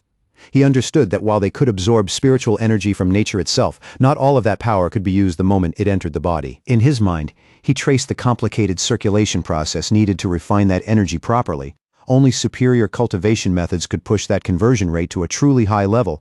That was why, even with the world's spiritual energy growing richer and richer, humanity's current peak still remained stuck at the three-star Jingang realm. Refining that power was simply too difficult. Thinking about that only made his own breakthrough feel even more remarkable. But before long, his thoughts drifted away from his progress and returned to the imposing dark throne he had discovered earlier. His eyes grew serious as the realization settled in. The era of accelerated spiritual recovery had clearly arrived far sooner than humanity ever expected. Just as he was lost in thought, something below caught his attention. Looking down, he noticed his sentient red spirit flower swaying insistently, clearly trying to get him to focus. Through the flower, the sentient gourd vine passed along a message.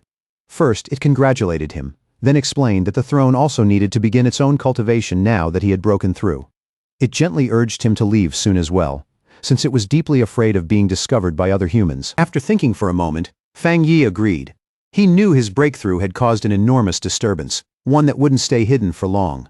He understood he needed to report the throne to the Spirit Association and the military, but he also worried that if word spread carelessly, the harmless gourd vine would become prey for greedy people. He knew all too well that the sheer value of a throne would ignite fierce struggles the moment its existence became public. dragging pioneers into ruthless competition. Still another thought rose in him, and his expression hardened with quiet anger. Who exactly had decided, with that much arrogance, that beings this powerful must automatically belong to mankind? Turning back toward the glowing vine and his spirit flower, Fang Yi spoke in a steady, reassuring voice and promised his new friend that he would never let humans plunder its throne. Since the vine still couldn't leave this place, the two of them could only prepare to part for now. With an easy two-finger salute, Fang Yi said goodbye to his new ally. And before leaving, he gave the vine a name filled with respect and recognition: Lord of Thunder. At the Star God Combat Zone, a heavily fortified military outpost was built directly into the side of a steep cliff, its cold steel defenses and harsh lines giving it the imposing presence of a battlefield fortress. Inside the outpost, Elder Wu spoke first. Headquarters, he said, had detected two massive spiritual energy fluctuations in Chuanxi City, and both were comparable to the level of the three-star Jingyang realm. Then he turned to the matter of the sealer and asked what report had been sent back. Jialin calmly delivered the details, revealing that Fang Yi had already broken through to the two-star Jingyang realm. She also passed along his warning about an S-class spiritual energy phenomenon known as a throne, adding that Fang Yi had formally requested a military investigation into it. Elder Wu listened to the whole report in stoic silence, his expression barely moving. Seeing almost no reaction from him, Jialin couldn't help asking if he truly felt no surprise at how serious things had become. Elder Wu answered in an even unhurried tone that the accelerated resurgence of spiritual energy was already a known reality. The appearance of high-tier opportunities like the throne, he said, was one of the possibilities their nation had anticipated for some time. Jialin then remarked that Elder Wu had remained at the half-step Jingyang realm for a very long time, and asked whether he was finally close to advancing.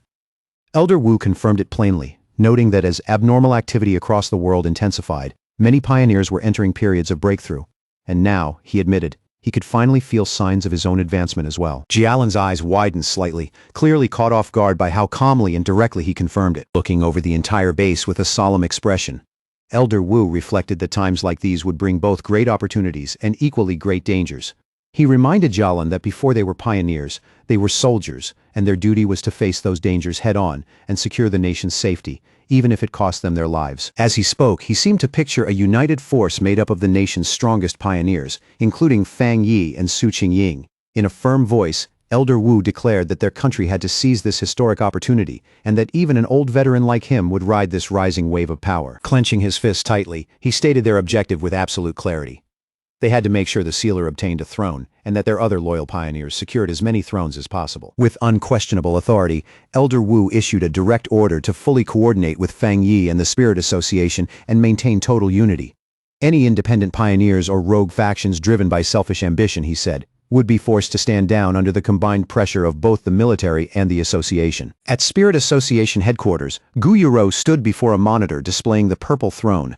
Facing the command center, she announced that they had already received the sealer's intelligence and were launching a nationwide investigation to search for possible thrones and monitor abnormal spiritual energy fluctuations. Her face was grave, her voice steady as she ordered all city team captains to mobilize at once.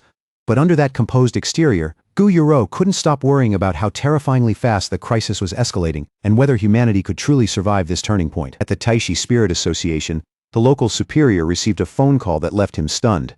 His face changed on the spot as he reacted in disbelief to the news that Fang Yi had already advanced into the two-star Jingyang realm. Sweat began forming on his forehead as he quickly assured the caller that the Taishi branch would keep its jurisdiction fully stable and under control, allowing Fang Yi to act freely in Chuanxi without worrying about trouble behind him. After lowering the phone, the superior turned to Su Qingying and confirmed Fang Yi's breakthrough. Su Qingying smiled with obvious pride and said that Fang Yi was now the second strongest pioneer in the entire nation, surpassed only by Elder Wu. She added that even Taishi City itself was benefiting from the prestige attached to his name. But then she rubbed her head with an embarrassed look and admitted that after reaching the half-step Jingyang realm herself, she had gotten a little too arrogant and completely failed to anticipate the enormous worldwide spiritual energy surge Fang Yi ended up triggering. The superior's expression soon turned heavy. He feared that if Taishi were hit by another catastrophic spiritual anomaly, maybe even worse than the last one, the city might not survive at all. No matter what, he said. They had to protect Taishi and make sure they did not become a burden to Fang Yi. 10 hours later, an emergency meeting was convened at the Chuanxi Spirit Association, bringing together all pioneer captains from the surrounding cities in an atmosphere thick with urgency and tension. Gu Yuro stood at the head of the conference table, with a projection of the throne displayed before everyone. She reported that based on the intelligence Fang Yi had provided, headquarters had already detected more than 20 similar spiritual energy anomalies around the world, though they still couldn't confirm whether every single one was truly a throne. Then a map of the nation appeared on the screen, clearly marking 7 confirmed locations within their borders that were showing similarly dangerous energy signatures. Song Yiming, the captain of Feng Shi, who had recently stepped into the first-level Jinggang realm, leaned back in his seat with his boots openly resting on the conference table. Grinning broadly, he pointed out the obvious in a provocative tone.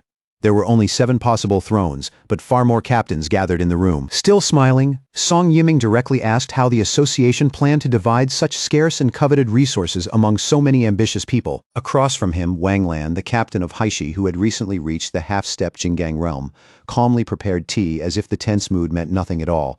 Without the slightest shift in expression, he coolly reprimanded Song Yiming and told him to take his feet off the table during the meeting. That rebuke instantly set Song Yiming off. Being corrected by someone from a lower realm felt like a direct insult, and he shot Wang Lan a fierce glare, openly demanding to know what gave him the right to speak that way. In the next moment, Song Yiming released a burst of wind energy across the table, sharp and oppressive, trying to intimidate Wang Lan while mocking him for daring to covet a throne too. Wang Lan didn't even blink. He quietly sent a spark of lightning energy into his teacup, stabilizing it against the violent gale, then calmly replied that everyone in the room wanted a throne, which made Song Yiming's little display completely pointless. Around the table, the other captains watched the confrontation in silence, saying nothing as the pressure in the room grew heavier and heavier. As the tension kept rising, Chen Ruo, the captain of UXI, remained seated in complete silence, watching the conflict with a cold, unreadable gaze, as if he were weighing every single person in the room. Leaning forward with a nasty grin, Song Yiming kept pressing Wang Lan, his voice dripping with contempt. He mocked the captain of Haishi without holding back, sneering that someone with Wang Lan's attributes had no business dreaming about a throne, and even ridiculed Haishi itself for ever choosing him as its leader. At that point, Wang Lan's patience finally gave out. A cold look settled in his eyes as water and spiritual energy gathered in his palm, twisting into a dense vortex that made it clear he was done tolerating the disrespect, for the clash could spill into open violence.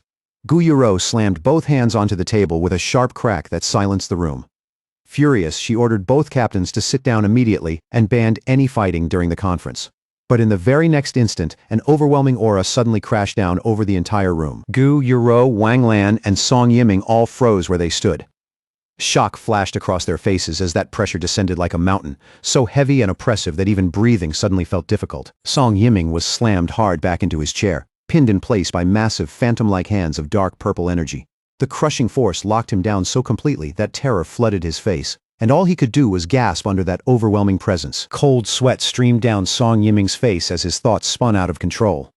In frantic disbelief, he wondered if Elder Wu from the Star God Combat Zone had personally shown up to suppress the conflict. Then Fang Yi stepped through the doorway, golden energy crackling around his body like living fire.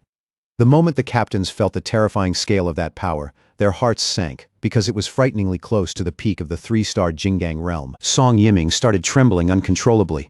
As he felt that suffocating pressure more clearly, fear mixed with confusion when he realized this monstrous presence didn't belong to Elder Wu at all. Fang Yi walked calmly into the room with a polite smile on his face, like he had stepped into an ordinary gathering, instead of a conference hall on the verge of chaos. He casually greeted the captains, his tone mild, but impossible to ignore. As he made his way toward the table, Fang Yi apologized in an easy voice for being late. Gu Yuro straightened at once and formally acknowledged him, announcing to everyone present that the sealer had arrived. Song Yiming shrank deeper into his seat, stealing nervous glances at Fang Yi from the corner of his eye. Every instinct in his body was screaming for him to back down, and only now did he finally understand that this calm, ordinary-looking young man was the legendary pioneer everyone had been talking about. Then in the next instant, Fang Yi's polite expression vanished completely, as if all the warmth had been wiped from his face at once. His gaze locked onto Song Yiming with chilling force, and he coldly asked what exactly had been going on in the room before he walked in, terrified by Fang Yi's presence. Song Yiming instantly lost all the arrogance he had shown just moments earlier. He stammered that nothing was wrong, insisting they had only been having a normal discussion. Fang Yi said nothing.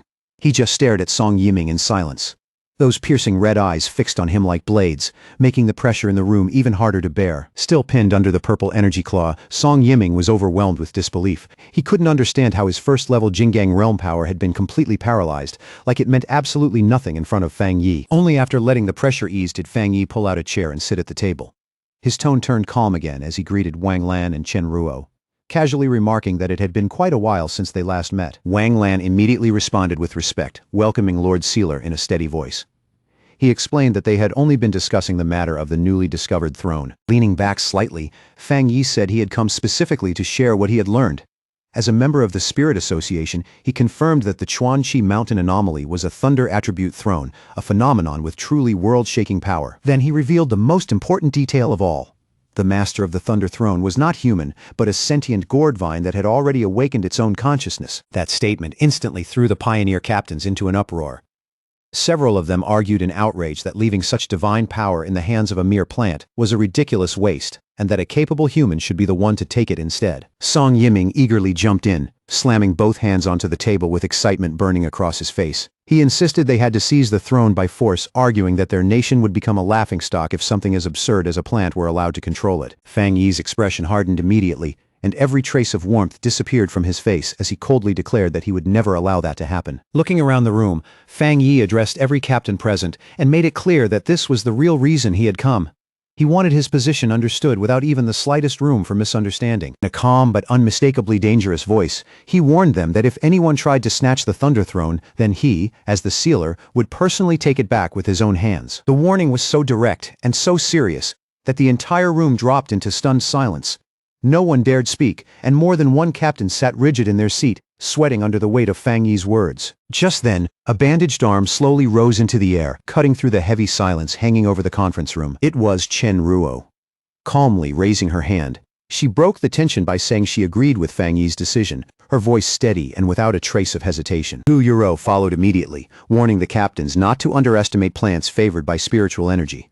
She revealed that even before the meeting began, the mountain region surrounding the throne had already turned into a deadly purgatory, packed with raging lightning that made getting close nearly impossible. After that, Wang Lan raised his hand as well and openly voiced his agreement with Fang Yi, making his stance clear without wavering for a second. Seeing the room turn against him, Song Yiming could only grit his teeth and give in for the moment. In a bitter tone, he muttered that they should just focus on finding new thrones that hadn't already been claimed. Gu Yuro quietly let out a breath of relief. Deep down, she had to admit that Fang Yi's intimidating presence had been incredibly useful in forcing the room back under control. At the same time, she couldn't help thinking about how difficult it had become for the Spirit Association to keep these top-tier pioneers in line.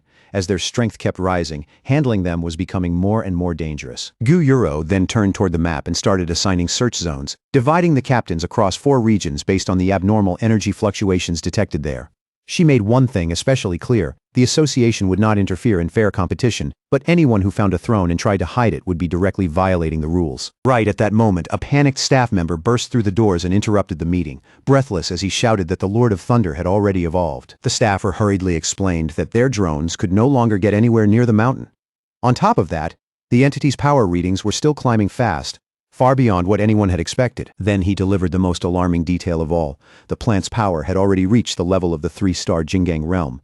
Fear spread through the captains at once, because they instantly understood that an entity like that could dominate the entire nation if left unchecked. Unlike the rest of the room, which had fallen into alarm, Fang Yi stayed calm and composed. To him, that kind of rapid growth wasn't surprising at all, considering the Thunder Throne carried immense ancient power from the start. When he noticed the forecast calling for severe thunderstorms, Fang Yi quietly decided he should head back to the mountain himself and check on the progress of his plant friend. The decision came naturally, like he had already made it in his heart. Gu Yuro brought the meeting to a close.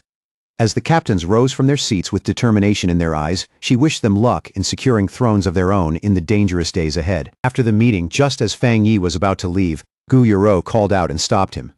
She told him headquarters had sent a message asking him to remain in Chuanqi City for the time being. Fang Yi paused and turned back.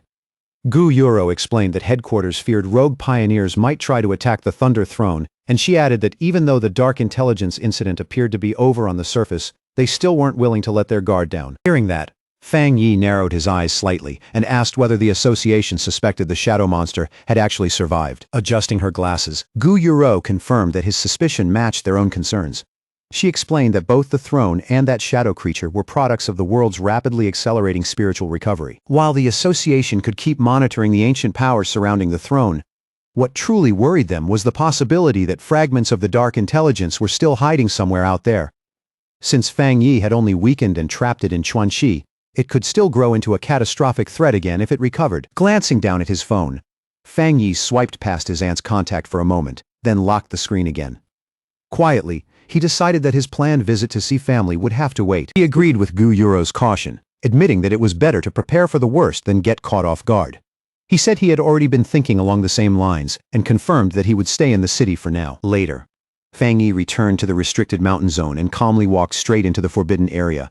Violent purple lightning crashed all around him in wild streaks, yet he remained completely unfazed, as if the storm itself couldn't threaten him at all. Feeling that fierce power rolling through the area, he smiled instead of backing away, taking the raging storm almost like a form of welcome.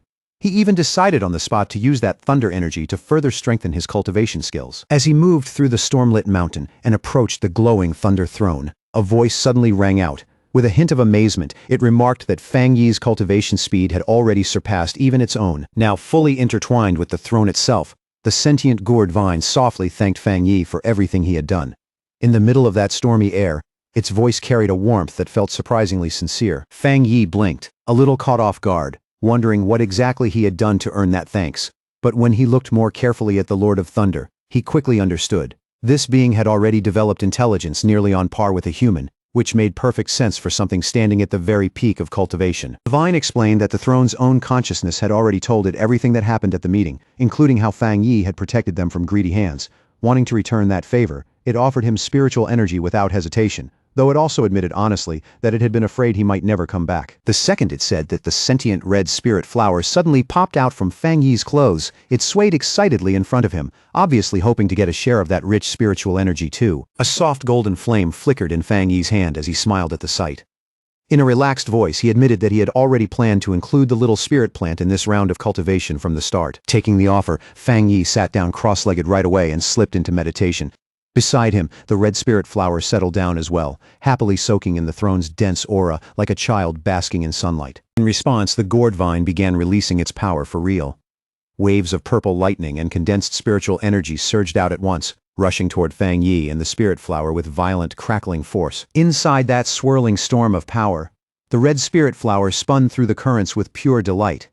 It absorbed the fierce energy far more easily than expected, using that crushing spiritual pressure to fuel its rapid growth. Wrapped in lightning and blazing golden light, Fang Yi sharpened his focus completely. He intentionally used the overwhelming pressure around him to force his red fire blade technique toward the next level. As power surged through his body and lit up his glowing eyes, Fang Yi gave his weapon a silent command. Above him, a fiery golden blade began to take shape, vast and radiant, like a heavenly weapon forming in midair. Then that massive sword came crashing down. It burned with blinding heat and overwhelming pressure as it slammed straight into the storm, colliding head-on with thunder and lightning in a spectacular clash. At that moment, a notification from the system appeared, reporting that an enormous amount of thunder power had been detected in the surrounding environment. As the blade kept drawing in the wild lightning pouring into it, the system confirmed that the red fire blade technique had finally reached the point where a true breakthrough was possible. Keeping his mind steady, Fang Yi refined that chaotic power wave after wave, pulling order out of violence. At the same time, the system announced that his blade technique had entered the process of evolution. He stayed deep in meditation, while columns of golden fire and blue lightning rose around him like twin tempests. The skill kept climbing higher and higher until it was pushed all the way to its limit. Then Fang Yi's eyes snapped open, burning with fierce red light. At that exact instant, the system confirmed that the red fire blade technique had finally evolved. Gripping his newly upgraded sword, Fang Yi swung with devastating force. The technique had changed completely. It was no longer just fire, but a terrifying fusion of flame power and thunder. That strike erupted in a monstrous blast of fire and lightning, roaring across the mountain and ripping through the ground in one terrifying sweep. Earth, stone, and scorched debris were wiped out under the sheer violence of his new strength. The system then informed Fang Yi that heavenly thunder had successfully tempered his blade technique, broken through its former limits, and evolved it into a fully fused thunder fire attribute skill. As Fang Yi lifted the weapon and felt its transformed power humming through his hand, the system gave its final confirmation. The blade's enhancement was now completely finished. Force released by that breakthrough triggered a huge and dazzling eruption of fire and lightning at the mountain peak. It lit up the night sky so brightly that it looked as if the mountain itself had awakened. Watching from afar, Wang Lan and Chen Ruo instantly recognized that fiery display. Both of them stared toward the restricted area of the Thunder Throne, wondering what exactly Fang Yi was doing inside that forbidden zone, not far away. The already uneasy Song Yiming narrowed his eyes and suspected that Fang Yi had gone back on his word and returned to seize the throne for himself. But his subordinate quickly reminded him that Fang Yi had never treated that entity like prey. He treated it like a friend. Back at the Spirit Association, red warning alarms started blaring through the building. Staff members hurried in with reports that the energy concentration inside the restricted zone had risen past observable limits, forcing them to withdraw every surveillance drone they had sent in. The branch leader stood there, watching the distant glow with a heavy look on his face. The scene clearly worried him, and he could not help wondering whether Fang Yi was already locked in a brutal fight with the throne itself. Back on the mountain, Fang Yi tightened his grip on his newly evolved sword. The blade shone with such intense brilliance that it was almost hard to look at, as if it had been reborn in the very heart of the storm. With his eyes still glowing red, Fang Yi smiled in open satisfaction. The sword in his hand felt as though it had been reforged by a master smith, tempered and perfected by the overwhelming force he had just endured. And Fang Yi was not the only one benefiting from the dense spiritual energy filling the area. His sentient red spirit flower was pushed into a new stage of evolution as well, growing smarter while further strengthening its already unusual attributes. Thrilled by the surge of power flowing through it, the now much larger flower playfully wrapped itself around the glowing structure of the throne. Surrounded by drifting flames and crackling light, it moved with pure childlike excitement. The flower quickly conveyed its delight to Fang Yi, and after sensing that joy, he decided it was time for them to move fast and start searching for the next throne. Just then, the sentient gourd vine floated down and hovered above him, clearly trying to stop him for a moment before he left. The vine spoke to Fang Yi warmly, sincerely congratulating its friend for achieving such a powerful breakthrough in so little time. Then it told him about a premonition it had received during cultivation. Very soon another throne would descend, and the aura of that new entity shared a deep connection with his spirit flower, one that felt opposite in nature yet strangely complementary at the same time. The moment he heard that mix of opposition and complement, Fang Yi quickly understood what it meant. In his view, the incoming entity had to be a wood attribute throne. The glowing gourd vine immediately confirmed his guess and told him that the new throne was already descending somewhere in the distance, even now. Then the vine sent a wave of green spiritual energy toward Fang Yi, offering to share the general location it had sensed through the psychic link between them. Fang Yi closed his eyes and focused, quietly opening his mind and accepting the vine's sensory transmission without any resistance. A confident smirk slowly appeared on his face. Then he opened his eyes again, already sure that he had grasped the exact coordinates. The scene shifted to a vast neon-lit metropolis at night, which Fang Yi immediately recognized as Yuan City. He noted that Yuan City was an autonomous municipality about a 2-hour drive from Chuanxi City. Across the country, it was famous for its extreme luxury, extravagant lifestyle, and dazzling reputation. But beneath all that glamour, the city had another face, one far uglier and far more dangerous. Hidden under the glitter was a chaotic and brutal underworld. The city was notorious for the ruthlessness of its locals, and for years it had held the grim distinction of having the highest crime rate in the nation. When Fang Yi arrived downtown, he walked calmly through the crowded streets beneath the dim neon glow. Around him, the whole city pulsed with noise, shadows, and restless energy. As he moved forward, Fang Yi recalled the intelligence reports from the Spirit Association.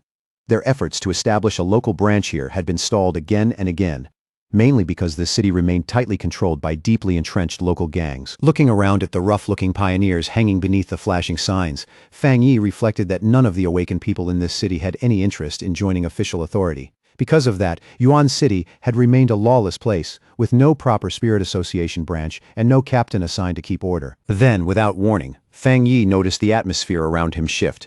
It was subtle, but unmistakable, like something powerful had just stirred in the darkness. His sentient red spirit flower immediately slipped out from his coat and tugged urgently at his sleeve, trying to point him in the right direction. Fang Yi quickly confirmed the reaction, realizing that both of them could clearly sense the new energy source rising from the west. To the west, at the foot of a dark-looming mountain, stood a massive private mansion blazing with extravagant lights. Even from a distance, its scale and luxury were impossible to miss. Inside the estate walls, a lavish pool party was in full swing beneath the night sky. Music, laughter, and money filled the air as the local elite indulged themselves in shameless luxury. A bodyguard in sunglasses stepped over to the host and leaned in to quietly report some news. The host immediately raised an eyebrow, clearly intrigued by the word that other pioneers had appeared nearby. That host was Zhang Gensheng, the notorious kingpin of Yuan City.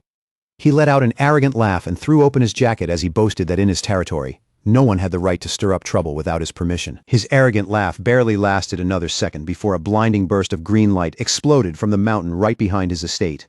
The flash tore through the night like a second sunrise, and everyone at the party instinctively turned in shock. A colossal sphere of pure green energy, the descending wood throne, slammed into the mountaintop with overwhelming force. The impact sent a devastating shockwave ripping across the area and made the entire mountainside tremble. That collision hit the mansion almost immediately.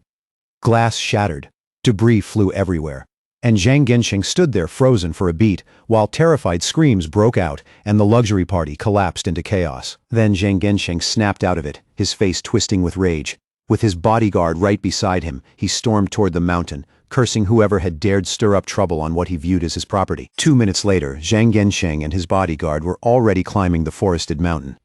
Thick green spiritual energy still swirled across the slope, turning the dark woods into something eerie and unnatural. Before they could get much farther, Fang Yi appeared and calmly stepped into their path. Standing there in that strange green glow, like he had been waiting for them all along, he told them evenly that the real source of the disturbance was just ahead. The bodyguard instantly flew into a rage at the sight of an outsider blocking the way. He lunged through the air at Fang Yi and shouted furiously, demanding to know who dared trespass on young Master Zhang's so-called private property. As the heavy punch came straight for his face, Fang Yi let out a dismissive scoff. To him, hearing someone talk about private territory in a place like this was not just ridiculous, it was laughable. Without even pulling his other hand out of his pocket, Fang Yi casually raised one arm and caught the bodyguard's fist in midair. The man's full momentum died right there, and the effortless stop left him completely stunned, his eyes glowing red in the dark. Fang Yi looked at them coldly and spoke as if correcting a pair of children. He told them this mountain was national land, property of all the people of Yuan City, and declared that from this moment on, the area was under the strict jurisdiction of the Yuan City Spirit Association. The next second, Fang Yi released a burst of fiery power from his palm and blasted the bodyguard away with ease. As the man went flying, Fang Yi coldly mocked the absurd idea that they could treat public land as their own private property. Meanwhile, deeper in the forest, Zhang Gensheng was already facing the newly descended wood throne. He fought violently against the dark green vines, the sentient entity used to drive him back, struggling in open frustration as they wrapped around him and lashed through the air, refusing to accept being rejected. The arrogant kingpin shouted that the throne had no right to resist him. In his mind, the moment it landed in his territory, it should have submitted to him automatically, forcing his way through the thick vines with brute aura alone. Zhang Gensheng stubbornly insisted that the seat of power belonged to him. He even threatened to destroy the ancient relic outright if it kept refusing to acknowledge him. Watching that pathetic struggle from the side, Fang Yi let out a faint, amused scoff. The whole scene was so desperate and ugly that he did not even bother hiding his contempt. Startled by the sound, Zhang Gensheng spun around immediately, fury flashing across his face. He shouted into the darkness and demanded to know who was standing there laughing at him. Fang Yi walked right past the local boss as casually as if the man were not even there. In a calm voice, he explained that high-tier treasures had minds of their own and chose their own masters, then bluntly told Zhang Gensheng that he simply lacked the qualifications to command the wood attribute. Those words hit Zhang Gensheng right at the core. He stood there fuming in disbelief while Fang Yi calmly moved toward the throne, stepping into that chaotic mass of swirling green energy without the slightest hesitation. Zhang Gensheng could not swallow that humiliation. Pride wounded and murder in his eyes, he finally snapped, lunging at Fang Yi's exposed back while screaming that he would kill him. But in the very next instant, the kingpin stopped dead. His body froze so suddenly it almost looked unnatural, and his eyes widened in pure terror. Without even turning around, Fang Yi summoned his massive sentient red spirit flower and had it silently block the attacker's path. The moment Zhang Gensheng found himself facing that giant imposing spirit plant, his whole body started trembling, and fear locked him in place. Fang Yi only glanced back slightly and casually remarked that the gang boss somehow looked even weaker than his own bodyguard. The tone was light, but the contempt behind it was impossible to miss. With a faintly mocking smirk, Fang Yi dismissed the notorious kingpin of Yuan City as nothing but a complete letdown. For someone with such a fearsome name, Zhang Gensheng turned out to be pitifully unimpressive. Leaving the terrified boss behind without another glance, Fang Yi stepped forward alone and stopped in front of the colossal wood throne.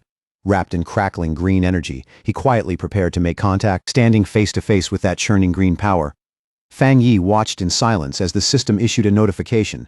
It announced that the ancient relic was now in the process of matching with a master. A moment later, the system confirmed the result without hesitation. Fang Yi's sentient red spirit flower had been recognized as the newly chosen master of the wood throne. At once, a massive surge of green energy burst from the mountain peak. The power exploded outward with such force that the whole summit seemed to light up like a living beacon. That energy quickly gathered into a towering pillar of brilliant green light and shot straight into the night sky. It was so bright and so enormous that even distant Chuanxi City could see it clearly. At the Spirit Association headquarters, Gu Yuro and Wang Lan both saw the sudden spike in energy. Gu Yuro immediately realized the wood throne had already chosen a new master, and her heart tightened at the thought that if some lawless pioneer from Yuan City had gotten it first, the consequences could be extremely hard to control. Anxiety rising fast, Gu Yuro did not waste a second. She immediately called Fang Yi, hoping to confirm what had happened before the situation spiraled any further. Fang Yi answered in a calm voice, sounding far more relaxed than anyone on the other end of the line. He noted that the pioneers in Chuanxi City must have already seen the massive energy wave, then told Gu Yuro that the wood throne had indeed finished choosing its master. Caught off guard by how calmly he said it, Gu Yuro asked in obvious shock whether Fang Yi himself had taken the throne, standing before his giant sentient red spirit flower. Fang Yi explained that the new master was not a human at all, but his spirit plant. He added that he himself controlled the desolate attribute and treated the flower as his pet, which only made the whole situation sound even more unbelievable. That answer left Gu Yuro completely speechless. For a moment she could not get a single word out as the absurdity and importance of that news hit her all at once. Then Fang Yi casually added one more detail, as if it were nothing worth dwelling on. He told her that he had already defeated Yuan City's notorious boss, Zhang Gensheng, who was now lying unconscious at his feet. He advised the Spirit Association to move into Yuan City immediately and take advantage of the opening. As for Zhang Gensheng's gang and the mess left behind, Fang Yi said that cleanup could be handed over to the association. After ending the call, Fang Yi turned back to his spirit flower with a smile and offered his congratulations.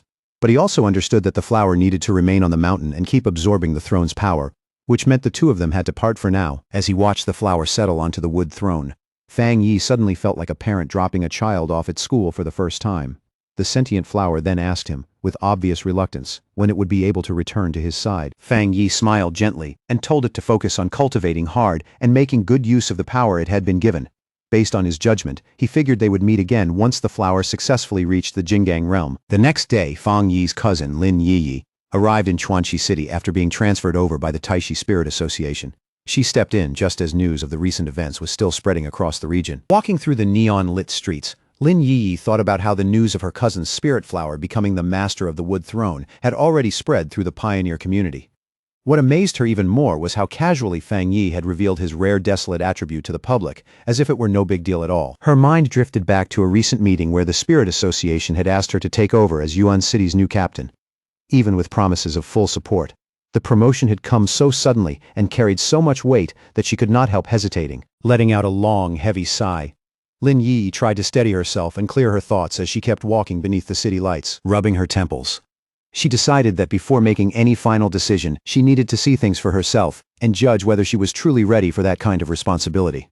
For now, she pushed work to the side and decided to visit her mother instead, assuming she was still living a quiet, peaceful life in Chuanxi City. Without any warning, a violent tremor suddenly shook the streets under her feet. The jolt startled Lin Yi and instantly sent the nearby pedestrians into a panic. Chaos broke out around her as people screamed about an earthquake and ran toward whatever looked safe. But the moment Lin Yi sensed the wild surge of spiritual energy in the air, she realized this was not a natural disaster at all. It was a dangerous spiritual anomaly. At the Chuanxi Spirit Association, red alarms flashed throughout the building while staff rushed around in confusion. Gu Yuro and her team could not understand how an anomaly on this scale had formed without triggering any of their early warning systems. A panicked staff member rushed in with a report, saying that a massive spike of spiritual energy had erupted inside the restricted mountain zone. According to him, the sudden surge had driven the wild beasts in the mountains into violent mutation. Soon after that, a terrifying horde of mutated beasts came pouring out of the forest and charged straight toward the Chuanxi urban district. Among them were giant armored flying creatures and enormous predators covered in savage spikes, each one looking like something out of a nightmare. The monsters flooded into the city streets, smashing through buildings and tearing apart everything in their path. All around them, terrified civilians screamed for their lives as the urban district descended into chaos. Caught right in the middle of the chaos, Lin Yi reacted on pure instinct. She twisted aside just in time, narrowly avoiding a savage strike from a huge beast covered in staring eyes, its attack ripping through the space where she had been standing a heartbeat earlier. As she weaved desperately between the rampaging monsters, Lin Yi kept trying to call her mother again and again, only to find the signal completely dead. Then a shadowy beast silently rose up behind her, and her heart sank. In that instant she realized with chilling clarity that her mother was in serious danger. The monster lunged with violent force, jaws wide open, and glowing eyes locked onto her like a predator that had already chosen its prey. Lin Yi whipped her head around, and the moment she saw the beast almost on top of her, her eyes flew wide. It was too fast, too close, and for one brief second there was nowhere to dodge. But just before it could reach her, a blinding arc of purple energy slammed down and split the monster cleanly in half. The familiar spiritual power hit her immediately, and she recognized it at once. Fang Yi stepped out through the dust and debris, calm even in the middle of disaster, and said that Chuanchi City had already fallen into a mutation outbreak. Relief hit Lin Yi so hard it almost made her collapse. She ran straight to him in panic, begging him to help find her mother since the phone lines were already down. Elsewhere in the ruined Chuanchi urban district, inside a shattered supermarket, a small trembling voice weakly called out for a father through the dim, broken silence. Not far away, under a collapsed metal shelf, a man lay completely still. A moment later, that same small voice cried out again, this time desperately calling for a mother. Terrified little boy stood there alone among spilled groceries, torn packaging, and flickering lights overhead. Pale with fear, he looked around helplessly, wondering where his parents had gone. The horror around him was too much. The boy trembled from head to toe, while tears streamed down his face. At last, unable to hold it in any longer, he dropped to his knees and burst into loud sobs, his cries echoing through the wrecked supermarket. Suddenly, a woman rushed over and gently covered his mouth before the sound could carry any farther. It was Fang Yi's aunt, Lin Yi's mother. And as she pulled him close, she whispered that crying that loudly would draw the beasts wandering nearby. The boy looked up at her with wide, tear-filled eyes, still shaking badly, as he whispered that he missed his parents and did not know where they had gone. Trying to calm him, Fang Yi's aunt forced a warm smile and reached into the scattered goods beside her. From the mess, she pulled out a bright yellow packet of a popular snack. The boy's eyes lit up right away. Kneeling beside him, she softly promised that if he stayed quiet and waited bravely for rescuers to come, he could have the snack as a reward for being strong. The boy sniffled, managed a tiny smile, and reached for the treat, his attention briefly pulled away from the terror around him. But just behind Fang Yi's aunt, a shadow wolf with glowing red eyes silently stepped into the aisle. The wolf let out a low growl and bared a mouthful of sharp teeth, its crimson eyes fixed on the two of them like it had already decided how this hunt would end. The instant the beast charged, Fang Yi's aunt sensed the danger behind her.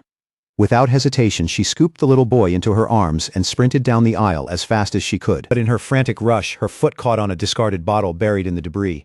She crashed hard to the floor and instinctively curled around the little boy, shielding him completely with her own body. The wolf beast sprang forward at once, claws extended, lunging in for the kill with savage speed. Bracing for the worst, Fang Yi's aunt squeezed her eyes shut and prepared to give up her own life if that was what it took to protect the child in her arms. Just before those claws could touch her, a brilliant streak of golden energy tore through the darkness and cut the beast cleanly in two. Blood and shadow flew apart before the attack had even fully landed. Fang Yi arrived at the last possible moment, stepping forward with his flaming sword in hand and placing himself in front of his aunt like an immovable wall. Glancing back over his shoulder, Fang Yi calmly asked if they were hurt, his voice steady even with danger still hanging over the ruined store. Then his expression shifted when something familiar caught his eye. He looked down and saw the terrified little boy in his aunt's arms, still clutching that yellow snack packet tightly. The sight of that small treat stirred up a sudden wave of nostalgia in him, strong enough to drown out the chaos around him for a moment. He remembered a painful scene from his childhood, standing in front of a gravestone and crying while his aunt quietly stayed beside him through it all. In that memory, she gently stroked his head and handed him that exact same snack, using something simple and warm to comfort him when words could not. Back in the present, his aunt slowly looked up at him in disbelief. Then her eyes widened with overwhelming relief as she finally realized the one who had saved them was her nephew. Fang Yi's expression softened and he quietly asked his aunt about the child she had just risked her life to protect, smiling despite everything she had just been through.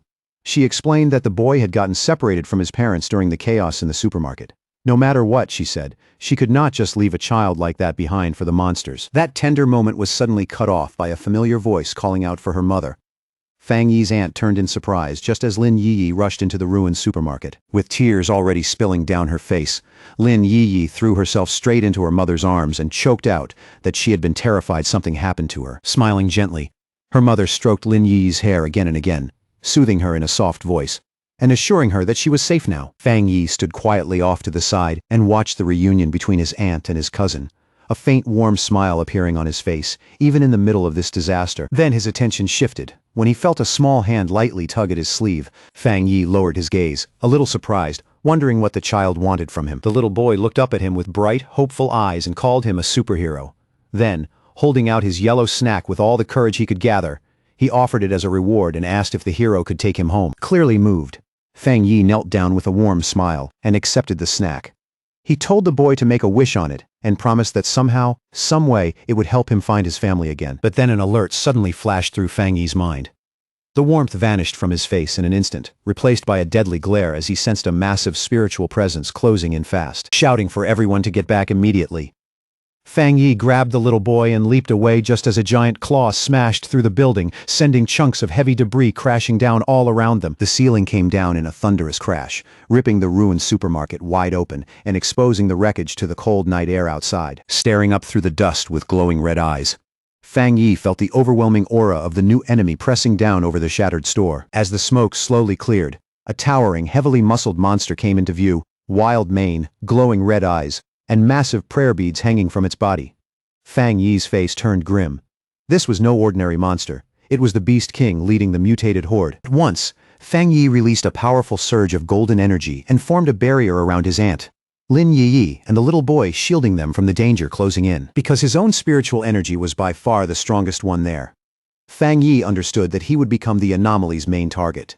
That gave the others a much better chance to escape and greatly lowered the risk to them. He told Lin Yi to take the other two and run immediately, because he could not fight at full strength while protecting them at the same time.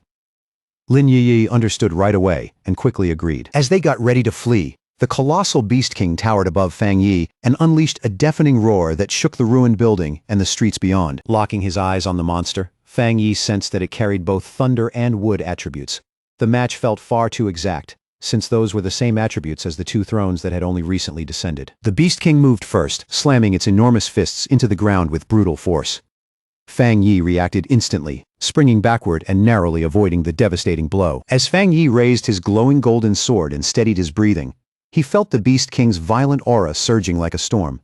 In that instant, he realized the creature had already been tainted by a dark attribute, twisting its power into something far more dangerous. Fang Yi's blazing slash ripped through the air and struck true, carving a searing wound beside the monster's blood-red eye. The burn flared against its flesh, lighting up the beast's furious face with fire. Even after taking that hit, the enormous Beast King showed no fear at all.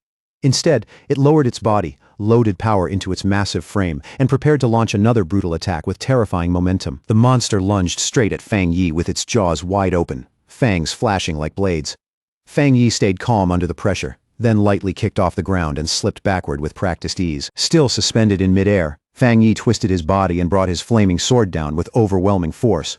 Fire streamed behind the blade like a burning comet, fierce and unstoppable. The strike landed with explosive power and forced the giant beast to stagger backward. That blow finally opened up a clear gap between them, giving Fang Yi one brief but crucial moment of space. At the front of the retreat, Lin Yi ran while projecting a protective green shield around them.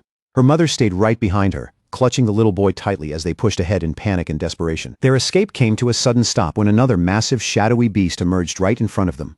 Its glowing blue eyes shone through the darkness, blocking the path like a living wall. Lin Yi froze for a second, horror spreading across her face. Only then did the full nightmare hit her.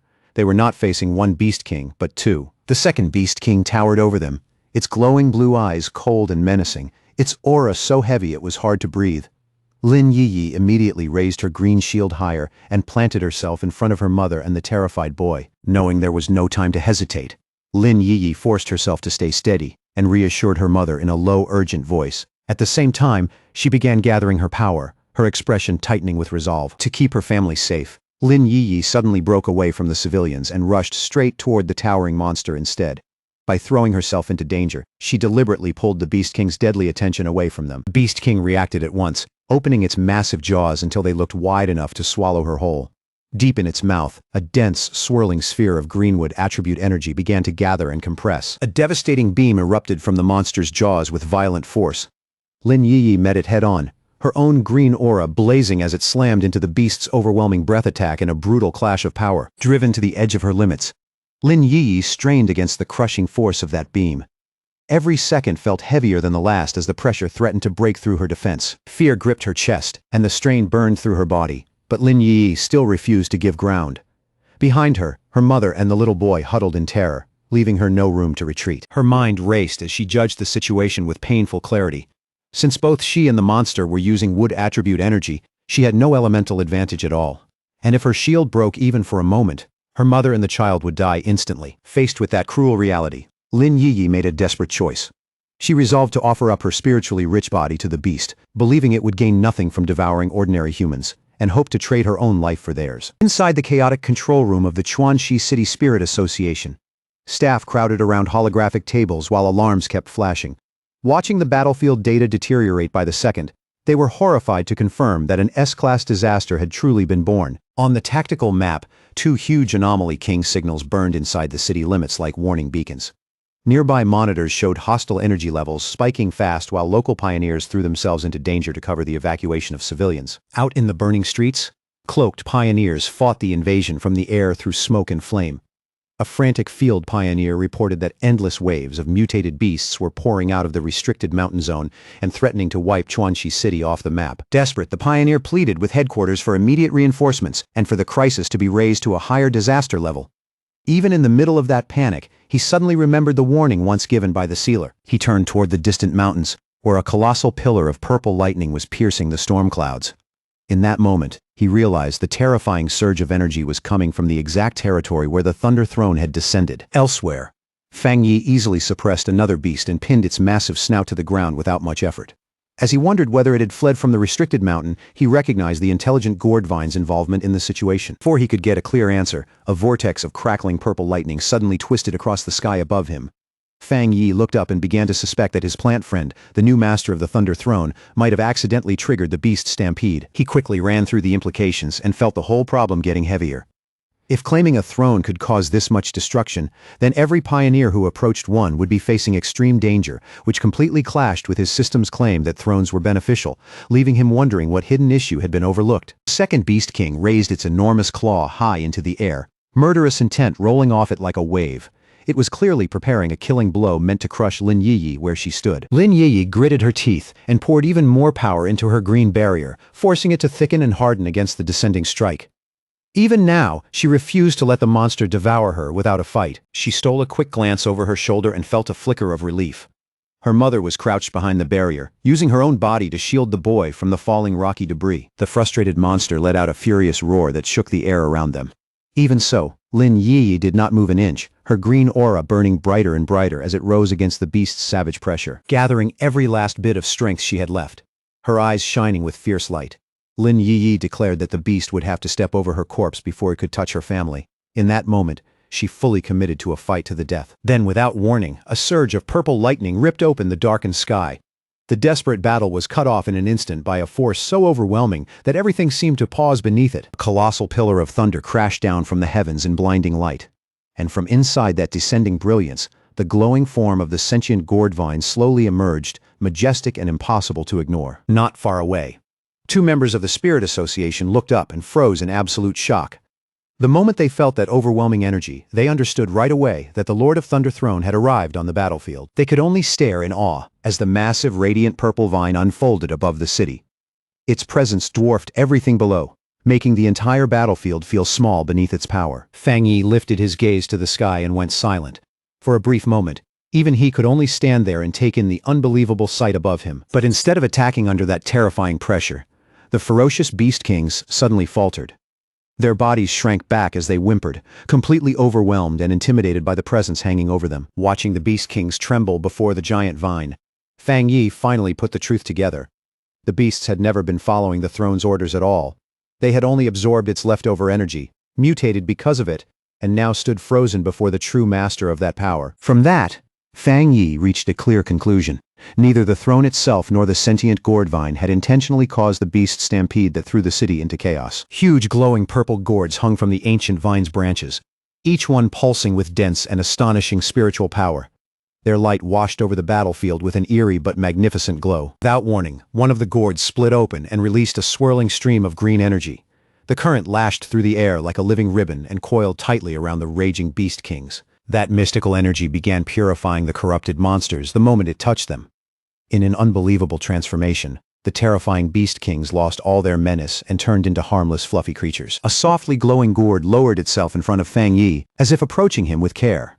Through their psychic connection, the sentient gourd vine apologized for causing such a disaster, explaining that it had only just completed its breakthrough and wanted to leave the mountain. While dangling the newly transformed helpless little animals in front of Fang Yi, the vine gently asked for mercy on their behalf.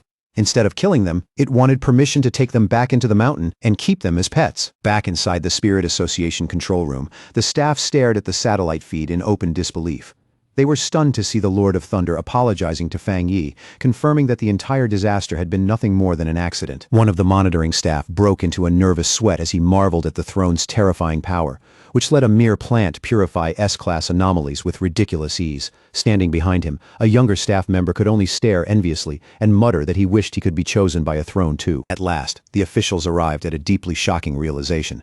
Seeing an existence as powerful as the Lord of Thunder act so respectfully toward Fang Yi, they understood that the Spirit Association had to completely reassess the sealer's true strength and status. At the Chuanqi Spirit Association headquarters, the conversation quickly turned to just how fast the world was changing. Inside, the branch leader told Fang Yi, Lin Yi, and Fang Yi's aunt that the peaceful days they once knew were over. Even so, he promised that the combat zones and the Spirit Association would do everything they could to protect the people. Hearing that, Fang Yi's aunt could not hide her worry and asked whether humanity was really heading toward extinction. Branch leader gently reassures her and says things have not reached that point yet. He brings up Fang Yi's incredible record as the sealer, explaining that even S-class anomaly kings are afraid of him. Then he turns to Lin Yi and praises her as one of the core pioneers, even mentioning that Yuan City wants to bring her in as a captain. Sitting close beside her daughter, the aunt quietly says that in a world this dangerous praise like that does not really make her feel any better. She says the only thing she truly cares about is whether these two young people are hurt, exhausted, or pushing themselves too far. More than anything, she fears the day they might throw their lives away. Branch leader softly tells her not to think that far ahead. Fang Yi then shifts the conversation and asks about Jiang Lu and the others, pointing out that they were nowhere to be seen during the recent beast mutation crisis. Looking a little fed up, the branch leader explains that he had them sent to the hospital, but they slipped out overnight. He says Jiang Lu in particular had been restless, desperate to keep training because he could not accept how powerless he had felt. All of a sudden, a panicked man and woman rush into the room, frantically calling out for Zhao Hao. The little boy lights up the instant he sees them and happily cries out that they are his parents. His mother immediately pulls him into her arms, tears streaming down her face. Then, after recognizing Fang Yi's aunt and the others, she thanks them again and again for saving her son. The father bows deeply to Fang Yi and his aunt, saying that even though they are just ordinary people, they will come running the moment they are ever needed. Fang Yi's aunt quickly shakes her head and humbly says they only did what anyone should have done. Not long after, the family leaves the building in high spirits, with the boy happily riding on his father's shoulders. As he watches them go, Fang Yi turns to his aunt and suggests that she move back to Taishi City with him and Lin Yi. Soon after that, a plane cuts across the sky, carrying Fang Yi, Lin Yi, and his aunt back to Taishi City. When they arrive, a crowd is already gathered outside a large modern villa, holding up a red banner to welcome the sealer home. Among the people waiting there is Su Jingying, who warmly greets Fang Yi as he returns with his family. Once inside, Fang Yi's aunt looks around the enormous living room in disbelief, stunned by how spacious and luxurious it is. With a playful smile, Lin Yi covers her mother's eyes, clearly setting up some kind of surprise. Fang Yi grins and asks his aunt to guess what they prepared for her. Still smiling, Fang Yi pulls out a property deed and reveals the truth. He tells her they bought this villa for her, so she can live safely near his home, and the family can see each other whenever they want. His aunt is left speechless by the gift, but Fang Yi keeps going. He explains that they also bought her a replacement home in Chuanqi City, so she will still be comfortable even if Lin Yi accepts the transfer to Yuan City. Deeply moved, the aunt says she could not be prouder of them. But as the moment settles, she notices the troubled look on her daughter's face and points out that Yi is clearly carrying something heavy in her heart. Fang Yi says his cousin is still struggling over whether to relocate to Yuan City. Yi admits that she still has not made up her mind about the Spirit Association's promotion offer. Yi explains why she is hesitating. She suspects the officials in Yuan City are less interested in her ability and more interested in using her connection to Fang Yi. On top of that, she knows cleaning up a corrupt city will be an enormous burden, and she cannot keep depending on Fang Yi forever. Her mother encourages her to go for it, reminding Yi that she has never been the type to hold back. Then, with a teasing smile, she brings up the time Yi used a fake cram school excuse just to go find Fang Yi. Yi freezes on the spot, realizing her mother had seen through that lie all along. With her mother's support behind her, Yi finally smiles and steadies herself. She admits that it is time for her to grow up and take on the challenge waiting for her in Yuan City. That warm family moment is suddenly broken by the ringing of a smartphone. Fang Yi picks up the call and hears Zhao Lan on the other end. He asks if the combat zone has found anything new, and she tells him Elder Wu has discovered a mysterious new territory and wants Fang Yi to join the expedition. Elsewhere, deep inside an underground black market, a hopeless group huddles in the shadows of a dark alley. A purple-haired woman looks toward a man with a cigarette and asks if there is really no way for them to return to Yuan City. The man snaps back without hesitation and says their exile is real. Thinking back to the fall of their boss, Zhang Gensheng, He realizes the Zhang family gang has completely lost both its territory and its influence. Then a strange, ominous laugh suddenly echoes through the alley. Everyone turns at once and sees a cloaked figure slowly walking toward them out of the darkness. The masked stranger gives a faint smirk and tells the Zhang family members not to be nervous.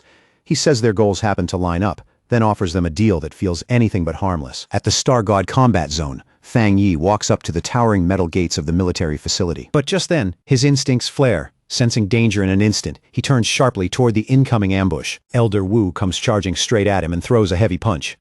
Fang Yi stays perfectly calm and catches it with one hand, blocking the blow so cleanly that a massive shockwave erupts around them. Without even blinking, Fang Yi asks what that was supposed to mean. Elder Wu bursts out laughing, then apologizes and says his old comrades simply refused to believe the rumors about a young man this talented. Elder Wu then looks back at the group of men in advanced combat armor behind him, and proudly says that little demonstration should be enough to prove just how absurd Fang Yi's strength really is. One of the veterans laughs and points out that Elder Wu had actually been forced a step backward by Fang Yi's block.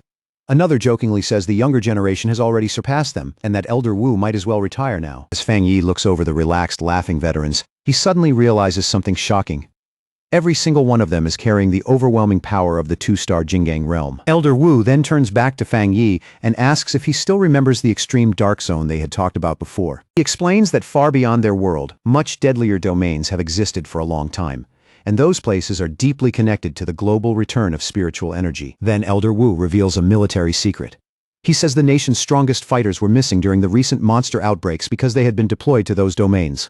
According to him, those places are the real front line, where humanity had already been fighting a hidden war long before the public even knew spiritual energy existed. Fang Yi recalls the intelligence he got from Jialan and remarks that these domains are like unstable time rifts.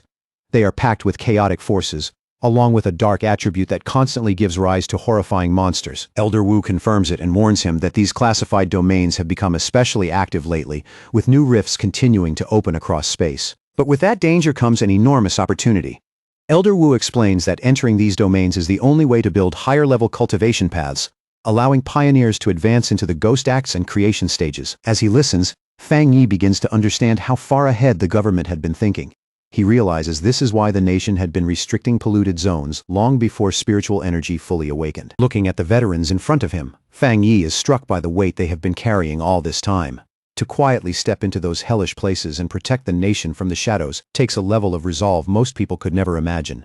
And judging by how solid their two-star Jingang cultivation is, he realizes the true military strength of the Star God combat zone is far greater than it appears on the surface. Elder Wu's face turns serious as he brings everyone back to the mission at hand. Then he reveals their destination.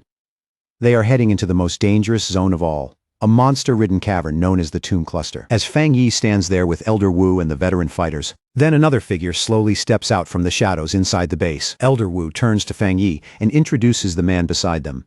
It's Zhang Tian, an elder from the Star God combat zone. Zhang Tian gives a cold, dismissive snort, then turns his back and starts walking away without saying a thing. Elder Wu lowers his voice and quietly tells Fang Yi that old Zhang has always been stubborn and never easy to deal with. Even so, Elder Wu says that when it comes to pure combat strength, Zhang Tian ranks in the top 3 out of their entire group. He goes on to explain that they brought Zhang Tian along as extra protection because his loyalty is beyond question. Fang Yi stays composed and says he has nothing but respect for veterans who fight for their country. As for a difficult personality, that just comes with the man. Trying to smooth things over, Elder Wu calls out to Zhang Tian again. This time, he introduces Fang Yi properly as the captain of the Tai Chi Spirit Association, codenamed the Sealer. He also mentions that Fang Yi recently dealt with an S-class disaster entirely on his own. The second Zhang Tian hears that, he stops mid-step and looks back. His interest finally stirred. Now that everyone has gathered, Elder Wu announces that it's time to open the path into the mysterious domain. The team heads toward a massive blue vortex suspended in the sky. This is the door of the void, the gateway leading into that unknown realm. Fang Yi studies it in silence for a moment and notes that, on the surface, it looks surprisingly ordinary for something hiding such terrifying power inside. As Elder Wu leads them closer, Fang Yi notices a spiritual seal placed on the gateway. Right away, he understands what that means. Someone repaired this rift in the past. The moment his hand touches the swirling blue current, Fang Yi feels just how unstable the area really is, and quietly reminds himself not to let his guard down. But what surprises him even more is the sheer density of the power pouring out of the vortex. The energy is far stronger than he expected. A powerful force suddenly pulls the entire group upward and into the giant blue tunnel. As they drift through it, Fang Yi watches the strange images flickering around them and wonders if they're only a side effect of the overwhelming energy. But almost immediately, he senses something much deeper. Out in the void, he catches flashes of twisted space and ghostly shapes that look like giant whales. Their aura feels completely alien, like beings that were never meant to exist in this universe. As they pass by clusters of green energy vines, Elder Wu warns everyone not to get close and not to stare too long. The power inside those things is so violent, it could erase them in an instant. Fang Yi can feel the chaotic mix of elemental force and void energy pressing in from every direction. He knows even the slightest contact would be enough to destroy both body and soul. And because these dangers are made from pure elemental power instead of living beings, his death seal is useless against them. Looking out at the shattered reflections of countless worlds hanging in the void, Fang Yi finally understands just how massive this threat really is. If a rift on this scale ever broke loose, their world would be facing a disaster big enough to wipe out the planet. At last, the tunnel opens into a dark, empty stretch of space. Elder Wu's face hardens as he says they've arrived. The group comes to a stop in front of a massive black tear floating inside the blue energy. Elder Wu tells everyone to get ready. Wrapped in bright blue light, Elder Wu tells the team to release their power and keep themselves suspended before crossing into the dangerous domain ahead. The moment they come out of the portal, the team finds itself floating inside a dark, eerie cavern known as the Tomb Cluster. Right away, they feel a heavy aura of death hanging all around them. Below them, a thick pool of green energy begins to bubble, as if something underneath is about to rise. The instant he sees it, Elder Wu orders everyone into battle formation and says they need to finish this fast. Then without any warning, a massive pillar of dark green energy erupts from deep within the cave. That violent energy quickly starts taking form, turning into a terrifying shadow monster with glowing green eyes. Its sudden appearance leaves the whole team frozen in shock. Elder Wu and Zhang Tian don't hesitate for even a moment. The two of them charge straight at the giant creature. The shadow monster reacts instantly, raising its hand and firing a deadly beam of dark green energy. Elder Wu and Zhang Tian answer with golden power of their own, combining their strength to create a Jinggang realm barrier and block the blast together. But the monster's attack is far too overwhelming. The beam smashes through their defense on contact and sends both men flying backward, blood spilling from their mouths. The other veterans can only stare in disbelief, horrified that their two strongest fighters were crushed so easily. Realizing how serious this is, Fang Yi says they're in critical danger, and that everyone needs to strike the creature together. As the veterans rush forward to catch Elder Wu and Zhang Tian, they quickly notice something else. The monster's dark energy is suppressing a pioneer's spiritual power. One of the veterans points out that the suppression is so intense, Elder Wu and Zhang Tian couldn't even bring out a tenth of their true strength. Fang Yi, however, stays calm.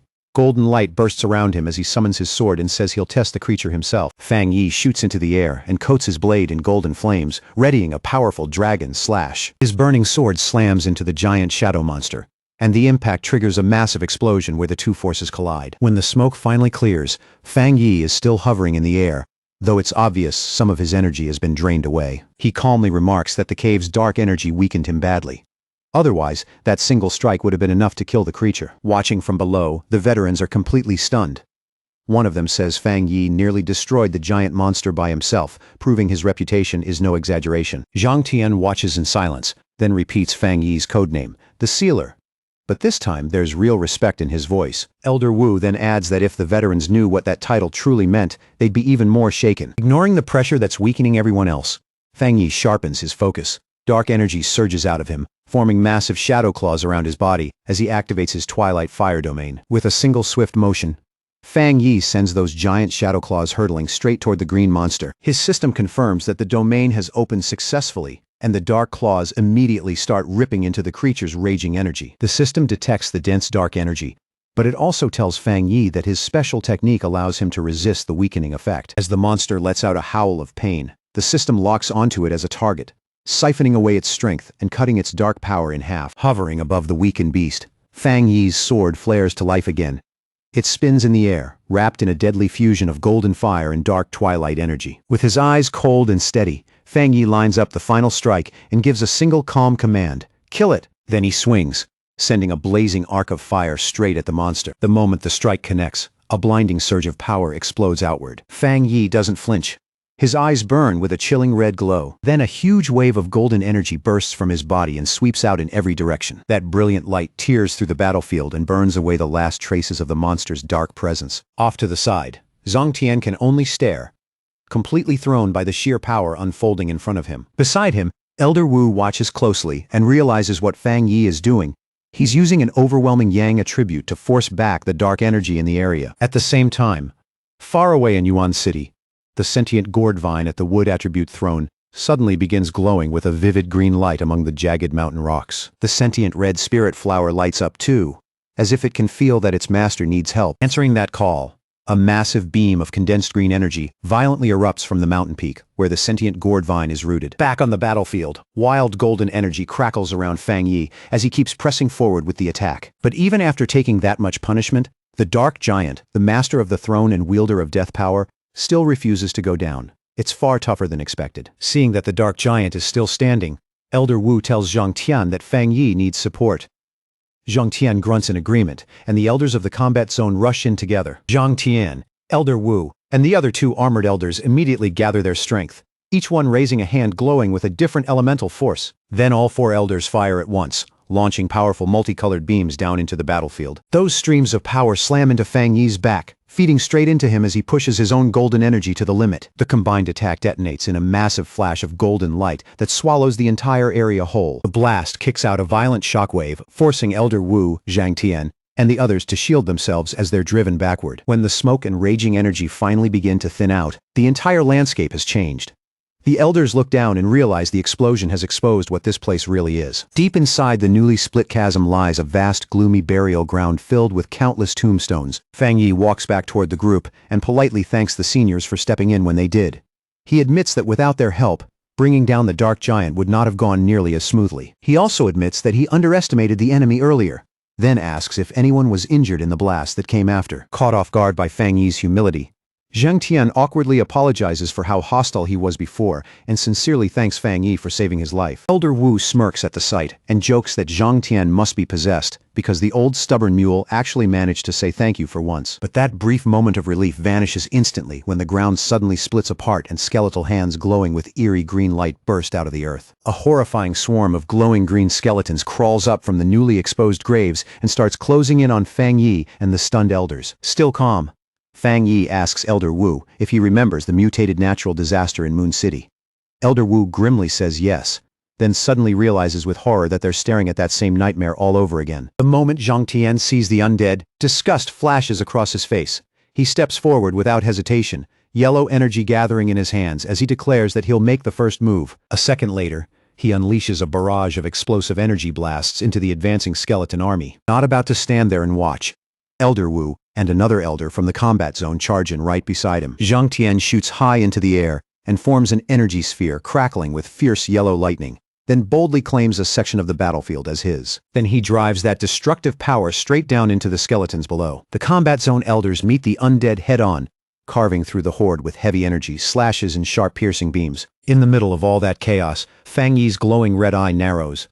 Something has already pulled his attention away from the battle in front of him. Then the system suddenly warns him that a strong dark attribute fluctuation has appeared nearby and tells him to touch the source so it can compile a new technique.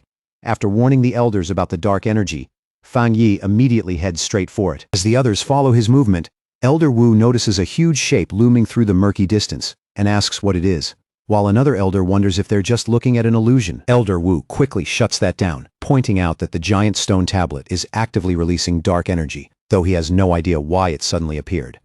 Fang Yi concludes that it must be a physical manifestation of the area's dark power and decides to get closer. Ignoring Zhang Tian's warning shout, Fang Yi launches himself straight toward the towering monolith. Wrapped in his golden protective aura, he cuts through the dark mist and heads right for the target. He soon reaches the enormous, weathered face of the stone tablet, its surface wrapped in swirling shadows that feel deeply ominous. The moment Fang Yi places his hand against the cold stone, dark red energy reacts immediately and coils around his fingers. The system confirms that a dark attribute technique is now being compiled automatically. The process finishes, and Fang Yi obtains the Great Hell Saber method. The system explains that with a single slash, the technique can summon undead from the burial grounds to fight for him for 3 minutes, and their strength will scale directly with his own. Fang Yi quickly runs through the dark attribute techniques he already has. There's the boundless dark realm which traps enemies and wears them down over time, and the hellish evil scene, a dangerous move that only works by triggering his own death to call out spirits. He also realizes that his illusion-based eye technique works best against enemies with high intelligence, which makes it far less useful against a mindless skeleton horde. As a blade of red energy forms in his hand, Fang Yi feels the overwhelming power of this ancient burial ground, and instantly understands that the undead here are much stronger than the ones they faced in Moon City. He realizes right away just how absurd this new saber technique really is. it can not only command those terrifying entities, but their strength can keep rising along with his own, with no clear limit in sight. While Fang Yi is still turning over this new power in his mind, the elders from the combat zone gather around the enormous stone tablet.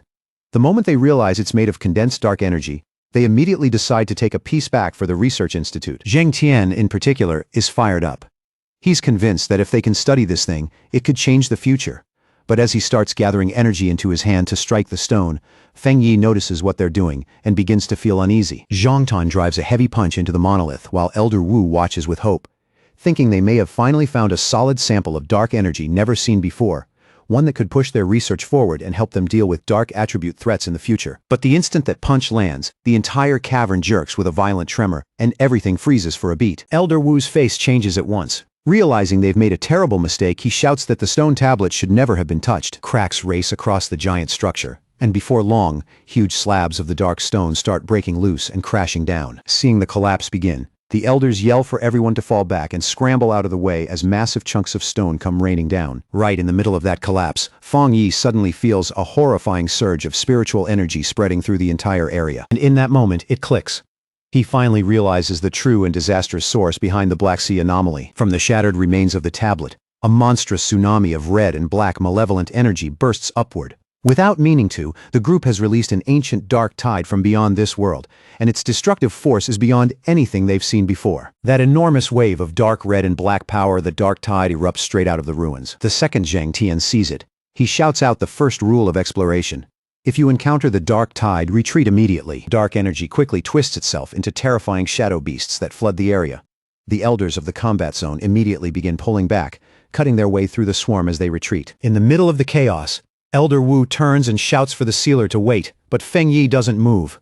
He remains standing there, right in front of that towering wave of destruction. As the red energy rushes closer, Elder Wu desperately yells at Fang Yi, demanding to know what he's doing and ordering him to get back. Fang Yi ignores every warning and keeps staring into the tide with his glowing red eye. Then he hears it. A strange voice is calling to him from somewhere inside that dark energy. Curious, Fang Yi slowly reaches his hand toward the swirling red mass, determined to see what's hidden inside. As he faces that otherworldly power head-on, he quietly prepares himself for death. Then, without warning, a massive burst of red light explodes outward and swallows Fang Yi whole. Elder Wu and Zhang Tian can only watch in horror, shouting his name as the blast consumes him, unable to accept what just happened. Zhang Tian lunges toward the deadly wave, trying to save him, but Elder Wu instantly creates a glowing energy hand to stop him, shouting that Fang Yi cannot be saved and that rushing in now would only throw his life away too. Zhang Tian snaps back in fury, saying Fang Yi is the future of the nation. He blames himself and the other elders, insisting he would trade his own life without hesitation for those young pioneers. In obvious pain, Elder Wu says Fang Yi is most likely already gone. He warns that if they lose even more people here, the nation's future will be finished. Taking responsibility for bringing Fang Yi here, Elder Wu orders the remaining elders to retreat and stay alive. But just as the elders are about to run, a massive pillar of golden energy suddenly erupts from inside the dark tide. They all turn back in shock. The moment they recognize Fang Yi's signature golden power, a flicker of hope returns. Meanwhile, deep inside the abyss, Fang Yi calmly drops through a twisting tunnel of red and gold energy. The blast didn't harm him at all. And even stranger, there isn't a single monster anywhere inside the heart of the dark tide. As he drifts deeper into that dark red void, Fang Yi follows his instincts. Even though the voice has gone silent, he can still feel that if he keeps moving forward, he'll eventually reach whatever called out to him. Wanting answers, he tries to contact his system and have it analyze this strange place around him. Wrapped in a golden aura, he continues descending farther and farther into the endless abyss. He can tell his defenses are holding perfectly. The dark energy around him can't touch him at all. Then a strange voice suddenly echoes through the red emptiness and speaks directly to him. Startled, Fang Yi stops descending at once. His system interface flickers wildly under the pressure of that overwhelming power before finally stabilizing again. The system tells him that the ancient energy is interfering with its functions, but it's still managed to detect the source, and the coordinates are straight ahead. Following the glowing blue prompt from his system, Fang Yi moves through the dark mist.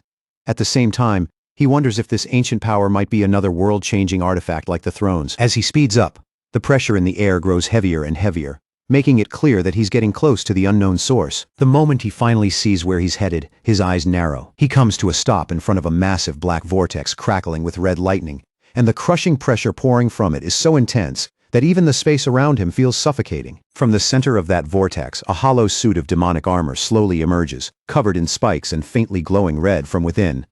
Fang Yi studies it and realizes that every single scale on that armor carries terrifying destructive power. A red warning flashes across Fang Yi's system, confirming that this mysterious armor is the true source of the catastrophic dark tide. Without hesitating, Fang Yi reaches out, ready to suppress the artifact, but the armor reacts instantly. Its chest splits open, revealing a jagged mouth made of glowing red energy. Fang Yi is forced to pull back as a massive burst of dark power erupts from inside it. Even he is left stunned, realizing this relic carries far more energy than any of the thrones he had encountered before. Caught off guard by the armor's sudden attack, Fang Yi hurriedly throws up a golden energy barrier to shield himself. As the dark power slams against his shield and keeps grinding forward, Fang Yi starts to strain under the pressure. He's shocked to discover that the armor's killing intent is strong enough to weaken his protective yang attribute, even though that power should naturally suppress dark energy. But instead of backing off, that resistance only makes Fang Yi want the artifact even more. He releases a burst of golden energy to force the pressure back, then activates his boundless dark realm, enclosing himself inside a giant sphere of dark purple power. Fang Yi pulls out his blade and unleashes the great hell saber. In an instant, the attack tears open the abyss and summons an entire legion of glowing red undead, each one radiating a vicious, ghostly presence. With a single command from Fang Yi, that shadowy army dives from above and rushes the floating demonic armor in a perfectly timed assault. Fang Yi keeps his eyes fixed on the clash, but the confidence on his face quickly starts to crack when the armor strikes back. A violent burst of razor-sharp red tendrils erupts from the armor and tears through the spectral army like it's nothing, wiping them out in seconds. Watching his strongest move get crushed that easily, Fang Yi finally admits how terrifying this thing really is. Its dark aura is on a completely different level from his own, so overwhelming that it can shut his techniques down by force. The demonic armor follows up at once, unleashing a lightning-fast storm of red energy slashes that blasts Fang Yi backward. Even after seeing that kind of power, Fang Yi still refuses to give in. He fixes his eyes on it and declares that this battle will decide which one of them ends up subduing the other. The entity speaks again, trying to lure Fang Yi into giving in and becoming the same as it. At the same time, dark energy creeps across his face and forms a jagged mask, making him realize it's trying to corrupt his mind and take over his body. Fighting to stay in control, Fang Yi activates his divine sun swallowing heaven technique, using it to clear his mind and keep himself from slipping under. Fang Yi grits his teeth and roars that the entity has underestimated him. In the very next second, a huge surge of blue energy explodes out from his body. Pushed all the way to the brink, he orders his system to release every power and technique he has at the same time. The system immediately sounds a critical alert. It reports that although Fang Yi is only at the 2-star Jingang realm, his true combat potential can't even be measured. But the system also warns him about the cost. If he forces all that power out at once, his body will almost certainly collapse, with a 99% chance of total destruction. Even so, Fang Yi stares into the darkness without flinching, ready to risk everything. Forced all the way to the brink, Fang Yi has no room left to retreat. With everything on the line, he throws himself into one final, desperate attempt to suppress the demonic entity before it completely overwhelms him. Golden light and dark crimson power crash violently around him, tearing through the space like two storms colliding. In the middle of that chaos, Fang Yi grits his teeth and orders the system to draw out every power he has, staking his life on a single vow. Either he wins here, or he dies here. The system answers Fang Yi's command without hesitation. In the very next instant, every cultivation method he has mastered begins activating at once, surging through his body in a terrifying flood of power. But forcing so many opposing energies to run through him at the same time comes with a crushing price.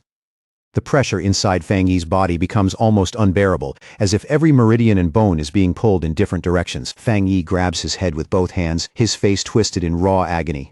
The raging power inside him threatens to rip his body apart from the inside, and he can only struggle desperately to keep even the last thread of his sanity intact. At last, the burden becomes too much. Fang Yi's eyes lose focus, turning completely blank, and in the next moment, a catastrophic burst of red energy erupts from his body like a violent explosion tearing through the abyss. The system instantly detects the fatal overload consuming Fang Yi's body. With his life hanging by a thread, it triggers its emergency failsafe and activates the death seal technique. One after another, elemental forces surge around his lifeless body. Lightning flashes, a protective aura wraps over him, and dark chains coil into place, dragging him back from the edge of death and confirming that Fang Yi has somehow survived. Deep within the abyss, Fang Yi drifts silently through the darkness until his eyes suddenly snap open, glowing a fierce red.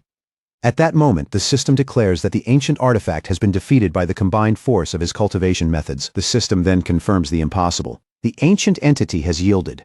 It no longer resists Fang Yi, and from this moment forward, It acknowledges him as its new master. The thick, dark energy swirling around Fang Yi begins to gather and compress, layer by layer. It wraps around his body, shaping itself into a sinister suit of armor covered in sharp, menacing spikes. Only then does the system reveal the artifact's true identity. This terrifying power is none other than the ancient god-demon armor, suspended in the abyss with the armor now covering him. Fang Yi gives off an oppressive dark aura. As the energy settles around him, the system grants him a brand new ability born from this ancient power. The ability is a secret technique known as Dark Torrent. It shares the same origin as the ancient god-demon armor, and the moment it enters Fang Yi's mind, he masters it instantly, as if it had always belonged to him. To test the strength now coursing through him, Fang Yi slowly clenches his armored fist. The simple motion unleashes a massive shockwave of dark energy, rippling outward through the abyss with terrifying force. As Fang Yi watches the power gather and move around his hand, something about it feels strangely familiar. Dark veins pulse across his face, and with a sudden jolt of realization, he understands that he may now be able to command the dark tide itself. With this new mastery, Fang Yi no longer sinks into the chaotic dark tide. He walks across it. Even more shocking, the destructive energy obeys his will, retreating the moment he commands it to pull back. Fang Yi thinks back to the way his old dark attribute used to feel. Back then, every time he used dark energy, it drained his stamina and spiritual power constantly, making it as much a burden as a weapon. Now the dark attribute responds to him, almost like a loyal pet waiting for orders. As the energy coils and swirls in his palm, Fang Yi looks at it with confidence and declares that it will never hold him back again. After lingering in the abyss long enough, Fang Yi decides it is finally time to return. With a calm, almost effortless snap of his fingers, he prepares to leave that dark place behind. As he departs, one thought crosses Fang Yi's mind. He has no idea how much time has passed outside, and he suspects that his sudden disappearance may have already thrown the world beyond the abyss into complete chaos. At the Jie Kingdom Spirit Association headquarters, Ye Xiao slams both fists down onto his desk in a fury. Beside him, Gu Yuru remains quiet, watching the president's anger build without saying a word. President Ye Xiao angrily scolds the elders from the combat zone, his voice sharp with blame. They took Fang Yi, the entomber, with them on the expedition, yet they failed to bring him back alive. Ye Xiao condemns them for being unable to protect even one junior pioneer, despite their many years of cultivation and all the nation's finest resources supporting them. Under that accusation, Elder Wu lowers his head in silent shame. The president questions whether they are even worthy of their positions. After relying on Fang Yi to escape with their lives, how could they possibly face the Xia Kingdom now that he was the one left behind? Outside the office, Galen hears every word clearly. After standing there and listening for long enough, she finally decides she can no longer remain silent. Galen strides directly into the office, cutting into President Ye Xiao's furious reprimand with her own perspective. Nearby, Elder Wu and Elder Zheng sit with heavy expressions, looking as if the weight of failure has drained them completely. In Galan's eyes, Fang Yi was powerful enough to escape if he truly wanted to. She believes he chose to stay behind because he must have discovered something extremely important within the abyss. President Ye Xiao does not respond right away. He simply listens in silence, his expression tense as Galan's words hang heavily in the room. Galen then fiercely defends the veterans before him. She reminds Ye Xiao that these people have been fighting on the front lines to protect the Jie Kingdom since even before the spiritual energy awakening. She speaks of the countless battles they survived and the comrades they buried along the way. Fang Yi may be a genius rarely seen in a generation, but Galen reminds Ye Xiao of the despair Elder Wu and the others felt when Fang Yi vanished into the void. Galen insists that if there had been even the slightest chance, Elder Wu and the others would have gladly traded their own lives to bring that young pioneer back safely. But President Ye Xiao remains unconvinced. He snaps back that Fang Yi is the core of the crucial captain plan, then asks whether Galen can truly guarantee his survival when even their predecessors could never escape the dark tide. Overcome with frustration, Ye Xiao shouts that Fang Yi's value to the Jia Kingdom is greater than theirs. Gu Yuru quickly tries to calm him down, but Galen refuses to back away and challenges the idea that falling into the dark tide automatically means death. Galen fixes him with a fierce glare, pressing him on his own logic. If Fang Yi is already dead, then why should one missing pioneer outweigh the entire surviving Star God combat zone? She asks him bluntly whether by doubting Fang Yi and dismissing the combat zone, he truly believes the Spirit Association alone could protect the Xia Kingdom without the strength of their military forces. Realizing Galen has pushed too far, Elder Wu suddenly shouts her name. His voice cuts through the room as he orders her to stop and stand down immediately. The sharp tension in the office finally begins to break. President Ye Xiao lets out a long sigh, the anger fading from his face, and admits that his earlier words were spoken out of frustration. In the end, he concedes that Galen is right. Now visibly exhausted, Yi Xiao turns to the real problem before them and asks how they should handle the crisis. If news of Fang Yi's disappearance spreads, he fears it will ignite panic across the entire nation and give their enemies the courage to strike. To keep the Jia kingdom from falling into chaos, they decide to seal off all information about Fang Yi's disappearance. The matter is classified at the highest possible security level, leaving no room for rumors to escape. 1 week later, inside the Fang family villa, Lin Yi is growing more anxious by the day. The quiet around the house only makes her unease feel heavier. Her cousin, Fang Yi, still has not returned from the mysterious domain. Every passing moment makes his absence feel less ordinary and far more troubling. When Lin Yi hears movement at the door, hope flashes across her face, and she immediately calls out for her cousin. But when the door opens, it is not Fang Yi at all, it is only her mother. Her mother notices how long Fang Yi has been gone and points out that his silence has dragged on for quite a while. She gently suggests that Lin Yi should try calling him. Lin Yi explains that this situation is different from before.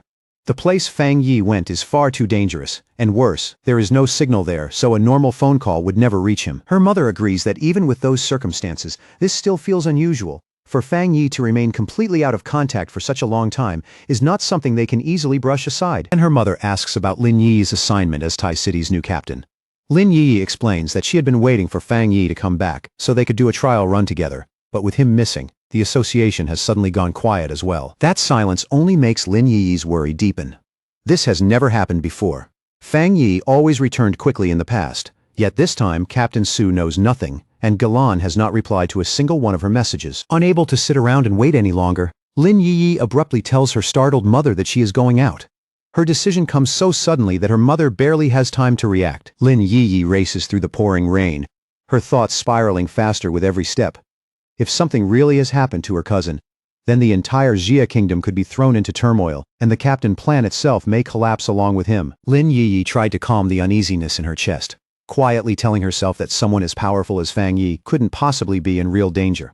After all, the city was still standing. The streets hadn't fallen into panic, and everything around her looked strangely peaceful for the moment. But that fragile comfort shattered in an instant. High above the towering skyscrapers, the storm clouds suddenly lit up as huge, unstable arcs of purple lightning ripped across the sky, twisting wildly like something had torn open the heavens. Lin Yi froze where she stood, her eyes widening in disbelief. Around her, pedestrians began screaming and scattering in every direction as a blazing meteor-like object tore downward through the storm, heading straight for Tai City. The impact erupted with a blinding flash, forcing Lin Yi to raise her arms and shield her face from the violent burst of light. But in that same moment, she felt the familiar pressure in the air and immediately understood what it was. Another ancient throne had descended. A gigantic column of blue energy surged upward from the impact point, bathing the entire skyline in an eerie glow and making the rain-soaked city look as if it had been swallowed by a supernatural beacon. From a nearby high point, several captains stood watching the scene unfold from a distance. Their silhouettes remained still against the storm as they stared toward the massive blue pillar rising over the city. The moment the artifact descended, it didn't just draw the attention of the defenders. Deep within the city's darker corners, sinister figures began to stir, their red eyes glowing from the shadows as cruel smiles spread across their faces. To them, the new throne wasn't just a mystery. It was a chance to spill blood and seize power. Meanwhile, inside that chaotic blue void, Fang Yi continued drifting through the strange space, leaping from one piece of floating debris to the next. A dark red aura now wrapped around his body, flickering like living flame, but the endless domain around him still felt like a maze with no exit. No matter how far he moved, he couldn't lock onto the coordinates that would return him to reality, and the frustration in his chest only grew heavier. He lowered his gaze toward the shadows stretching beneath him, knowing it was actually the subdued ancient god demon armor. With a sharp look, Fang Yi asked whether even it was having trouble finding a way out of this place, but the system gave him nothing in response. Just like before, it remained completely silent, without even the faintest signal to guide him or explain what had gone wrong. Fang Yi frowned as he considered the possibilities.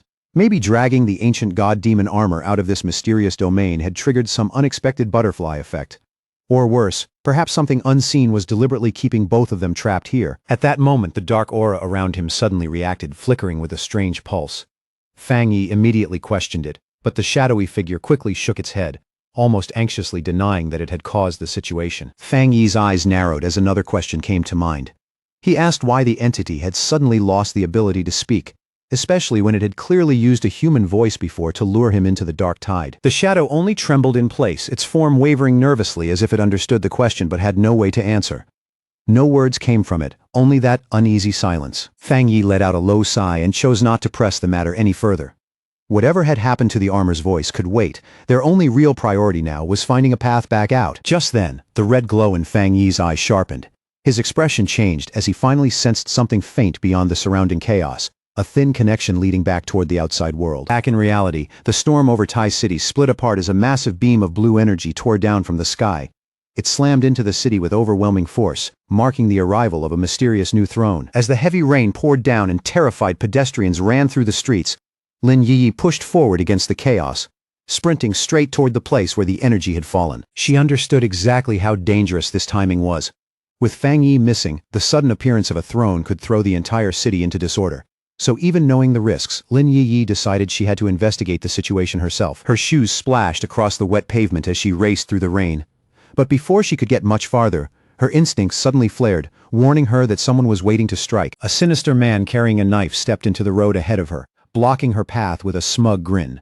He called her Miss Lin with unsettling confidence, and Lin Yi immediately stopped, shifting into a defensive stance as she demanded to know who he was. More armed thugs emerged from the curtain of rain, one after another, cutting off the routes around her. Lin Yi glanced across them and mocked their recklessness, calling them fools for daring to wander into Tai City during such a chaotic moment. Her eyes hardened as she demanded to know what they wanted, but before they could answer, she struck first, releasing a fierce shockwave of green spiritual energy that blasted outward and violently forced back the attackers closing in on her. Without wasting a single movement, Lin Yi guided that energy into thick, twisting vines.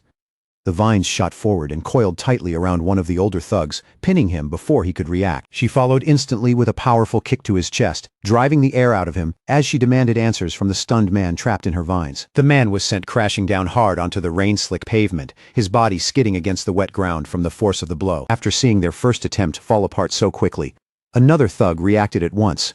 He raised a whistle to his mouth and blew a sharp signal, calling for reinforcements without hesitation. Almost immediately, the surrounding area erupted with movement.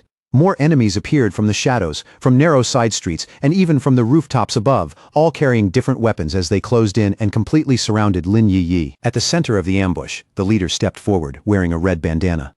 With an arrogant tilt of his head, he raised his massive sword and pointed it directly at her. He sneered at Lin Yi, dismissing her as nothing more than a little girl borrowing fame from the Entombre's reputation. Then, without any hesitation, he ordered all of his men to rush her together. Green light began to burn in Lin Yi's eyes as she glared back at them. Instead of backing down, she asked if they were seriously looking down on her, then declared that this was the perfect chance to test the multi-target combat training she had been working on lately. The next second, she pushed her spiritual energy outward, sending a storm of sharp, whip-like green vines whipping through the rain in every direction. Those vines struck fast, catching several attackers in midair and yanking them off balance. At the same time, Lin Yi kept moving in close combat, landing quick kicks on anyone who managed to break through and get near her. With a sharp motion, she commanded the vines to tighten. The captured enemies were squeezed harder in their bindings, leaving them trapped and struggling helplessly in the air. The older thug twisted against the vines, cursing through gritted teeth as panic finally entered his face. Only then did he realize that Lin Yi's unique wood attribute wasn't just restraining their bodies, it was actively suppressing their spiritual energy. Now fully controlling the pace of the fight, Lin Yi drew the bound thugs together, gathering them into one tangled cluster with her vines. Then with one powerful sweep, she hurled the entire group through the rain-soaked air. As they went flying, she fiercely told them to get lost, her voice cutting through the storm. But before she could relax, a sharp projectile made of dark purple energy suddenly tore through the rain, slicing straight toward her with deadly speed. Lin Yi's expression changed the moment she sensed it. This wasn't ordinary fire. It was a flame ability mixed with a corrosive dark attribute. Normal fire would have trouble burning through her strengthened vines, but this dark flame was on a completely different level of danger. She tried to move out of the way, twisting her body to dodge the incoming strike. But the dark energy still grazed past her, cutting sharply into her arm. Lin Yi gasped from the sudden pain, her eyes widening as fresh blood spilled from the wound and mixed with the rain running down her skin. The moment they saw her injured, the bandana-wearing leader and the remaining thugs seized the opportunity. They lunged in from every direction at once, raising their weapons to finish her off. Just before their blades could reach her, Lin Yi released a surge of green light and summoned a glowing barrier around her body. The barrier exploded outward with intense force, violently repelling every attacker and sending them flying back across the wet street. Standing inside the glow, Lin Yi mocked them coldly, saying that even 9 grown men still couldn't take down a single student. The leader landed and steadied himself against the slippery pavement, Instead of looking furious, a calculating gleam appeared in his eyes as he carefully studied the situation. He realized that even after Lin Yi had been pushed into a deadly position, Fang Yi still hadn't appeared to save her. That was enough for him to confidently conclude that Fang Yi truly was no longer in the city. Now that his real objective had been achieved, the leader immediately ordered his men to retreat. One by one, the thugs leaped away into the storm and vanished through the rain. Left alone in the street, Lin Yi caught her breath and suddenly understood that she had walked straight into their trap. Frustration surged through her, and she slammed her fist hard against a nearby wall. By defending herself so desperately, she had accidentally confirmed the very thing their hidden enemies wanted to know. Fang Yi was absent. Lin Yi cursed herself for being careless. Now that the enemy knew the truth, they would definitely come back even more prepared next time. And she realized she urgently needed a plan before the situation spiraled out of control. Before she could sort through her racing thoughts, the stormy sky lit up again.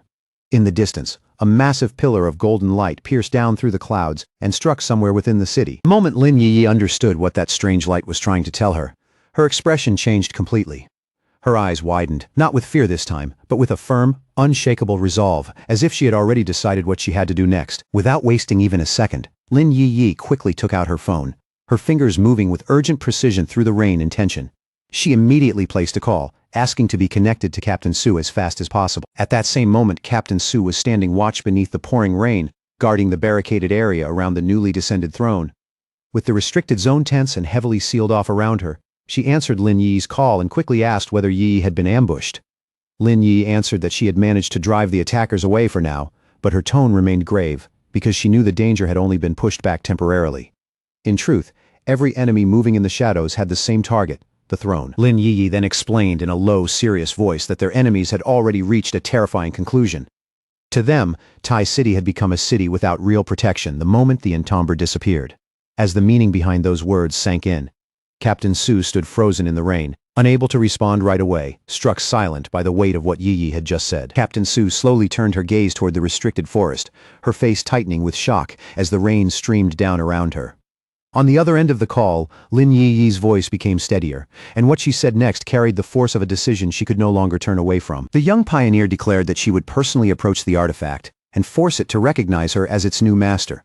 Her words were bold, almost reckless, but behind them was the desperation of someone willing to take the most dangerous path, if it meant protecting the city. When Lin Yi arrived at the restricted site, the storm was still beating down heavily around her. Facing the dangerous aura ahead, she said with firm determination that she had no other choice left if she wanted to protect Tai City. The instant Captain Su saw what Lin Yi intended to do, she rushed forward and pulled her into a tight embrace beneath the cold rain. Holding her close, Captain Su scolded her for being foolish, her voice filled with fear and anger. She warned Yi that this newly descended artifact carried the metal attribute, and that meant its power was unimaginably sharp, far more lethal than the anomalies they had faced before, perhaps 100 times more dangerous. Captain Su reminded Lin Yi that her own wood attribute offered almost no protection against metal. Trying to confront that kind of power head-on was no different from walking straight toward death. Her eyes filled with tears as she begged Yi not to sacrifice herself, pleading with her not to throw her life away on what could only be called a suicide mission. But their emotional moment was suddenly shattered when a guard came rushing toward them in a panic. His face was pale, his breath uneven, and the urgency in his voice made it clear that something terrible had just happened. The guard reported that large numbers of underground groups and neutral factions were now rapidly closing in on the area. And as if that were not already bad enough, even registered pioneers had begun flooding into Tai City, turning the situation into a crisis from every direction at once. Meanwhile, in the darker corners of Tai City, a massive crowd of rogue pioneers and mutants began to gather like a storm waiting to break. Fueled by rumors that the entomber was dead, they no longer feared the military or the Spirit Association's authority. In their eyes, the city had become a lawless battleground, a brutal free-for-all where only strength mattered. Blinded by greed, they prepared to charge the restricted zone, convinced that whoever seized the throne would rise to become the new absolute ruler of Jaya. At the same time, far away from the chaos in Tai City, a rescue team moved through a swirling portal and entered the mysterious domain. Their mission was clear. They had to locate the exact place where Fang Yi had disappeared. Elder Wu and Yi Xiao stepped out into a vast, bright white desert beneath an unusually clear sky. The endless pale sand stretched before them, making the entire domain feel strange, empty, and almost unreal. Elder Wu confirmed that this was indeed the place where the dark tide had swallowed the entomber. Yet, as he looked around at the transformed landscape, confusion spread across his face. because the environment before him was completely different from what he remembered. He could not understand how the oppressive dark energy that once filled this place, along with the ancient tombstones that had carried such a terrifying presence, had vanished so cleanly, leaving not even a trace behind. Then, without warning, the sky above them split open, a terrifying surge of dark energy burst out from the crack, rolling across the air like a black tidal wave, and the entire rescue team stared upward in stunned awe at the overwhelming force pouring down before them. From within that dark rift, Fang Yi suddenly dropped down and landed on the white sand. His arrival was abrupt and powerful, sending a silent shock through the strange desert around him. Fang Yi himself looked surprised to find that he had landed in this place. He had only been following the energy signature of the newly descended throne, using that trace as a guide to return to reality, and had not expected it to lead him here first. When Elder Wu and Ye Xiao saw the golden aura radiating around him, their eyes widened in recognition. It was Fang Yi, alive. But what shocked them even more was the spiritual power surging from his body, a power that had grown so tremendously that it now seemed to surpass Elder Wu's own strength by an almost unbelievable margin. Elder Wu felt the pressure of Fang Yi's aura pressing through the air and immediately realized that this young pioneer had undergone a staggering transformation. The force around him had already gone far beyond the third level of the Jinggang realm. When Fang Yi heard someone call his name, he slowly turned his head toward the voice. His glowing red eyes settled on the figures approaching from above, and he recognized the combat zone elders as they descended toward him through the air. Ye Xiao stepped forward first, his expression warm and relieved. Reaching out, he grasped Fang Yi's hand in a firm greeting, as though finally seeing him alive had lifted a heavy burden from his chest. He introduced himself as Ye Xiao, the president of the Xia Nation Spirit Association, and then spoke with unmistakable sincerity. He told Fang Yi that they had come all this way to bring the entomber home. Fang Yi accepted the greeting calmly, but his thoughts moved quietly behind his expression. Since he had never heard of Ye Xiao before, he naturally assumed that this man must have been appointed to his position during the time he was missing. Ye Xiao observed that the newly descended throne might be the reason behind the strange spatial disturbances. Fang Yi then explained that he had been trapped inside the domain, wandering aimlessly without any way to locate Earth's coordinates, until he happened to run into their rescue group. A sudden sense of urgency seized Fang Yi, and he immediately asked to return to Tai City without delay. Elder Wu and the veteran pioneers agreed at once, their faces filled with eagerness, proud that they could personally assist such a powerful young pioneer. They wasted no time. The group began channeling their spiritual energy together, and a massive blue portal quickly opened before them, swirling with light as the path back home took shape. As Fang Yi stepped into the portal and crossed back toward reality, a heavy feeling of dread suddenly washed over him. An ominous premonition struck his heart, making him fear that his cousin, Lin Yi, was in deadly danger, and all he could do was desperately hope that this terrible feeling was only his imagination. Inside the swirling blue void, the group flew forward at high speed, surrounded by twisting streams of light. Elder Wu kept his face composed, forcing himself to hold back the questions pressing in his mind. Even so, Elder Wu could not stop wondering silently how Fang Yi had survived the catastrophic dark tide, and even more unbelievable, how had he emerged from it with such an enormous breakthrough in cultivation? Far away from the portal, Tai City had already fallen into complete chaos. Heavy rain poured down over the city, soaking everything as smoke drifted through the broken streets. Across those ruined roads, the defending pioneers fought with everything they had, desperately trying to hold back the overwhelming wave of hostile invaders flooding into the city. At the front of the battle, the Spirit Association's lead official raised a golden shield, just in time to block the strike of a cloaked rogue. As the attacker sneered and mocked their stubborn resistance, the official's expression turned grim. He could clearly see how arrogant these underground factions had become, trying to tear down order itself just so they could seize power for themselves. With a fierce motion, the lead official unleashed a blazing golden shockwave that blasted the attackers away. He immediately ordered his people to counterattack. But in the middle of the fight, a frantic report came through. The defensive perimeter around the newly descended throne had been breached. Understanding how serious the situation had become, the official ordered his subordinates to reinforce the squads defending the throne's front line. Declaring that he would hold this position by himself, he raised his power again and fired a barrage of golden flames, intercepting the assassins as they leapt toward him. When one of his subordinates hesitated, unwilling to leave him behind, the official snapped out a stern order and told them to obey. Then, touching his earpiece, his expression hardened, not only with resolve, but with a renewed glimmer of hope. He revealed that there was crucial news. If they could survive this wave of attacks, victory would be guaranteed. Elsewhere in the rain-drenched streets, two defending pioneers were struggling to hold their ground against the enemy forces. Just then, Wang Lan and Song Yiming appeared through the downpour, and the exhausted defenders looked toward them with hope, asking whether headquarters had finally sent reinforcements. Song Yiming calmly explained that every pioneer had their eyes on Tai City's now vulnerable resources. Wang Lan, however, wore a faint smile as he said that they had come for a different reason. They were here to repay a favor. Without another word, Song Yiming drove his fist forward, unleashing a blazing punch that exploded into the attackers. Fire roared through the street, swallowing the enemy forces in a devastating blast. Watching the enemies collapse under the attack, they laughed at how weak the invaders truly were. They mocked them for fighting so desperately over the entomber, a man they all believed was already dead. Song Yiming then declared that a weak and disorganized mob like this had no right to even dream of taking the immense power of the newly descended throne for themselves. When the opposing pioneers arrogantly shouted that the metal-attributed throne belonged to them, Wang Lan answered with action instead of words. He released his water abilities in a violent strike, and in an instant, the enemies were frozen solid, their bodies transformed into rigid ice sculptures. The invasion soon reached Fang Yi's private villa. A group of armed thugs gathered outside, quickly realizing that they had found the entomber's home. One scarred thug laughed with greedy excitement, already imagining Fang Yi's possessions as his own, and then his expression turned even more unsettling as he mentioned the two defenseless women inside. But before the thugs could break through the doors, a haunting melody suddenly drifted through the rain. Nearby, a pioneer lifted a glowing green flute and began to play, sending out waves of magical sound. The power struck the invaders at once, forcing them to scream and dance uncontrollably, their faces twisted with shock at such terrifying mind control. The one who had intervened was Moon City pioneer Captain Chen Ruo. Standing calmly on a nearby rock, she looked down at the struggling thugs with cold, unreadable eyes. As she watched them writhe helplessly under the melody's control, Chen Ruo thought back to her mother's teaching. People who were weak yet still driven by endless greed were, in their own way, truly terrifying. At the foot of the restricted mountain, a massive burst of blue energy suddenly erupted upward into the stormy sky. The brilliant surge cut through the rain and instantly drew the attention of countless rogue pioneers swarming nearby. Above the gathered crowd, an invader wrapped in roaring flames floated in the air. He laughed wildly into the storm, his confidence overflowing as he declared that the throne was already his. A blinding column of fierce blue light suddenly crashes down into the restricted zone, tearing through the air like a divine judgment from above.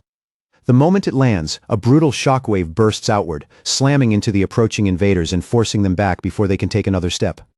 The rogues stare in stunned horror, instantly recognizing the suffocating pressure pressing down on them. It is the raw, overwhelming might of the metal attribute throne. The invaders quickly realize that this artifact is not merely resisting them. It is powerful enough to push back even their strongest fighters. That can only mean one thing. Someone from Tai City has already made contact with the throne. Rage spreads through the bloodthirsty crowd, and with murderous eyes fixed on the city below, they decide to wipe out the Spirit Association and slaughter anyone connected to the entomber, believing that only then can they fully seize Tai City for themselves. Then, cutting clean through the chaos and the roar of battle, Fang Yi's calm voice suddenly rings out, asking who has been calling his name before the mob can even react.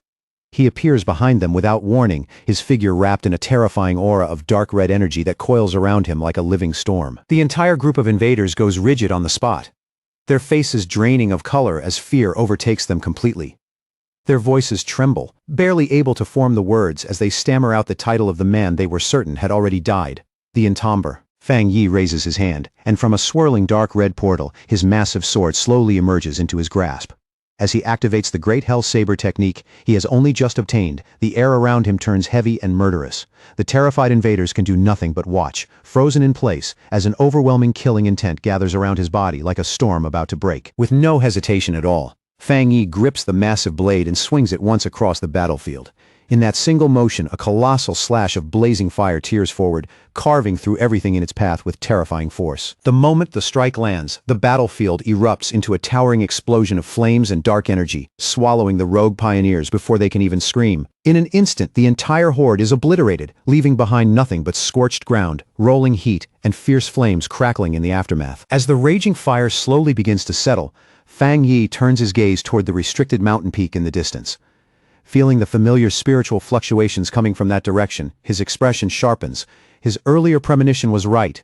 His cousin, Lin Yi, is on that peak, and she is trying to claim the dangerous new throne. High above, at the summit of the mountain, Lin Yi is suspended within a glowing green sphere of energy.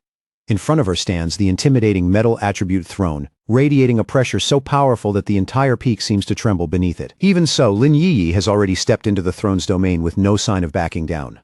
Her resolve is absolute. and she is prepared to risk her life. Shencher sacrifice everything, if that is what it takes to protect Tai City. Down below, Captain Su is struggling with everything she has to maintain the protective barrier surrounding Lin Yi. Sweat runs down her face, her body visibly strained under the pressure. Yet she refuses to let the defense collapse. Even if she has to burn through her own life force, she is determined to shield Yi until her spiritual power is completely drained, silently begging the young pioneer to succeed. All of a sudden, Fang Yi pierces straight through the green barrier, breaking into the protected space and throwing the defensive formation into disorder. Captain Su immediately shouts in alarm, her eyes widening as she desperately tries to understand who could have slipped past their perimeter so easily. A sudden breach sends a violent backlash surging through the barrier and straight into Captain Su. Her body jerks under the impact, and in the next instant, she coughs up a mouthful of blood. As Captain Su's strength gives out and she begins to collapse, her blonde guard quickly catches her before she hits the ground.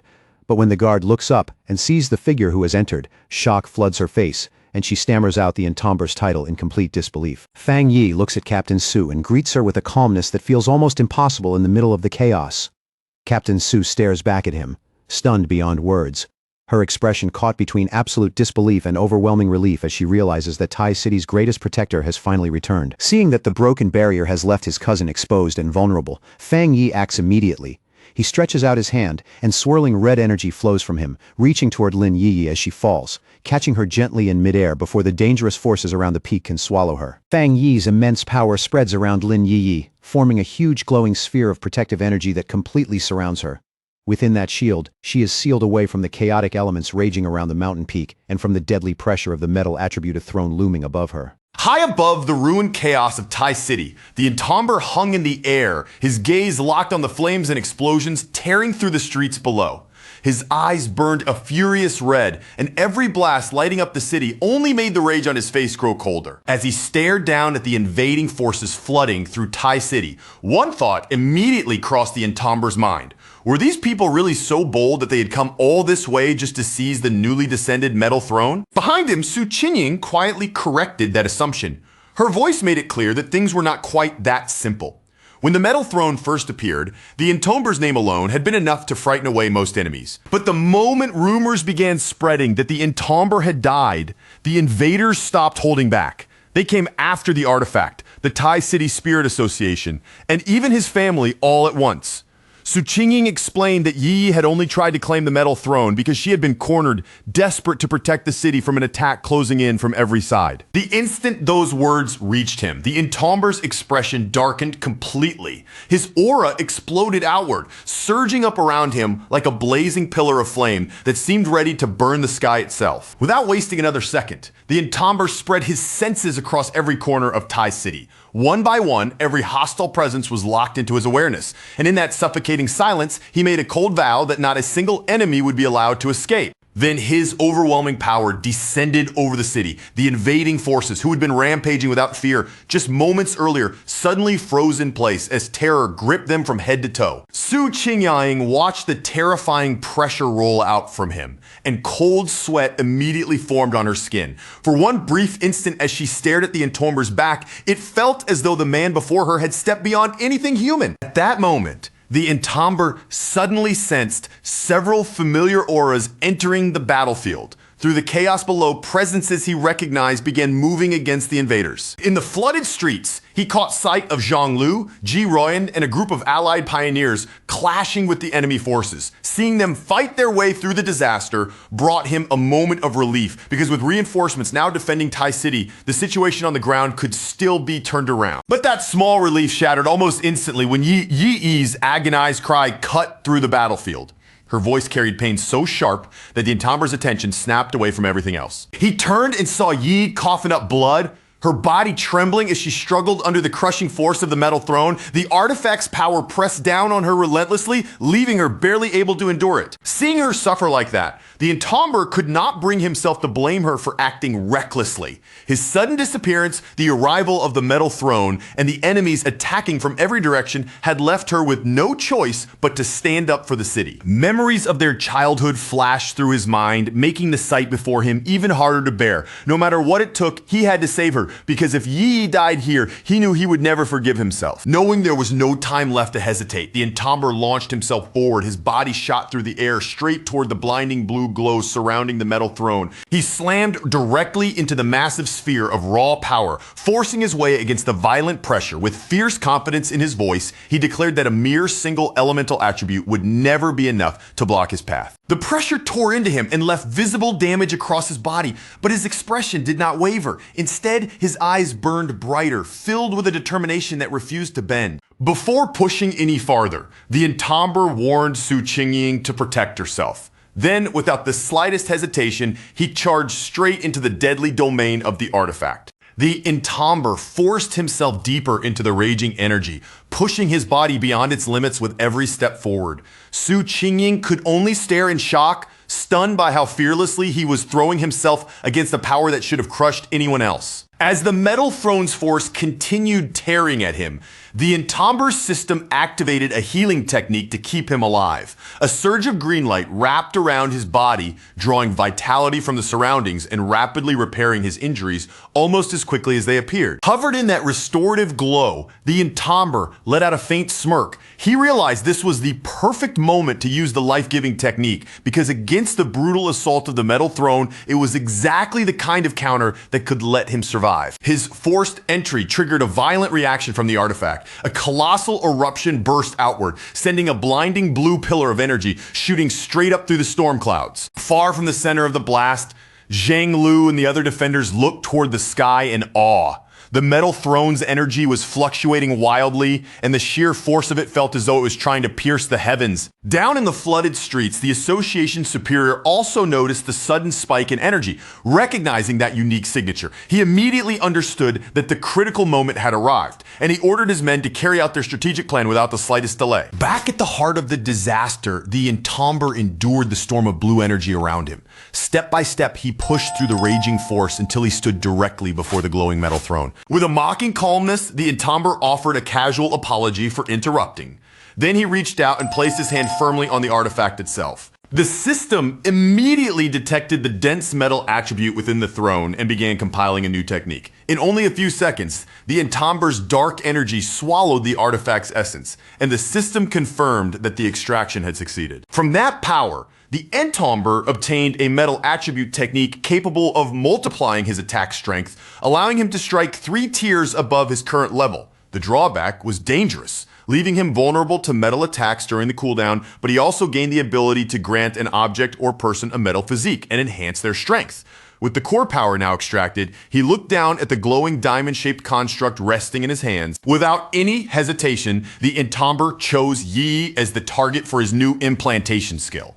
He guided the radiant golden energy toward her, letting it move gently but decisively in her direction. The core sank into Yi's chest, its light spreading through her body as the metal attribute began fusing with her. The dangerous power that had nearly crushed her now started flowing into her in a controlled form. As the light surrounded her, the pain twisted across Yi's face slowly faded away. Her body relaxed, her breathing steadied, and she slipped into a peaceful sleep while the metal throne's power safely shielded her. At the same time, a group of rogue pioneers broke into the Tai City Spirit Association base. Their leader, a metal attribute invader named Li Mingxuan, stood on top of the rubble, sneering at the ruined defenses and demanding that the local captain come out. Li Mingxuan laughed loudly, mocking the fact that Tai City's captain was already missing. To him, the entire city looked pathetic and fragile now that the entomber was no longer there to protect it. Inside the wrecked lab, Li Mingxuan grabbed a terrified researcher by the throat and lifted him off the ground. He sneered in the man's face, asking where the association members had gone and mocking them for losing their courage just because the entomber was believed to be dead. The researcher trembled in his grip, his face pale with fear. In a shaky voice, he asked if the invaders had come for the spirit crystals. Before Li Mingxuan could press him much further, the researcher quickly gave in. He pointed them towards safe number 3, surrendering the information as if he had no strength left to resist. Li Mingxuan was surprised by how fast the man broke, and he asked if the researcher was not afraid of being punished by the association. The researcher cried that keeping quiet would only get him beaten, and that the invaders would find the crystals sooner or later anyway. Satisfied with the answer, Li Mingxuan threw him down without concern. His thugs rushed to the vault and cracked it open, revealing a massive stash of glowing blue spirit crystals packed inside. The moment Li Mingxuan saw the treasure, Greed flashed across his face. Still, he looked back at the cowering researcher and warned him not to try anything clever. Then Li Mingxuan ordered his men to take every last crystal from the vault. He made it clear that not even a single piece of that treasure was to be left behind for Tai City. But behind Li Mingxuan's back, the researcher's frightened expression quietly disappeared. His eyes turned cold as he silently looked at the greedy thieves, seeing them as nothing more than ignorant fools walking straight into a trap. Li Mingxuan casually settled onto a couch, already acting as though the ruined lab belonged to him. He planned to turn it into their permanent base, while his subordinates crowded around to flatter him, claiming the metal throne rightfully belonged to him and urging him to teach Tai City's pioneers a brutal lesson. Li Mingxuan laughed at their praise, saying that ancient artifacts only bowed to those truly worthy of them. He confidently pointed out that the Entomber's relatives still had not conquered the metal throne, which in his eyes proved the artifact had already rejected her. One of the thugs added that the rumors said the pioneer was only a young girl. The men burst into mocking laughter and began planning to ambush her later, completely unaware that a swirling dark void had silently opened on the ceiling above them. Their laughter suddenly died down when Li Mingxuan heard an odd dripping sound. The strange noise echoed faintly through the room, cutting through the smug atmosphere. Confused, Li Mingxuan glanced around the ruined lab, his brows tightening. For a moment, he wondered if the damaged ceiling had started leaking. Then he looked up, and his expression changed instantly. From the darkness above, sharp tendrils of black energy came raining down toward them. The dark liquid pierced through Li Mingxuan's men before they could react. Screams erupted across the room as the highly corrosive energy burned into their bodies, consuming them alive in terrifying agony. From within the swirling shadows, the Entomber calmly stepped down into the ruined lab. His arrival was quiet, but the pressure he carried instantly swallowed the room. The moment Li Mingxuan recognized the legendary pioneer standing before him, all of his arrogance vanished. His eyes widened in absolute terror, and his body froze as fear overwhelmed him completely. His voice trembled as the words slipped out in broken fragments, unable to believe what stood before him. He stammered again and again that the Entomber coming back should have been impossible. Li Mingxuan refused to let that reality sink in.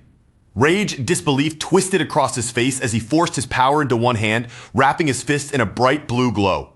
Then, with a violent burst of speed, he charged straight ahead, roaring in denial and demanding to know who had the nerve to stand against him. But the Entomber did not retreat even half a step. Just as Li Mingxuan came rushing in, the Entomber lifted his hand and caught him directly by the face, stopping the attack as if it had no weight at all.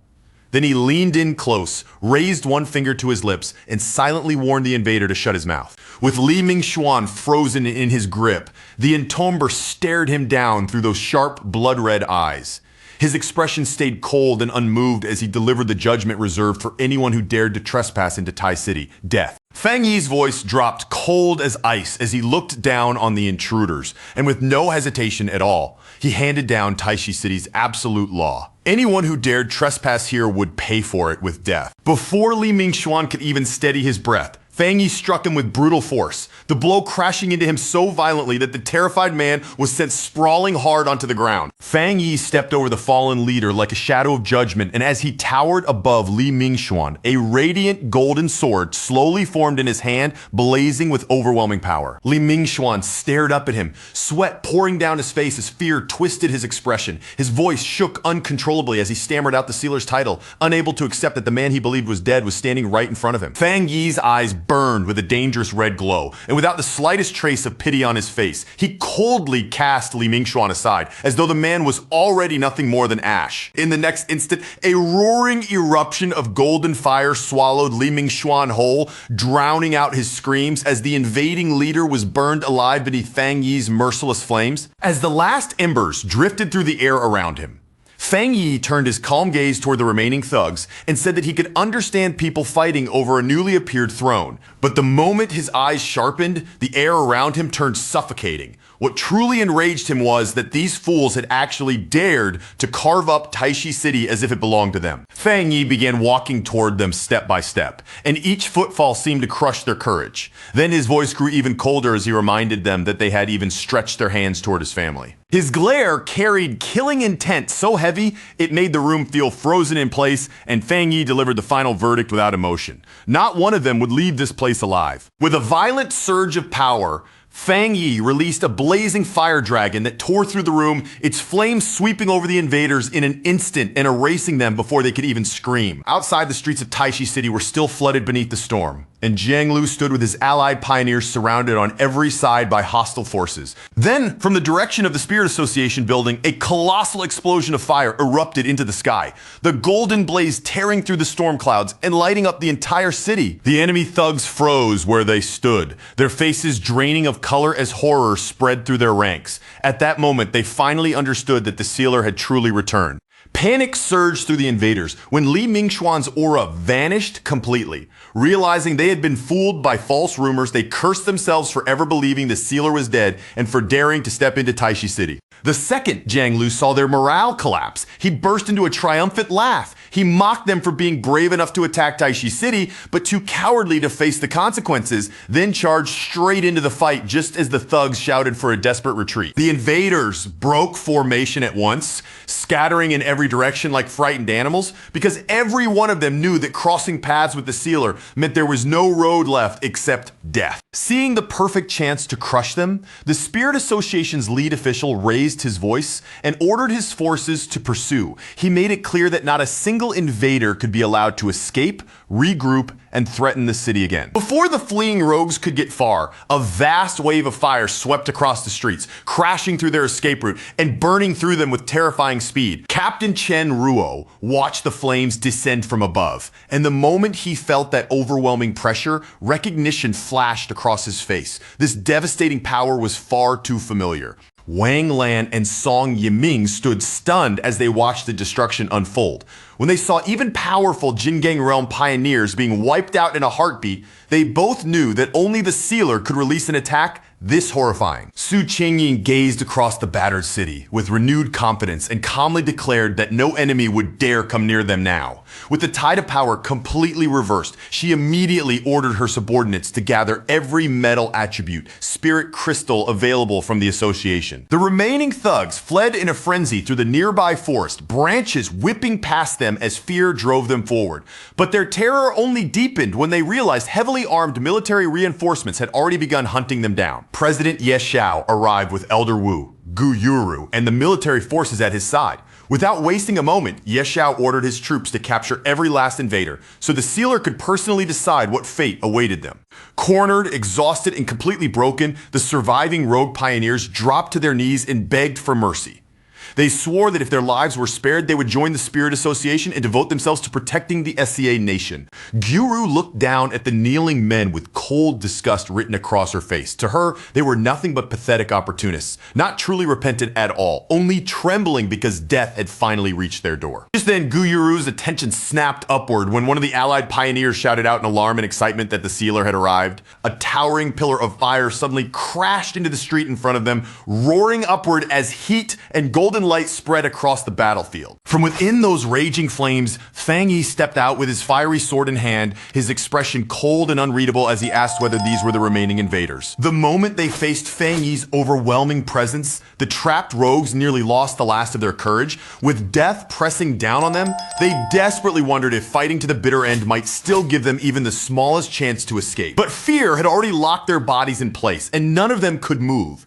In complete desperation, one of the thugs screamed that this was unfair, cursing Taishi City and blaming their coming deaths on the false rumors about the sealer. Fang Yi did not bother answering their pitiful excuses. He simply raised one hand and a terrifying mass of fiery energy began gathering above him. Gyu Yuru watched in shock as that power swelled larger and larger. The raw spiritual energy pouring from Fang Yi felt strong enough to flatten the entire city. And what stunned her most was that he possessed this level of strength even without claiming the new throne. Then Fang Yi brought his hand down with ruthless calm, and a colossal wave of fire crashed forward, instantly engulfing the remaining invaders and reducing them to ash. As the flames faded, Gu Yuru stared at the aftermath and realized that Fang Yi's strength had already surpassed even Elder Wu's. Elder Wu had become a legend for saving a city alone. Yet, if Fang Yi had not carefully restrained his attack, these flames would have destroyed everything in their path. Yi Xiao could only marvel at what he had just witnessed. The invaders who had nearly overwhelmed their entire force had been wiped out by Fang Yi with effortless precision, and despite the scale of the attack, not a single ally had been harmed. A smile appeared on Ye Xiao's face as he said that every pioneer in the Xi'an nation watching this scene was probably just as shocked as they were. As Fang Yi walked out from the last flickers of flame, Ye Xiao understood that everyone had finally seen the truth clearly. The distance between ordinary pioneers and the sealer was impossibly vast. Fang Yi's ruthless display had saved Taishi City and crushed the possibility of future rebellions in one stroke. Fear was needed to restore order because showing mercy to these invaders would have insulted everyone who died protecting the country. Then Fang Yi approached the group and apologized for arriving late. He thanked Ye Xiao and the others for defending Taishi City in his absence, but his expression quickly turned serious as he asked them for help with one final urgent matter. Fang Yi explained that his cousin Lin Yi had tried to subdue the metal attribute throne alone in order to protect the city. He had already infused her with protective spiritual energy when he arrived, but he could still sense that her condition was worsening at a frightening speed. Inside the metal attribute throne's spatial domain, Lin Yi pushed her energy to the absolute limit, desperately trying to force the glowing artifact to submit. But the sentient throne only mocked her, calling her a foolish human and refusing to accept someone it considered weak trash as its master. The throne demanded a stronger master, its voice filled with arrogance and fury. Then it violently ordered Lin Yi to get lost and released a massive blast of blue energy straight toward her. Lin Yi reacted as quickly as she could, crossing both arms in front of her body to brace herself against the incoming strike. The impact slammed into her with crushing force, sending her flying backward as blood burst from her mouth. Even covered in sweat and badly injured, Lin Yi forced herself to glare fiercely at the throne, refusing to let that arrogant artifact look down on her. The artifact finally lost its patience and declared that she would die at its feet, leaving her corpse forever groveling inside its domain. But before the throne could deliver the final blow, a warm golden energy suddenly wrapped around Lin Yi's battered body. That protective aura caught her in midair, holding her steady as it shielded her from the crushing pressure of the artifact's deadly power. Lin Yi's face instantly brightened with relief as she felt that familiar power surrounding her, and in that moment she knew her cousin had finally returned. The moment the artifact felt the spiritual energy pouring from Fang Yi, everything about its attitude changed in an instant. That power was far too pure, far too overwhelming, and far beyond anything it had expected. The awe in its reaction was impossible to hide, and without hesitation, it completely abandoned its earlier stance, openly declaring that this newly arrived Fang Yi was the one truly worthy to become its king. The sentient metal throne burst into a triumphant, echoing laugh, its voice rolling through the space like clashing steel. In front of it, Lin Yi hovered silently inside the golden sphere protecting her, while the ancient artifact declared that, at long last, it had found someone worthy enough to inherit its terrifying power. Unable to contain its excitement, the ancient artifact fixed its attention on Lin Yi and announced that it wanted to see her true limits for itself. If she really had the potential it sensed in her, then it would personally put that strength to the test. The moment the throne descended, an enormous shockwave exploded outward, slamming through Taishi City with crushing force. Streets trembled, buildings shuddered, and the pressure from the artifact swept across the city like an invisible tidal wave. From the direction of the back mountain, a gigantic dome of blue energy suddenly expanded into the sky. The ground beneath Taishi City shook violently, and terrified citizens stumbled through the streets, screaming in panic as they thought an earthquake had struck. Sensing just how dangerous the situation had become, Jiolin reacted without hesitation. She immediately gathered her power, lifted her hands and began projecting a defensive barrier to shield the city from the spreading impact. As the metal throne's energy surged against her defenses, Jiolin quickly realized how savage and unstable that power truly was. If they failed to contain it here, the violent backlash would not merely damage Taishi City. It could rip the entire place apart. Gritting her teeth against the pressure, Jiolin called out to the other defenders around her. Gu Yuru, Song Yiming, Wang Lan, and the rest quickly gathered their strength, knowing this was no longer something one person could handle alone. Together, they poured everything they had into stabilizing the shield, their bodies straining as the barrier shook under the throne's force. Jiaolan urged them to hold nothing back, warning that every bit of power they added could mean less destruction reaching the city below. Near the outer edge of the throne's expanding barrier, Elder Wu and President Ye Xiao stood watching the storm of energy twist and churn before them. The longer they looked at it, the heavier their expressions became. The destructive force pouring out of the artifact was far beyond what either of them had expected. Seeing the chaos unfold, they could not help worrying that Lin Yi's attempt to claim the metal throne was already slipping toward failure. Ye Xiao turned sharply toward Fang Yi, his face tense with alarm. He warned him that if those violent energy spikes continued to erupt, then both his cousin and the entire city would be dragged into disaster. Fang Yi narrowed his eyes and looked toward Lin Yi, who was still floating far off in the distance. A frown slowly formed on his face, not from fear, but from confusion over what he was seeing. He knew that taming the throne ultimately depended on Lin Yi herself, and he could not take that trial in her place. But the metal core he had given her should never have triggered such a violent reaction, especially when her condition, at least from what he could tell, did not seem bad at all. Then, without the slightest warning, a playful and amused voice drifted out from the dark red energy twisting inside Fang Yi's shadow. The sound seemed to rise from the darkness itself, calm and entertained by the chaos around them. The ancient god-demon armor spoke from within that crimson shadow, revealing the truth behind the throne's strange behavior. According to it, the metal throne was not actually testing Lin Yi at all. Instead, the artifact had been creating all this commotion because it wanted Fang Yi to notice it. The metal throne had already set its sights on him and had chosen him as the master it truly wanted. Fang Yi's expression shifted with surprise the moment he heard that. He immediately understood the problem. The throne's own desire to choose him was interfering with his original plan for Lin Yi to become its master. Realizing that he could not simply stand back anymore, Fang Yi turned his attention to the demonic armor and asked for its help. The ancient entity, clearly pleased by the chance to act, agreed without the slightest hesitation. Fang Yi seized the opportunity and summoned the ancient god-demon armor around himself. Jagged dark metal spread over his body piece by piece, while glowing red energy flared through the gaps like burning veins. A confident smirk tugged at Fang Yi's mouth as the armor settled into place. To him, this was not just a rescue attempt, it was also the perfect chance to see whether the legendary armor could withstand the metal throne's overwhelming power. He told Elder Wu and the others to stay back, saying he needed to test something for himself. Then, without showing any fear, Fang Yi stepped forward and calmly walked toward the swirling blue barrier surrounding the metal throne. Before entering that raging field of energy, Fang Yi looked back and warned his companions not to move from where they were. Even if something unexpected happened inside, he told them not to recklessly charge in after him. Outside the barrier, President Ye Xiao stared in absolute shock. The moment Fang Yi stepped into the metal throne's violent energy, the wild pressure suddenly settled down, as if the artifact itself had recognized the person it had truly been waiting for. Fang Yi landed safely within the artifact's inner space, and quickly took in his surroundings. All around him was the core domain of the metal throne, filled with its strange, overwhelming presence. He was a little surprised that a living person with a physical body could actually enter this kind of space. But before he had much time to think about it, his eyes locked onto Lin Yi, who was struggling desperately beneath the crushing pressure of the throne. Fang Yi rushed in immediately, wasting no time at all. As attacks shot toward Lin Yi in rapid succession, the armor around him absorbed and blocked them with ease, shielding her from the throne's assault. He raised his voice and called out to the sentient throne directly. The artifact answered with eager excitement, saying that it had been waiting for the chance to speak with him properly. Floating in the middle of that chaotic space, Lin Yi stared at Fang Yi in disbelief.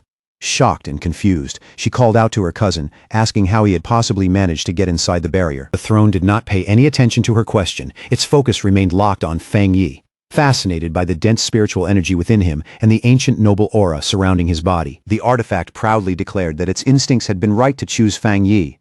But just as it boasted, Lin Yi suddenly shouted out in alarm, desperately warning Fang Yi to be careful. In an instant, massive spheres of pure energy appeared around Fang Yi, surrounding him from every direction. Yet instead of launching an attack, the throne began proposing an alliance, insisting that humanity desperately needed a weapon as powerful as itself. The throne's energy wrapped tightly around Fang Yi like chains made of light.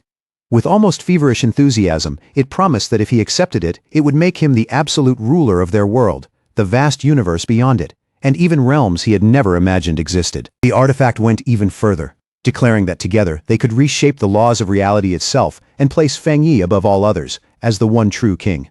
But faced with such an enormous temptation, Fang Yi merely smiled. Without even taking a moment to consider it, Fang Yi rejected the offer outright. Then, with effortless force, he shattered the energy binding him, leaving the proud sentient artifact completely stunned by his refusal. Fang Yi calmly told the metal throne that he had no interest whatsoever in claiming it for himself. He also pointed out that there was a serious problem with all those grand promises it had just made. Since several other ancient thrones already existed on Earth, Fang Yi remarked that the metal throne had no real way to prove it was the strongest among them. Its confidence alone was not enough to make that claim convincing. Then, as casually as if he were asking about something ordinary, Fang Yi wondered whether the ancient artifacts had some kind of ranking system. The question struck the throne like an insult, making it stammer in anger as it demanded to know whether Fang Yi truly dared to doubt its power. Fang Yi did not rise to its anger. Instead, he simply pointed toward Lin Yi and laid out a deal for the metal throne to consider. If the throne wanted to prove its strength and cooperate with him, then it would first have to accept his cousin as its master. Only by acknowledging Lin Yi could it even begin to earn a place beside him. Fang Yi explained that the wood throne and thunder throne had already shown far more wisdom. Unlike the metal throne, they had chosen to form useful partnerships with him and the people around him. With a faint smirk, Fang Yi reminded the throne that it could not force him into a pact no matter how powerful it was. If it truly wanted to fulfill its purpose, then it needed to stop clinging to impossible standards and seriously think over the offer in front of it. When the metal throne suddenly went quiet, Fang Yi felt a flicker of disappointment. The artifact's silence was not exactly the reaction he had been expecting. After all, the metal throne was famous for being violent and aggressive. Fang Yi had almost hoped it would lose its temper and attack, giving him the perfect chance to test his new armor in a real fight. Leaving the silent artifact behind, Fang Yi turned and walked over to Lin Yi. He told her that Taishi City no longer needed her to sacrifice herself, and if she wanted to leave, he would personally escort her out of this dangerous place. The crushing weight of duty finally lifted from her shoulders. Fang Yi looked at her seriously and asked the question that truly mattered. Did she still want the metal throne? And did she have the willpower to tame it with her own strength? Lin Yi met Fang Yi's gaze without looking away. Her eyes were steady, her expression firm, and there was no hesitation in her voice as she declared that she was ready to face the challenge. She thanked Fang Yi for always standing behind her and supporting her when it mattered most, but she also made it clear that her decision had already been made before he arrived to help her. Hearing that answer, Fang Yi's expression softened into a proud smile. In that moment, he could see that Lin Yi was no longer simply being pushed forward by duty. She had chosen this path for herself. He reminded her that in a world as dangerous as theirs, true strength was not just about ambition or pride. It was the only way to survive, protect the people closest to them, and keep their family safe from the threats waiting ahead. Filled with renewed confidence, Lin Yi promised that once she conquered the metal throne, she would finally step forward properly. From then on, she would take up her official role as the captain of Yuan City. After leaving his cousin behind to complete the rest of her trial, Feng Yi stepped back through the portal. The moment he returned to the real world, he found Elder Wu Zhao Lan and President Ye Xiao waiting there, all of them clearly tense after everything that had happened. Seeing the worry on their faces, Feng Yi remained perfectly calm.